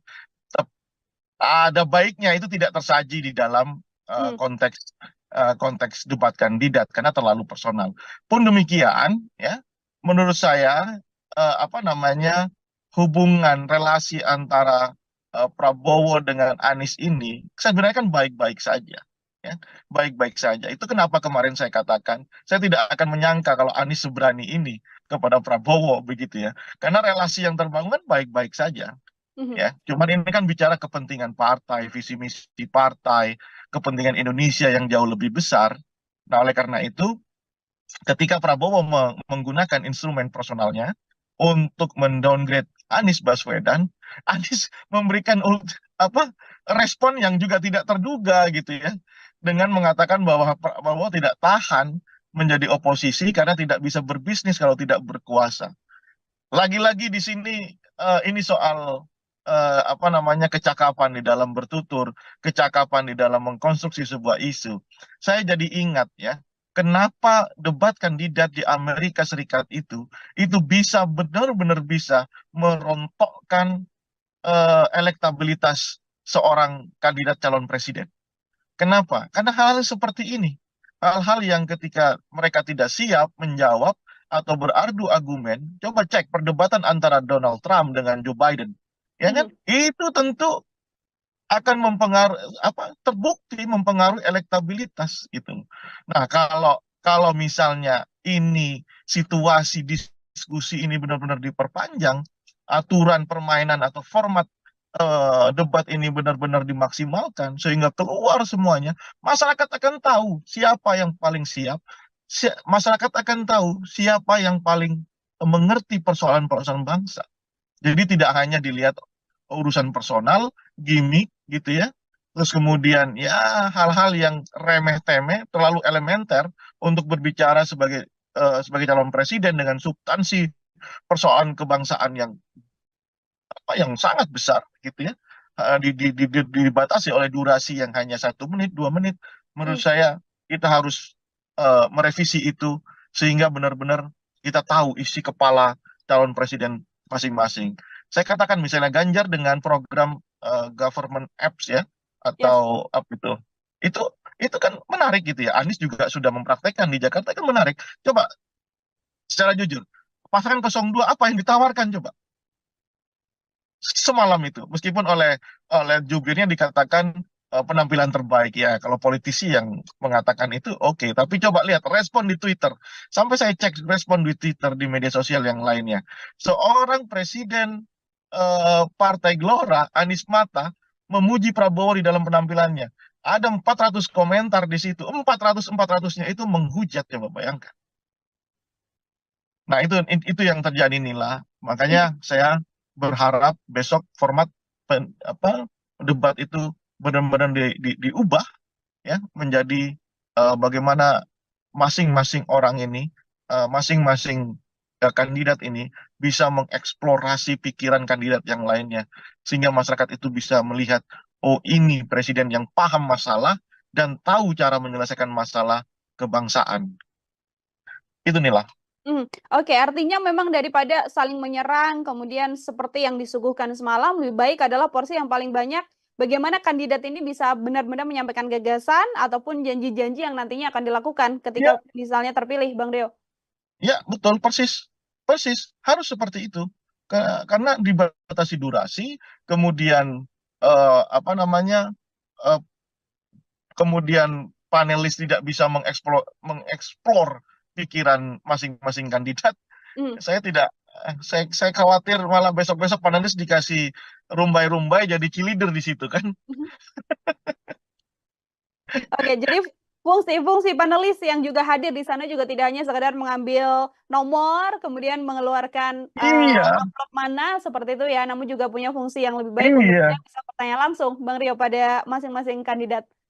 Iya, apa ya, saya terus terang, mungkin bisa dicek ya, apakah pendapat saya yang seperti ini terlalu kritis, atau coba pendapat para apa namanya pengamat yang lain ya, apakah hanya Rio Prayogo yang melihat situasi panelis semalam itu tidak menguntungkan buat percaturan politik di Indonesia gitu ya. Mereka itu bergelar, mereka itu adalah seorang komunitas epistemik yang paham persoalan bangsa melalui riset ya, melalui pengabdiannya. Hanya diminta untuk mengambil amplop, meskipun ya tentu pertanyaan itu mereka yang membuat gitu ya. Tapi di mana kemudian elaborasi gagasan, elaborasi ide, konsep sampai menjadi program, kita tidak melihat itu dari panelis yang kita anggap. Panelis ini diminta hadir, diminta membantu prosesi debat ini karena memiliki kepakaran. Nah, kepakaran itu sama sekali tidak nampak di situ. Ya, makanya besok-besok disuruh pegang ini saja, dikasih. Kalau itu terjadi lagi di debat kedua, ketiga, dan keempat, kelima, ya, lebih baik panelis dikasih rumbai saja kayak cheerleaders gitu. Nah, itu kritikan tajam buat KPU menurut saya. Oke, ini kalau kita melihat publik kan sebenarnya justru lebih suka ya bagaimana serangan-serangan terjadi, bisa membuat potongan-potongan yang kemudian di-up ke sosial media, Bang Rio, membuat banyak komentar lagi, kemudian diskusi di publik atau diskusi di sosial media, dan juga nantinya bisa mempengaruhi popularitas, bisa menaikkan dan juga menurunkan bagaimana swing voters untuk bisa memilih. Daripada hal tersebut, bagaimana Bang? Kalau kita masih berpikir di sisi itu, maka kita tidak akan pernah maju di dalam berdemokrasi. Karena tugas dari masing-masing stakeholder, baik itu capresnya, penyelenggaranya, dan masyarakatnya adalah mengedukasi. Nggak mau kita ini beranjak dari posisi seperti itu. Masih soal gimmick, non-substansi yang menjadi urusan paling utama. Kita memang harus terus mengedukasi. Itulah tugas kita semua. Ya, media juga harus seperti itu. Ya, media juga harus lebih mengeksplorasi hal-hal yang sifatnya substansi. Bayangkan, soal pupuk saja, durasi bicaranya itu perdebatannya berapa menit. Padahal itu menjadi persoalan utama rakyat Indonesia saat ini, khususnya petani. Soal sembako misalnya, yang dikatakan oleh Prabowo Subianto harga stabil. Prabowo ini ambil data dari mana mengatakan harga stabil? Bisa dicek di pasar sekarang, harga beras naik 30%. Nah, ini yang kenapa ini terjadi? Ya, saya kembalikan kepada mereka sebagai calon presiden. Saya tidak ingin ini terjadi. Begitu kan harusnya. Caranya bagaimana? Ini. Eksekusinya bagaimana? Ini. Kan demikian yang harusnya muncul di dalam perdebatan. Ya. Ya seperti yang Ganjar katakan, kalaulah Pak Prabowo jadi presiden, bisakah membantu para korban untuk mencari makam? Itu kan teknis dan dibutuhkan. Misalnya ketika dikatakan bahwa akan dibawa ke Nusa Kambangan para koruptor itu yang dibutuhkan. Bukan soal jogetan, bukan soal hal-hal yang sifatnya personal, yang kemudian itu clickbait atau soundbite, ya kan? Kemudian dikonsumsi oleh media, kemudian media sosial mengorkestrasi itu menjadi kepentingan politik. Nah, kita tidak akan beranjak menjadi negara demokrasi yang dewasa kalau seperti itu. Karena apa? Karena yang kita butuhkan adalah dialog, perdebatan, pikiran bagaimana membangun konsep, menurunkan konsep menjadi sebuah program kerja yang masif dijalankan dan konsisten dijalankan. Kalau mereka menjadi presiden, gitu. Itu. Oke, baik. Terakhir dari saya, Bang Rio, ini pun kalau ternyata memang ada beberapa hal yang harus dibenahi dari masing-masing kandidat atau ada hal yang harus dipertahankan dari masing-masing kandidat untuk nantinya berjalannya debat ke depan. Sekaligus menjadi closing statement dari Bang Rio. Apa saja, Bang, kira-kira? Sama format ya. Format debat yang harus diperbaiki, fungsikan itu panelis secara maksimal, secara optimal, karena diundangnya mereka itu tentu kita membutuhkan insight, kepakaran dari mereka terhadap ragam isu yang diperdebatkan. Yang kedua, suasana ini bukan nonton sepak bola, bukan nonton volley begitu ya. Ini kan lihat setting panggungnya, saya merasakan bagaimana ketika ada di Anfield ya, di Liverpool. Jadi kadang-kadang lebih banyak, coba bayangkan, moderator itu lebih sering menertibkan penonton ketimbang menertibkan peserta debat. Nah, ini kan mengurangi durasi, mengurangi substansi. Nah, menurut saya sebaiknya penonton itu dibuat jauh dari peserta debat, sehingga apa? Para peserta debat, calon presiden atau wakil presiden nanti, itu benar-benar bisa mengutarakan keseluruhan program visi misinya, sehingga itu dipertentangkan satu dengan yang lain, dan sehingga masyarakat penonton seperti kita ini itu memahami, bukan persoalan gimmick, bukan soal hal-hal yang kemudian kita sebut dengan soundbite atau clickbait saja, tidak begitu gitu. Itu yang menurut saya harus yang kedua mungkin yang ketiga mungkin terlalu teknis ya. Tapi kasih mereka tempat duduk, kemudian kasih catatan, ya, kasih kesempatan untuk mencatat. Ini kan tidak sama sekali. Ya. Nah, ini menurut saya kenapa? Ini isu besar. Ini isu besar yang dibicarakan, bukan isu recehan gitu ya. Ini calon presiden, bukan pilihan kepala desa.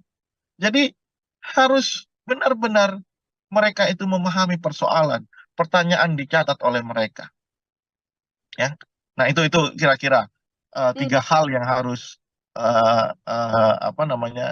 diusulkan ya, kritik saya kepada penyelenggara. Tapi pun demikian Nila, kalau saya kasih penilaian ya 1 sampai 10 boleh nggak nih? Boleh sekali. Bang Rio silakan. Saya kasih angka 8 untuk Anies Baswedan, kemudian 8 juga untuk Ganjar Pranowo, angka 3 untuk Prabowo Subianto.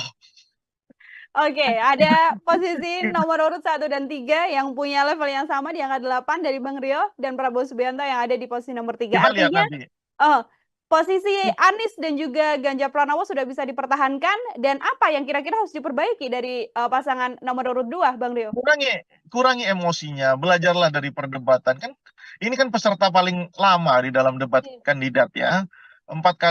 tiga kali loh, 2009, 14, 2019, harusnya kan paham ya selera masyarakat itu bagaimana, ya tentang bagaimana dia membawa diri dalam debat. Harus dikurangi itu emosi, kemudian persiapkan secara matang ini ya.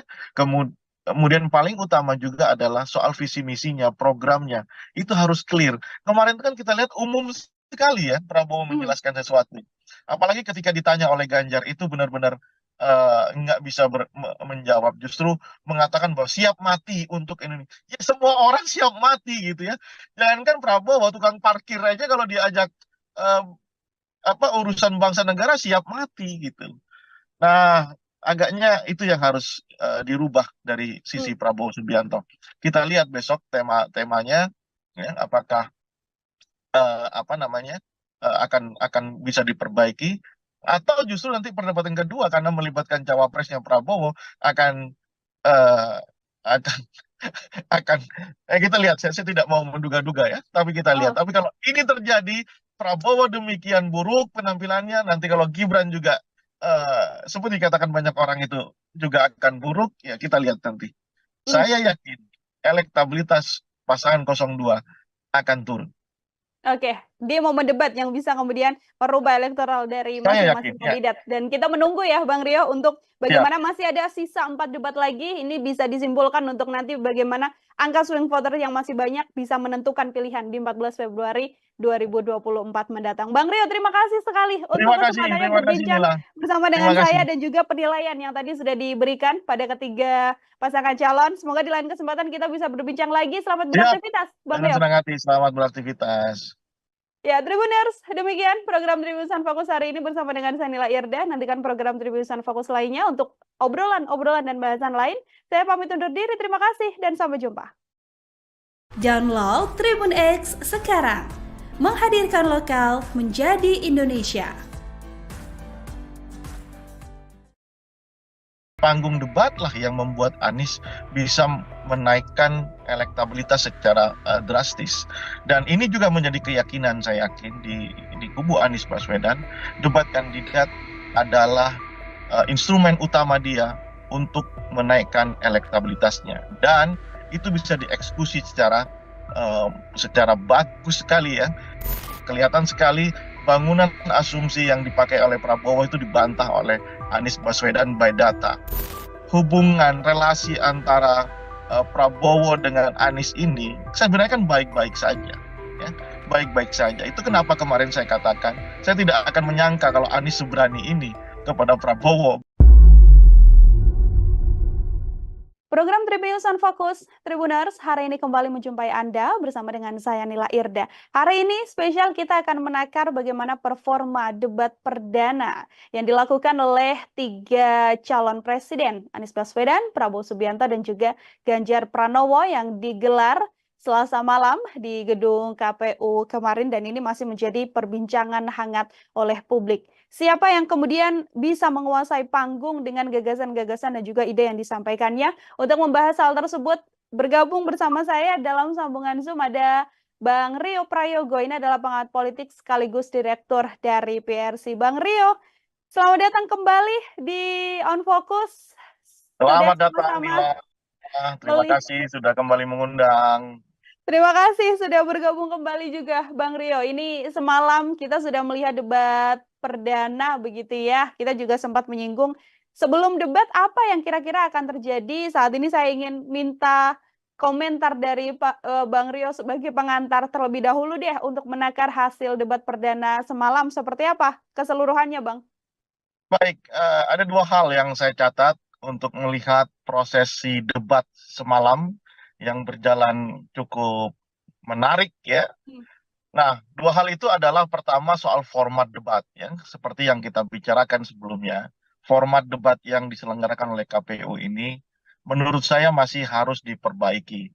Karena apa? Karena beberapa hal yang harusnya tersaji, terelaborasi, harusnya itu bisa didengarkan, ditonton oleh masyarakat luas, itu lebih banyak ke hal-hal yang sifatnya non substantif gitu ya, lebih ke soal-soal gimmick, kemudian ya hal-hal yang sifatnya jauh dari substansi. Nah, kenapa itu terjadi? Karena 11 panelis itu tidak, menurut saya itu tidak berfungsi apapun, ya. 11 panelis yang terdiri dari profesor, doktor, ada rektor, bahkan ada ahli-ahli di bidang masing-masing, itu sama sekali tidak berfungsi apapun ketika debat itu berlangsung semalam. Mereka hanya nggak ada bedanya dengan penonton yang lainnya. Meskipun mereka disebut sebagai panelis, tapi saya kira KPU harus kembali memikirkan format yang terbaik sehingga para panelis itu bisa mengelaborasi pertanyaan jauh lebih dalam. Karena apa? Karena kita ingin melihat adu gagasan, visi misi di dalam bentuk gagasan itu dan rencana kerja programnya, baik itu dari satu kandidat dan kandidat yang lain itu ditarungkan dengan satu kandidat-kandidat yang lain. Tentu kita ingin tahu expose pikirannya di dalam debat kandidat, bukan seperti orang ini kayak nonton orang main volley aja, Hmm? ya, ramai tepuk tangan begitu, nah jauh dari substansinya. Nah, pun demikian, hal yang kedua, kalau tadi soal formatnya, yang menurut saya harus dirubah oleh KPU, ya, untuk melibatkan lebih banyak peran aktif para panelis. Yang kedua, kalau terpaksa kita harus menjawab siapa soal substansi misalnya, ya, format dan substansinya. Ya, terlepas dari substansi yang tidak tersaji dengan sangat sangat baik, ya, karena akibat dari format yang seperti itu, tapi substansi yang muncul adalah terkait yang seperti kita bicarakan kemarin juga, ya, soal MK-MK, kemudian soal demokratisasi, kemudian soal hukum, ya, tiga hal ini yang persis yang kita kita bicarakan. Sejauh yang saya melihat perdebatan kemarin lebih ke arah tiga hal itu. Dan kalau mau dikasih apresiasi tentunya ada di pasangan 01 dan pasangan 03, persis yang kita bicarakan kemarin. Hmm. Pasangan 02 kayaknya meskipun sudah 4 kali menjadi kandidat calon presiden, kayaknya tidak mempersiapkan debat kandidat ini secara matang. Yang lainnya baik itu Anies maupun Ganjar memberikan performa yang terbaik. Itu Nila. Oke, artinya ini performa terbaiknya dipegang oleh pasangan nomor urut 1 dan juga pasangan capres nomor urut 1 dan juga capres nomor urut 3. Saya mau lebih dalam mengenai bagaimana penilaian Bang Rio pada masing-masing kandidat. Dimulai dari Anies Baswedan sendiri. Secara keseluruhan debat yang berlangsung semalam begitu ya, dengan bagaimana disampaikan paparan gitu jelas pun juga tidak tampak adanya berpikir yang sampai tidak bisa menjawab dari Anies Baswedan. Kalau melihat situasi ini, bagaimana menilai Anies Baswedan, Bang Rio?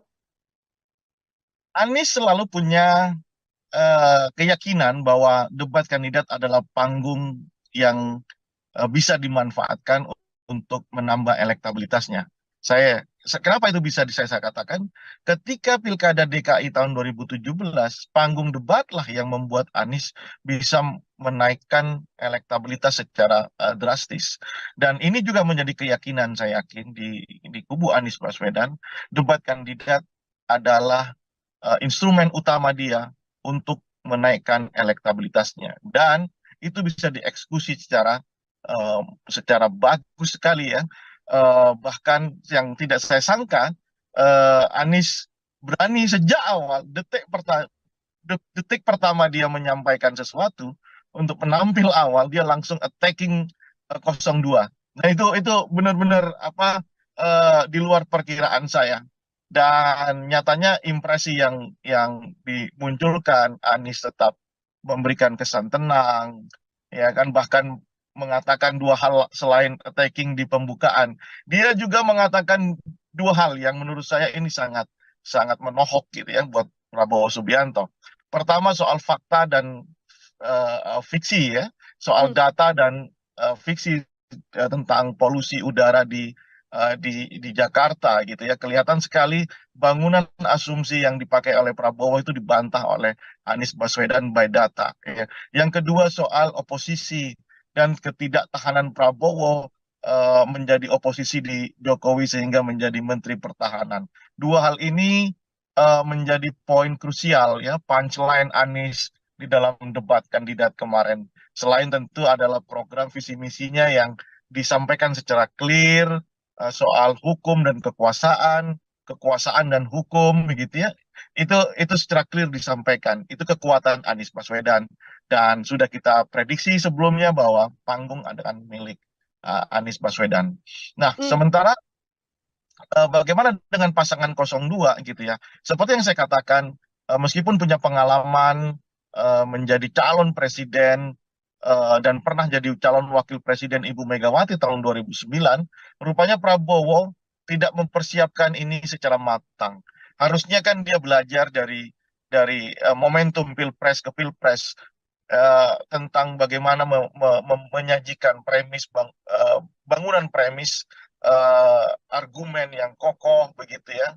Kita tidak melihat, atau memang sudah dipersiapkan, tetapi karena situasi yang membuat emosinya kembali muncul ya, eh, jauh dari kata gemoy, gembira, asik begitu.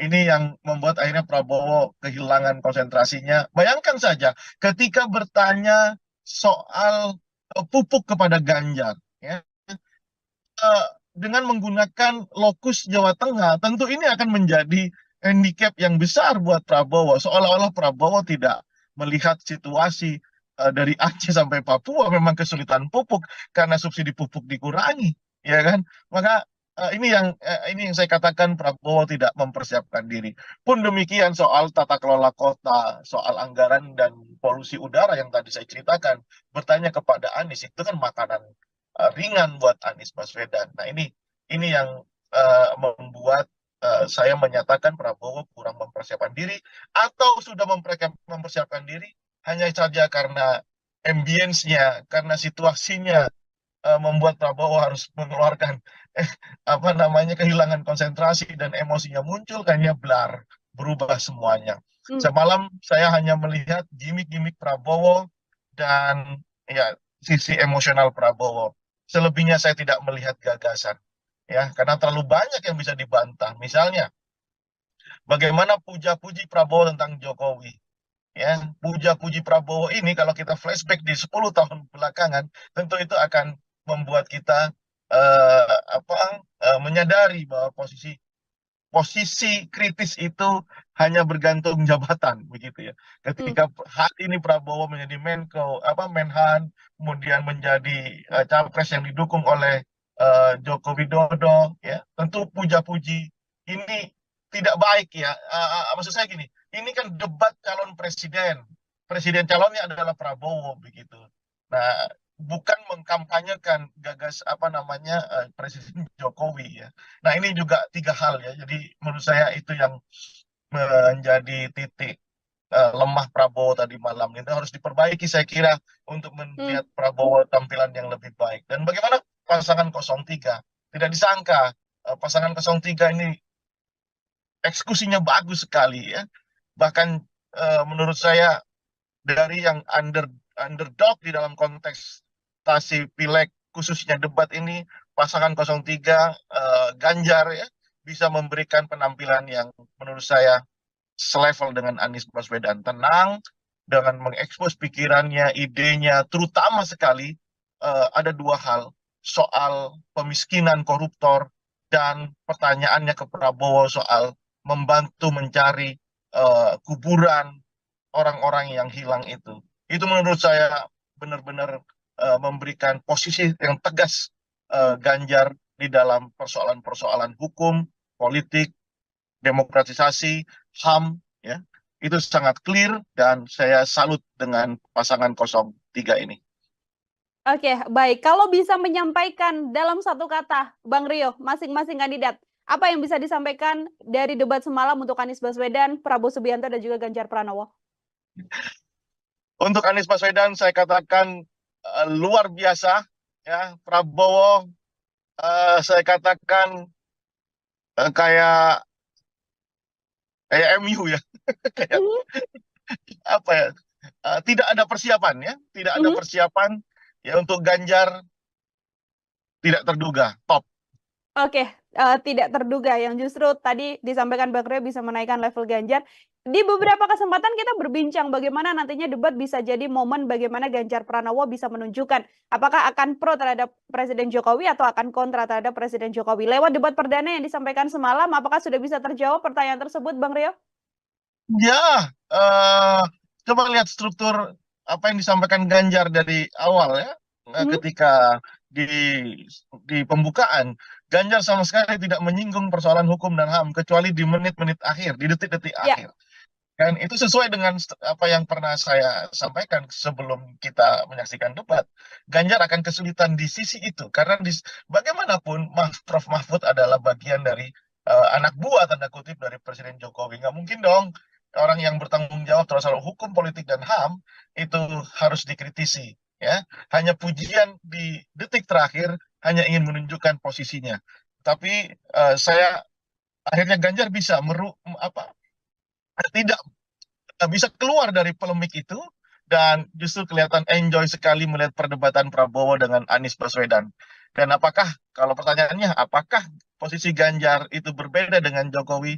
Saya melihat eh, belum berbeda untuk Mhm. beberapa hal, ya kan? Belum berbeda untuk beberapa hal, tetapi memang Ganjar berusaha ingin tetap memberikan kritisisme di dalam debat semalam begitu. Ya, Oke. kalau saya katakan khusus untuk di persoalan politik, hukum dan HAM, ya Ganjar tentu akan kesulitan. Tapi di isu-isu yang lainnya jelas dia itu bisa memberikan apa namanya insight baru di dalam tata kelola pemerintahan secara nasional. Dan di debat-debat berikutnya saya yakin Ganjar akan lebih tegas posisinya, berbeda dengan cara Jokowi membuat kebijakan, menghantarkan kebijakan kepada publik. Saya kira itu. Mhm.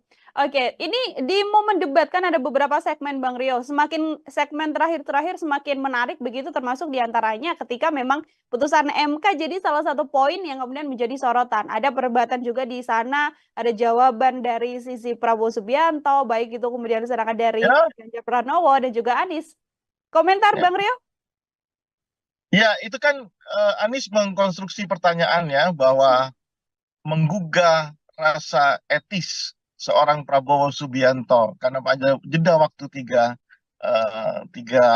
hari, apakah ketika keputusan MK yang sudah disebut pelanggaran etis itu akan terus dijalankan atau Prabowo mengganti calon wakil presidennya?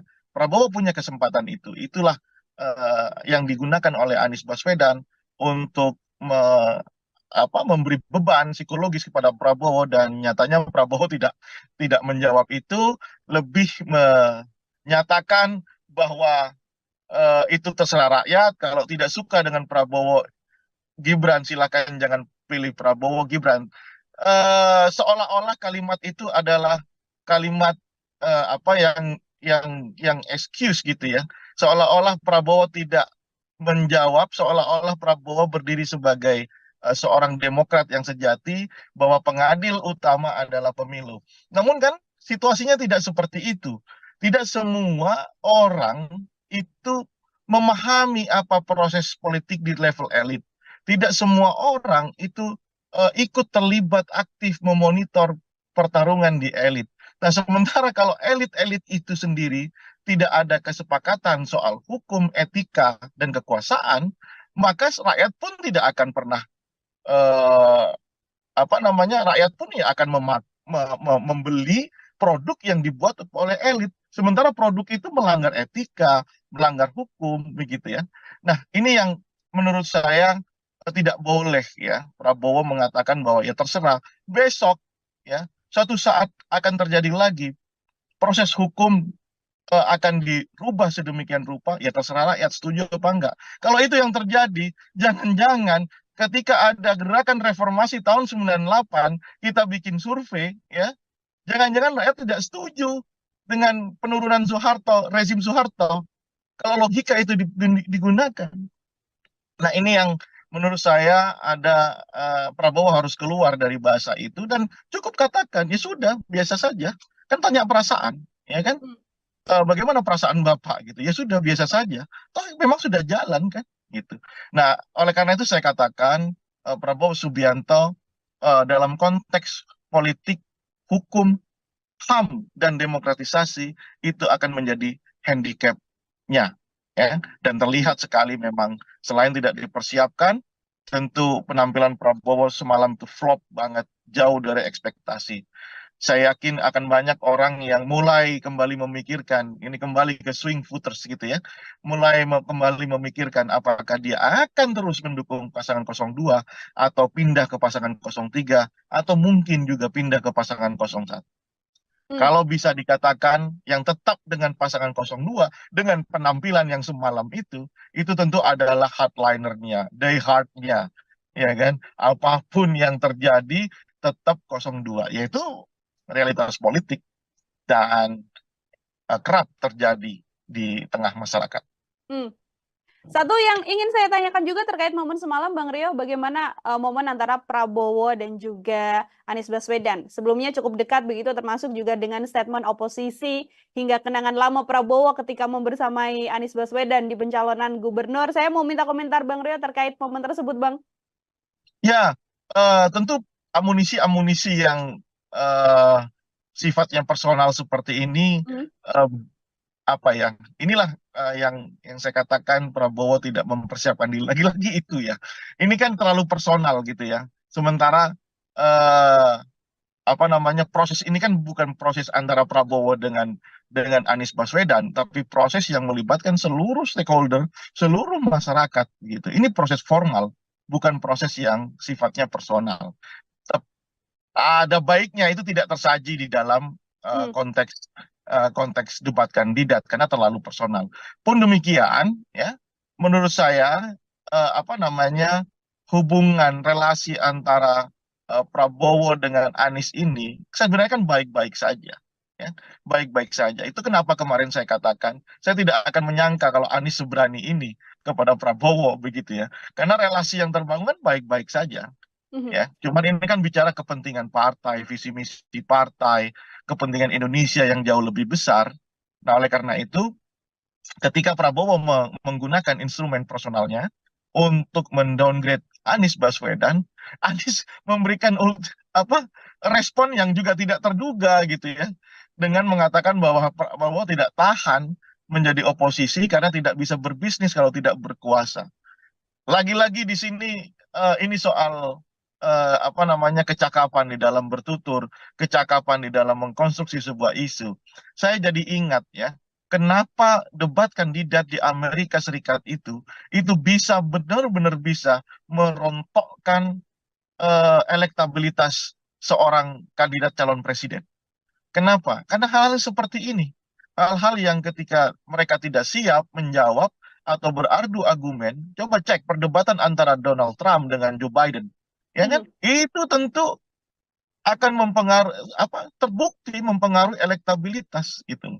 Nah, kalau misalnya ini situasi diskusi ini benar-benar diperpanjang, aturan permainan atau format debat ini benar-benar dimaksimalkan sehingga keluar semuanya, masyarakat akan tahu siapa yang paling siap, masyarakat akan tahu siapa yang paling mengerti persoalan-persoalan bangsa.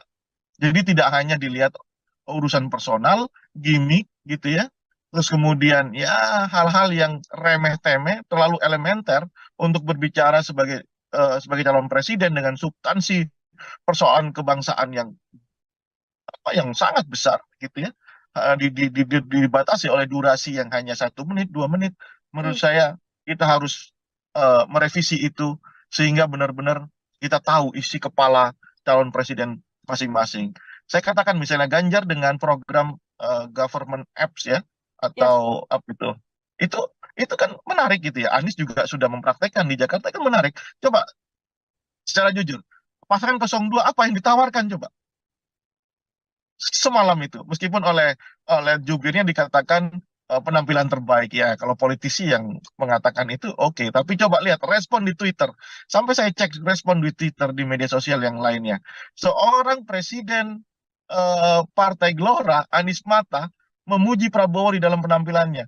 Ada 400 komentar di situ. 400-400-nya itu menghujat, coba bayangkan.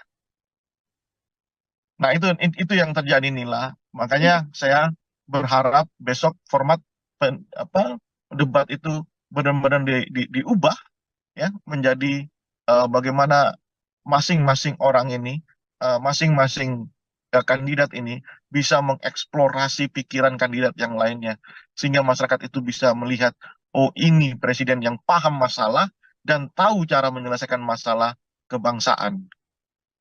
Itu Nila. Oke, artinya memang daripada saling menyerang, kemudian seperti yang disuguhkan semalam, lebih baik adalah porsi yang paling banyak. Bagaimana kandidat ini bisa benar-benar menyampaikan gagasan ataupun janji-janji yang nantinya akan dilakukan Ya, ketika misalnya terpilih, Bang Deo. ya betul persis, persis harus seperti itu. Karena dibatasi durasi, kemudian apa namanya, eh, kemudian panelis tidak bisa mengeksplor pikiran masing-masing kandidat. Hmm. Saya khawatir malah besok-besok panelis dikasih rumbai-rumbai jadi cheerleader di situ kan. Oke, jadi fungsi-fungsi panelis yang juga hadir di sana juga tidak hanya sekedar mengambil nomor, kemudian mengeluarkan Iya, amplop mana seperti itu ya, namun juga punya fungsi yang lebih baik untuk iya, kemudian bisa bertanya langsung, Bang Rio, pada masing-masing kandidat. iya. Apa ya? eh, saya terus terang, mungkin bisa dicek ya, apakah pendapat saya yang seperti ini terlalu kritis atau coba pendapat para apa namanya pengamat yang lain ya. Apakah hanya Rio Prayogo yang melihat situasi panelis semalam itu tidak menguntungkan buat eh, percaturan politik di Indonesia gitu ya. Mereka itu bergelar, mereka itu adalah seorang komunitas epistemik yang paham persoalan bangsa melalui riset ya, melalui pengabdiannya. Hanya diminta untuk mengambil amplop, meskipun ya tentu pertanyaan itu mereka yang membuat gitu ya. Ya. Tapi di mana kemudian elaborasi gagasan, elaborasi ide, konsep sampai menjadi program, kita tidak melihat itu dari panelis yang kita anggap. Panelis ini diminta hadir, diminta membantu prosesi debat ini karena memiliki kepakaran. Nah, kepakaran itu sama sekali tidak nampak di situ. Ya, makanya besok-besok disuruh pegang ini saja, dikasih. Kalau itu terjadi lagi di debat kedua, ketiga, dan keempat, kelima, ya, lebih baik panelis apa namanya dikasih rumbai saja kayak cheerleaders gitu. Nah, itu kritikan tajam buat KPU menurut saya. Oke, ini kalau kita melihat publik kan sebenarnya justru lebih suka ya bagaimana serangan-serangan terjadi, bisa membuat potongan-potongan yang kemudian di-up ke sosial media, Bang Rio, membuat banyak komentar lagi, kemudian diskusi di publik atau diskusi di sosial media, dan juga nantinya bisa mempengaruhi popularitas, bisa menaikkan dan juga menurunkan bagaimana swing voters untuk bisa memilih. Daripada Kalau hal tersebut, bagaimana, ya, Bang? kalau kita masih berpikir di sisi itu, maka kita tidak akan pernah maju di dalam berdemokrasi. Karena tugas dari masing-masing stakeholder, baik itu capresnya, penyelenggaranya, dan masyarakatnya adalah mengedukasi.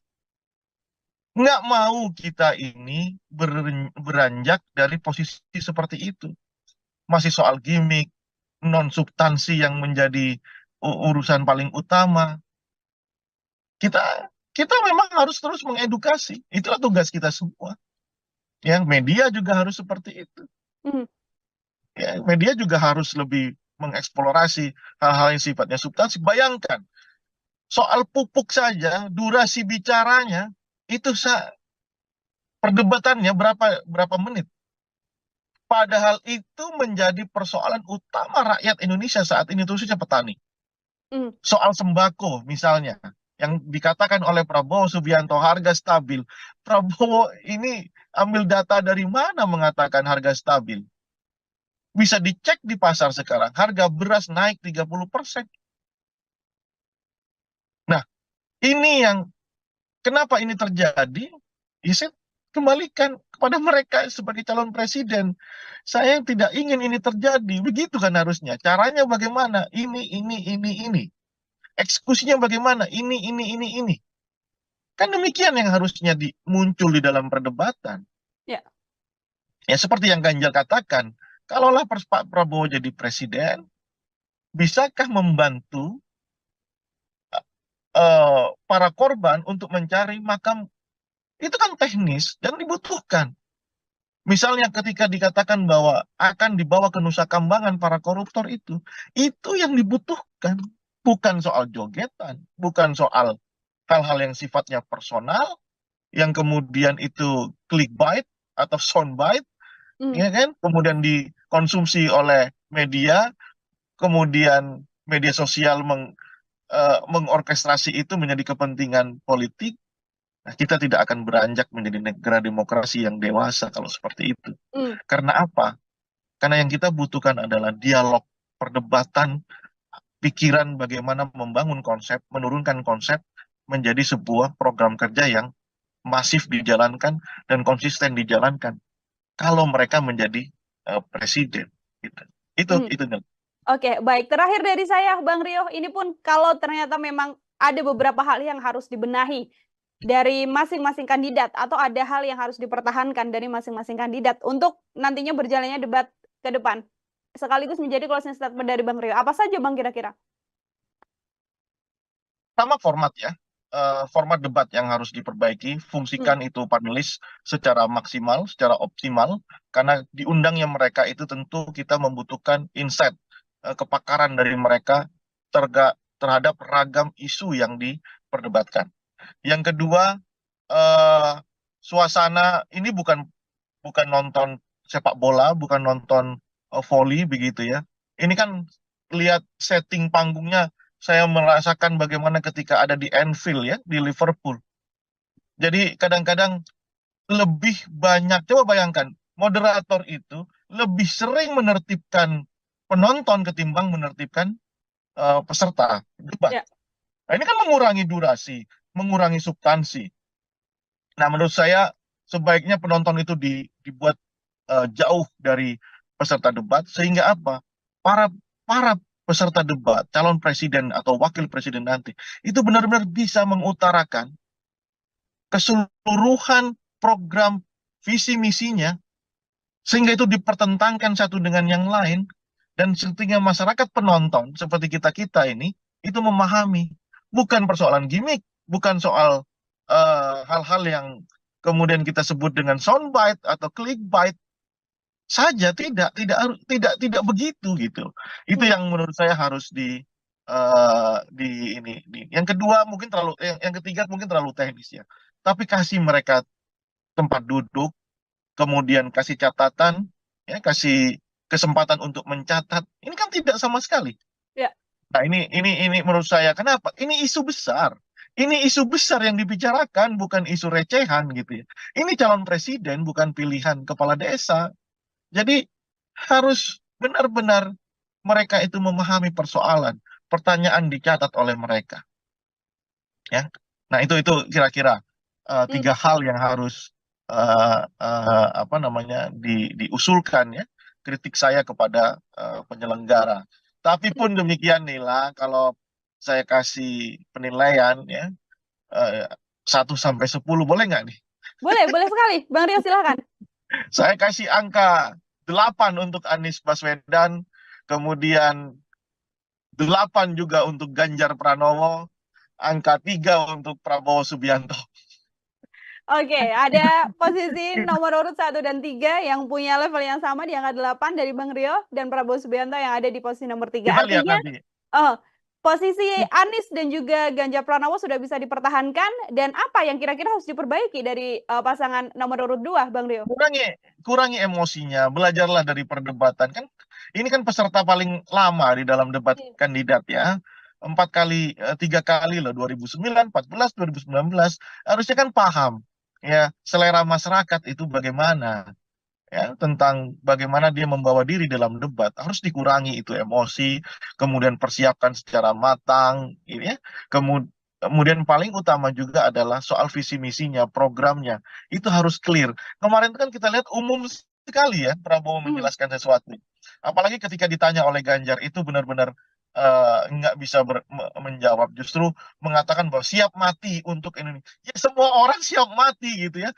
Jangankan Prabowo, tukang parkir aja kalau diajak urusan bangsa negara siap mati gitu. Nah, agaknya itu yang harus dirubah dari sisi Prabowo Subianto.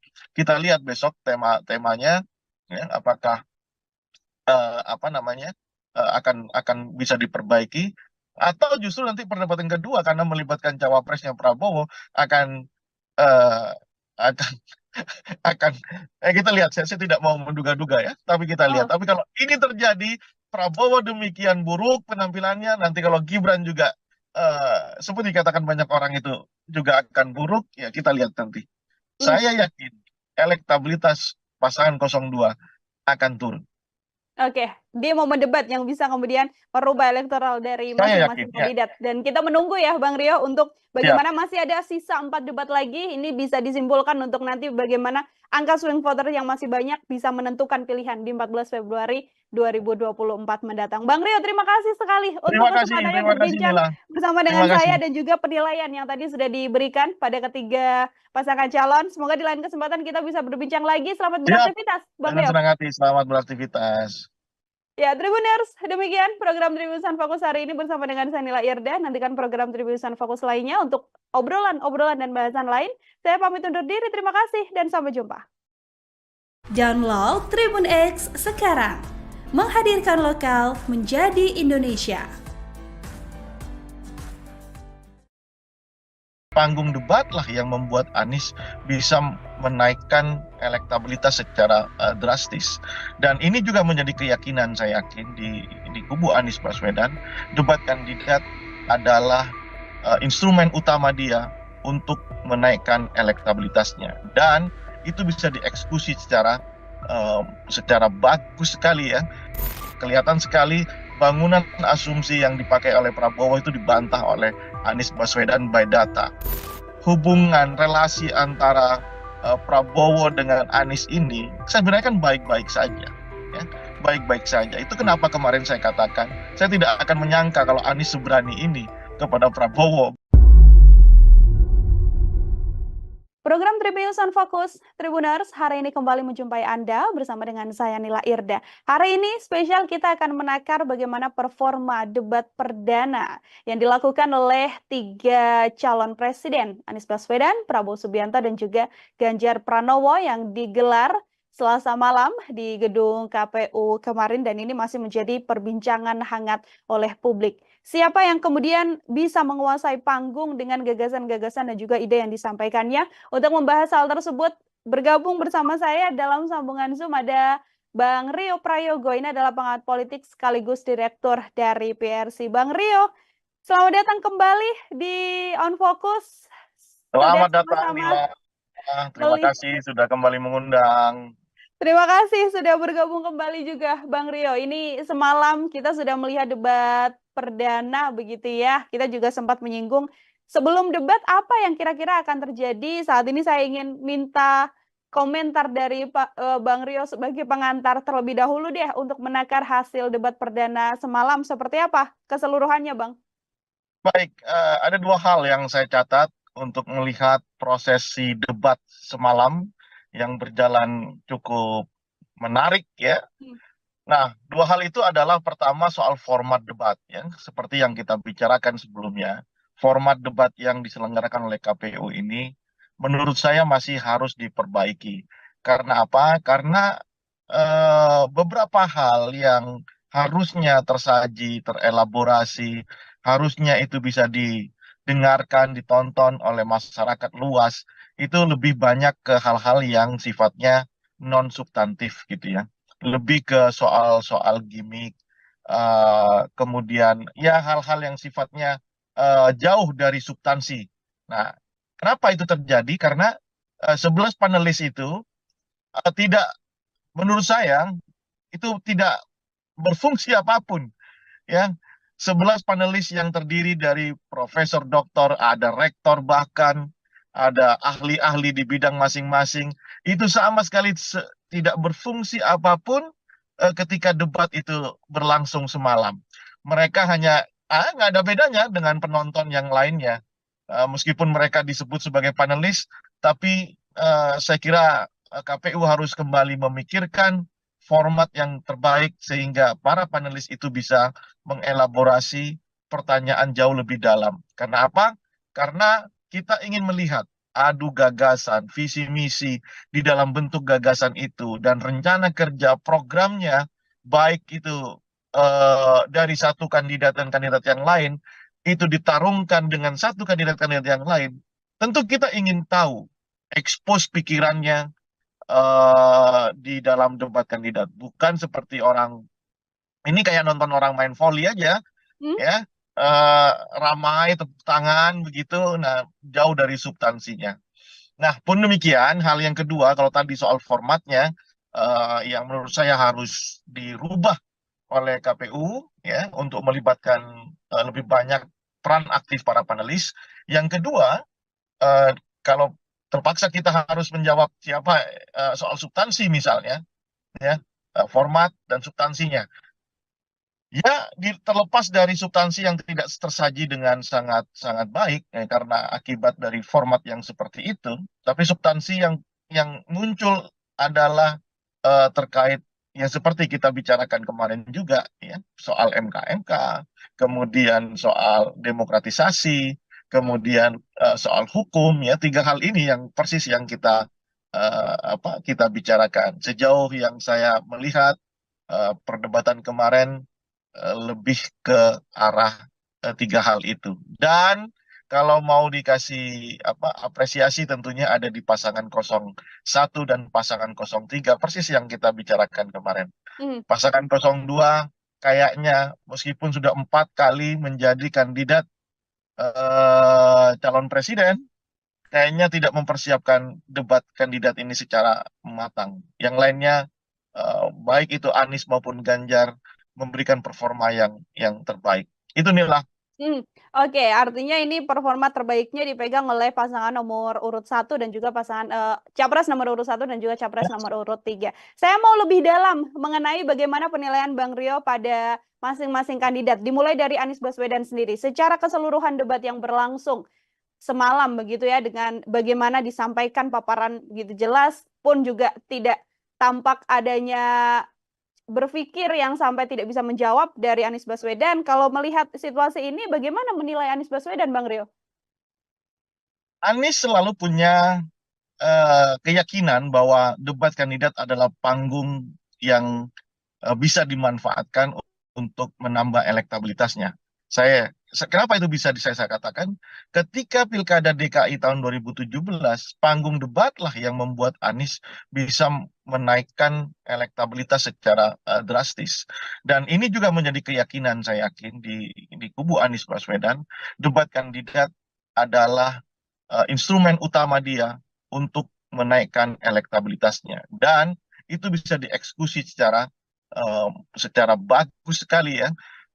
Bahkan yang tidak saya sangka, Anies berani sejak awal detik pertama dia menyampaikan sesuatu, untuk penampil awal dia langsung attacking 02. Nah, itu benar-benar di luar perkiraan saya. Dan nyatanya impresi yang dimunculkan, Anies tetap memberikan kesan tenang, ya kan, bahkan mengatakan dua hal selain attacking di pembukaan. Dia juga mengatakan dua hal yang menurut saya ini sangat sangat menohok gitu ya buat Prabowo Subianto. Pertama soal fakta dan fiksi, ya, soal data dan fiksi tentang polusi udara di Jakarta gitu ya. Kelihatan sekali bangunan asumsi yang dipakai oleh Prabowo itu dibantah oleh Anies Baswedan by data, ya. Yang kedua soal oposisi dan ketidaktahanan Prabowo menjadi oposisi di Jokowi sehingga menjadi Menteri Pertahanan. Dua hal ini menjadi poin krusial, ya, punchline Anies di dalam debat kandidat kemarin. Selain tentu adalah program visi misinya yang disampaikan secara clear, soal hukum dan kekuasaan dan hukum begitu, ya. Itu secara clear disampaikan. Itu kekuatan Anies Baswedan, dan sudah kita prediksi sebelumnya bahwa panggung adalah milik Anies Baswedan. Nah, sementara bagaimana dengan pasangan 02 gitu ya. Seperti yang saya katakan, meskipun punya pengalaman menjadi calon presiden dan pernah jadi calon wakil presiden Ibu Megawati tahun 2009, rupanya Prabowo tidak mempersiapkan ini secara matang. Harusnya kan dia belajar dari momentum pilpres ke pilpres, tentang bagaimana menyajikan bangunan premis, argumen yang kokoh begitu ya. Kita tidak melihat, atau memang sudah dipersiapkan, tetapi karena situasi yang membuat emosinya kembali muncul ya, eh, jauh dari kata gemoy, gembira, asik begitu.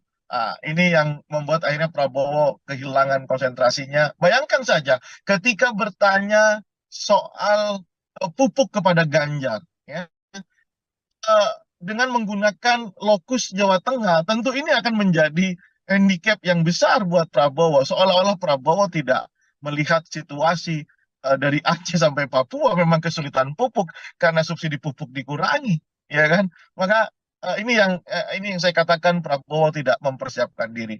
Pun demikian soal tata kelola kota, soal anggaran dan polusi udara yang tadi saya ceritakan, bertanya kepada Anies itu kan makanan ringan buat Anies Baswedan. Nah ini yang membuat saya menyatakan Prabowo kurang mempersiapkan diri, atau sudah mempersiapkan diri hanya saja karena ambience-nya, karena situasinya membuat Prabowo harus mengeluarkan apa namanya, kehilangan konsentrasi dan emosinya muncul, kayaknya blar, berubah semuanya. Semalam saya hanya melihat gimmick-gimmick Prabowo dan ya sisi emosional Prabowo. Selebihnya saya tidak melihat gagasan, ya, karena terlalu banyak yang bisa dibantah. Misalnya bagaimana puja-puji Prabowo tentang Jokowi, ya, puja-puji Prabowo ini kalau kita flashback di 10 tahun belakangan, tentu itu akan membuat kita menyadari bahwa posisi kritis itu hanya bergantung jabatan begitu ya. Ketika hari ini Prabowo menjadi Menhan, kemudian menjadi capres yang didukung oleh Joko Widodo, ya, tentu puja-puji ini tidak baik ya. Maksud saya gini, ini kan debat calon presiden, presiden calonnya adalah Prabowo begitu. Nah, bukan mengkampanyekan Presiden Jokowi ya. Nah, ini juga tiga hal ya. Jadi menurut saya itu yang menjadi titik lemah Prabowo tadi malam. Itu harus diperbaiki saya kira untuk melihat Prabowo tampilan yang lebih baik. Dan bagaimana pasangan 03?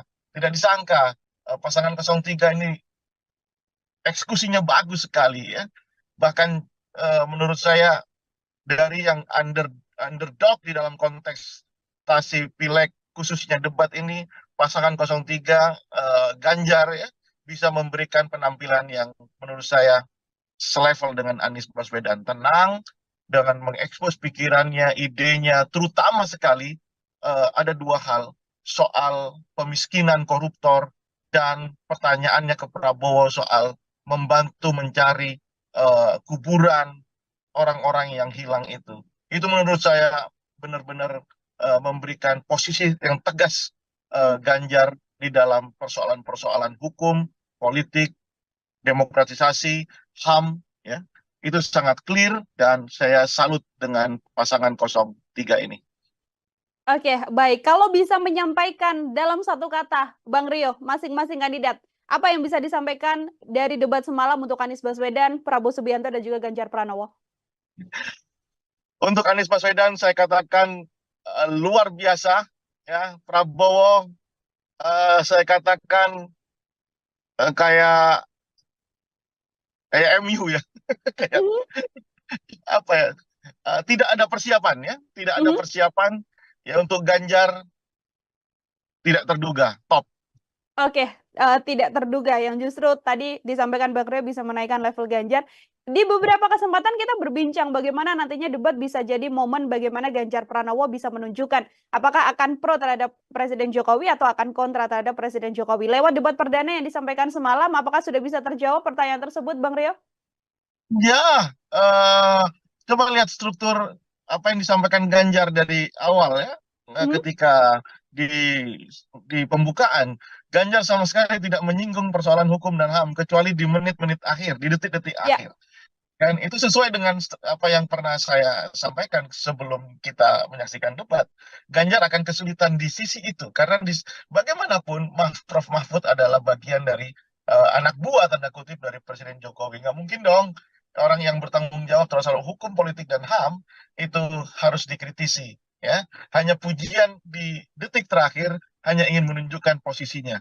Tapi saya akhirnya Ganjar bisa tidak bisa keluar dari polemik itu dan justru kelihatan enjoy sekali melihat perdebatan Prabowo dengan Anies Baswedan. Dan kalau pertanyaannya, apakah posisi Ganjar itu berbeda dengan Jokowi? Saya melihat eh, belum berbeda untuk beberapa hal, ya kan? Belum berbeda untuk beberapa hal, tetapi memang Ganjar berusaha ingin tetap memberikan kritisisme di dalam debat semalam begitu. Ya, Oke. kalau saya katakan khusus untuk di persoalan politik, hukum, dan HAM, ya, Ganjar tentu akan kesulitan. Tapi di isu-isu yang lainnya jelas dia itu bisa memberikan insight baru di dalam tata kelola pemerintahan secara nasional. Dan di debat-debat berikutnya saya yakin Ganjar akan lebih tegas posisinya, berbeda dengan cara Jokowi membuat kebijakan, menghantarkan kebijakan kepada publik. Saya kira itu. Mhm.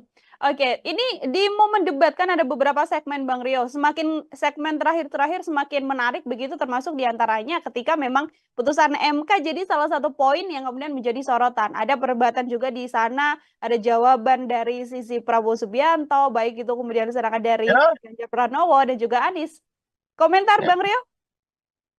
Ya, itu kan Anies mengkonstruksi pertanyaannya bahwa menggugah rasa etis seorang Prabowo Subianto karena pada jeda waktu tiga hari, apakah ketika keputusan MK yang sudah disebut pelanggaran etis itu akan terus dijalankan atau Prabowo mengganti calon wakil presidennya? Prabowo punya kesempatan itu. Itulah yang digunakan oleh Anies Baswedan untuk memberi beban psikologis kepada Prabowo, dan nyatanya Prabowo tidak menjawab itu, lebih menyatakan bahwa itu terserah rakyat. Kalau tidak suka dengan Prabowo Gibran, silakan jangan pilih Prabowo Gibran. Seolah-olah kalimat itu adalah kalimat yang excuse gitu ya. Seolah-olah Prabowo tidak menjawab, seolah-olah Prabowo berdiri sebagai seorang demokrat yang sejati, bahwa pengadil utama adalah pemilu. Namun kan situasinya tidak seperti itu. Tidak semua orang itu memahami apa proses politik di level elit. Tidak semua orang itu ikut terlibat aktif memonitor pertarungan di elit. Nah, sementara kalau elit-elit itu sendiri tidak ada kesepakatan soal hukum, etika, dan kekuasaan, maka rakyat pun tidak akan pernah eh, rakyat pun ya akan membeli produk yang dibuat oleh elit. Sementara produk itu melanggar etika, melanggar hukum, begitu ya. Nah, ini yang menurut saya tidak boleh ya Prabowo mengatakan bahwa ya terserah, besok ya suatu saat akan terjadi lagi proses hukum akan dirubah sedemikian rupa, ya terserah rakyat setuju apa enggak. Kalau itu yang terjadi, jangan-jangan ketika ada gerakan reformasi tahun 98, kita bikin survei, ya, jangan-jangan rakyat tidak setuju dengan penurunan Soeharto, rezim Soeharto, kalau logika itu digunakan. Nah, ini yang menurut saya ada Prabowo harus keluar dari bahasa itu dan cukup katakan, ya sudah, biasa saja. Kan tanya perasaan, ya kan? Bagaimana perasaan Bapak gitu? Ya sudah, biasa saja. Toh memang sudah jalan kan gitu. Nah, oleh karena itu saya katakan Prabowo Subianto dalam konteks politik, hukum, HAM, dan demokratisasi itu akan menjadi handicap-nya, ya. Dan terlihat sekali memang selain tidak dipersiapkan, tentu penampilan Prabowo semalam itu flop banget, jauh dari ekspektasi. Saya yakin akan banyak orang yang mulai kembali memikirkan, ini kembali ke swing voters gitu ya, mulai kembali memikirkan apakah dia akan terus mendukung pasangan 02 atau pindah ke pasangan 03 atau mungkin juga pindah ke pasangan 01. Hmm. Kalau bisa dikatakan yang tetap dengan pasangan 02 dengan penampilan yang semalam itu tentu adalah hardlinernya, die hardnya ya kan? Apapun yang terjadi tetap 02, yaitu realitas politik dan kerap terjadi di tengah masyarakat. Hmm. Satu yang ingin saya tanyakan juga terkait momen semalam, Bang Rio, bagaimana momen antara Prabowo dan juga Anies Baswedan? Sebelumnya cukup dekat begitu, termasuk juga dengan statement oposisi hingga kenangan lama Prabowo ketika membersamai Anies Baswedan di pencalonan gubernur. Saya mau minta komentar Bang Rio terkait momen tersebut, Bang. Ya, tentu amunisi-amunisi yang eh, sifatnya personal seperti ini, Hmm. eh, apa ya? Inilah yang saya katakan Prabowo tidak mempersiapkan diri. Lagi-lagi itu ya. Ini kan terlalu personal gitu ya. Sementara eh, apa namanya, proses ini kan bukan proses antara Prabowo dengan Anies Baswedan, tapi proses yang melibatkan seluruh stakeholder, seluruh masyarakat gitu. Ini proses formal, bukan proses yang sifatnya personal. Ada baiknya itu tidak tersaji di dalam Hmm. konteks debat kandidat karena terlalu personal. Pun demikian, ya, menurut saya apa namanya, hubungan relasi antara Prabowo dengan Anies ini sebenarnya kan baik-baik saja. Ya, baik-baik saja. Itu kenapa kemarin saya katakan saya tidak akan menyangka kalau Anies seberani ini kepada Prabowo begitu ya. Karena relasi yang terbangun kan baik-baik saja. Mhm. Ya, cuman ini kan bicara kepentingan partai, visi misi partai, kepentingan Indonesia yang jauh lebih besar. Nah, oleh karena itu, ketika Prabowo menggunakan instrumen personalnya untuk mendowngrade Anies Baswedan, Anies memberikan respon yang juga tidak terduga gitu ya, dengan mengatakan bahwa Prabowo tidak tahan menjadi oposisi karena tidak bisa berbisnis kalau tidak berkuasa. Lagi-lagi di sini ini soal apa namanya, kecakapan di dalam bertutur, kecakapan di dalam mengkonstruksi sebuah isu. Saya jadi ingat ya, kenapa debat kandidat di Amerika Serikat itu bisa benar-benar bisa merontokkan elektabilitas seorang kandidat calon presiden. Kenapa? Karena hal-hal seperti ini. Hal-hal yang ketika mereka tidak siap menjawab atau berargu argumen, coba cek perdebatan antara Donald Trump dengan Joe Biden. Ya kan? Mhm. Itu tentu akan terbukti mempengaruhi elektabilitas gitu. Nah, kalau kalau misalnya ini situasi diskusi ini benar-benar diperpanjang, aturan permainan atau format debat ini benar-benar dimaksimalkan sehingga keluar semuanya, masyarakat akan tahu siapa yang paling siap, masyarakat akan tahu siapa yang paling mengerti persoalan-persoalan bangsa. Jadi tidak hanya dilihat urusan personal, gimmick gitu ya. Terus kemudian ya hal-hal yang remeh-temeh, terlalu elementer untuk berbicara sebagai calon presiden dengan substansi persoalan kebangsaan yang sangat besar gitu ya.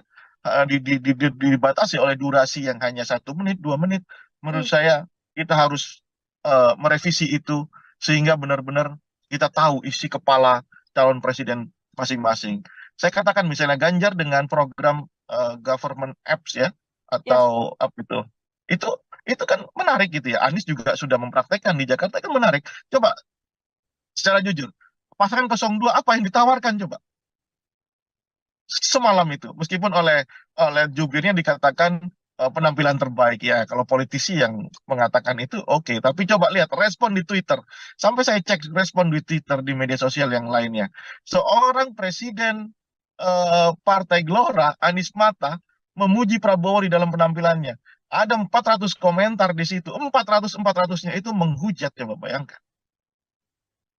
Nah, itu yang terjadi Nila. Makanya saya berharap besok format debat itu benar-benar diubah ya menjadi bagaimana masing-masing orang ini, masing-masing kandidat ini bisa mengeksplorasi pikiran kandidat yang lainnya sehingga masyarakat itu bisa melihat, oh ini presiden yang paham masalah dan tahu cara menyelesaikan masalah kebangsaan. Itu Nila. Oke, artinya memang daripada saling menyerang, kemudian seperti yang disuguhkan semalam, lebih baik adalah porsi yang paling banyak bagaimana kandidat ini bisa benar-benar menyampaikan gagasan ataupun janji-janji yang nantinya akan dilakukan Ya, ketika misalnya terpilih, Bang Deo. ya, betul, persis. Persis, harus seperti itu. Karena dibatasi durasi, kemudian apa namanya, eh, kemudian panelis tidak bisa mengeksplor pikiran masing-masing kandidat. Hmm. Saya tidak, saya khawatir malah besok-besok panelis dikasih rumbai-rumbai jadi cheerleader di situ kan.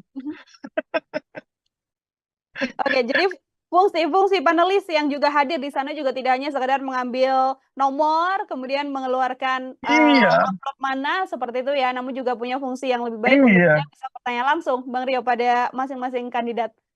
iya. Apa ya? eh, saya terus terang, mungkin bisa dicek ya, apakah pendapat Hmm. saya yang seperti ini terlalu kritis, atau coba pendapat para apa namanya, pengamat yang lain ya. Apakah hanya Rio Prayogo yang melihat situasi panelis semalam itu tidak menguntungkan buat eh, percaturan politik di Indonesia gitu ya. Hmm. Mereka itu bergelar, mereka itu adalah seorang komunitas epistemik yang paham persoalan bangsa melalui riset, ya, melalui pengabdiannya. Tanya dia diminta untuk mengambil amplop, meskipun ya tentu pertanyaan itu mereka yang membuat gitu ya. Ya. Tapi di mana kemudian elaborasi gagasan, elaborasi ide, konsep sampai menjadi program, kita tidak melihat itu dari panelis yang kita anggap. Panelis ini diminta hadir, diminta membantu prosesi debat ini karena memiliki kepakaran. Nah, kepakaran itu sama sekali tidak nampak di situ. Hmm. Ya, makanya besok-besok disuruh pegang ini saja, dikasih. Kalau itu terjadi lagi di debat kedua, ketiga, dan keempat, kelima, ya, lebih baik panelis apa namanya, dikasih rumbai saja Hmm. kayak cheerleaders gitu. Nah, itu kritikan tajam buat KPU menurut saya. Oke, ini kalau kita melihat publik kan sebenarnya justru lebih suka ya bagaimana serangan-serangan terjadi, bisa membuat potongan-potongan yang kemudian di-up ke sosial media, Bang Rio, membuat banyak komentar lagi, kemudian diskusi di publik atau diskusi di sosial media, dan juga nantinya bisa mempengaruhi popularitas, bisa menaikkan dan juga menurunkan bagaimana swing voters untuk bisa memilih. Daripada Kalau hal kita tersebut, bagaimana, ya, Bang? kalau kita masih berpikir di sisi itu, maka kita tidak akan pernah maju di dalam berdemokrasi. Karena tugas dari masing-masing stakeholder, baik itu capresnya, penyelenggaranya, dan masyarakatnya adalah mengedukasi. Nggak mau kita ini beranjak dari posisi seperti itu. Masih soal gimmick, non substansi yang menjadi urusan paling utama. Kita kita memang harus terus mengedukasi. Itulah tugas kita semua. Ya, media juga harus seperti itu. Hmm. Ya, media juga harus lebih mengeksplorasi hal-hal yang sifatnya substansi. Bayangkan, soal pupuk saja, durasi bicaranya itu perdebatannya berapa menit. Padahal itu menjadi persoalan utama rakyat Indonesia saat ini, khususnya petani. Hmm. Soal sembako misalnya, yang dikatakan oleh Prabowo Subianto harga stabil. Prabowo ini ambil data dari mana mengatakan harga stabil? Bisa dicek di pasar sekarang, harga beras naik 30%. Nah, ini yang kenapa ini terjadi? Ya, saya kembalikan kepada mereka sebagai calon presiden. Saya tidak ingin ini terjadi. Begitu kan harusnya. Caranya bagaimana? Ini. Eksekusinya bagaimana? Ini. Kan demikian yang harusnya muncul di dalam perdebatan. Ya. Ya, seperti yang Ganjar katakan, kalaulah Pak Prabowo jadi presiden, bisakah membantu para korban untuk mencari makam? Itu kan teknis dan dibutuhkan. Misalnya ketika dikatakan bahwa akan dibawa ke Nusa Kambangan para koruptor itu yang dibutuhkan. Bukan soal jogetan, bukan soal hal-hal yang sifatnya personal, yang kemudian itu clickbait atau soundbite, ya kan? Kemudian dikonsumsi oleh media, kemudian media sosial mengorkestrasi itu menjadi kepentingan politik. Nah, kita tidak akan beranjak menjadi negara demokrasi yang dewasa kalau seperti itu. Karena apa? Karena yang kita butuhkan adalah dialog, perdebatan, pikiran bagaimana membangun konsep, menurunkan konsep menjadi sebuah program kerja yang masif dijalankan dan konsisten dijalankan kalau mereka menjadi presiden gitu. Itu Nel. Oke, baik. Terakhir dari saya, Bang Rio, ini pun kalau ternyata memang ada beberapa hal yang harus dibenahi dari masing-masing kandidat atau ada hal yang harus dipertahankan dari masing-masing kandidat untuk nantinya berjalannya debat ke depan. Sekaligus menjadi closing statement dari Bang Rio. Apa saja, Bang, kira-kira? Sama format ya, format debat yang harus diperbaiki, fungsikan itu panelis secara maksimal, secara optimal, karena diundangnya mereka itu tentu kita membutuhkan insight, kepakaran dari mereka terhadap ragam isu yang diperdebatkan. Yang kedua, suasana ini bukan nonton sepak bola, bukan nonton volley begitu ya. Ini kan lihat setting panggungnya, saya merasakan bagaimana ketika ada di Anfield ya, di Liverpool. Jadi kadang-kadang lebih banyak, coba bayangkan, moderator itu lebih sering menertibkan penonton ketimbang menertibkan peserta debat. Ya. Nah, ini kan mengurangi durasi, mengurangi substansi. Nah, menurut saya sebaiknya penonton itu dibuat jauh dari peserta debat sehingga apa? Para peserta debat, calon presiden atau wakil presiden nanti itu benar-benar bisa mengutarakan keseluruhan program visi misinya sehingga itu dipertentangkan satu dengan yang lain dan sehingga masyarakat penonton seperti kita-kita ini itu memahami, bukan persoalan gimmick, bukan soal hal-hal yang kemudian kita sebut dengan soundbite atau clickbait saja, tidak begitu gitu. Itu yang menurut saya harus yang kedua mungkin yang ketiga mungkin terlalu teknis ya. Tapi kasih mereka tempat duduk, kemudian kasih catatan, ya kasih kesempatan untuk mencatat. Ini kan tidak sama sekali. Ya. Nah, ini menurut saya kenapa? Ini isu besar. Ini isu besar yang dibicarakan, bukan isu recehan gitu ya. Ini calon presiden, bukan pilihan kepala desa. Jadi harus benar-benar mereka itu memahami persoalan, pertanyaan dicatat oleh mereka. Ya. Nah, itu kira-kira tiga hal yang harus apa namanya diusulkan ya, kritik saya kepada penyelenggara. Tapi pun demikian Nila, kalau saya kasih penilaian ya 1 sampai 10 boleh nggak nih? Boleh sekali. Bang Rio, silakan. Saya kasih angka 8 untuk Anies Baswedan, kemudian 8 juga untuk Ganjar Pranowo, angka 3 untuk Prabowo Subianto. Oke, ada posisi nomor urut 1 dan 3 yang punya level yang sama di angka 8 dari Bang Rio dan Prabowo Subianto yang ada di posisi nomor 3. Kita lihat Artinya, nanti. posisi Anies dan juga Ganjar Pranowo sudah bisa dipertahankan, dan apa yang kira-kira harus diperbaiki dari pasangan nomor urut 2, Bang Rio? Kurangi emosinya, belajarlah dari perdebatan. Kan ini kan peserta paling lama di dalam debat kandidat ya. 3 kali loh, 2009, 14, 2019. Harusnya kan paham ya selera masyarakat itu bagaimana ya, tentang bagaimana dia membawa diri dalam debat. Harus dikurangi itu emosi, kemudian persiapkan secara matang ini ya. Kemudian paling utama juga adalah soal visi misinya, programnya itu harus clear. Kemarin kan kita lihat umum sekali ya Prabowo menjelaskan sesuatu. Apalagi ketika ditanya oleh Ganjar itu benar-benar nggak bisa menjawab, justru mengatakan bahwa siap mati untuk Indonesia. Ya semua orang siap mati gitu ya. Jangankan Prabowo, tukang parkir aja kalau diajak urusan bangsa negara siap mati gitu. Nah, agaknya itu yang harus dirubah dari sisi Prabowo Subianto. Kita lihat besok temanya ya, apakah akan bisa diperbaiki atau justru nanti perdebatan kedua karena melibatkan cawapresnya Prabowo akan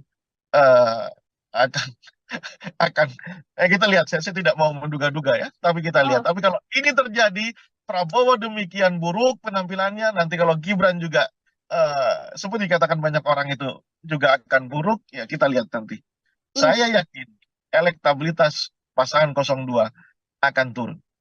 Oke, di momen debat yang bisa kemudian merubah elektoral dari Saya masing-masing yakin, ya. kandidat. Dan kita menunggu ya Bang Rio untuk Siap. bagaimana masih ada sisa 4 debat lagi. Ini bisa disimpulkan untuk nanti bagaimana angka swing voter yang masih banyak bisa menentukan pilihan di 14 Februari 2024 mendatang. Bang Rio, terima kasih sekali untuk Terima kasih kesempatannya berbincang Nila. bersama Terima dengan saya kasih. dan juga penilaian yang tadi sudah diberikan pada ketiga pasangan calon. Semoga di lain kesempatan kita bisa berbincang lagi. Selamat Siap. beraktivitas, Bang Dengan Rio. senang hati, selamat beraktivitas. Ya, Tribuners, demikian program Tribusan Fokus hari ini bersama dengan saya Nila Irda. Nantikan program Tribusan Fokus lainnya untuk obrolan-obrolan dan bahasan lain. Saya pamit undur diri, terima kasih dan sampai jumpa. Download Tribun X sekarang. Menghadirkan lokal menjadi Indonesia. Panggung debat lah yang membuat Anies bisa menaikkan elektabilitas secara drastis. Dan ini juga menjadi keyakinan saya yakin di kubu Anies Baswedan, debat kandidat adalah instrumen utama dia untuk menaikkan elektabilitasnya. Dan itu bisa dieksekusi secara bagus sekali ya. Kelihatan sekali bangunan asumsi yang dipakai oleh Prabowo itu dibantah oleh Anies Baswedan by data. Hubungan relasi antara Prabowo dengan Anies ini sebenarnya kan baik-baik saja, ya, baik-baik saja. Itu kenapa kemarin saya katakan saya tidak akan menyangka kalau Anies seberani ini kepada Prabowo. Program Tribun Fokus Tribuners hari ini kembali menjumpai Anda bersama dengan saya Nila Irda. Hari ini spesial kita akan menakar bagaimana performa debat perdana yang dilakukan oleh 3 calon presiden, Anies Baswedan, Prabowo Subianto, dan juga Ganjar Pranowo yang digelar Selasa malam di gedung KPU kemarin, dan ini masih menjadi perbincangan hangat oleh publik. Siapa yang kemudian bisa menguasai panggung dengan gagasan-gagasan dan juga ide yang disampaikannya? Untuk membahas hal tersebut, bergabung bersama saya dalam sambungan Zoom ada Bang Rio Prayogo. Ini adalah pengamat politik sekaligus direktur dari PRC. Bang Rio, selamat datang kembali di On Focus. Selamat datang, Nila. Terima kasih sudah kembali mengundang. Terima kasih sudah bergabung kembali juga Bang Rio. Ini semalam kita sudah melihat debat perdana begitu ya. Kita juga sempat menyinggung sebelum debat apa yang kira-kira akan terjadi. Saat ini saya ingin minta komentar dari Bang Rio sebagai pengantar terlebih dahulu deh untuk menakar hasil debat perdana semalam. Seperti apa keseluruhannya, Bang? Baik, ada 2 hal yang saya catat untuk melihat prosesi debat semalam yang berjalan cukup menarik ya. Nah, 2 hal itu adalah pertama soal format debat ya, seperti yang kita bicarakan sebelumnya. Format debat yang diselenggarakan oleh KPU ini menurut saya masih harus diperbaiki. Karena apa? Karena beberapa hal yang harusnya tersaji, terelaborasi, harusnya itu bisa didengarkan, ditonton oleh masyarakat luas, itu lebih banyak ke hal-hal yang sifatnya non substantif gitu ya, lebih ke soal-soal gimmick, kemudian ya hal-hal yang sifatnya jauh dari substansi. Nah, kenapa itu terjadi? Karena 11 panelis itu tidak, menurut saya itu tidak berfungsi apapun ya. 11 panelis yang terdiri dari profesor, doktor, ada rektor, bahkan ada ahli-ahli di bidang masing-masing, itu sama sekali tidak berfungsi apapun ketika debat itu berlangsung semalam. Mereka hanya nggak ada bedanya dengan penonton yang lainnya. Meskipun mereka disebut sebagai panelis, tapi saya kira KPU harus kembali memikirkan format yang terbaik sehingga para panelis itu bisa mengelaborasi pertanyaan jauh lebih dalam. Karena apa?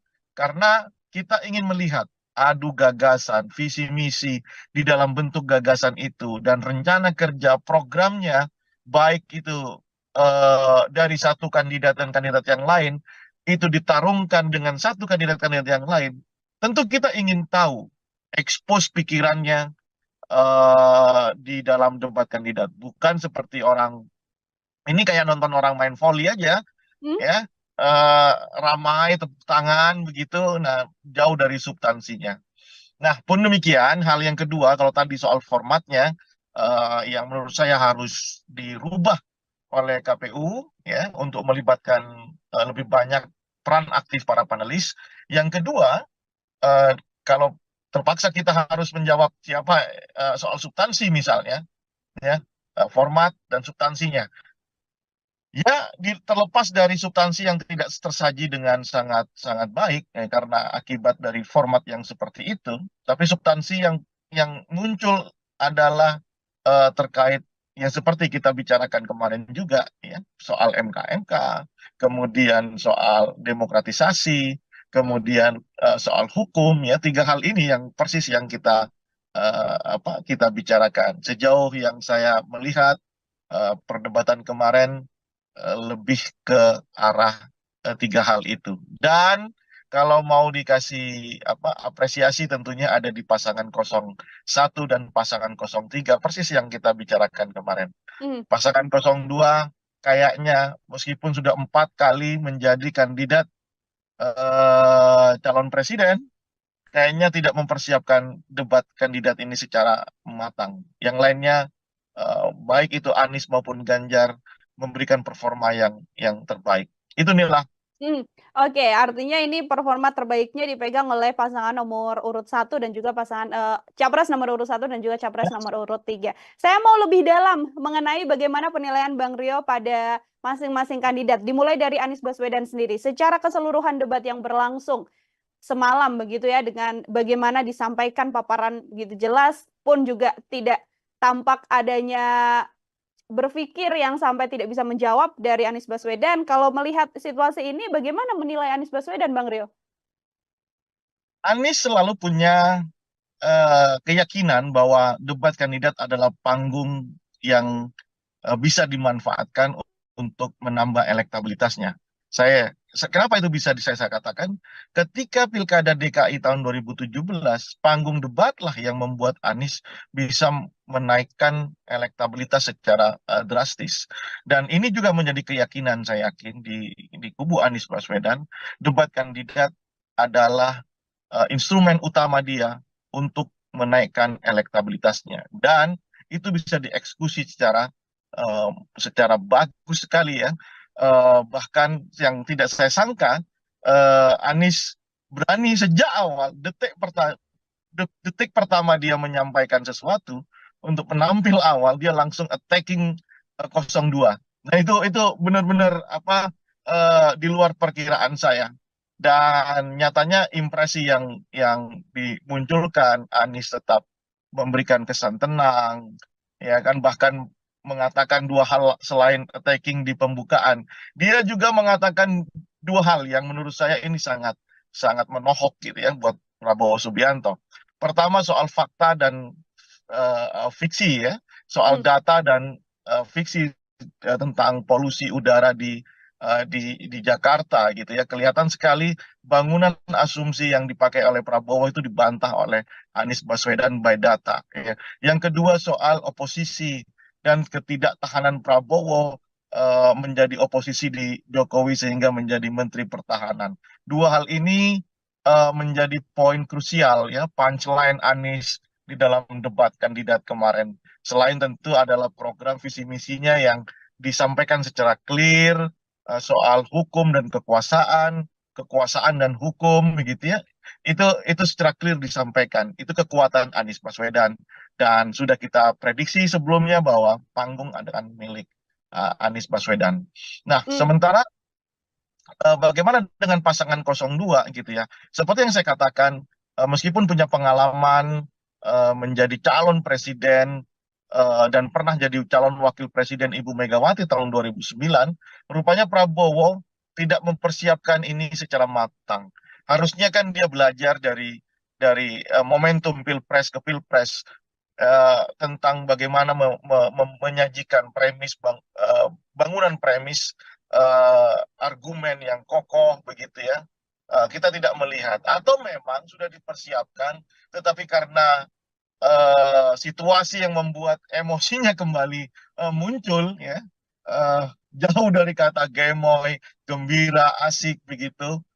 Ini yang membuat akhirnya Prabowo kehilangan konsentrasinya. Bayangkan saja ketika bertanya soal pupuk kepada Ganjar, ya, dengan menggunakan lokus Jawa Tengah, tentu ini akan menjadi handicap yang besar buat Prabowo. Seolah-olah Prabowo tidak melihat situasi dari Aceh sampai Papua memang kesulitan pupuk karena subsidi pupuk dikurangi, ya kan? Maka ini yang saya katakan Prabowo tidak mempersiapkan diri. Pun demikian soal tata kelola kota, soal anggaran dan polusi udara yang tadi saya ceritakan, bertanya kepada Anies itu kan makanan ringan buat Anies Baswedan. Nah ini yang membuat saya menyatakan Prabowo kurang mempersiapkan diri atau sudah mempersiapkan diri hanya saja karena ambience-nya, karena situasinya membuat Prabowo harus mengeluarkan apa namanya kehilangan konsentrasi dan emosinya muncul kayaknya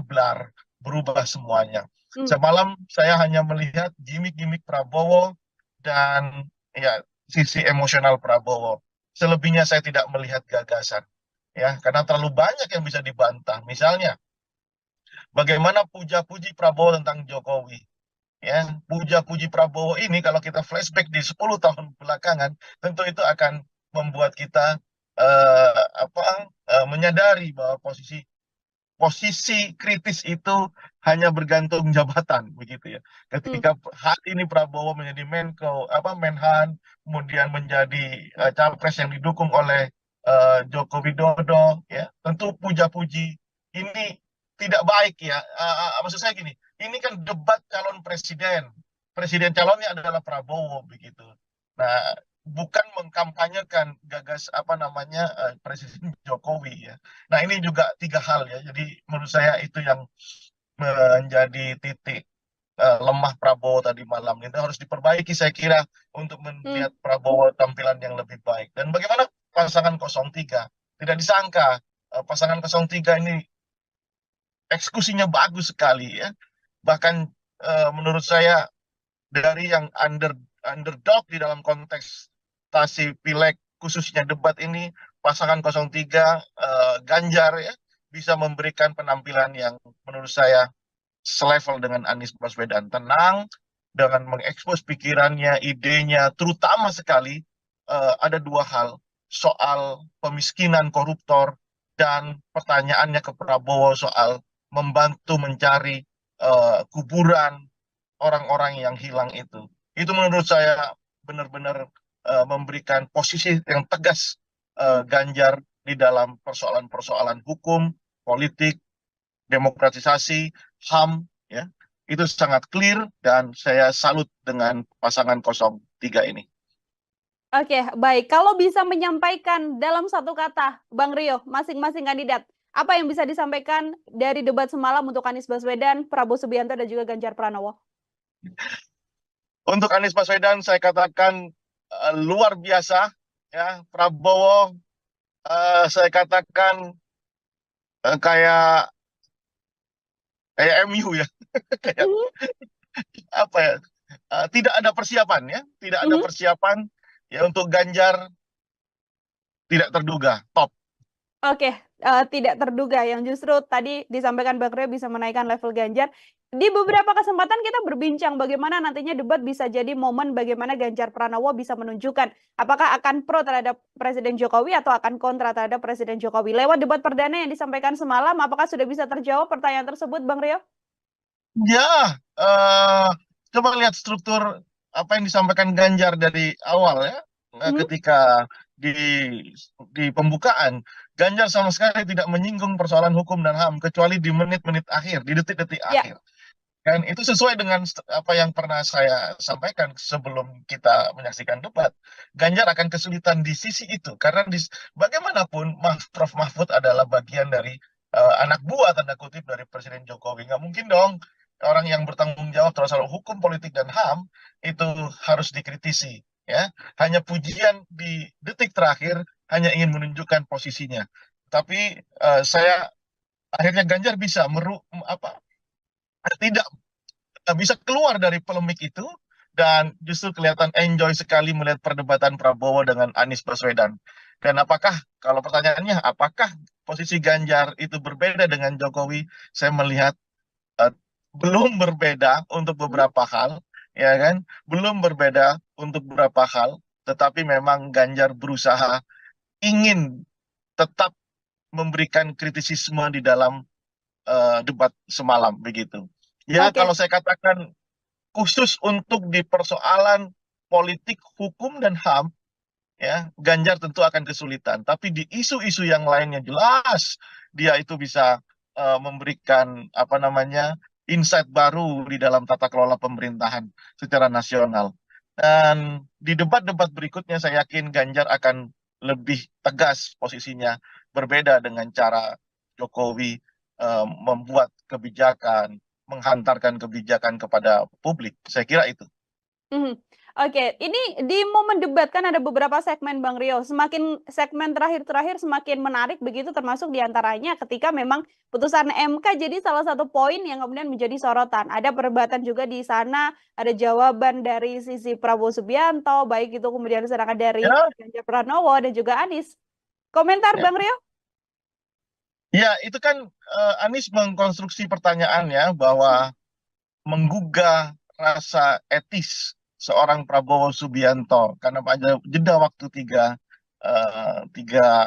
hari, apakah ketika keputusan MK yang sudah disebut pelanggaran etis itu akan terus dijalankan atau Prabowo mengganti calon wakil presidennya? Prabowo punya kesempatan itu. Itulah yang digunakan oleh Anies Baswedan untuk memberi beban psikologis kepada Prabowo, dan nyatanya Prabowo tidak menjawab itu, lebih menyatakan bahwa itu terserah rakyat, kalau tidak suka dengan Prabowo Gibran silakan jangan pilih Prabowo Gibran. Seolah-olah kalimat itu adalah kalimat apa yang excuse gitu ya. Seolah-olah Prabowo tidak menjawab, seolah-olah Prabowo berdiri sebagai seorang demokrat yang sejati, bahwa pengadil utama adalah pemilu. Namun kan situasinya tidak seperti itu. Tidak semua orang itu memahami apa proses politik di level elit. Tidak semua orang itu ikut terlibat aktif memonitor pertarungan di elit. Nah, sementara kalau elit-elit itu sendiri tidak ada kesepakatan soal hukum, etika, dan kekuasaan, maka rakyat pun tidak akan pernah eh, rakyat pun ya akan membeli produk yang dibuat oleh elit. Sementara produk itu melanggar etika, melanggar hukum, begitu ya. Nah, ini yang menurut saya tidak boleh ya Prabowo mengatakan bahwa ya terserah, besok ya suatu saat akan terjadi lagi proses hukum akan dirubah sedemikian rupa, ya terserah rakyat setuju apa enggak. Kalau itu yang terjadi, jangan-jangan ketika ada gerakan reformasi tahun 98, kita bikin survei, ya, jangan-jangan rakyat tidak setuju dengan penurunan Soeharto, rezim Soeharto, kalau logika itu digunakan. Nah, ini yang menurut saya ada Prabowo harus keluar dari bahasa itu dan cukup katakan, ya sudah, biasa saja. Kan tanya perasaan, ya kan? Bagaimana perasaan Bapak gitu? Ya sudah, biasa saja. Toh memang sudah jalan kan gitu. Nah, oleh karena itu saya katakan Prabowo Subianto dalam konteks politik, hukum, HAM dan demokratisasi itu akan menjadi handicap-nya ya. Dan terlihat sekali memang selain tidak dipersiapkan, tentu penampilan Prabowo semalam itu flop banget, jauh dari ekspektasi. Saya yakin akan banyak orang yang mulai kembali memikirkan, ini kembali ke swing voters gitu ya, mulai kembali memikirkan apakah dia akan terus mendukung pasangan 02 atau pindah ke pasangan 03 atau mungkin juga pindah ke pasangan 01. Kalau bisa dikatakan yang tetap dengan pasangan 02 dengan penampilan yang semalam itu tentu adalah hardlinernya, die hardnya, ya kan? Apapun yang terjadi tetap 02, yaitu realitas politik dan kerap terjadi di tengah masyarakat. Satu yang ingin saya tanyakan juga terkait momen semalam, Bang Rio, bagaimana momen antara Prabowo dan juga Anies Baswedan? Sebelumnya cukup dekat begitu, termasuk juga dengan statement oposisi hingga kenangan lama Prabowo ketika membersamai Anies Baswedan di pencalonan gubernur. Saya mau minta komentar Bang Rio terkait momen tersebut, Bang. Ya, tentu amunisi-amunisi yang sifatnya personal seperti ini, inilah yang saya katakan Prabowo tidak mempersiapkan diri lagi-lagi itu ya. Ini kan terlalu personal gitu ya. Sementara eh, apa namanya proses ini kan bukan proses antara Prabowo dengan Anies Baswedan, tapi proses yang melibatkan seluruh stakeholder, seluruh masyarakat gitu. Ini proses formal, bukan proses yang sifatnya personal. Ada baiknya itu tidak tersaji di dalam konteks debat kandidat karena terlalu personal. Pun demikian, ya, menurut saya apa namanya hubungan relasi antara Prabowo dengan Anies ini sebenarnya kan baik-baik saja.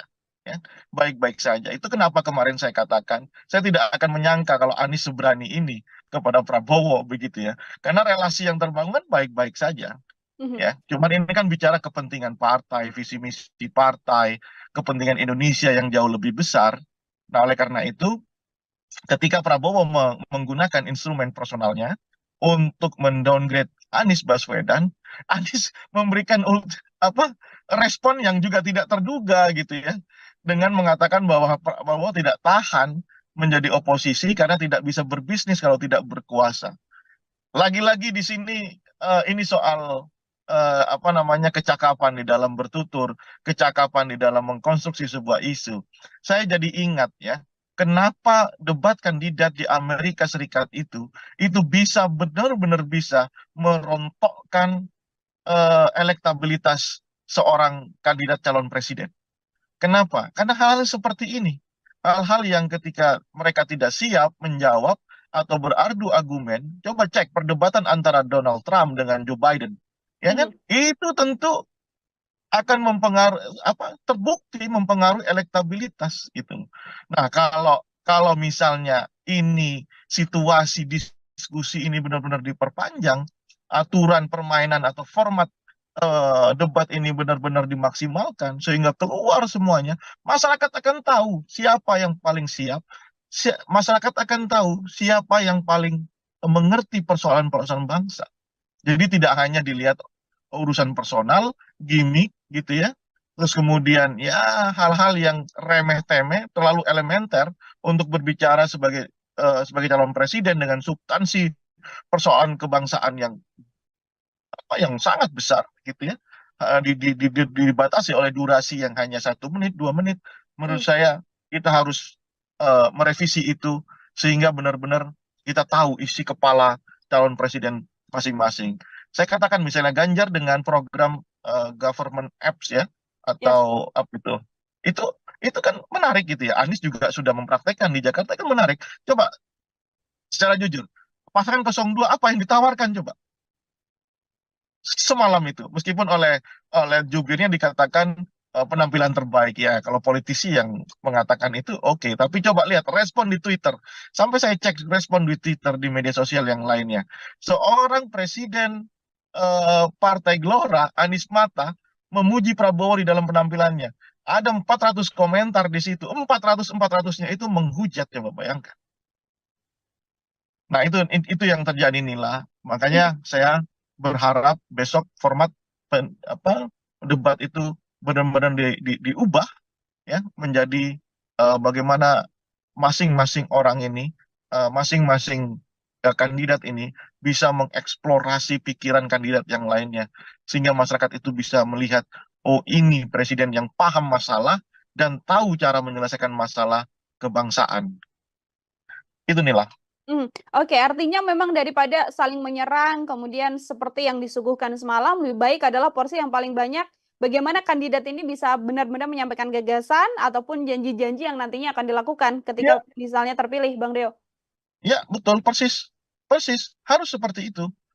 Karena dibatasi durasi, kemudian kemudian panelis tidak bisa mengeksplor pikiran masing-masing kandidat. Saya khawatir malah besok-besok panelis dikasih rumbai-rumbai jadi cheerleader di situ kan. Oke, jadi fungsi-fungsi panelis yang juga hadir di sana juga tidak hanya sekedar mengambil nomor, kemudian mengeluarkan amplop mana seperti itu ya, namun juga punya fungsi yang lebih baik untuk bisa bertanya langsung, Bang Rio, pada masing-masing kandidat. Iya, saya terus terang mungkin bisa dicek ya, apakah pendapat saya yang seperti ini terlalu kritis atau coba pendapat para apa namanya pengamat yang lain ya, apakah hanya Rio Prayogo yang melihat situasi panelis semalam itu tidak menguntungkan buat percaturan politik di Indonesia gitu ya. Mereka itu bergelar, mereka itu adalah seorang komunitas epistemik yang paham persoalan bangsa melalui riset, ya, melalui pengabdiannya. Hanya diminta untuk mengambil amplop, meskipun ya tentu pertanyaan itu mereka yang membuat, gitu ya. Ya. Tapi di mana kemudian elaborasi gagasan, elaborasi ide, konsep sampai menjadi program, kita tidak melihat itu dari panelis yang kita anggap. Panelis ini diminta hadir, diminta membantu prosesi debat ini karena memiliki kepakaran. Nah, kepakaran itu sama sekali tidak nampak di situ. Ya, makanya besok-besok disuruh pegang ini saja, dikasih. Kalau itu terjadi lagi di debat kedua, ketiga, dan keempat, kelima, ya, lebih baik panelis dikasih rumbai saja kayak cheerleaders gitu. Nah, itu kritikan tajam buat KPU menurut saya. Oke, ini kalau kita melihat publik kan sebenarnya justru lebih suka ya bagaimana serangan-serangan terjadi, bisa membuat potongan-potongan yang kemudian di-up ke sosial media, Bang Rio, membuat banyak komentar lagi, kemudian diskusi di publik atau diskusi di sosial media, dan juga nantinya bisa mempengaruhi popularitas, bisa menaikkan dan juga menurunkan bagaimana swing voters untuk bisa memilih. Daripada hal tersebut, bagaimana, Bang? Kalau kita masih berpikir di sisi itu, maka kita tidak akan pernah maju di dalam berdemokrasi. Karena tugas dari masing-masing stakeholder, baik itu capresnya, penyelenggaranya, dan masyarakatnya adalah mengedukasi. Nggak mau kita ini beranjak dari posisi seperti itu. Masih soal gimmick, non-substansi yang menjadi urusan paling utama. Kita memang harus terus mengedukasi. Itulah tugas kita semua. Ya, media juga harus seperti itu. Ya, media juga harus lebih mengeksplorasi hal-hal yang sifatnya substansi. Bayangkan, soal pupuk saja, durasi bicaranya itu perdebatannya berapa menit. Padahal itu menjadi persoalan utama rakyat Indonesia saat ini, khususnya petani. Soal sembako misalnya, yang dikatakan oleh Prabowo Subianto harga stabil. Prabowo ini ambil data dari mana mengatakan harga stabil? Bisa dicek di pasar sekarang, harga beras naik 30%. Nah, ini yang kenapa ini terjadi? Ya, saya kembalikan kepada mereka sebagai calon presiden. Saya tidak ingin ini terjadi. Begitu kan harusnya. Caranya bagaimana? Ini. Eksekusinya bagaimana? Ini. Kan demikian yang harusnya muncul di dalam perdebatan. Ya. Ya, seperti yang Ganjar katakan, kalaulah Pak Prabowo jadi presiden, bisakah membantu para korban untuk mencari makam? Itu kan teknis dan dibutuhkan. Misalnya ketika dikatakan bahwa akan dibawa ke Nusa Kambangan para koruptor itu yang dibutuhkan. Bukan soal jogetan, bukan soal hal-hal yang sifatnya personal, yang kemudian itu clickbait atau soundbite, ya kan? Kemudian dikonsumsi oleh media, kemudian media sosial mengorkestrasi itu menjadi kepentingan politik. Nah, kita tidak akan beranjak menjadi negara demokrasi yang dewasa kalau seperti itu. Karena apa? Karena yang kita butuhkan adalah dialog, perdebatan, pikiran bagaimana membangun konsep, menurunkan konsep menjadi sebuah program kerja yang masif dijalankan dan konsisten dijalankan. Kalau mereka menjadi presiden, gitu. Itu. Oke, baik. Terakhir dari saya, Bang Rio, ini pun kalau ternyata memang ada beberapa hal yang harus dibenahi dari masing-masing kandidat atau ada hal yang harus dipertahankan dari masing-masing kandidat untuk nantinya berjalannya debat ke depan, sekaligus menjadi closing statement dari Bang Rio. Apa saja, Bang, kira-kira? Sama format ya. Format debat yang harus diperbaiki, fungsikan itu panelis secara maksimal, secara optimal, karena diundangnya mereka itu tentu kita membutuhkan insight kepakaran dari mereka terhadap ragam isu yang diperdebatkan. Yang kedua, suasana ini bukan nonton sepak bola, bukan nonton voli begitu ya. Ini kan lihat setting panggungnya, saya merasakan bagaimana ketika ada di Anfield ya, di Liverpool. Jadi kadang-kadang lebih banyak, coba bayangkan, moderator itu lebih sering menertibkan penonton ketimbang menertibkan peserta debat. Ya. Nah, ini kan mengurangi durasi, mengurangi substansi. Nah, menurut saya sebaiknya penonton itu dibuat jauh dari peserta debat, sehingga apa? Para peserta debat, calon presiden atau wakil presiden nanti, itu benar-benar bisa mengutarakan keseluruhan program visi misinya, sehingga itu dipertentangkan satu dengan yang lain, dan sehingga masyarakat penonton seperti kita ini itu memahami, bukan persoalan gimmick, bukan soal hal-hal yang kemudian kita sebut dengan soundbite atau clickbait saja, tidak begitu gitu. Itu yang menurut saya harus yang kedua mungkin yang ketiga mungkin terlalu teknis ya. Tapi kasih mereka tempat duduk, kemudian kasih catatan, ya, kasih kesempatan untuk mencatat. Ini kan tidak sama sekali. Ya. Nah, ini menurut saya kenapa? Ini isu besar. Ini isu besar yang dibicarakan, bukan isu recehan gitu ya. Ini calon presiden, bukan pilihan kepala desa.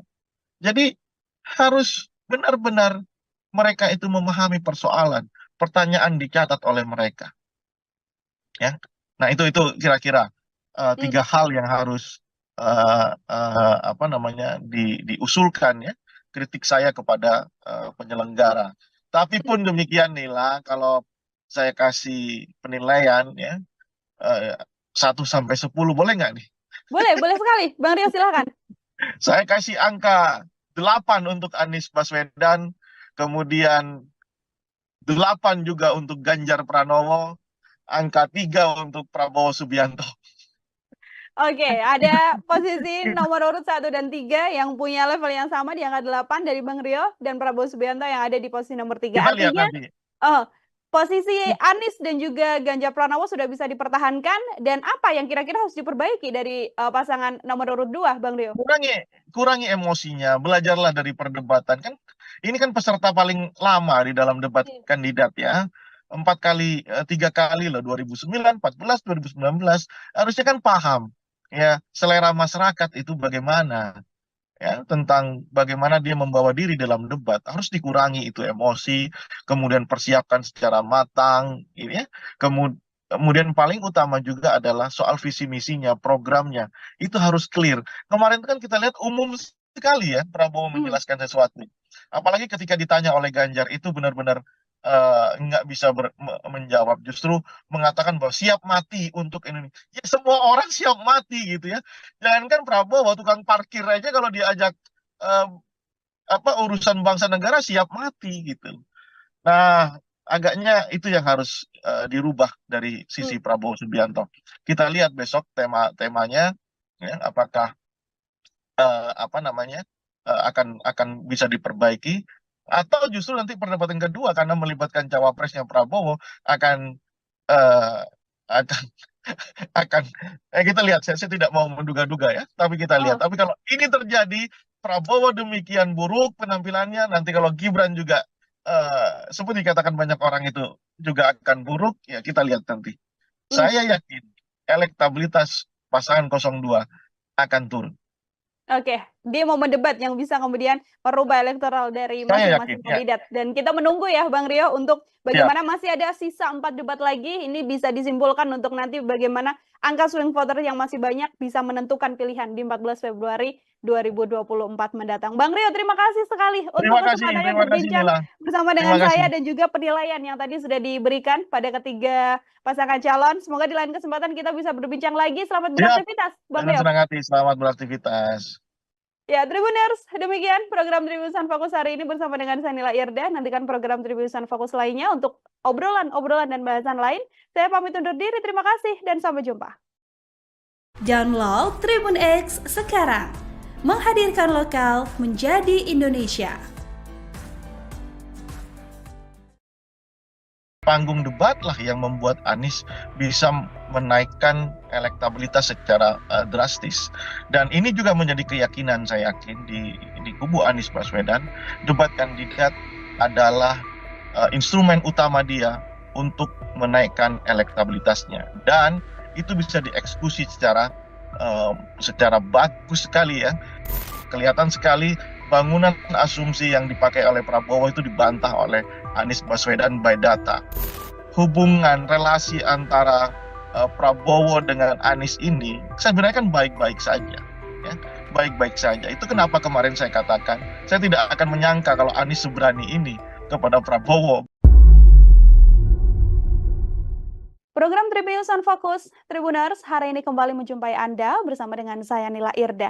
Hari ini spesial kita akan menakar bagaimana performa debat perdana yang dilakukan oleh 3 calon presiden, Anies Baswedan, Prabowo Subianto, dan juga Ganjar Pranowo yang digelar Selasa malam di gedung KPU kemarin, dan ini masih menjadi perbincangan hangat oleh publik. Siapa yang kemudian bisa menguasai panggung dengan gagasan-gagasan dan juga ide yang disampaikannya? Untuk membahas hal tersebut, bergabung bersama saya dalam sambungan Zoom ada Bang Rio Prayogo. Ini adalah pengamat politik sekaligus direktur dari PRC. Bang Rio, selamat datang kembali di On Focus.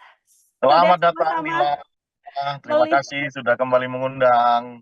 Terima kasih sudah bergabung kembali juga Bang Rio. Ini semalam kita sudah melihat debat perdana begitu ya. Kita juga sempat menyinggung sebelum debat apa yang kira-kira akan terjadi. Saat ini saya ingin minta komentar dari Bang Rio sebagai pengantar terlebih dahulu deh untuk menakar hasil debat perdana semalam. Seperti apa keseluruhannya, Bang? Baik, ada 2 hal yang saya catat untuk melihat prosesi debat semalam yang berjalan cukup menarik ya. Nah, 2 hal itu adalah pertama soal format debat ya, seperti yang kita bicarakan sebelumnya. Format debat yang diselenggarakan oleh KPU ini menurut saya masih harus diperbaiki. Karena apa? Karena beberapa hal yang harusnya tersaji, terelaborasi, harusnya itu bisa didengarkan, ditonton oleh masyarakat luas, itu lebih banyak ke hal-hal yang sifatnya non substantif gitu ya, lebih ke soal-soal gimmick, kemudian ya hal-hal yang sifatnya jauh dari substansi. Nah, kenapa itu terjadi? Karena 11 panelis itu tidak, menurut saya itu tidak berfungsi apapun ya. 11 panelis yang terdiri dari profesor, doktor, ada rektor, bahkan ada ahli-ahli di bidang masing-masing, itu sama sekali tidak berfungsi apapun ketika debat itu berlangsung semalam. Mereka hanya nggak ada bedanya dengan penonton yang lainnya.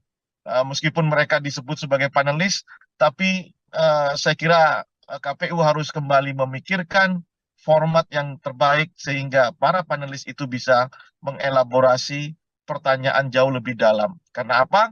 Karena kita ingin melihat adu gagasan, visi misi di dalam bentuk gagasan itu, dan rencana kerja programnya, baik itu dari satu kandidat dan kandidat yang lain, itu ditarungkan dengan satu kandidat-kandidat yang lain. Tentu kita ingin tahu, expose pikirannya di dalam debat kandidat, bukan seperti orang ini kayak nonton orang main volley aja ya, ramai tepuk tangan begitu, nah jauh dari substansinya. Nah, pun demikian hal yang kedua, kalau tadi soal formatnya yang menurut saya harus dirubah oleh KPU ya untuk melibatkan lebih banyak peran aktif para panelis. Yang kedua, kalau terpaksa kita harus menjawab siapa soal substansi misalnya ya, format dan substansinya.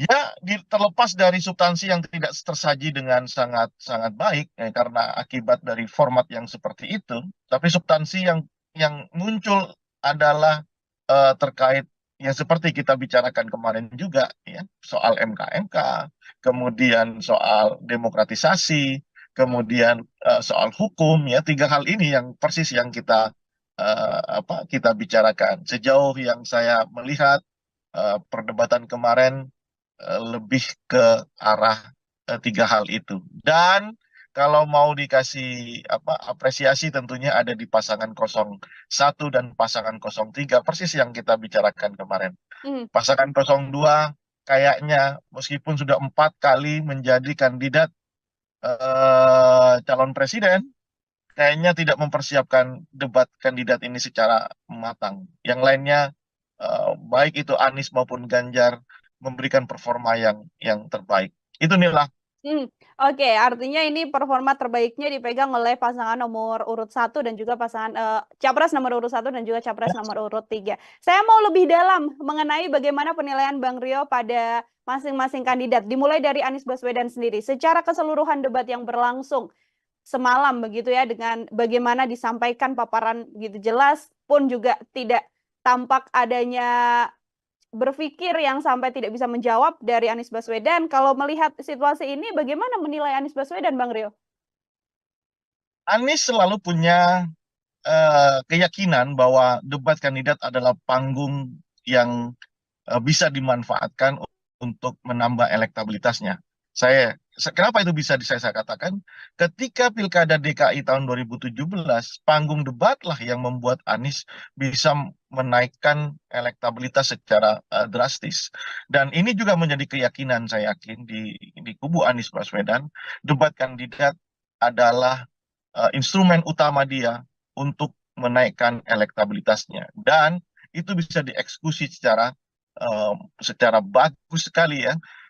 Bahkan yang tidak saya sangka, Anies berani sejak awal detik pertama dia menyampaikan sesuatu untuk menampil awal dia langsung attacking 02. Nah itu benar-benar di luar perkiraan saya.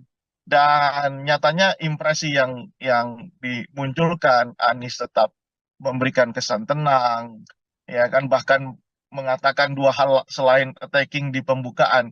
Dia juga mengatakan dua hal yang menurut saya ini sangat sangat menohok gitu ya buat Prabowo Subianto. Pertama soal fakta dan fiksi ya, soal data dan fiksi tentang polusi udara di Jakarta gitu ya. Kelihatan sekali bangunan asumsi yang dipakai oleh Prabowo itu dibantah oleh Anies Baswedan by data. Ya. Yang kedua soal oposisi dan ketidaktahanan Prabowo menjadi oposisi di Jokowi sehingga menjadi Menteri Pertahanan.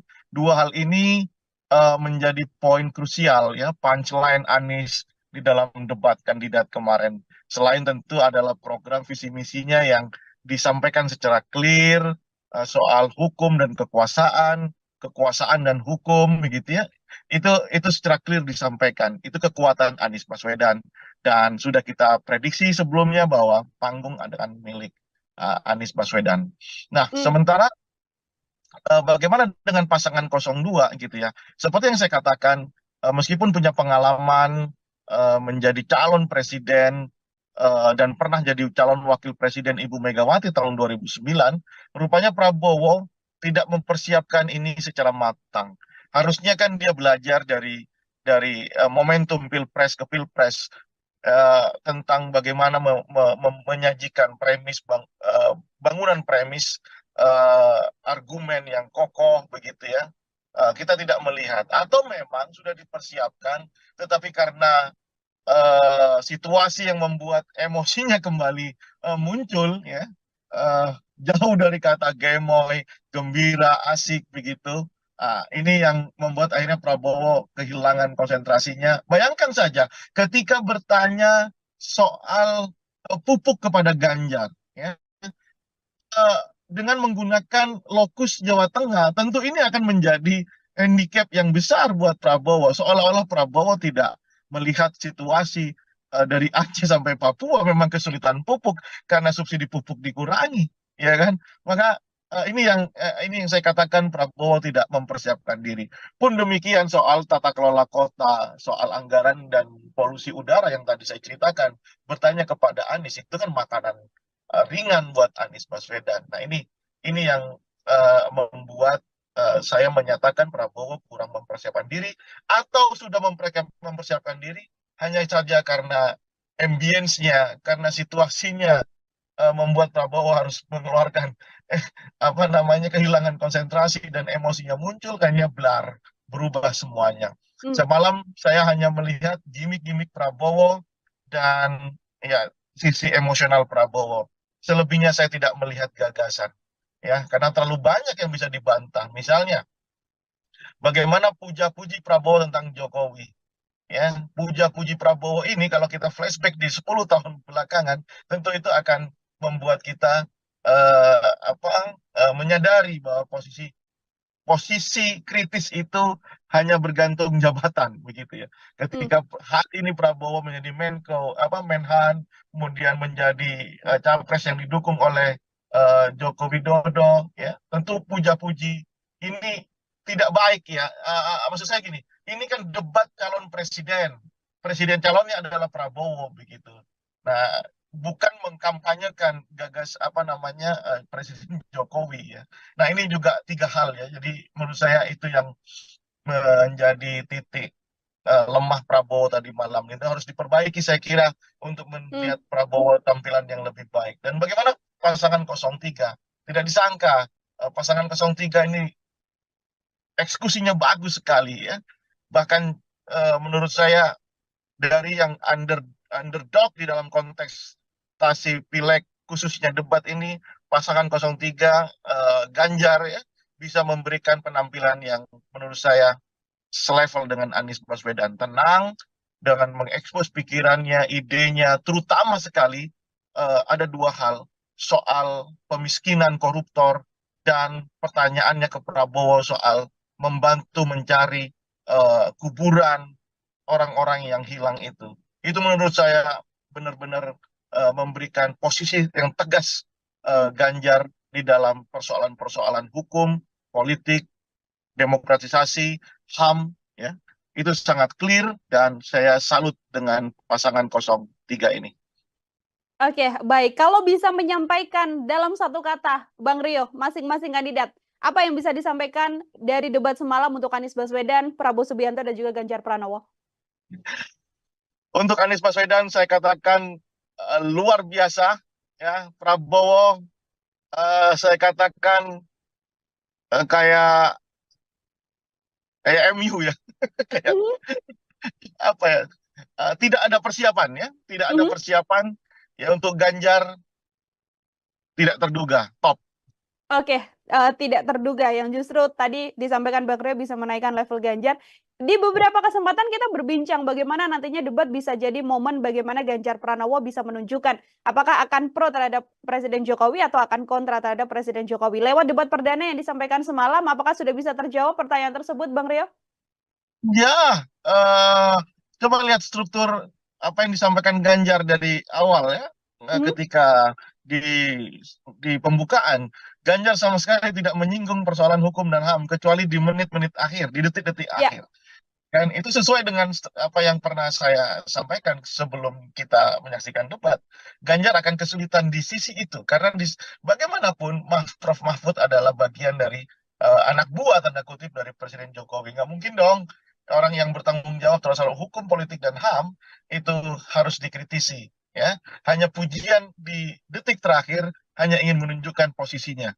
Tapi saya akhirnya Ganjar bisa tidak bisa keluar dari polemik itu dan justru kelihatan enjoy sekali melihat perdebatan Prabowo dengan Anies Baswedan. Dan kalau pertanyaannya, apakah posisi Ganjar itu berbeda dengan Jokowi? Saya melihat belum berbeda untuk beberapa hal, ya kan? Belum berbeda untuk beberapa hal, tetapi memang Ganjar berusaha ingin tetap memberikan kritisisme di dalam debat semalam, begitu. Ya, kalau saya katakan khusus untuk di persoalan politik, hukum, dan HAM, ya, Ganjar tentu akan kesulitan. Tapi di isu-isu yang lainnya jelas dia itu bisa memberikan insight baru di dalam tata kelola pemerintahan secara nasional. Dan di debat-debat berikutnya saya yakin Ganjar akan lebih tegas posisinya, berbeda dengan cara Jokowi membuat kebijakan, menghantarkan kebijakan kepada publik. Saya kira itu. Oke, ini di momen debat kan ada beberapa segmen Bang Rio, semakin segmen terakhir-terakhir semakin menarik begitu termasuk diantaranya ketika memang putusan MK jadi salah satu poin yang kemudian menjadi sorotan. Ada perdebatan juga di sana, ada jawaban dari sisi Prabowo Subianto, baik itu kemudian serangan dari Ya, Ganjar Pranowo dan juga Anies. Komentar ya. Bang Rio? Ya, itu kan Anies mengkonstruksi pertanyaannya bahwa menggugah rasa etis seorang Prabowo Subianto karena pada jeda waktu tiga hari, apakah ketika keputusan MK yang sudah disebut pelanggaran etis itu akan terus dijalankan atau Prabowo mengganti calon wakil presidennya? Prabowo punya kesempatan itu. Itulah yang digunakan oleh Anies Baswedan untuk memberi beban psikologis kepada Prabowo, dan nyatanya Prabowo tidak menjawab itu, lebih menyatakan bahwa itu terserah rakyat. Kalau tidak suka dengan Prabowo Gibran, silakan jangan pilih Prabowo Gibran. Seolah-olah kalimat itu adalah kalimat apa yang excuse gitu ya. Seolah-olah Prabowo tidak menjawab, seolah-olah Prabowo berdiri sebagai seorang demokrat yang sejati, bahwa pengadil utama adalah pemilu. Namun kan situasinya tidak seperti itu. Tidak semua orang itu memahami apa proses politik di level elit. Tidak semua orang itu ikut terlibat aktif memonitor pertarungan di elit. Nah, sementara kalau elit-elit itu sendiri tidak ada kesepakatan soal hukum, etika, dan kekuasaan, maka rakyat pun tidak akan pernah eh, rakyat pun ya akan membeli produk yang dibuat oleh elit. Sementara produk itu melanggar etika, melanggar hukum, begitu ya. Nah, ini yang menurut saya tidak boleh ya Prabowo mengatakan bahwa ya terserah, besok ya suatu saat akan terjadi lagi proses hukum akan dirubah sedemikian rupa, ya terserah rakyat setuju apa enggak. Kalau itu yang terjadi, jangan-jangan ketika ada gerakan reformasi tahun 98, kita bikin survei, ya, jangan-jangan rakyat tidak setuju dengan penurunan Soeharto, rezim Soeharto. Kalau logika itu digunakan. Nah, ini yang menurut saya ada Prabowo harus keluar dari bahasa itu dan cukup katakan, ya sudah, biasa saja. Kan tanya perasaan, ya kan? Bagaimana perasaan Bapak gitu. Ya sudah, biasa saja. Toh memang sudah jalan kan gitu. Nah, oleh karena itu saya katakan Prabowo Subianto dalam konteks politik, hukum, HAM, dan demokratisasi itu akan menjadi handicap-nya ya. Dan terlihat sekali memang selain tidak dipersiapkan, tentu penampilan Prabowo semalam itu flop banget, jauh dari ekspektasi. Saya yakin akan banyak orang yang mulai kembali memikirkan, ini kembali ke swing voters gitu ya, mulai kembali memikirkan apakah dia akan terus mendukung pasangan 02 atau pindah ke pasangan 03 atau mungkin juga pindah ke pasangan 01. Kalau bisa dikatakan yang tetap dengan pasangan 02 dengan penampilan yang semalam itu tentu adalah hardlinernya, die hardnya, ya kan? Apapun yang terjadi tetap 02, yaitu realitas politik dan kerap terjadi di tengah masyarakat. Satu yang ingin saya tanyakan juga terkait momen semalam, Bang Rio, bagaimana momen antara Prabowo dan juga Anies Baswedan? Sebelumnya cukup dekat begitu, termasuk juga dengan statement oposisi hingga kenangan lama Prabowo ketika membersamai Anies Baswedan di pencalonan gubernur. Saya mau minta komentar Bang Rio terkait momen tersebut, Bang. Ya, tentu amunisi-amunisi yang sifatnya personal seperti ini, inilah yang saya katakan Prabowo tidak mempersiapkan diri. Lagi-lagi itu ya, ini kan terlalu personal gitu ya. Sementara proses ini kan bukan proses antara Prabowo dengan Anies Baswedan, tapi proses yang melibatkan seluruh stakeholder, seluruh masyarakat gitu. Ini proses formal, bukan proses yang sifatnya personal. Ada baiknya itu tidak tersaji di dalam konteks debat kandidat karena terlalu personal. Pun demikian, ya, menurut saya hubungan relasi antara Prabowo dengan Anies ini sebenarnya kan baik-baik saja.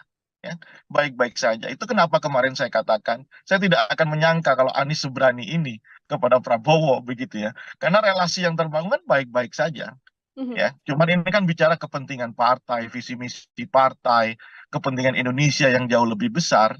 Nah, oleh karena itu, ketika Prabowo menggunakan instrumen personalnya untuk mendowngrade Anies Baswedan, Anies memberikan respon yang juga tidak terduga gitu ya, dengan mengatakan bahwa Prabowo tidak tahan menjadi oposisi karena tidak bisa berbisnis kalau tidak berkuasa. Lagi-lagi di sini ini soal kecakapan di dalam bertutur, kecakapan di dalam mengkonstruksi sebuah isu. Saya jadi ingat ya, kenapa debat kandidat di Amerika Serikat itu bisa benar-benar bisa merontokkan elektabilitas seorang kandidat calon presiden. Kenapa? Karena hal-hal seperti ini. Hal-hal yang ketika mereka tidak siap menjawab atau berargu argumen, coba cek perdebatan antara Donald Trump dengan Joe Biden. Ya kan? Mhm. Itu tentu akan terbukti mempengaruhi elektabilitas itu.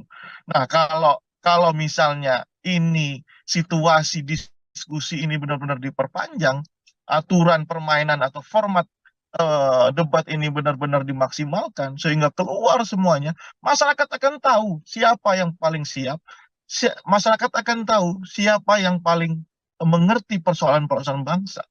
Jadi tidak hanya dilihat urusan personal, gimmick gitu ya. Terus kemudian ya hal-hal yang remeh-temeh, terlalu elementer untuk berbicara sebagai calon presiden dengan substansi persoalan kebangsaan yang sangat besar gitu ya. Dibatasi oleh durasi yang hanya 1 menit, 2 menit. Menurut Mhm. saya kita harus merevisi itu sehingga benar-benar kita tahu isi kepala calon presiden masing-masing.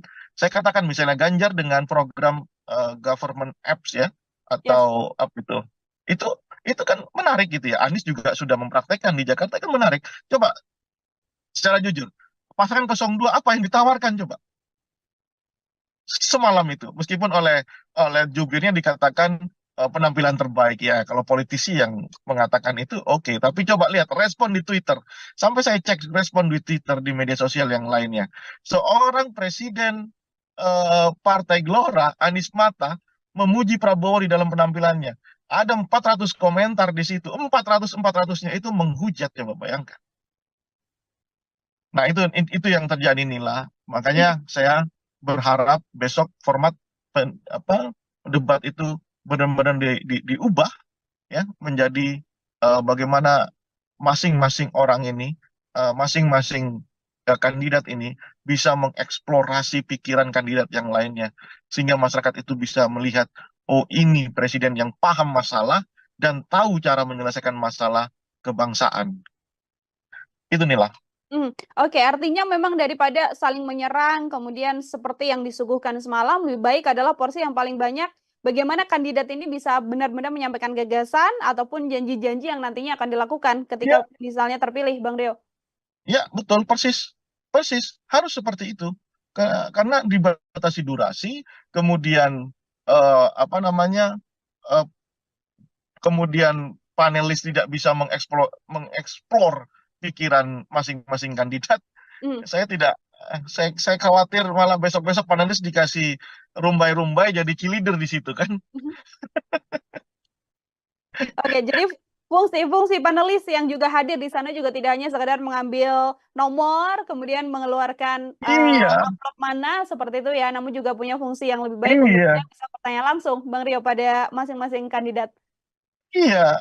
Apa ya? eh, saya terus terang, mungkin bisa dicek ya, apakah pendapat Mhm. saya yang seperti ini terlalu kritis atau coba pendapat para pengamat yang lain ya. Apakah hanya Rio Prayogo yang melihat situasi panelis semalam itu tidak menguntungkan buat eh, percaturan politik di Indonesia gitu ya. Mhm. Mereka itu bergelar, mereka itu adalah seorang komunitas epistemik yang paham persoalan bangsa melalui riset ya, melalui pengabdiannya. Hanya diminta untuk mengambil amplop Meskipun ya tentu pertanyaan itu mereka yang membuat gitu ya. Ya. Tapi di mana kemudian elaborasi gagasan, elaborasi ide, konsep sampai menjadi program, kita tidak melihat itu dari panelis yang kita anggap. Panelis ini diminta hadir, diminta membantu prosesi debat ini karena memiliki kepakaran. Nah, kepakaran itu sama sekali tidak nampak di situ. Ya, makanya besok-besok disuruh pegang ini saja, dikasih. Kalau itu terjadi lagi di debat kedua, ketiga, dan keempat, kelima, ya, lebih baik panelis dikasih rumbai saja, kayak cheerleaders gitu. Nah, itu kritikan tajam buat KPU menurut saya. Oke, ini kalau kita melihat publik kan sebenarnya justru lebih suka ya bagaimana serangan-serangan terjadi, bisa membuat potongan-potongan yang kemudian di-up ke sosial media, Bang Rio, membuat banyak komentar lagi, kemudian diskusi di publik atau diskusi di sosial media, dan juga nantinya bisa mempengaruhi popularitas, bisa menaikkan dan juga menurunkan bagaimana swing voters untuk bisa memilih. Daripada hal tersebut, bagaimana Bang? Kalau kita masih berpikir di sisi itu, maka kita tidak akan pernah maju di dalam berdemokrasi. Karena tugas dari masing-masing stakeholder, baik itu capresnya, penyelenggaranya, dan masyarakatnya adalah mengedukasi. Nggak mau kita ini beranjak dari posisi seperti itu. Masih soal gimmick, non-substansi yang menjadi urusan paling utama. Kita memang harus terus mengedukasi. Itulah tugas kita semua. Ya, media juga harus seperti itu. Ya, media juga harus lebih mengeksplorasi hal-hal yang sifatnya substansi. Bayangkan, soal pupuk saja, durasi bicaranya itu perdebatannya berapa menit. Padahal itu menjadi persoalan utama rakyat Indonesia saat ini, khususnya petani. Soal sembako misalnya, yang dikatakan oleh Prabowo Subianto harga stabil. Prabowo ini ambil data dari mana mengatakan harga stabil? Bisa dicek di pasar sekarang, harga beras naik 30%. Nah, ini kenapa ini terjadi? Ya, saya kembalikan kepada mereka sebagai calon presiden. Saya tidak ingin ini terjadi. Begitu kan harusnya. Caranya bagaimana? Ini. Eksekusinya bagaimana? Ini. Kan demikian yang harusnya muncul di dalam perdebatan. Ya. Ya, seperti yang Ganjar katakan, kalaulah Pak Prabowo jadi presiden, bisakah membantu para korban untuk mencari makam? Itu kan teknis dan dibutuhkan. Misalnya ketika dikatakan bahwa akan dibawa ke Nusa Kambangan para koruptor itu yang dibutuhkan. Bukan soal jogetan, bukan soal hal-hal yang sifatnya personal, yang kemudian itu clickbait atau soundbite, ya kan? Kemudian dikonsumsi oleh media, kemudian media sosial mengorkestrasi itu menjadi kepentingan politik. Nah, kita tidak akan beranjak menjadi negara demokrasi yang dewasa kalau seperti itu. Karena apa? Karena yang kita butuhkan adalah dialog, perdebatan, pikiran bagaimana membangun konsep, menurunkan konsep menjadi sebuah program kerja yang masif dijalankan dan konsisten dijalankan. Kalau mereka menjadi presiden, gitu. Itu. Oke, baik. Terakhir dari saya, Bang Rio, ini pun kalau ternyata memang ada beberapa hal yang harus dibenahi dari masing-masing kandidat, atau ada hal yang harus dipertahankan dari masing-masing kandidat untuk nantinya berjalannya debat ke depan, sekaligus menjadi closing statement dari Bang Rio. Apa saja Bang kira-kira? Sama format ya, format debat yang harus diperbaiki, fungsikan itu panelis secara maksimal, secara optimal, karena diundangnya mereka itu tentu kita membutuhkan insight, kepakaran dari mereka terhadap ragam isu yang diperdebatkan. Yang kedua, suasana ini bukan nonton sepak bola, bukan nonton volley begitu ya. Ini kan lihat setting panggungnya, saya merasakan bagaimana ketika ada di Anfield ya, di Liverpool. Jadi kadang-kadang lebih banyak, coba bayangkan, moderator itu lebih sering menertibkan penonton ketimbang menertibkan peserta debat. Ya. Nah, ini kan mengurangi durasi, mengurangi substansi. Nah, menurut saya sebaiknya penonton itu dibuat jauh dari peserta debat, sehingga apa? Para para peserta debat, calon presiden atau wakil presiden nanti itu benar-benar bisa mengutarakan keseluruhan program visi misinya, sehingga itu dipertentangkan satu dengan yang lain, dan sehingga masyarakat penonton seperti kita ini itu memahami, bukan persoalan gimmick, bukan soal hal-hal yang kemudian kita sebut dengan soundbite atau clickbait saja, tidak begitu gitu. Itu yang menurut saya harus yang kedua mungkin yang ketiga mungkin terlalu teknis ya. Tapi kasih mereka tempat duduk, kemudian kasih catatan, ya, kasih kesempatan untuk mencatat. Ini kan tidak sama sekali. Ya. Nah, ini menurut saya kenapa? Ini isu besar. Ini isu besar yang dibicarakan, bukan isu recehan gitu ya. Ini calon presiden, bukan pilihan kepala desa. Jadi harus benar-benar mereka itu memahami persoalan, pertanyaan dicatat oleh mereka. Ya. Nah, itu kira-kira tiga hal yang harus diusulkan ya, kritik saya kepada penyelenggara. Tapi pun demikian Nila, kalau saya kasih penilaian ya 1 sampai 10 boleh nggak nih? Boleh sekali, Bang Rio silakan.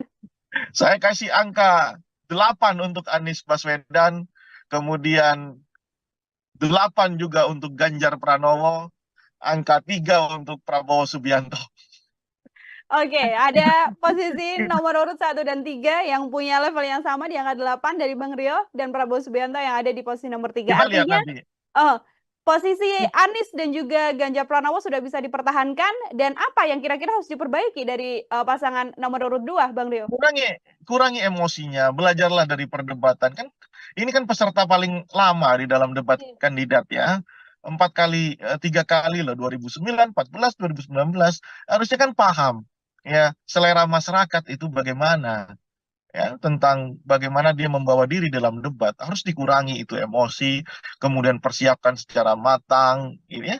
Kemudian paling utama juga adalah soal visi misinya, programnya itu harus clear. Kemarin kan kita lihat umum sekali ya Prabowo menjelaskan sesuatu, apalagi ketika ditanya oleh Ganjar itu benar-benar nggak bisa menjawab, justru mengatakan bahwa siap mati untuk Indonesia. Ya, semua orang siap mati gitu ya.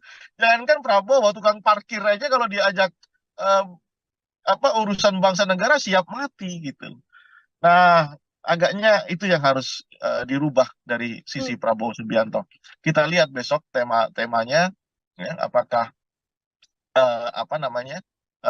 akan bisa diperbaiki, atau justru nanti perdebatan kedua karena melibatkan cawapresnya Prabowo akan kita lihat. Saya tidak mau menduga-duga ya, tapi kita lihat. Tapi kalau ini terjadi, Prabowo demikian buruk penampilannya, nanti kalau Gibran juga seperti dikatakan banyak orang itu juga akan buruk, ya kita lihat nanti. Saya yakin elektabilitas pasangan 02 akan turun. Oke, dia momen debat yang bisa kemudian merubah elektoral dari masing-masing kandidat. Ya. Dan kita menunggu ya Bang Rio untuk bagaimana masih ada sisa 4 debat lagi. Ini bisa disimpulkan untuk nanti bagaimana angka swing voter yang masih banyak bisa menentukan pilihan di 14 Februari 2024 mendatang. Bang Rio, terima kasih sekali untuk kesempatannya berbincang bersama dengan saya dan juga penilaian yang tadi sudah diberikan pada ketiga pasangan calon. Semoga di lain kesempatan kita bisa berbincang lagi. Selamat beraktivitas, Bang Rio. Senang hati, selamat beraktivitas. Ya, Tribuners, demikian program Tribusan Fokus hari ini bersama dengan saya Nila Irda. Nantikan program Tribusan Fokus lainnya untuk obrolan dan bahasan lain. Saya pamit undur diri, terima kasih dan sampai jumpa. Download Tribun X sekarang. Menghadirkan lokal menjadi Indonesia. Panggung debat lah yang membuat Anies bisa menaikkan elektabilitas secara drastis. Dan ini juga menjadi keyakinan saya yakin di kubu Anies Baswedan, debat kandidat adalah instrumen utama dia untuk menaikkan elektabilitasnya. Dan itu bisa dieksekusi secara bagus sekali ya. Kelihatan sekali bangunan asumsi yang dipakai oleh Prabowo itu dibantah oleh Anies Baswedan by data. Hubungan relasi antara Prabowo dengan Anies ini sebenarnya kan baik-baik saja ya. baik-baik saja. Itu kenapa kemarin saya katakan, saya tidak akan menyangka kalau Anies seberani ini kepada Prabowo. Program Tribunnews on Fokus, Tribuners, hari ini kembali menjumpai Anda bersama dengan saya Nila Irda. Hari ini spesial kita akan menakar bagaimana performa debat perdana yang dilakukan oleh 3 calon presiden, Anies Baswedan, Prabowo Subianto, dan juga Ganjar Pranowo yang digelar Selasa malam di gedung KPU kemarin, dan ini masih menjadi perbincangan hangat oleh publik. Siapa yang kemudian bisa menguasai panggung dengan gagasan-gagasan dan juga ide yang disampaikannya? Untuk membahas hal tersebut, bergabung bersama saya dalam sambungan Zoom ada Bang Rio Prayogo. Ini adalah pengamat politik sekaligus direktur dari PRC. Bang Rio, selamat datang kembali di On Focus. Selamat datang, Nila. Terima kasih sudah kembali mengundang. Terima kasih sudah bergabung kembali juga Bang Rio. Ini semalam kita sudah melihat debat perdana begitu ya. Kita juga sempat menyinggung sebelum debat apa yang kira-kira akan terjadi. Saat ini saya ingin minta komentar dari Bang Rio sebagai pengantar terlebih dahulu deh untuk menakar hasil debat perdana semalam. Seperti apa keseluruhannya, Bang? Baik, ada 2 hal yang saya catat untuk melihat prosesi debat semalam yang berjalan cukup menarik ya. Nah, 2 hal itu adalah pertama soal format debat ya, seperti yang kita bicarakan sebelumnya. Format debat yang diselenggarakan oleh KPU ini menurut saya masih harus diperbaiki. Karena apa? Karena beberapa hal yang harusnya tersaji, terelaborasi, harusnya itu bisa didengarkan, ditonton oleh masyarakat luas, itu lebih banyak ke hal-hal yang sifatnya non substantif gitu ya, lebih ke soal-soal gimmick, kemudian ya hal-hal yang sifatnya jauh dari substansi. Nah, kenapa itu terjadi? Karena 11 panelis itu tidak, menurut saya itu tidak berfungsi apapun ya.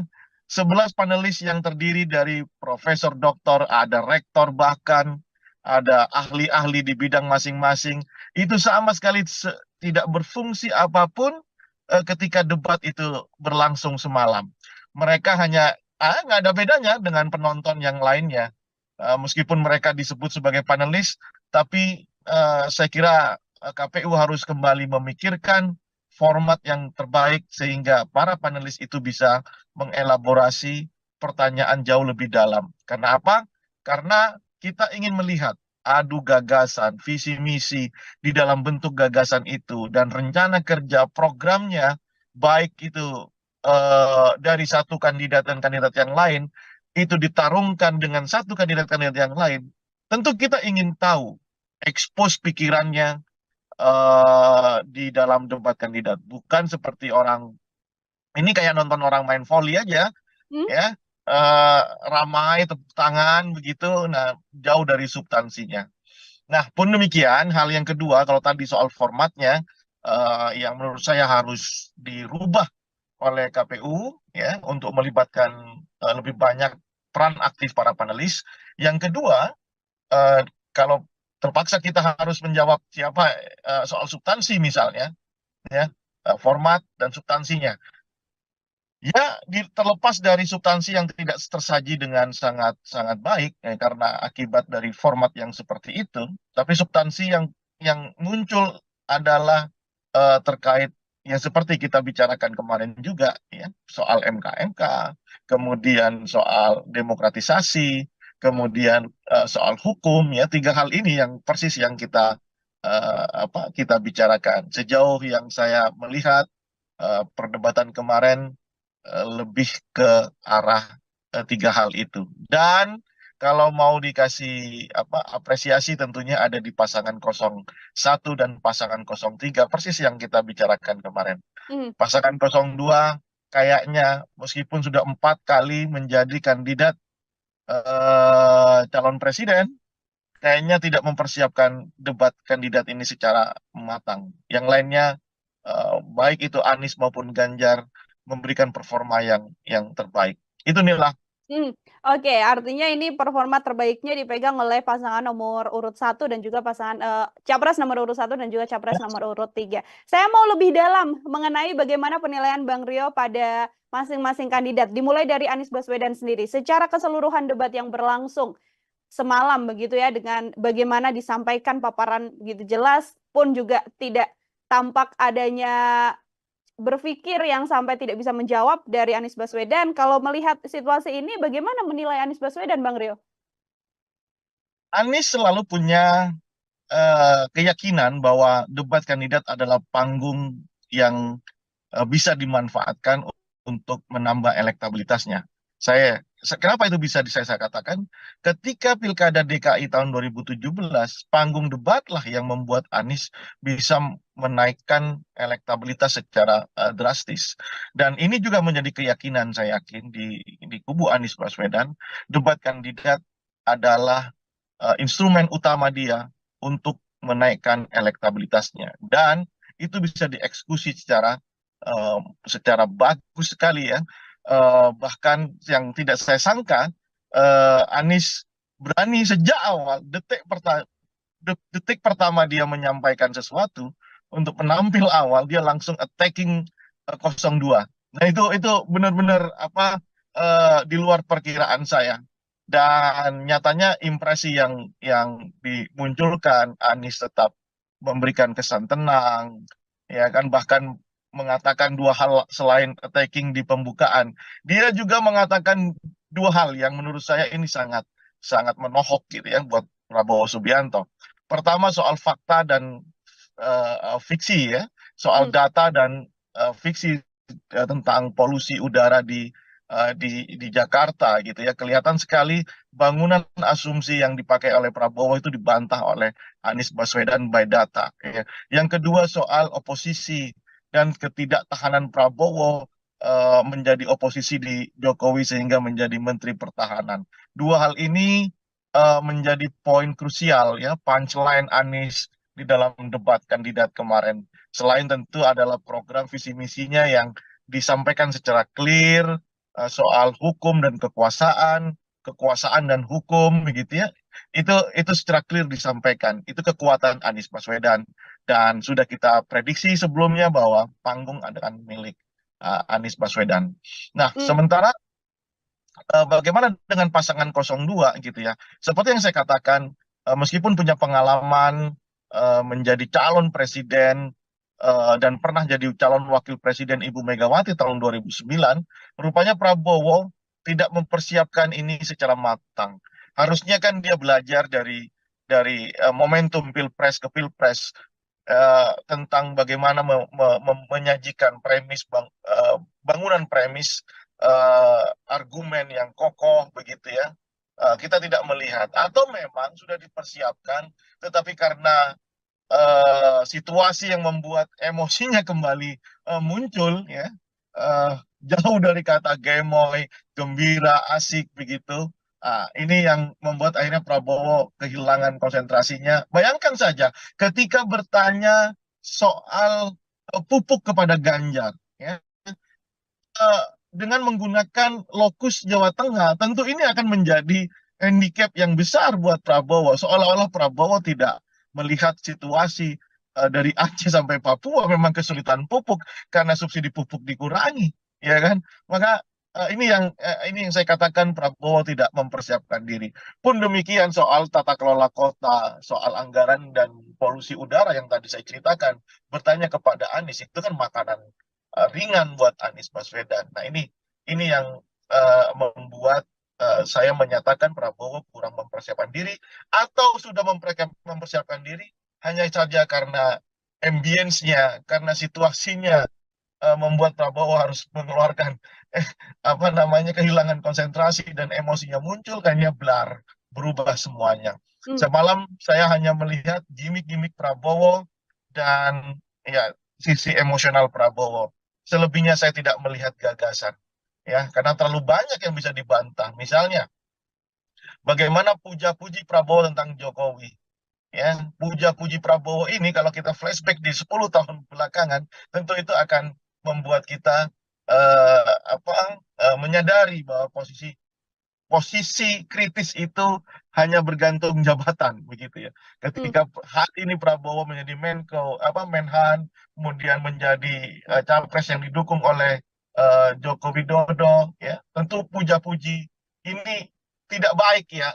Maksud saya gini, ini kan debat calon presiden, presiden calonnya adalah Prabowo begitu. Nah, bukan mengkampanyekan Presiden Jokowi ya. Nah, ini juga tiga hal ya. Jadi menurut saya itu yang menjadi titik lemah Prabowo tadi malam. Itu harus diperbaiki saya kira untuk melihat Prabowo tampilan yang lebih baik. Dan bagaimana pasangan 03? Tidak disangka pasangan 03 ini eksekusinya bagus sekali ya. Bahkan menurut saya dari yang underdog di dalam kontestasi pileg khususnya debat ini, pasangan 03 Ganjar ya bisa memberikan penampilan yang menurut saya selevel dengan Anies Baswedan, tenang dengan mengekspos pikirannya, idenya, terutama sekali ada dua hal, soal pemiskinan koruptor dan pertanyaannya ke Prabowo soal membantu mencari kuburan orang-orang yang hilang itu. Itu menurut saya benar-benar memberikan posisi yang tegas Ganjar di dalam persoalan-persoalan hukum, politik, demokratisasi, HAM, ya. Itu sangat clear dan saya salut dengan pasangan 03 ini. Oke, baik. Kalau bisa menyampaikan dalam satu kata, Bang Rio, masing-masing kandidat, apa yang bisa disampaikan dari debat semalam untuk Anies Baswedan, Prabowo Subianto, dan juga Ganjar Pranowo? Untuk Anies Baswedan saya katakan luar biasa, ya. Prabowo saya katakan kayak MU ya, kayak apa ya? Tidak ada persiapan ya, tidak ada persiapan ya. Untuk Ganjar tidak terduga, top. Oke, tidak terduga yang justru tadi disampaikan Bang Rio bisa menaikkan level Ganjar. Di beberapa kesempatan kita berbincang bagaimana nantinya debat bisa jadi momen bagaimana Ganjar Pranowo bisa menunjukkan apakah akan pro terhadap Presiden Jokowi atau akan kontra terhadap Presiden Jokowi. Lewat debat perdana yang disampaikan semalam, apakah sudah bisa terjawab pertanyaan tersebut, Bang Rio? Ya, coba lihat struktur apa yang disampaikan Ganjar dari awal ya, ketika di pembukaan, Ganjar sama sekali tidak menyinggung persoalan hukum dan HAM kecuali di menit-menit akhir, di detik-detik akhir. Dan itu sesuai dengan apa yang pernah saya sampaikan sebelum kita menyaksikan debat. Ganjar akan kesulitan di sisi itu karena bagaimanapun Prof. Mahfud adalah bagian dari anak buah tanda kutip dari Presiden Jokowi. Nggak mungkin dong orang yang bertanggung jawab terhadap soal hukum, politik, dan HAM itu harus dikritisi. Ya, hanya pujian di detik terakhir hanya ingin menunjukkan posisinya. Tapi saya akhirnya Ganjar bisa tidak bisa keluar dari polemik itu dan justru kelihatan enjoy sekali melihat perdebatan Prabowo dengan Anies Baswedan. Dan kalau pertanyaannya apakah posisi Ganjar itu berbeda dengan Jokowi, saya melihat belum berbeda untuk beberapa hal, ya kan? Belum berbeda untuk beberapa hal, tetapi memang Ganjar berusaha ingin tetap memberikan kritisisme di dalam debat semalam begitu. Ya, kalau saya katakan khusus untuk di persoalan politik, hukum, dan HAM, ya, Ganjar tentu akan kesulitan. Tapi di isu-isu yang lainnya jelas dia itu bisa memberikan insight baru di dalam tata kelola pemerintahan secara nasional. Dan di debat-debat berikutnya saya yakin Ganjar akan lebih tegas posisinya, berbeda dengan cara Jokowi membuat kebijakan, menghantarkan kebijakan kepada publik. Saya kira itu. Oke, ini di momen debat kan ada beberapa segmen Bang Rio. Semakin segmen terakhir-terakhir semakin menarik begitu, termasuk diantaranya ketika memang putusan MK jadi salah satu poin yang kemudian menjadi sorotan. Ada perdebatan juga di sana, ada jawaban dari sisi Prabowo Subianto, baik itu kemudian serangan dari Ganjar Pranowo dan juga Anies. Komentar Bang Rio? Ya, itu kan Anies mengkonstruksi pertanyaannya bahwa menggugah rasa etis seorang Prabowo Subianto karena pada jeda waktu tiga hari apakah ketika keputusan MK-MK yang sudah disebut pelanggaran etis itu akan terus dijalankan atau Prabowo mengganti calon wakil presidennya. Prabowo punya kesempatan itu. Itulah yang digunakan oleh Anies Baswedan untuk memberi beban psikologis kepada Prabowo, dan nyatanya Prabowo tidak menjawab itu, lebih menyatakan bahwa itu terserah rakyat. Kalau tidak suka dengan Prabowo Gibran, silakan jangan pilih Prabowo Gibran. Seolah-olah kalimat itu adalah kalimat apa yang excuse gitu ya. Seolah-olah Prabowo tidak menjawab, seolah-olah Prabowo berdiri sebagai seorang demokrat yang sejati, bahwa pengadil utama adalah pemilu. Namun kan situasinya tidak seperti itu. Tidak semua orang itu memahami apa proses politik di level elit. Tidak semua orang itu ikut terlibat aktif memonitor pertarungan di elit.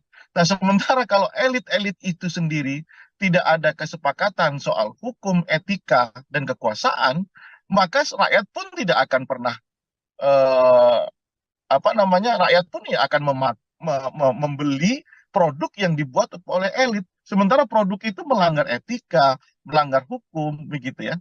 Nah, ini yang menurut saya tidak boleh ya Prabowo mengatakan bahwa ya terserah, besok ya suatu saat akan terjadi lagi proses hukum akan dirubah sedemikian rupa, ya terserah rakyat setuju apa enggak. Kalau itu yang terjadi, jangan-jangan ketika ada gerakan reformasi tahun 98, kita bikin survei ya, jangan-jangan rakyat tidak setuju dengan penurunan Soeharto, rezim Soeharto, kalau logika itu digunakan. Nah, ini yang menurut saya ada Prabowo harus keluar dari bahasa itu dan cukup katakan ya sudah, biasa saja. Kan tanya perasaan, ya kan? Bagaimana perasaan Bapak gitu? Ya sudah, biasa saja. Toh memang sudah jalan kan gitu.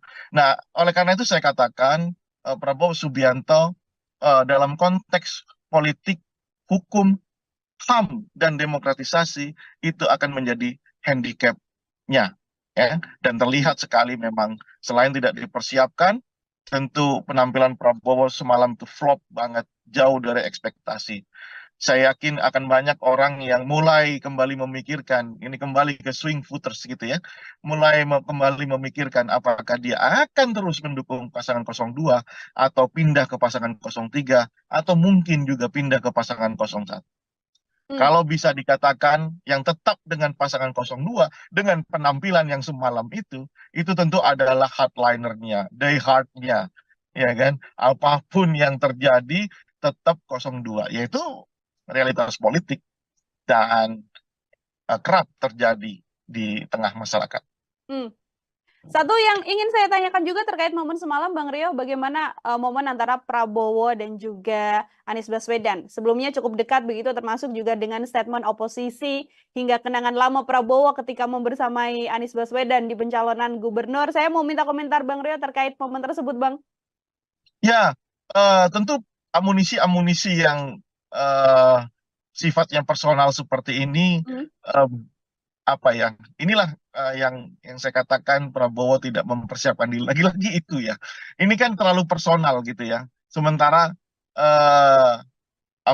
proses ini kan bukan proses antara Prabowo dengan Anies Baswedan, tapi proses yang melibatkan seluruh stakeholder, seluruh masyarakat gitu. Ini proses formal, bukan proses yang sifatnya personal.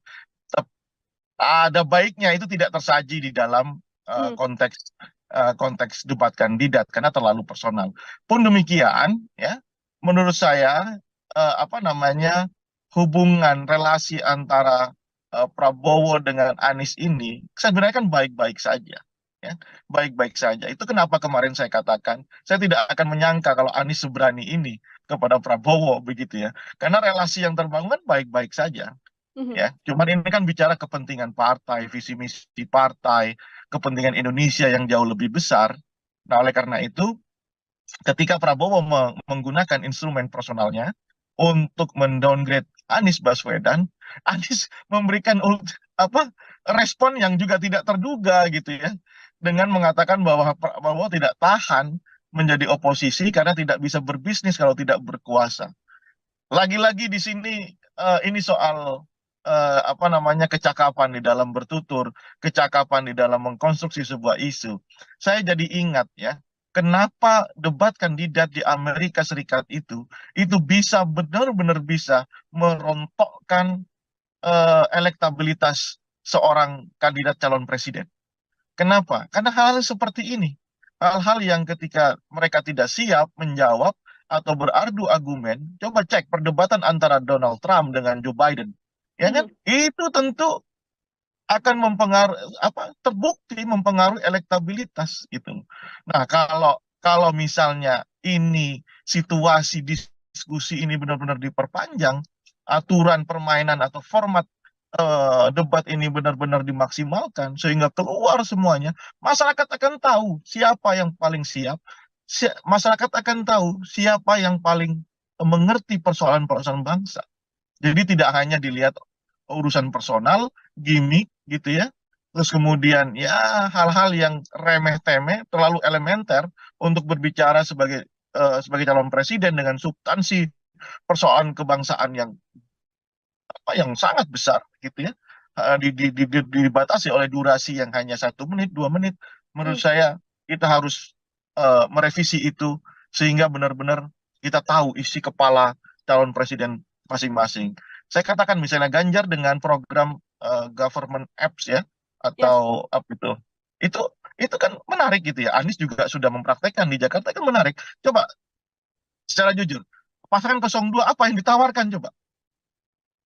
Semalam itu, meskipun oleh jubirnya dikatakan penampilan terbaik ya, kalau politisi yang mengatakan itu oke. Tapi coba lihat respon di Twitter, sampai saya cek respon di Twitter di media sosial yang lainnya, seorang presiden Partai Gelora Anies Mata memuji Prabowo di dalam penampilannya, ada 400 komentar di situ, 400-400-nya itu menghujat, coba bayangkan.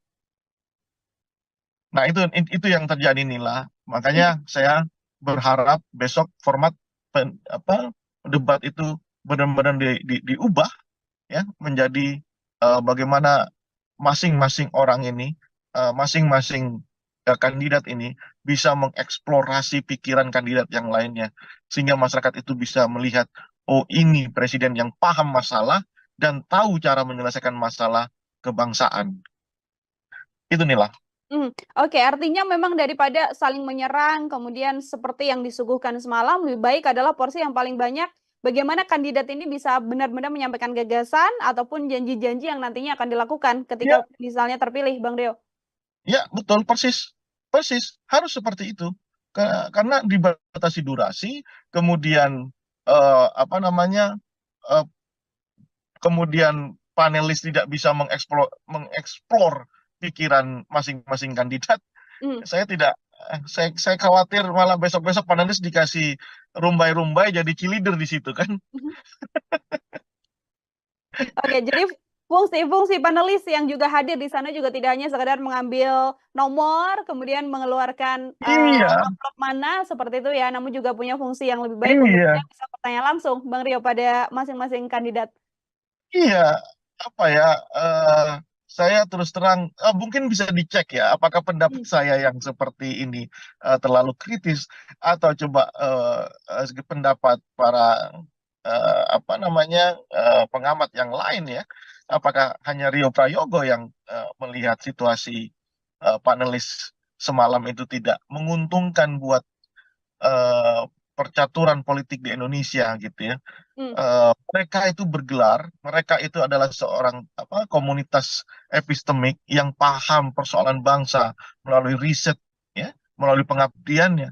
Hanya diminta untuk mengambil amplop, meskipun ya tentu pertanyaan itu mereka yang membuat gitu ya. Tapi di mana kemudian elaborasi gagasan, elaborasi ide, konsep sampai menjadi program, kita tidak melihat itu dari panelis yang kita anggap. Panelis ini diminta hadir, diminta membantu prosesi debat ini karena memiliki kepakaran. Nah, kepakaran itu sama sekali tidak nampak di situ.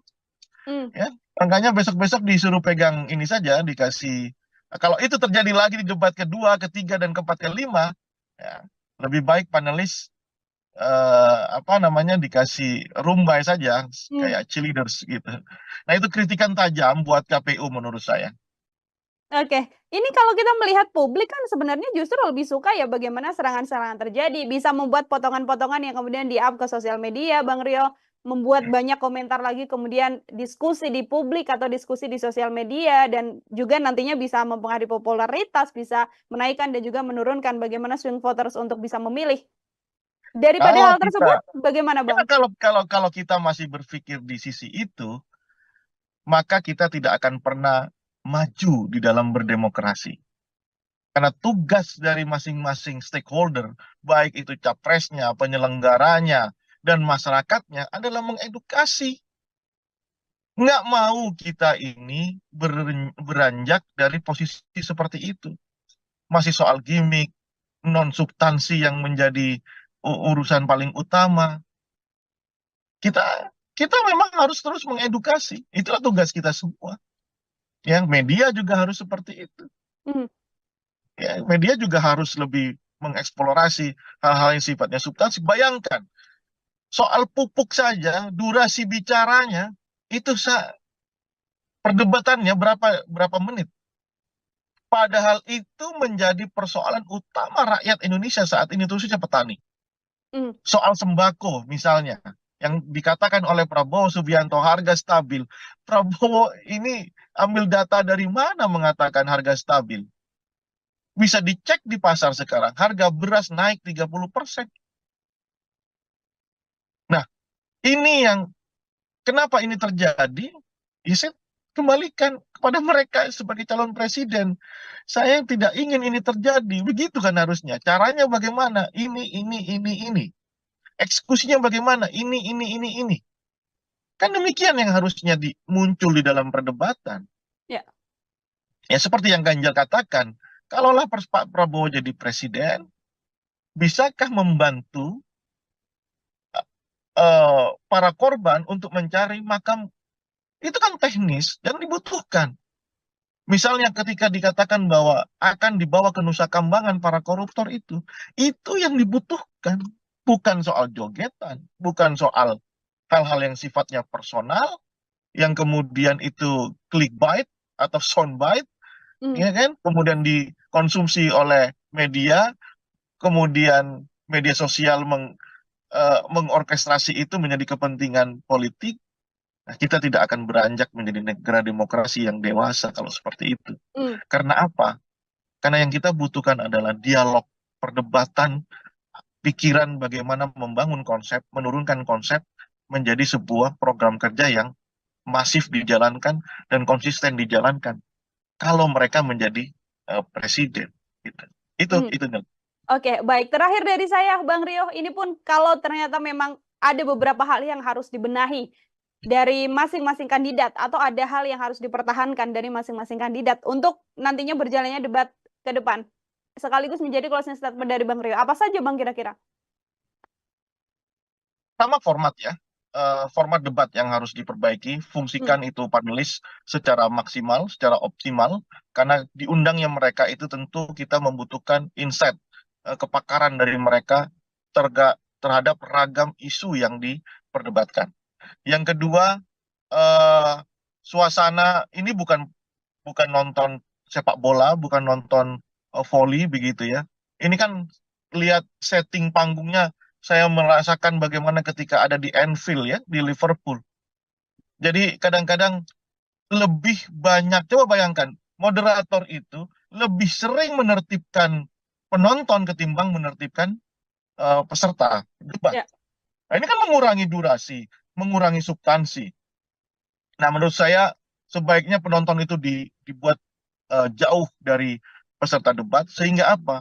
Para peserta debat, calon presiden atau wakil presiden nanti, itu benar-benar bisa mengutarakan keseluruhan program visi misinya, sehingga itu dipertentangkan satu dengan yang lain, dan sehingga masyarakat penonton seperti kita ini itu memahami, bukan persoalan gimmick, bukan soal hal-hal yang kemudian kita sebut dengan soundbite atau clickbait saja, tidak begitu gitu. Itu yang menurut saya harus Yang kedua mungkin yang ketiga mungkin terlalu teknis ya. Tapi kasih mereka tempat duduk, kemudian kasih catatan, ya kasih kesempatan untuk mencatat. Ini kan tidak sama sekali. Ya. Nah, ini menurut saya kenapa? Ini isu besar. Ini isu besar yang dibicarakan, bukan isu recehan gitu ya. Ini calon presiden, bukan pilihan kepala desa. Jadi harus benar-benar mereka itu memahami persoalan, pertanyaan dicatat oleh mereka. Ya, nah itu kira-kira tiga hal yang harus apa namanya diusulkan ya kritik saya kepada penyelenggara. Tapi pun demikian Nila, kalau saya kasih penilaian ya 1 sampai 10 boleh nggak nih? Boleh sekali. Bang Rio silakan. Saya kasih angka 8 untuk Anies Baswedan, kemudian 8 juga untuk Ganjar Pranowo, angka 3 untuk Prabowo Subianto. Oke, ada posisi nomor urut 1 dan 3 yang punya level yang sama di angka 8 dari Bang Rio dan Prabowo Subianto yang ada di posisi nomor 3. Kita lihat Artinya, nanti. posisi Anies dan juga Ganjar Pranowo sudah bisa dipertahankan, dan apa yang kira-kira harus diperbaiki dari pasangan nomor urut 2, Bang Rio? Kurangi emosinya, belajarlah dari perdebatan. Kan ini kan peserta paling lama di dalam debat kandidat ya. 3 kali loh, 2009, 14, 2019. Harusnya kan paham ya selera masyarakat itu bagaimana ya, tentang bagaimana dia membawa diri dalam debat. Harus dikurangi itu emosi, kemudian persiapkan secara matang ini ya. Kemudian paling utama juga adalah soal visi misinya, programnya. Itu harus clear. Kemarin kan kita lihat umum sekali ya Prabowo menjelaskan sesuatu. Apalagi ketika ditanya oleh Ganjar itu benar-benar nggak bisa menjawab, justru mengatakan bahwa siap mati untuk Indonesia. Ya semua orang siap mati gitu ya. Jangankan Prabowo, tukang parkir aja kalau diajak urusan bangsa negara siap mati gitu. Nah, agaknya itu yang harus dirubah dari sisi Prabowo Subianto. Kita lihat besok temanya ya, apakah akan bisa diperbaiki, atau justru nanti perdebatan kedua karena melibatkan cawapresnya Prabowo akan eh, akan akan kita lihat. Saya tidak mau menduga-duga ya, tapi kita lihat. Tapi kalau ini terjadi, Prabowo demikian buruk penampilannya, nanti kalau Gibran juga seperti dikatakan banyak orang itu juga akan buruk, ya kita lihat nanti. Saya yakin elektabilitas pasangan 02 akan turun. Oke, dia mau mendebat yang bisa kemudian merubah elektoral dari masing-masing kandidat. Dan kita menunggu ya Bang Rio untuk bagaimana masih ada sisa 4 debat lagi. Ini bisa disimpulkan untuk nanti bagaimana angka swing voter yang masih banyak bisa menentukan pilihan di 14 Februari 2024 mendatang. Bang Rio, terima kasih sekali untuk kesempatannya berbincang bersama dengan saya dan juga penilaian yang tadi sudah diberikan pada ketiga pasangan calon. Semoga di lain kesempatan kita bisa berbincang lagi. Selamat beraktivitas, Bang Rio. Senang hati, selamat beraktivitas. Ya, Tribuners, demikian program Tribusan Fokus hari ini bersama dengan saya Nila Irda. Nantikan program Tribusan Fokus lainnya untuk obrolan dan bahasan lain. Saya pamit undur diri, terima kasih dan sampai jumpa. Download Tribun X sekarang. Menghadirkan lokal menjadi Indonesia. Panggung debat lah yang membuat Anies bisa menaikkan elektabilitas secara drastis. Dan ini juga menjadi keyakinan saya yakin di kubu Anies Baswedan, debat kandidat adalah instrumen utama dia untuk menaikkan elektabilitasnya. Dan itu bisa dieksekusi secara bagus sekali ya. Kelihatan sekali bangunan asumsi yang dipakai oleh Prabowo itu dibantah oleh Anies Baswedan by data. Hubungan relasi antara Prabowo dengan Anies ini sebenarnya kan baik-baik saja, ya, baik-baik saja. Itu kenapa kemarin saya katakan saya tidak akan menyangka kalau Anies seberani ini kepada Prabowo. Program Tribusan Fokus Tribuners hari ini kembali menjumpai Anda bersama dengan saya Nila Irda. Hari ini spesial kita akan menakar bagaimana performa debat perdana yang dilakukan oleh 3 calon presiden, Anies Baswedan, Prabowo Subianto dan juga Ganjar Pranowo yang digelar Selasa malam di gedung KPU kemarin, dan ini masih menjadi perbincangan hangat oleh publik. siapa yang kemudian bisa menguasai panggung dengan gagasan-gagasan dan juga ide yang disampaikannya. Untuk membahas hal tersebut, bergabung bersama saya dalam sambungan Zoom ada Bang Rio Prayogo. Ini adalah pengamat politik sekaligus direktur dari PRC. Bang Rio, selamat datang kembali di On Focus. Sudah Selamat datang, sama-sama Nila. Terima melihat. kasih sudah kembali mengundang. Terima kasih sudah bergabung kembali juga Bang Rio. Ini semalam kita sudah melihat debat perdana begitu ya. Kita juga sempat menyinggung sebelum debat apa yang kira-kira akan terjadi. Saat ini saya ingin minta komentar dari Bang Rio sebagai pengantar terlebih dahulu deh untuk menakar hasil debat perdana semalam seperti apa keseluruhannya, Bang? Baik, ada dua hal yang saya catat untuk melihat prosesi debat semalam yang berjalan cukup menarik ya. Nah, dua hal itu adalah pertama soal format debat ya, seperti yang kita bicarakan sebelumnya. Format debat yang diselenggarakan oleh KPU ini menurut saya masih harus diperbaiki.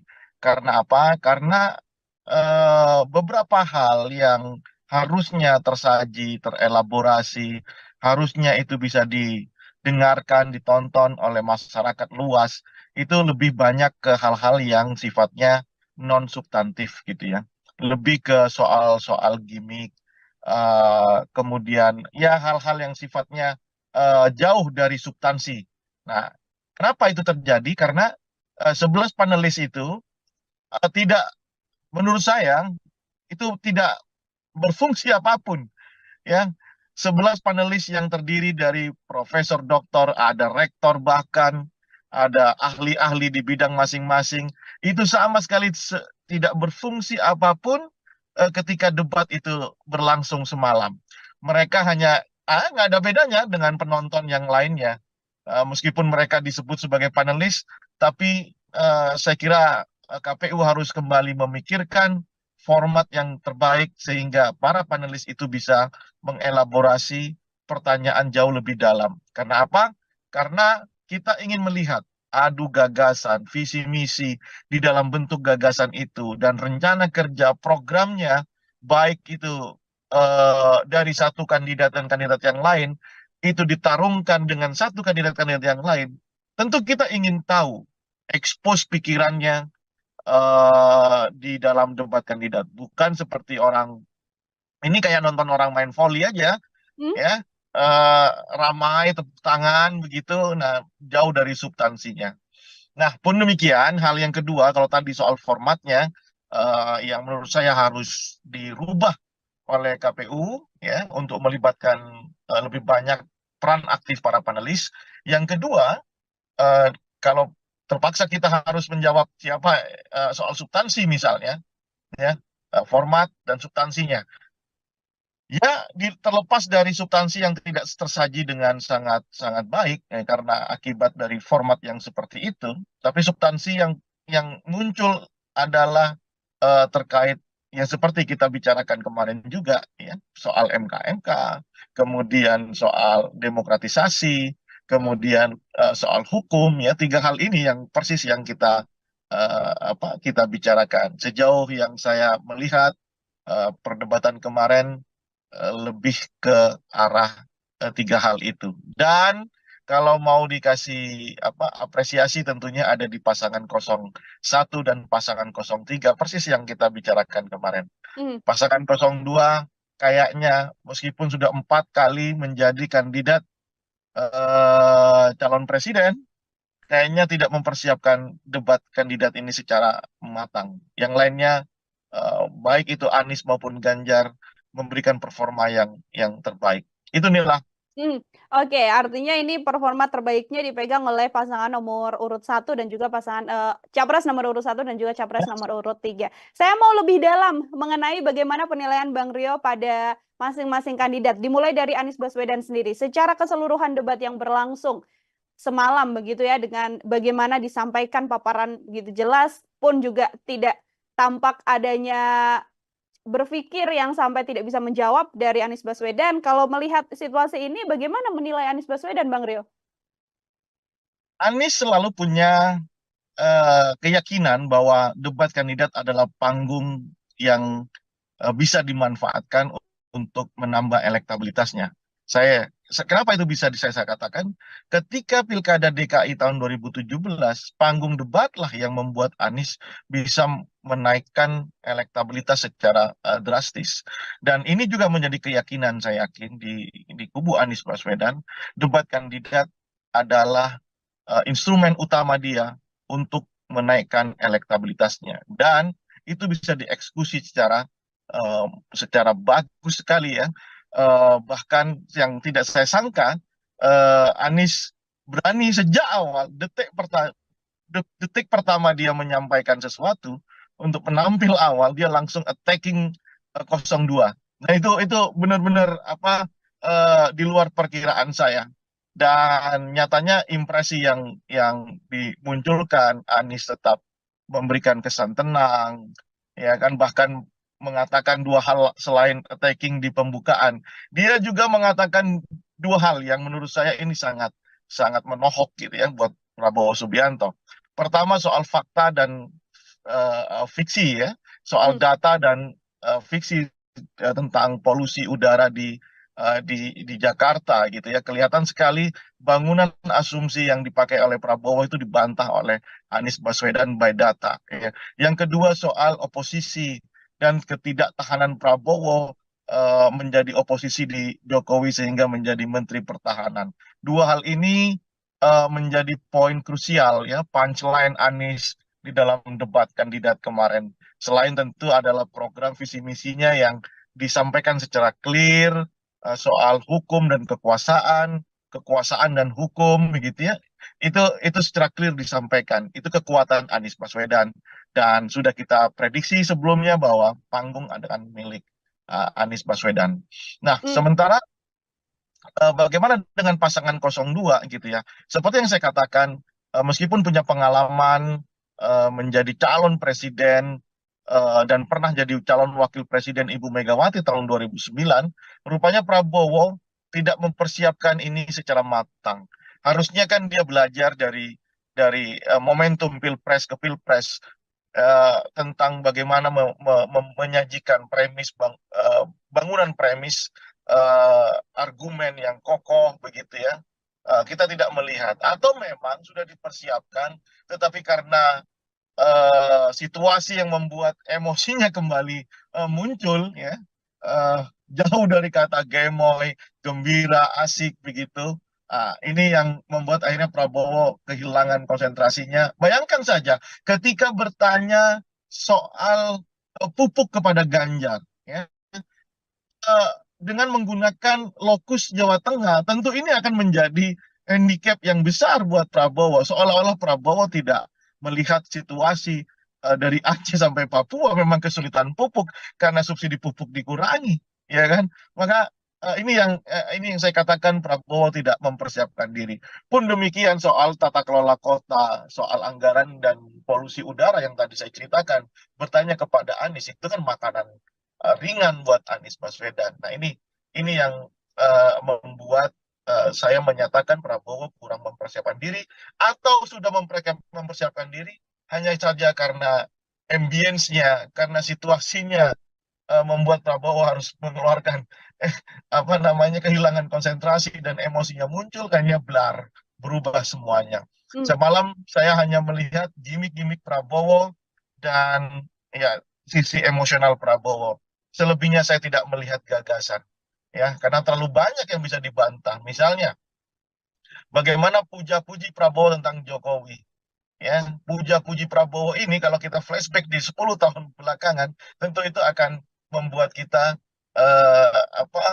menyadari bahwa posisi kritis itu hanya bergantung jabatan begitu ya. Ketika hari ini Prabowo menjadi Menhan, kemudian menjadi capres yang didukung oleh Joko Widodo, ya tentu puja-puji ini tidak baik ya. Maksud saya gini, ini kan debat calon presiden calonnya adalah Prabowo begitu. Nah, bukan mengkampanyekan Presiden Jokowi ya. Nah ini juga tiga hal ya. Jadi menurut saya itu yang menjadi titik lemah Prabowo tadi malam. Itu harus diperbaiki saya kira untuk melihat Prabowo tampilan yang lebih baik. Dan bagaimana pasangan 03? Tidak disangka pasangan 03 ini eksekusinya bagus sekali ya. Bahkan menurut saya dari yang underdog di dalam kontestasi pileg khususnya debat ini, pasangan 03 Ganjar ya bisa memberikan penampilan yang menurut saya selevel dengan Anies Baswedan, tenang dengan mengekspos pikirannya, idenya, terutama sekali ada dua hal, soal pemiskinan koruptor dan pertanyaannya ke Prabowo soal membantu mencari kuburan orang-orang yang hilang itu. Itu menurut saya benar-benar memberikan posisi yang tegas Ganjar di dalam persoalan-persoalan hukum, politik, demokratisasi, HAM, ya. Itu sangat clear dan saya salut dengan pasangan 03 ini. Oke, baik. Kalau bisa menyampaikan dalam satu kata, Bang Rio, masing-masing kandidat, apa yang bisa disampaikan dari debat semalam untuk Anies Baswedan, Prabowo Subianto, dan juga Ganjar Pranowo? Untuk Anies Baswedan saya katakan luar biasa, ya. Prabowo saya katakan kayak MU ya, kayak apa ya? Tidak ada persiapan ya, tidak ada persiapan ya. Untuk Ganjar tidak terduga, top. Oke, tidak terduga yang justru tadi disampaikan Bang Rio bisa menaikkan level Ganjar. Di beberapa kesempatan kita berbincang bagaimana nantinya debat bisa jadi momen bagaimana Ganjar Pranowo bisa menunjukkan apakah akan pro terhadap Presiden Jokowi atau akan kontra terhadap Presiden Jokowi. Lewat debat perdana yang disampaikan semalam, apakah sudah bisa terjawab pertanyaan tersebut, Bang Rio? Ya, coba lihat struktur apa yang disampaikan Ganjar dari awal ya, ketika di pembukaan, Ganjar sama sekali tidak menyinggung persoalan hukum dan HAM kecuali di menit-menit akhir, di detik-detik Ya. akhir. Dan itu sesuai dengan apa yang pernah saya sampaikan sebelum kita menyaksikan debat. Ganjar akan kesulitan di sisi itu karena bagaimanapun Prof Mahfud adalah bagian dari anak buah tanda kutip dari Presiden Jokowi. Nggak mungkin dong orang yang bertanggung jawab terhadap soal hukum, politik dan HAM itu harus dikritisi. Ya, hanya pujian di detik terakhir hanya ingin menunjukkan posisinya. Tapi saya akhirnya Ganjar bisa tidak bisa keluar dari polemik itu dan justru kelihatan enjoy sekali melihat perdebatan Prabowo dengan Anies Baswedan. Dan kalau pertanyaannya apakah posisi Ganjar itu berbeda dengan Jokowi, saya melihat belum berbeda untuk beberapa hal, ya kan? Belum berbeda untuk beberapa hal, tetapi memang Ganjar berusaha ingin tetap memberikan kritisisme di dalam debat semalam begitu. Ya, kalau saya katakan khusus untuk di persoalan politik, hukum dan HAM, ya Ganjar tentu akan kesulitan. Tapi di isu-isu yang lainnya jelas dia itu bisa memberikan insight baru di dalam tata kelola pemerintahan secara nasional. Dan di debat-debat berikutnya saya yakin Ganjar akan lebih tegas posisinya, berbeda dengan cara Jokowi membuat kebijakan, menghantarkan kebijakan kepada publik. Saya kira itu. Oke, ini di momen debat kan ada beberapa segmen Bang Rio. Semakin segmen terakhir semakin menarik begitu, termasuk diantaranya ketika memang putusan MK jadi salah satu poin yang kemudian menjadi sorotan. Ada perdebatan juga di sana, ada jawaban dari sisi Prabowo Subianto, baik itu kemudian serangan dari Ganjar Pranowo dan juga Anies. Komentar Bang Rio? Ya, itu kan Anies mengkonstruksi pertanyaannya bahwa menggugah rasa etis seorang Prabowo Subianto karena pada jeda waktu tiga hari, apakah ketika keputusan MK yang sudah disebut pelanggaran etis itu akan terus dijalankan atau Prabowo mengganti calon wakil presidennya? Prabowo punya kesempatan itu. Itulah yang digunakan oleh Anies Baswedan untuk memberi beban psikologis kepada Prabowo, dan nyatanya Prabowo tidak menjawab itu, lebih menyatakan bahwa itu terserah rakyat, kalau tidak suka dengan Prabowo Gibran silakan jangan pilih Prabowo Gibran. Seolah-olah kalimat itu adalah kalimat yang excuse gitu ya, seolah-olah Prabowo tidak menjawab seolah-olah Prabowo berdiri sebagai seorang demokrat yang sejati, bahwa pengadil utama adalah pemilu. Namun kan situasinya tidak seperti itu. Tidak semua orang itu memahami apa proses politik di level elit. Tidak semua orang itu ikut terlibat aktif memonitor pertarungan di elit. Nah, sementara kalau elit-elit itu sendiri tidak ada kesepakatan soal hukum, etika, dan kekuasaan, maka rakyat pun tidak akan pernah eh, rakyat pun ya akan membeli produk yang dibuat oleh elit. Sementara produk itu melanggar etika, melanggar hukum, begitu ya.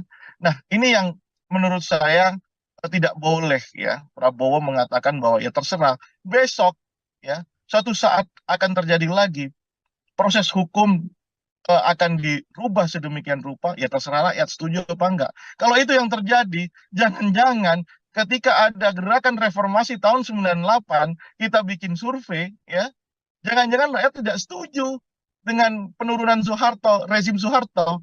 Kalau logika itu digunakan. Nah, ini yang menurut saya ada Prabowo harus keluar dari bahasa itu dan cukup katakan, ya sudah, biasa saja. Kan tanya perasaan, ya kan? Bagaimana perasaan Bapak gitu. Ya sudah biasa saja. Toh memang sudah jalan kan gitu.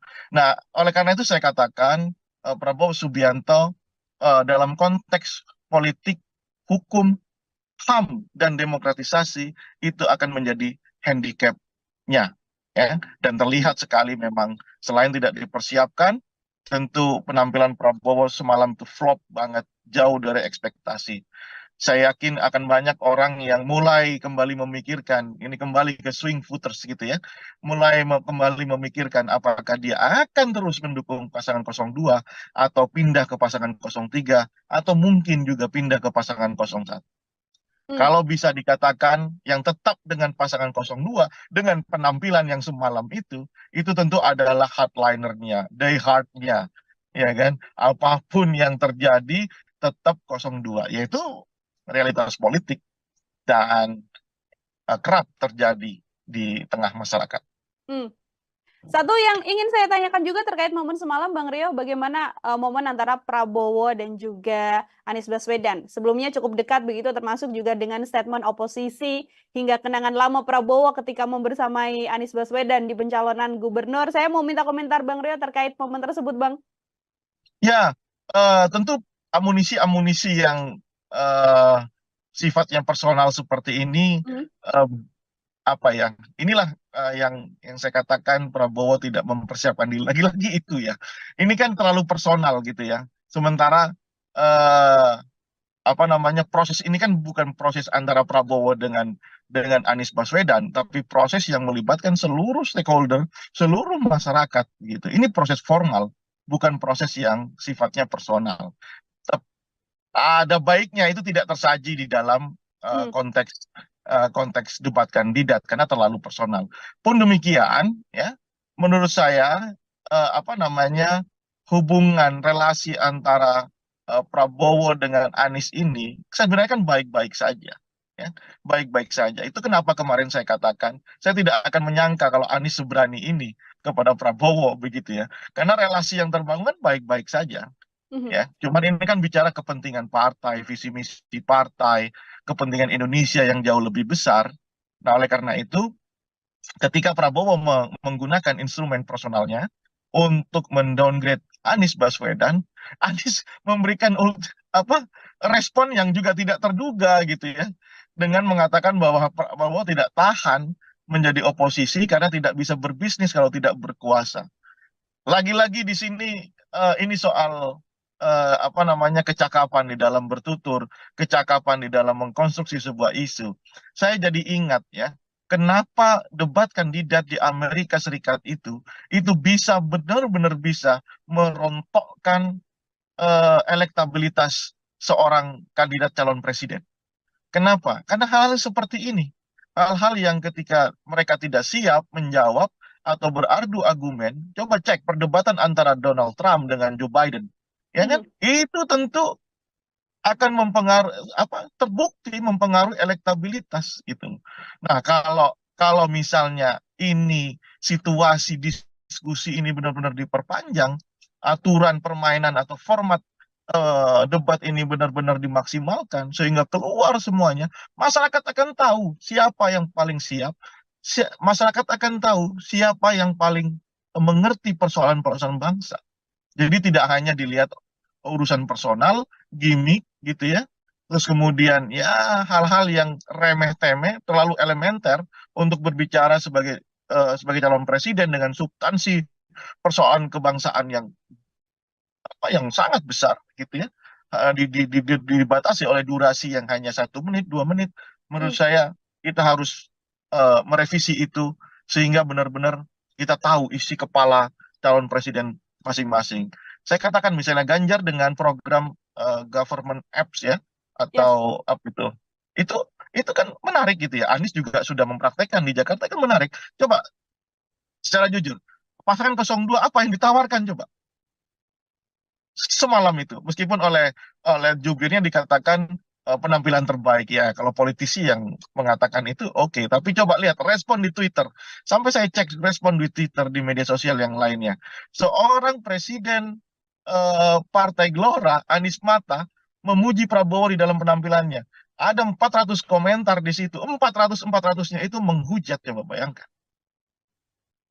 Nah, itu yang terjadi Nila. Makanya saya berharap besok format debat itu benar-benar diubah ya menjadi bagaimana masing-masing orang ini, masing-masing kandidat ini bisa mengeksplorasi pikiran kandidat yang lainnya sehingga masyarakat itu bisa melihat, oh ini presiden yang paham masalah dan tahu cara menyelesaikan masalah kebangsaan.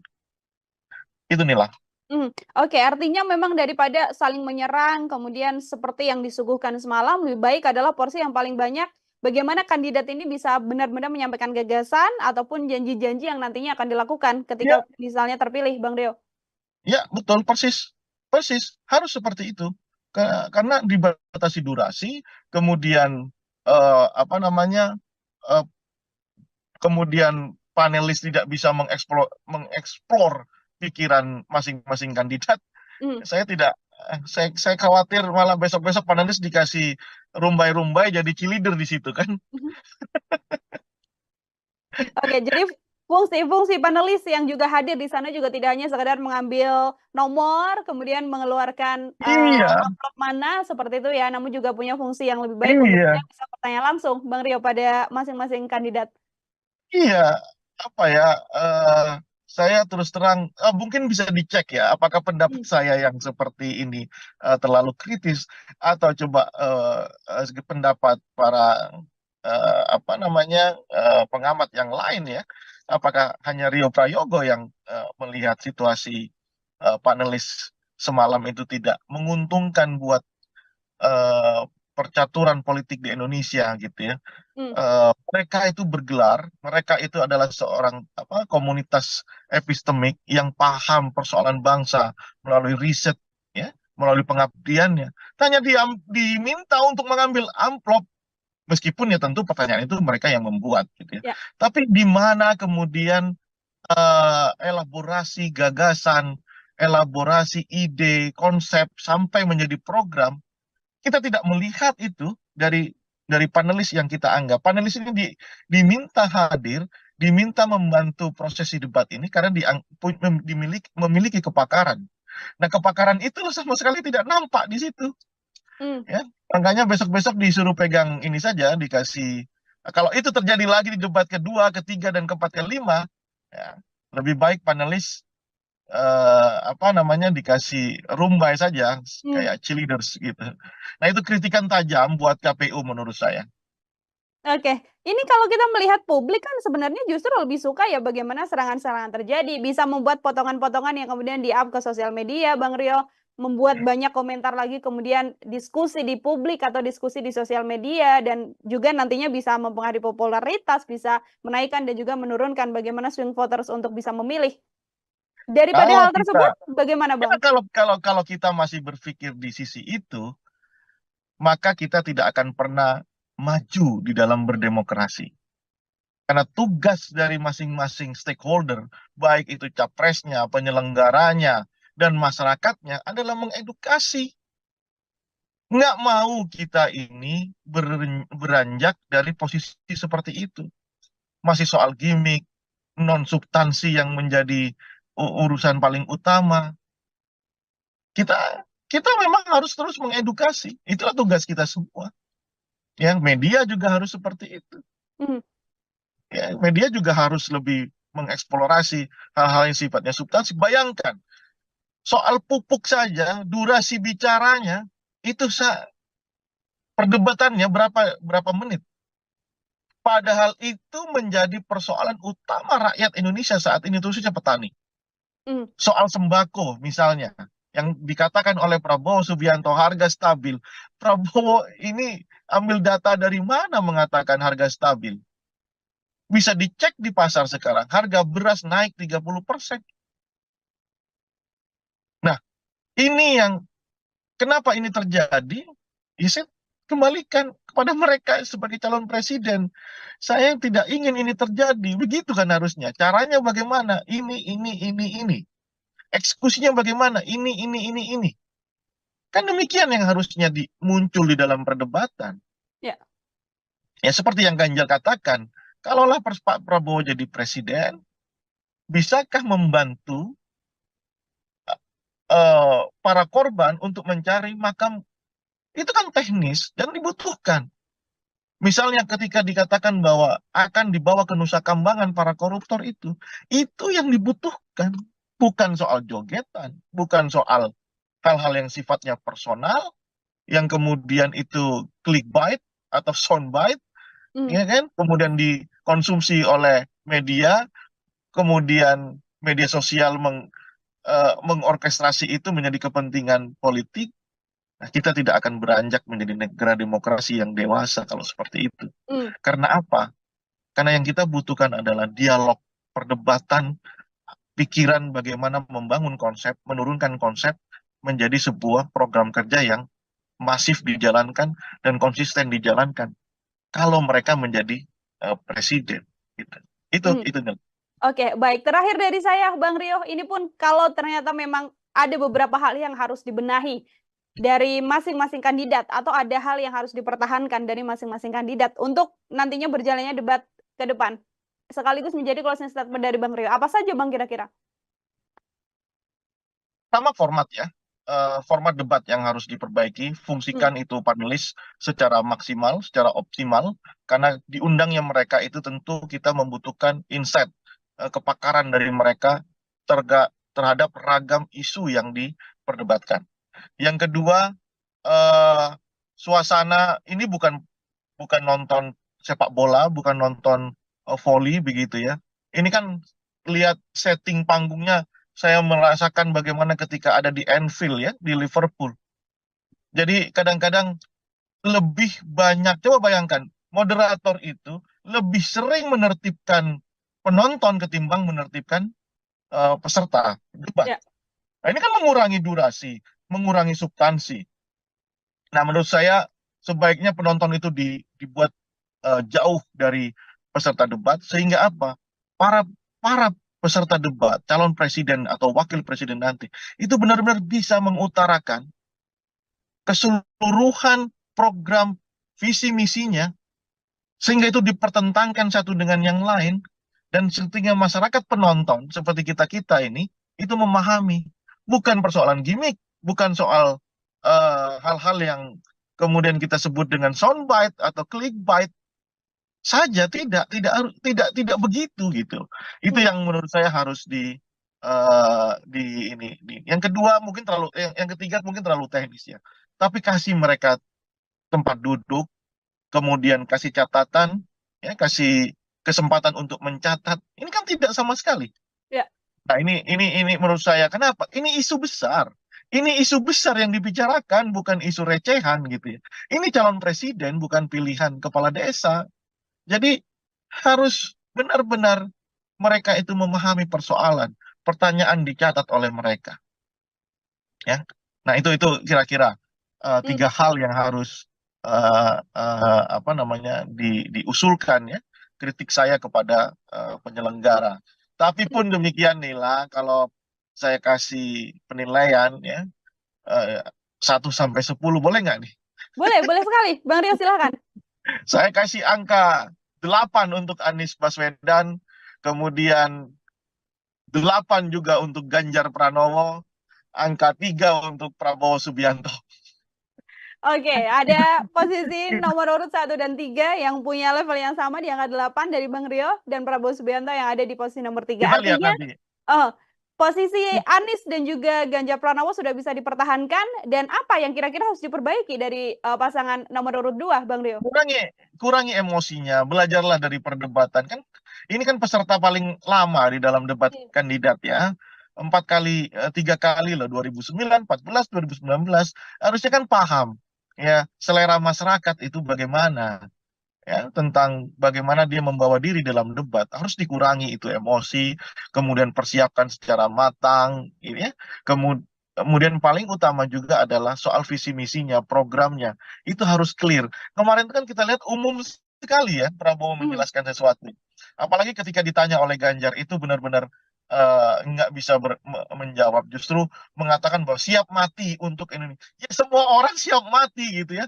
Jangankan Prabowo, tukang parkir aja kalau diajak eh, urusan bangsa negara siap mati gitu. Nah, agaknya itu yang harus dirubah dari sisi Prabowo Subianto. Kita lihat besok temanya ya, apakah akan bisa diperbaiki, atau justru nanti perdebatan kedua karena melibatkan cawapresnya Prabowo akan eh, akan akan kita lihat. Saya tidak mau menduga-duga ya, tapi kita lihat. Tapi kalau ini terjadi, Prabowo demikian buruk penampilannya, nanti kalau Gibran juga seperti dikatakan banyak orang itu juga akan buruk, ya kita lihat nanti. Saya yakin elektabilitas pasangan 02 akan turun. Oke, di momen debat yang bisa kemudian merubah elektoral dari Saya masing-masing yakin, ya. kandidat. Dan kita menunggu ya Bang Rio untuk bagaimana masih ada sisa 4 debat lagi. Ini bisa disimpulkan untuk nanti bagaimana angka swing voter yang masih banyak bisa menentukan pilihan di 14 Februari 2024 mendatang. Bang Rio, terima kasih sekali untuk kesempatannya berbincang bersama dengan saya dan juga penilaian yang tadi sudah diberikan pada ketiga pasangan calon. Semoga di lain kesempatan kita bisa berbincang lagi. Selamat beraktivitas, Bang Rio. Senang hati, selamat beraktivitas. Ya, Tribuners, demikian program Tribusan Fokus hari ini bersama dengan saya Nila Irda. Nantikan program Tribusan Fokus lainnya untuk obrolan dan bahasan lain. Saya pamit undur diri, terima kasih dan sampai jumpa. Download Tribun X sekarang. Menghadirkan lokal menjadi Indonesia. Panggung debat lah yang membuat Anies bisa menaikkan elektabilitas secara drastis. Dan ini juga menjadi keyakinan saya yakin di kubu Anies Baswedan, debat kandidat adalah instrumen utama dia untuk menaikkan elektabilitasnya. Dan itu bisa dieksekusi secara bagus sekali ya. Kelihatan sekali bangunan asumsi yang dipakai oleh Prabowo itu dibantah oleh Anies Baswedan by data. Hubungan relasi antara Prabowo dengan Anies ini sebenarnya kan baik-baik saja, ya. Baik-baik saja. Itu kenapa kemarin saya katakan saya tidak akan menyangka kalau Anies seberani ini kepada Prabowo.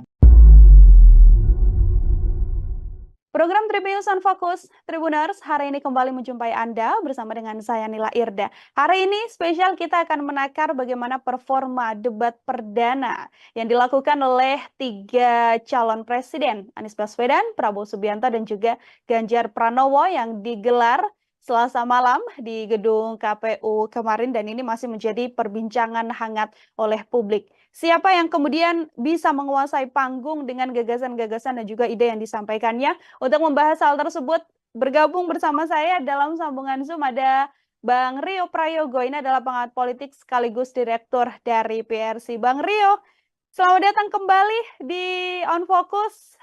Selamat datang, Nila. Terima kasih sudah kembali mengundang.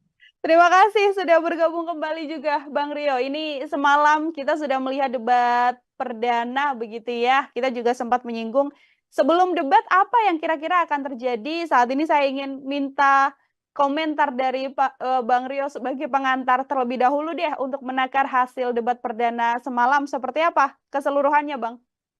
Baik, ada 2 hal yang saya catat untuk melihat prosesi debat semalam yang berjalan cukup menarik ya. Hmm. Nah, dua hal itu adalah pertama soal format debat ya, seperti yang kita bicarakan sebelumnya. Format debat yang diselenggarakan oleh KPU ini menurut saya masih harus diperbaiki. Karena apa? Karena beberapa hal yang harusnya tersaji, terelaborasi, harusnya itu bisa didengarkan, ditonton oleh masyarakat luas, itu lebih banyak ke hal-hal yang sifatnya non substantif gitu ya, lebih ke soal-soal gimmick, kemudian ya hal-hal yang sifatnya jauh dari substansi. Nah, kenapa itu terjadi? Karena 11 panelis itu tidak, menurut saya, itu tidak berfungsi apapun ya.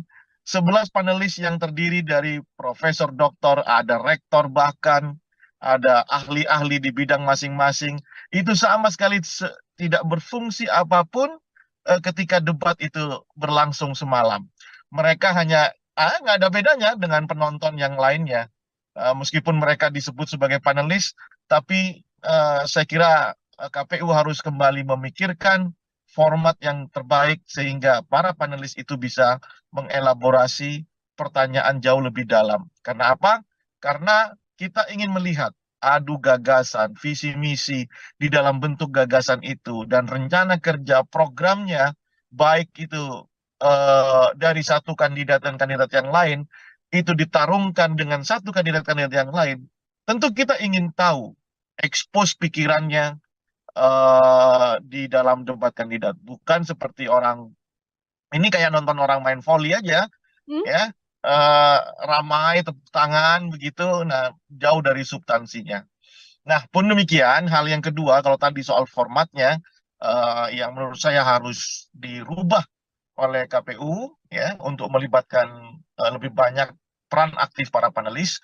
Yang kedua, eh, kalau terpaksa kita harus menjawab siapa soal substansi misalnya ya, format dan substansinya.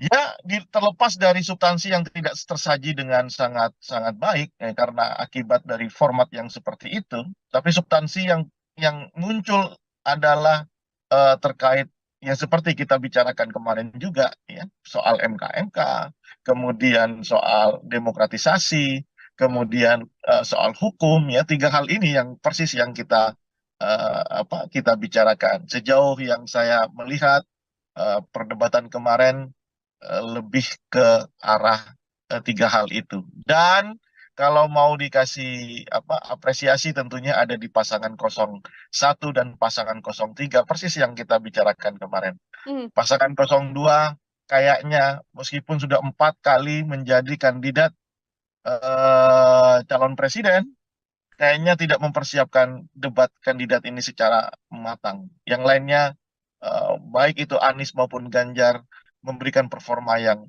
terbaik. Itu Nila. Oke, artinya ini performa terbaiknya dipegang oleh pasangan nomor urut 1 dan juga pasangan capres nomor urut 1 dan juga capres nomor urut 3. Saya mau lebih dalam mengenai bagaimana penilaian Bang Rio pada masing-masing kandidat. Dimulai dari Anies Baswedan sendiri. Secara keseluruhan debat yang berlangsung semalam begitu ya, dengan bagaimana disampaikan paparan begitu jelas pun juga tidak tampak adanya berpikir yang sampai tidak bisa menjawab dari Anies Baswedan. Kalau melihat situasi ini, bagaimana menilai Anies Baswedan, Bang Rio? Anies selalu punya keyakinan bahwa debat kandidat adalah panggung yang bisa dimanfaatkan untuk menambah elektabilitasnya. Kenapa itu bisa saya katakan? Ketika Pilkada DKI tahun 2017, panggung debatlah yang membuat Anies bisa menaikkan elektabilitas secara drastis. Dan ini juga menjadi keyakinan saya yakin di kubu Anies Baswedan, debat kandidat adalah instrumen utama dia untuk menaikkan elektabilitasnya. Dan itu bisa dieksekusi secara bagus sekali ya. Bahkan yang tidak saya sangka, Anies berani sejak awal detik pertama dia menyampaikan sesuatu untuk penampil awal dia langsung attacking 02. Nah itu benar-benar di luar perkiraan saya. Dan nyatanya impresi yang dimunculkan, Anies tetap memberikan kesan tenang, ya kan, bahkan mengatakan dua hal selain attacking di pembukaan. Dia juga mengatakan dua hal yang menurut saya ini sangat sangat menohok gitu ya buat Prabowo Subianto. Pertama soal fakta dan fiksi ya, soal data dan fiksi tentang polusi udara di Jakarta gitu ya. Kelihatan sekali bangunan asumsi yang dipakai oleh Prabowo itu dibantah oleh Anies Baswedan by data. Ya. Yang kedua soal oposisi dan ketidaktahanan Prabowo menjadi oposisi di Jokowi sehingga menjadi Menteri Pertahanan. Dua hal ini menjadi poin krusial ya, punchline Anies di dalam debat kandidat kemarin. Selain tentu adalah program visi misinya yang disampaikan secara clear, soal hukum dan kekuasaan, kekuasaan dan hukum begitu ya. Itu secara clear disampaikan. Itu kekuatan Anies Baswedan dan sudah kita prediksi sebelumnya bahwa panggung akan milik Anies Baswedan. Nah, sementara bagaimana dengan pasangan 02 gitu ya. Seperti yang saya katakan, meskipun punya pengalaman menjadi calon presiden dan pernah jadi calon wakil presiden Ibu Megawati tahun 2009, rupanya Prabowo tidak mempersiapkan ini secara matang. Harusnya kan dia belajar dari momentum pilpres ke pilpres tentang bagaimana menyajikan bangunan premis argumen yang kokoh begitu ya. Kita tidak melihat atau memang sudah dipersiapkan tetapi karena situasi yang membuat emosinya kembali muncul ya, jauh dari kata gemoy, gembira, asik begitu. Ini yang membuat akhirnya Prabowo kehilangan konsentrasinya. Bayangkan saja ketika bertanya soal pupuk kepada Ganjar ya, dengan menggunakan lokus Jawa Tengah, tentu ini akan menjadi handicap yang besar buat Prabowo. Seolah-olah Prabowo tidak melihat situasi dari Aceh sampai Papua memang kesulitan pupuk karena subsidi pupuk dikurangi, ya kan?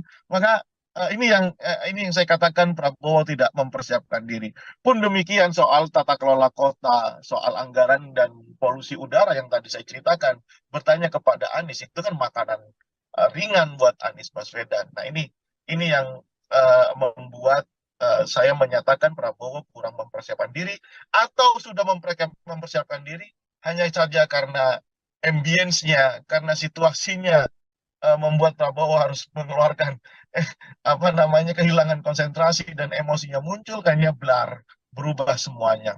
Semalam saya hanya melihat gimmick-gimmick Prabowo dan ya sisi emosional Prabowo. Selebihnya saya tidak melihat gagasan ya karena terlalu banyak yang bisa dibantah. Misalnya bagaimana puja-puji Prabowo tentang Jokowi ya, puja-puji Prabowo ini kalau kita flashback di 10 tahun belakangan tentu itu akan membuat kita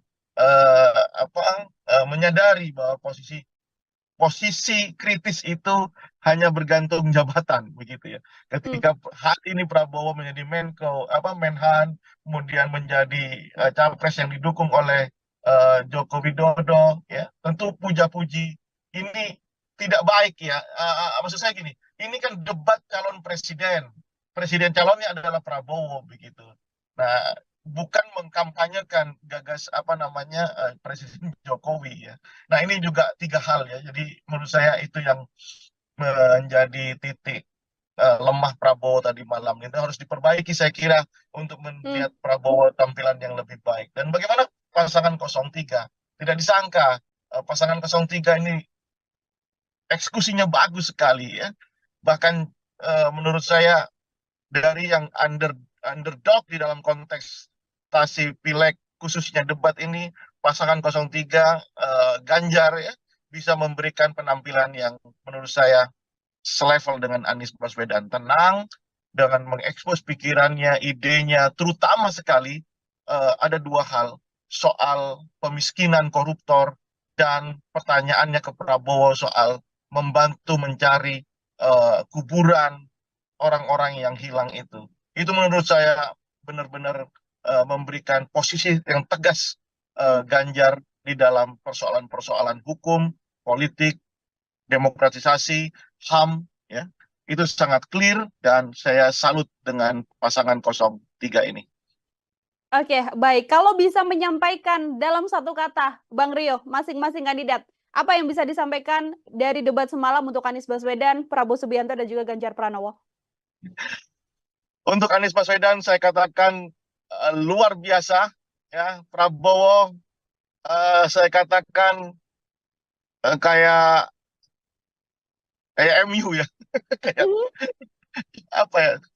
Tidak ada persiapan ya, tidak ada Mhm. persiapan ya. Untuk Ganjar tidak terduga, top. Oke, tidak terduga yang justru tadi disampaikan Bang Rio bisa menaikkan level Ganjar. Di beberapa kesempatan kita berbincang bagaimana nantinya debat bisa jadi momen bagaimana Ganjar Pranowo bisa menunjukkan apakah akan pro terhadap Presiden Jokowi atau akan kontra terhadap Presiden Jokowi. Lewat debat perdana yang disampaikan semalam, apakah sudah bisa terjawab pertanyaan tersebut, Bang Rio? Ya, coba lihat struktur apa yang disampaikan Ganjar dari awal ya. Mhm. Ketika di pembukaan, Ganjar sama sekali tidak menyinggung persoalan hukum dan HAM kecuali di menit-menit akhir, di detik-detik Ya. akhir. Dan itu sesuai dengan apa yang pernah saya sampaikan sebelum kita menyaksikan debat. Ganjar akan kesulitan di sisi itu karena bagaimanapun Prof. Mahfud adalah bagian dari anak buah tanda kutip dari Presiden Jokowi. Nggak mungkin dong orang yang bertanggung jawab terhadap soal hukum, politik, dan HAM itu harus dikritisi. Ya, hanya pujian di detik terakhir hanya ingin menunjukkan posisinya. Tapi saya akhirnya Ganjar bisa tidak bisa keluar dari polemik itu dan justru kelihatan enjoy sekali melihat perdebatan Prabowo dengan Anies Baswedan. Dan kalau pertanyaannya, apakah posisi Ganjar itu berbeda dengan Jokowi? Saya melihat eh, belum berbeda untuk Mhm. beberapa hal, ya kan? Belum berbeda untuk beberapa hal, tetapi memang Ganjar berusaha ingin tetap memberikan kritisisme di dalam debat semalam begitu. Ya, Oke. kalau saya katakan khusus untuk di persoalan politik, hukum, dan HAM, ya, Ganjar tentu akan kesulitan. Tapi di isu-isu yang lainnya jelas dia itu bisa memberikan apa namanya insight baru di dalam tata kelola pemerintahan secara nasional. Dan di debat-debat berikutnya saya yakin Ganjar akan lebih tegas posisinya, berbeda dengan cara Jokowi membuat kebijakan, menghantarkan kebijakan kepada publik. Saya kira itu. Mhm. Oke, ini di momen debat kan ada beberapa segmen Bang Rio. Semakin segmen terakhir-terakhir semakin menarik begitu termasuk diantaranya ketika memang putusan MK jadi salah satu poin yang kemudian menjadi sorotan. Ada perdebatan juga di sana, ada jawaban dari sisi Prabowo Subianto, baik itu kemudian serangan dari Ya, Ganjar Pranowo dan juga Anies. Komentar ya. Bang Rio? Ya, itu kan Anies mengkonstruksi pertanyaannya bahwa menggugah rasa etis seorang Prabowo Subianto karena pada jeda waktu tiga hari, apakah ketika keputusan MK yang sudah disebut pelanggaran etis itu akan terus dijalankan atau Prabowo mengganti calon wakil presidennya? Prabowo punya kesempatan itu. Itulah yang digunakan oleh Anies Baswedan untuk memberi beban psikologis kepada Prabowo dan nyatanya Prabowo tidak menjawab itu, lebih menyatakan bahwa itu terserah rakyat. Kalau tidak suka dengan Prabowo Gibran, silakan jangan pilih Prabowo Gibran. Seolah-olah kalimat itu adalah kalimat apa yang excuse gitu ya. Seolah-olah Prabowo tidak menjawab, seolah-olah Prabowo berdiri sebagai seorang demokrat yang sejati bahwa pengadil utama adalah pemilu. Namun kan situasinya tidak seperti itu.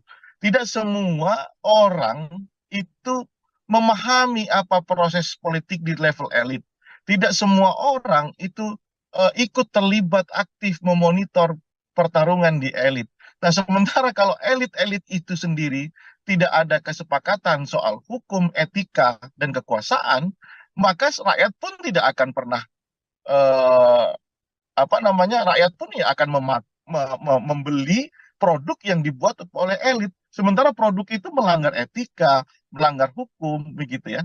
Nah, ini yang menurut saya tidak boleh ya Prabowo mengatakan bahwa ya terserah besok ya suatu saat akan terjadi lagi proses hukum akan dirubah sedemikian rupa, ya terserah rakyat setuju apa enggak. Kalau itu yang terjadi, jangan-jangan ketika ada gerakan reformasi tahun 98, kita bikin survei, ya, jangan-jangan rakyat tidak setuju dengan penurunan Soeharto, rezim Soeharto. Kalau logika itu digunakan. Nah, ini yang menurut saya ada Prabowo harus keluar dari bahasa itu dan cukup katakan, ya sudah, biasa saja. Kan tanya perasaan, ya kan? Bagaimana perasaan Bapak gitu. Ya sudah biasa saja. Toh memang sudah jalan kan gitu. Nah, oleh karena itu saya katakan Prabowo Subianto dalam konteks politik, hukum, HAM dan demokratisasi itu akan menjadi handicap-nya ya. Dan terlihat sekali memang selain tidak dipersiapkan, tentu penampilan Prabowo semalam itu flop banget, jauh dari ekspektasi. Saya yakin akan banyak orang yang mulai kembali memikirkan, ini kembali ke swing voters gitu ya, mulai kembali memikirkan apakah dia akan terus mendukung pasangan 02 atau pindah ke pasangan 03 atau mungkin juga pindah ke pasangan 01. Kalau bisa dikatakan yang tetap dengan pasangan 02 dengan penampilan yang semalam itu tentu adalah hardlinernya, die hardnya, ya kan? Apapun yang terjadi tetap 02, yaitu realitas politik dan kerap terjadi di tengah masyarakat. Satu yang ingin saya tanyakan juga terkait momen semalam, Bang Rio, bagaimana momen antara Prabowo dan juga Anies Baswedan? Sebelumnya cukup dekat begitu, termasuk juga dengan statement oposisi hingga kenangan lama Prabowo ketika membersamai Anies Baswedan di pencalonan gubernur. Saya mau minta komentar Bang Rio terkait momen tersebut, Bang. Ya, tentu amunisi-amunisi yang sifatnya personal seperti ini, apa ya? Inilah yang saya katakan Prabowo tidak mempersiapkan diri. Lagi-lagi itu ya. Ini kan terlalu personal gitu ya. Sementara apa namanya proses ini kan bukan proses antara Prabowo dengan Anies Baswedan, tapi proses yang melibatkan seluruh stakeholder, seluruh masyarakat gitu. Ini proses formal, bukan proses yang sifatnya personal. Ada baiknya itu tidak tersaji di dalam konteks debat kandidat karena terlalu personal. Pun demikian, ya, menurut saya apa namanya hubungan relasi antara Prabowo dengan Anies ini sebenarnya kan baik-baik saja. Ya, baik-baik saja. Itu kenapa kemarin saya katakan saya tidak akan menyangka kalau Anies seberani ini kepada Prabowo begitu ya. Karena relasi yang terbangun kan baik-baik saja. Ya, cuman ini kan bicara kepentingan partai, visi misi partai, kepentingan Indonesia yang jauh lebih besar. Nah, oleh karena itu, ketika Prabowo menggunakan instrumen personalnya untuk mendowngrade Anies Baswedan, Anies memberikan respon yang juga tidak terduga gitu ya, dengan mengatakan bahwa Prabowo tidak tahan menjadi oposisi karena tidak bisa berbisnis kalau tidak berkuasa. Lagi-lagi di sini ini soal apa namanya kecakapan di dalam bertutur, kecakapan di dalam mengkonstruksi sebuah isu. Saya jadi ingat ya, kenapa debat kandidat di Amerika Serikat itu bisa benar-benar bisa merontokkan elektabilitas seorang kandidat calon presiden. Kenapa? Karena hal-hal seperti ini, hal-hal yang ketika mereka tidak siap menjawab atau berardu argumen, coba cek perdebatan antara Donald Trump dengan Joe Biden. Ya kan? Itu tentu akan terbukti mempengaruhi elektabilitas gitu. Nah, kalau misalnya ini situasi diskusi ini benar-benar diperpanjang, aturan permainan atau format debat ini benar-benar dimaksimalkan sehingga keluar semuanya, masyarakat akan tahu siapa yang paling siap, masyarakat akan tahu siapa yang paling mengerti persoalan-persoalan bangsa. Jadi tidak hanya dilihat urusan personal, gimmick gitu ya. Terus kemudian ya hal-hal yang remeh-temeh, terlalu elementer untuk berbicara sebagai calon presiden dengan substansi persoalan kebangsaan yang sangat besar gitu ya. Dibatasi oleh durasi yang hanya 1 menit, 2 menit. Menurut saya kita harus merevisi itu sehingga benar-benar kita tahu isi kepala calon presiden masing-masing. Saya katakan misalnya Ganjar dengan program government apps ya, Yes. atau apa itu kan menarik gitu ya. Anies juga sudah mempraktekkan di Jakarta, kan menarik. Coba secara jujur, pasangan 02 apa yang ditawarkan coba semalam itu, meskipun oleh jubirnya dikatakan penampilan terbaik ya. Kalau politisi yang mengatakan itu oke, tapi coba lihat respon di Twitter. Sampai saya cek respon di Twitter, di media sosial yang lainnya. Seorang presiden Partai Gelora, Anies Mata, memuji Prabowo di dalam penampilannya. Ada 400 komentar di situ. 400-400-nya itu menghujat, coba bayangkan. Nah, itu yang terjadi Nila. Makanya saya berharap besok format debat itu benar-benar diubah ya, menjadi bagaimana masing-masing orang ini, masing-masing kandidat ini bisa mengeksplorasi pikiran kandidat yang lainnya, sehingga masyarakat itu bisa melihat, oh ini presiden yang paham masalah dan tahu cara menyelesaikan masalah kebangsaan. Itu Nila. Oke, artinya memang daripada saling menyerang, kemudian seperti yang disuguhkan semalam, lebih baik adalah porsi yang paling banyak bagaimana kandidat ini bisa benar-benar menyampaikan gagasan ataupun janji-janji yang nantinya akan dilakukan ketika misalnya terpilih, Bang Deo. Ya, betul, persis. Persis, harus seperti itu. Karena dibatasi durasi, kemudian kemudian panelis tidak bisa mengeksplor pikiran masing-masing kandidat. Saya khawatir malah besok-besok panelis dikasih rumbai-rumbai jadi cheerleader di situ kan. Oke, jadi fungsi-fungsi panelis yang juga hadir di sana juga tidak hanya sekedar mengambil nomor, kemudian mengeluarkan amplop mana seperti itu ya, namun juga punya fungsi yang lebih baik untuk bisa bertanya langsung, Bang Rio, pada masing-masing kandidat. Iya, saya terus terang, mungkin bisa dicek ya, apakah pendapat saya yang seperti ini terlalu kritis, atau coba pendapat para pengamat yang lain ya, apakah hanya Rio Prayogo yang melihat situasi panelis semalam itu tidak menguntungkan buat percaturan politik di Indonesia gitu ya. Mereka itu bergelar, mereka itu adalah seorang komunitas epistemik yang paham persoalan bangsa melalui riset ya, melalui pengabdiannya. Hanya diminta untuk mengambil amplop, meskipun ya tentu pertanyaan itu mereka yang membuat gitu ya. Tapi di mana kemudian elaborasi gagasan, elaborasi ide, konsep sampai menjadi program, kita tidak melihat itu dari panelis yang kita anggap. Panelis ini diminta hadir, diminta membantu prosesi debat ini karena memiliki kepakaran. Nah, kepakaran itu sama sekali tidak nampak di situ. Ya, makanya besok-besok disuruh pegang ini saja, dikasih. Kalau itu terjadi lagi di debat kedua, ketiga, dan keempat, kelima, ya, lebih baik panelis dikasih rumbai saja kayak cheerleaders gitu. Nah, itu kritikan tajam buat KPU menurut saya. Oke, ini kalau kita melihat publik kan sebenarnya justru lebih suka ya bagaimana serangan-serangan terjadi, bisa membuat potongan-potongan yang kemudian di-up ke sosial media, Bang Rio, membuat banyak komentar lagi, kemudian diskusi di publik atau diskusi di sosial media, dan juga nantinya bisa mempengaruhi popularitas, bisa menaikkan dan juga menurunkan bagaimana swing voters untuk bisa memilih. Daripada hal tersebut, bagaimana Bang? Kalau kita masih berpikir di sisi itu, maka kita tidak akan pernah maju di dalam berdemokrasi. Karena tugas dari masing-masing stakeholder, baik itu capresnya, penyelenggaranya, dan masyarakatnya adalah mengedukasi. Nggak mau kita ini beranjak dari posisi seperti itu.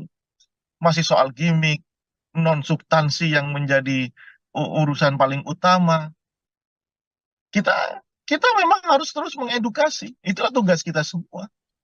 Ya, media juga harus seperti itu.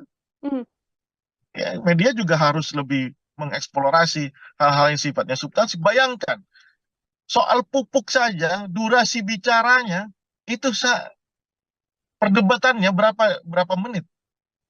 Padahal itu menjadi persoalan utama rakyat Indonesia saat ini, khususnya petani. Soal sembako misalnya. yang dikatakan oleh Prabowo Subianto harga stabil. Prabowo ini ambil data dari mana mengatakan harga stabil?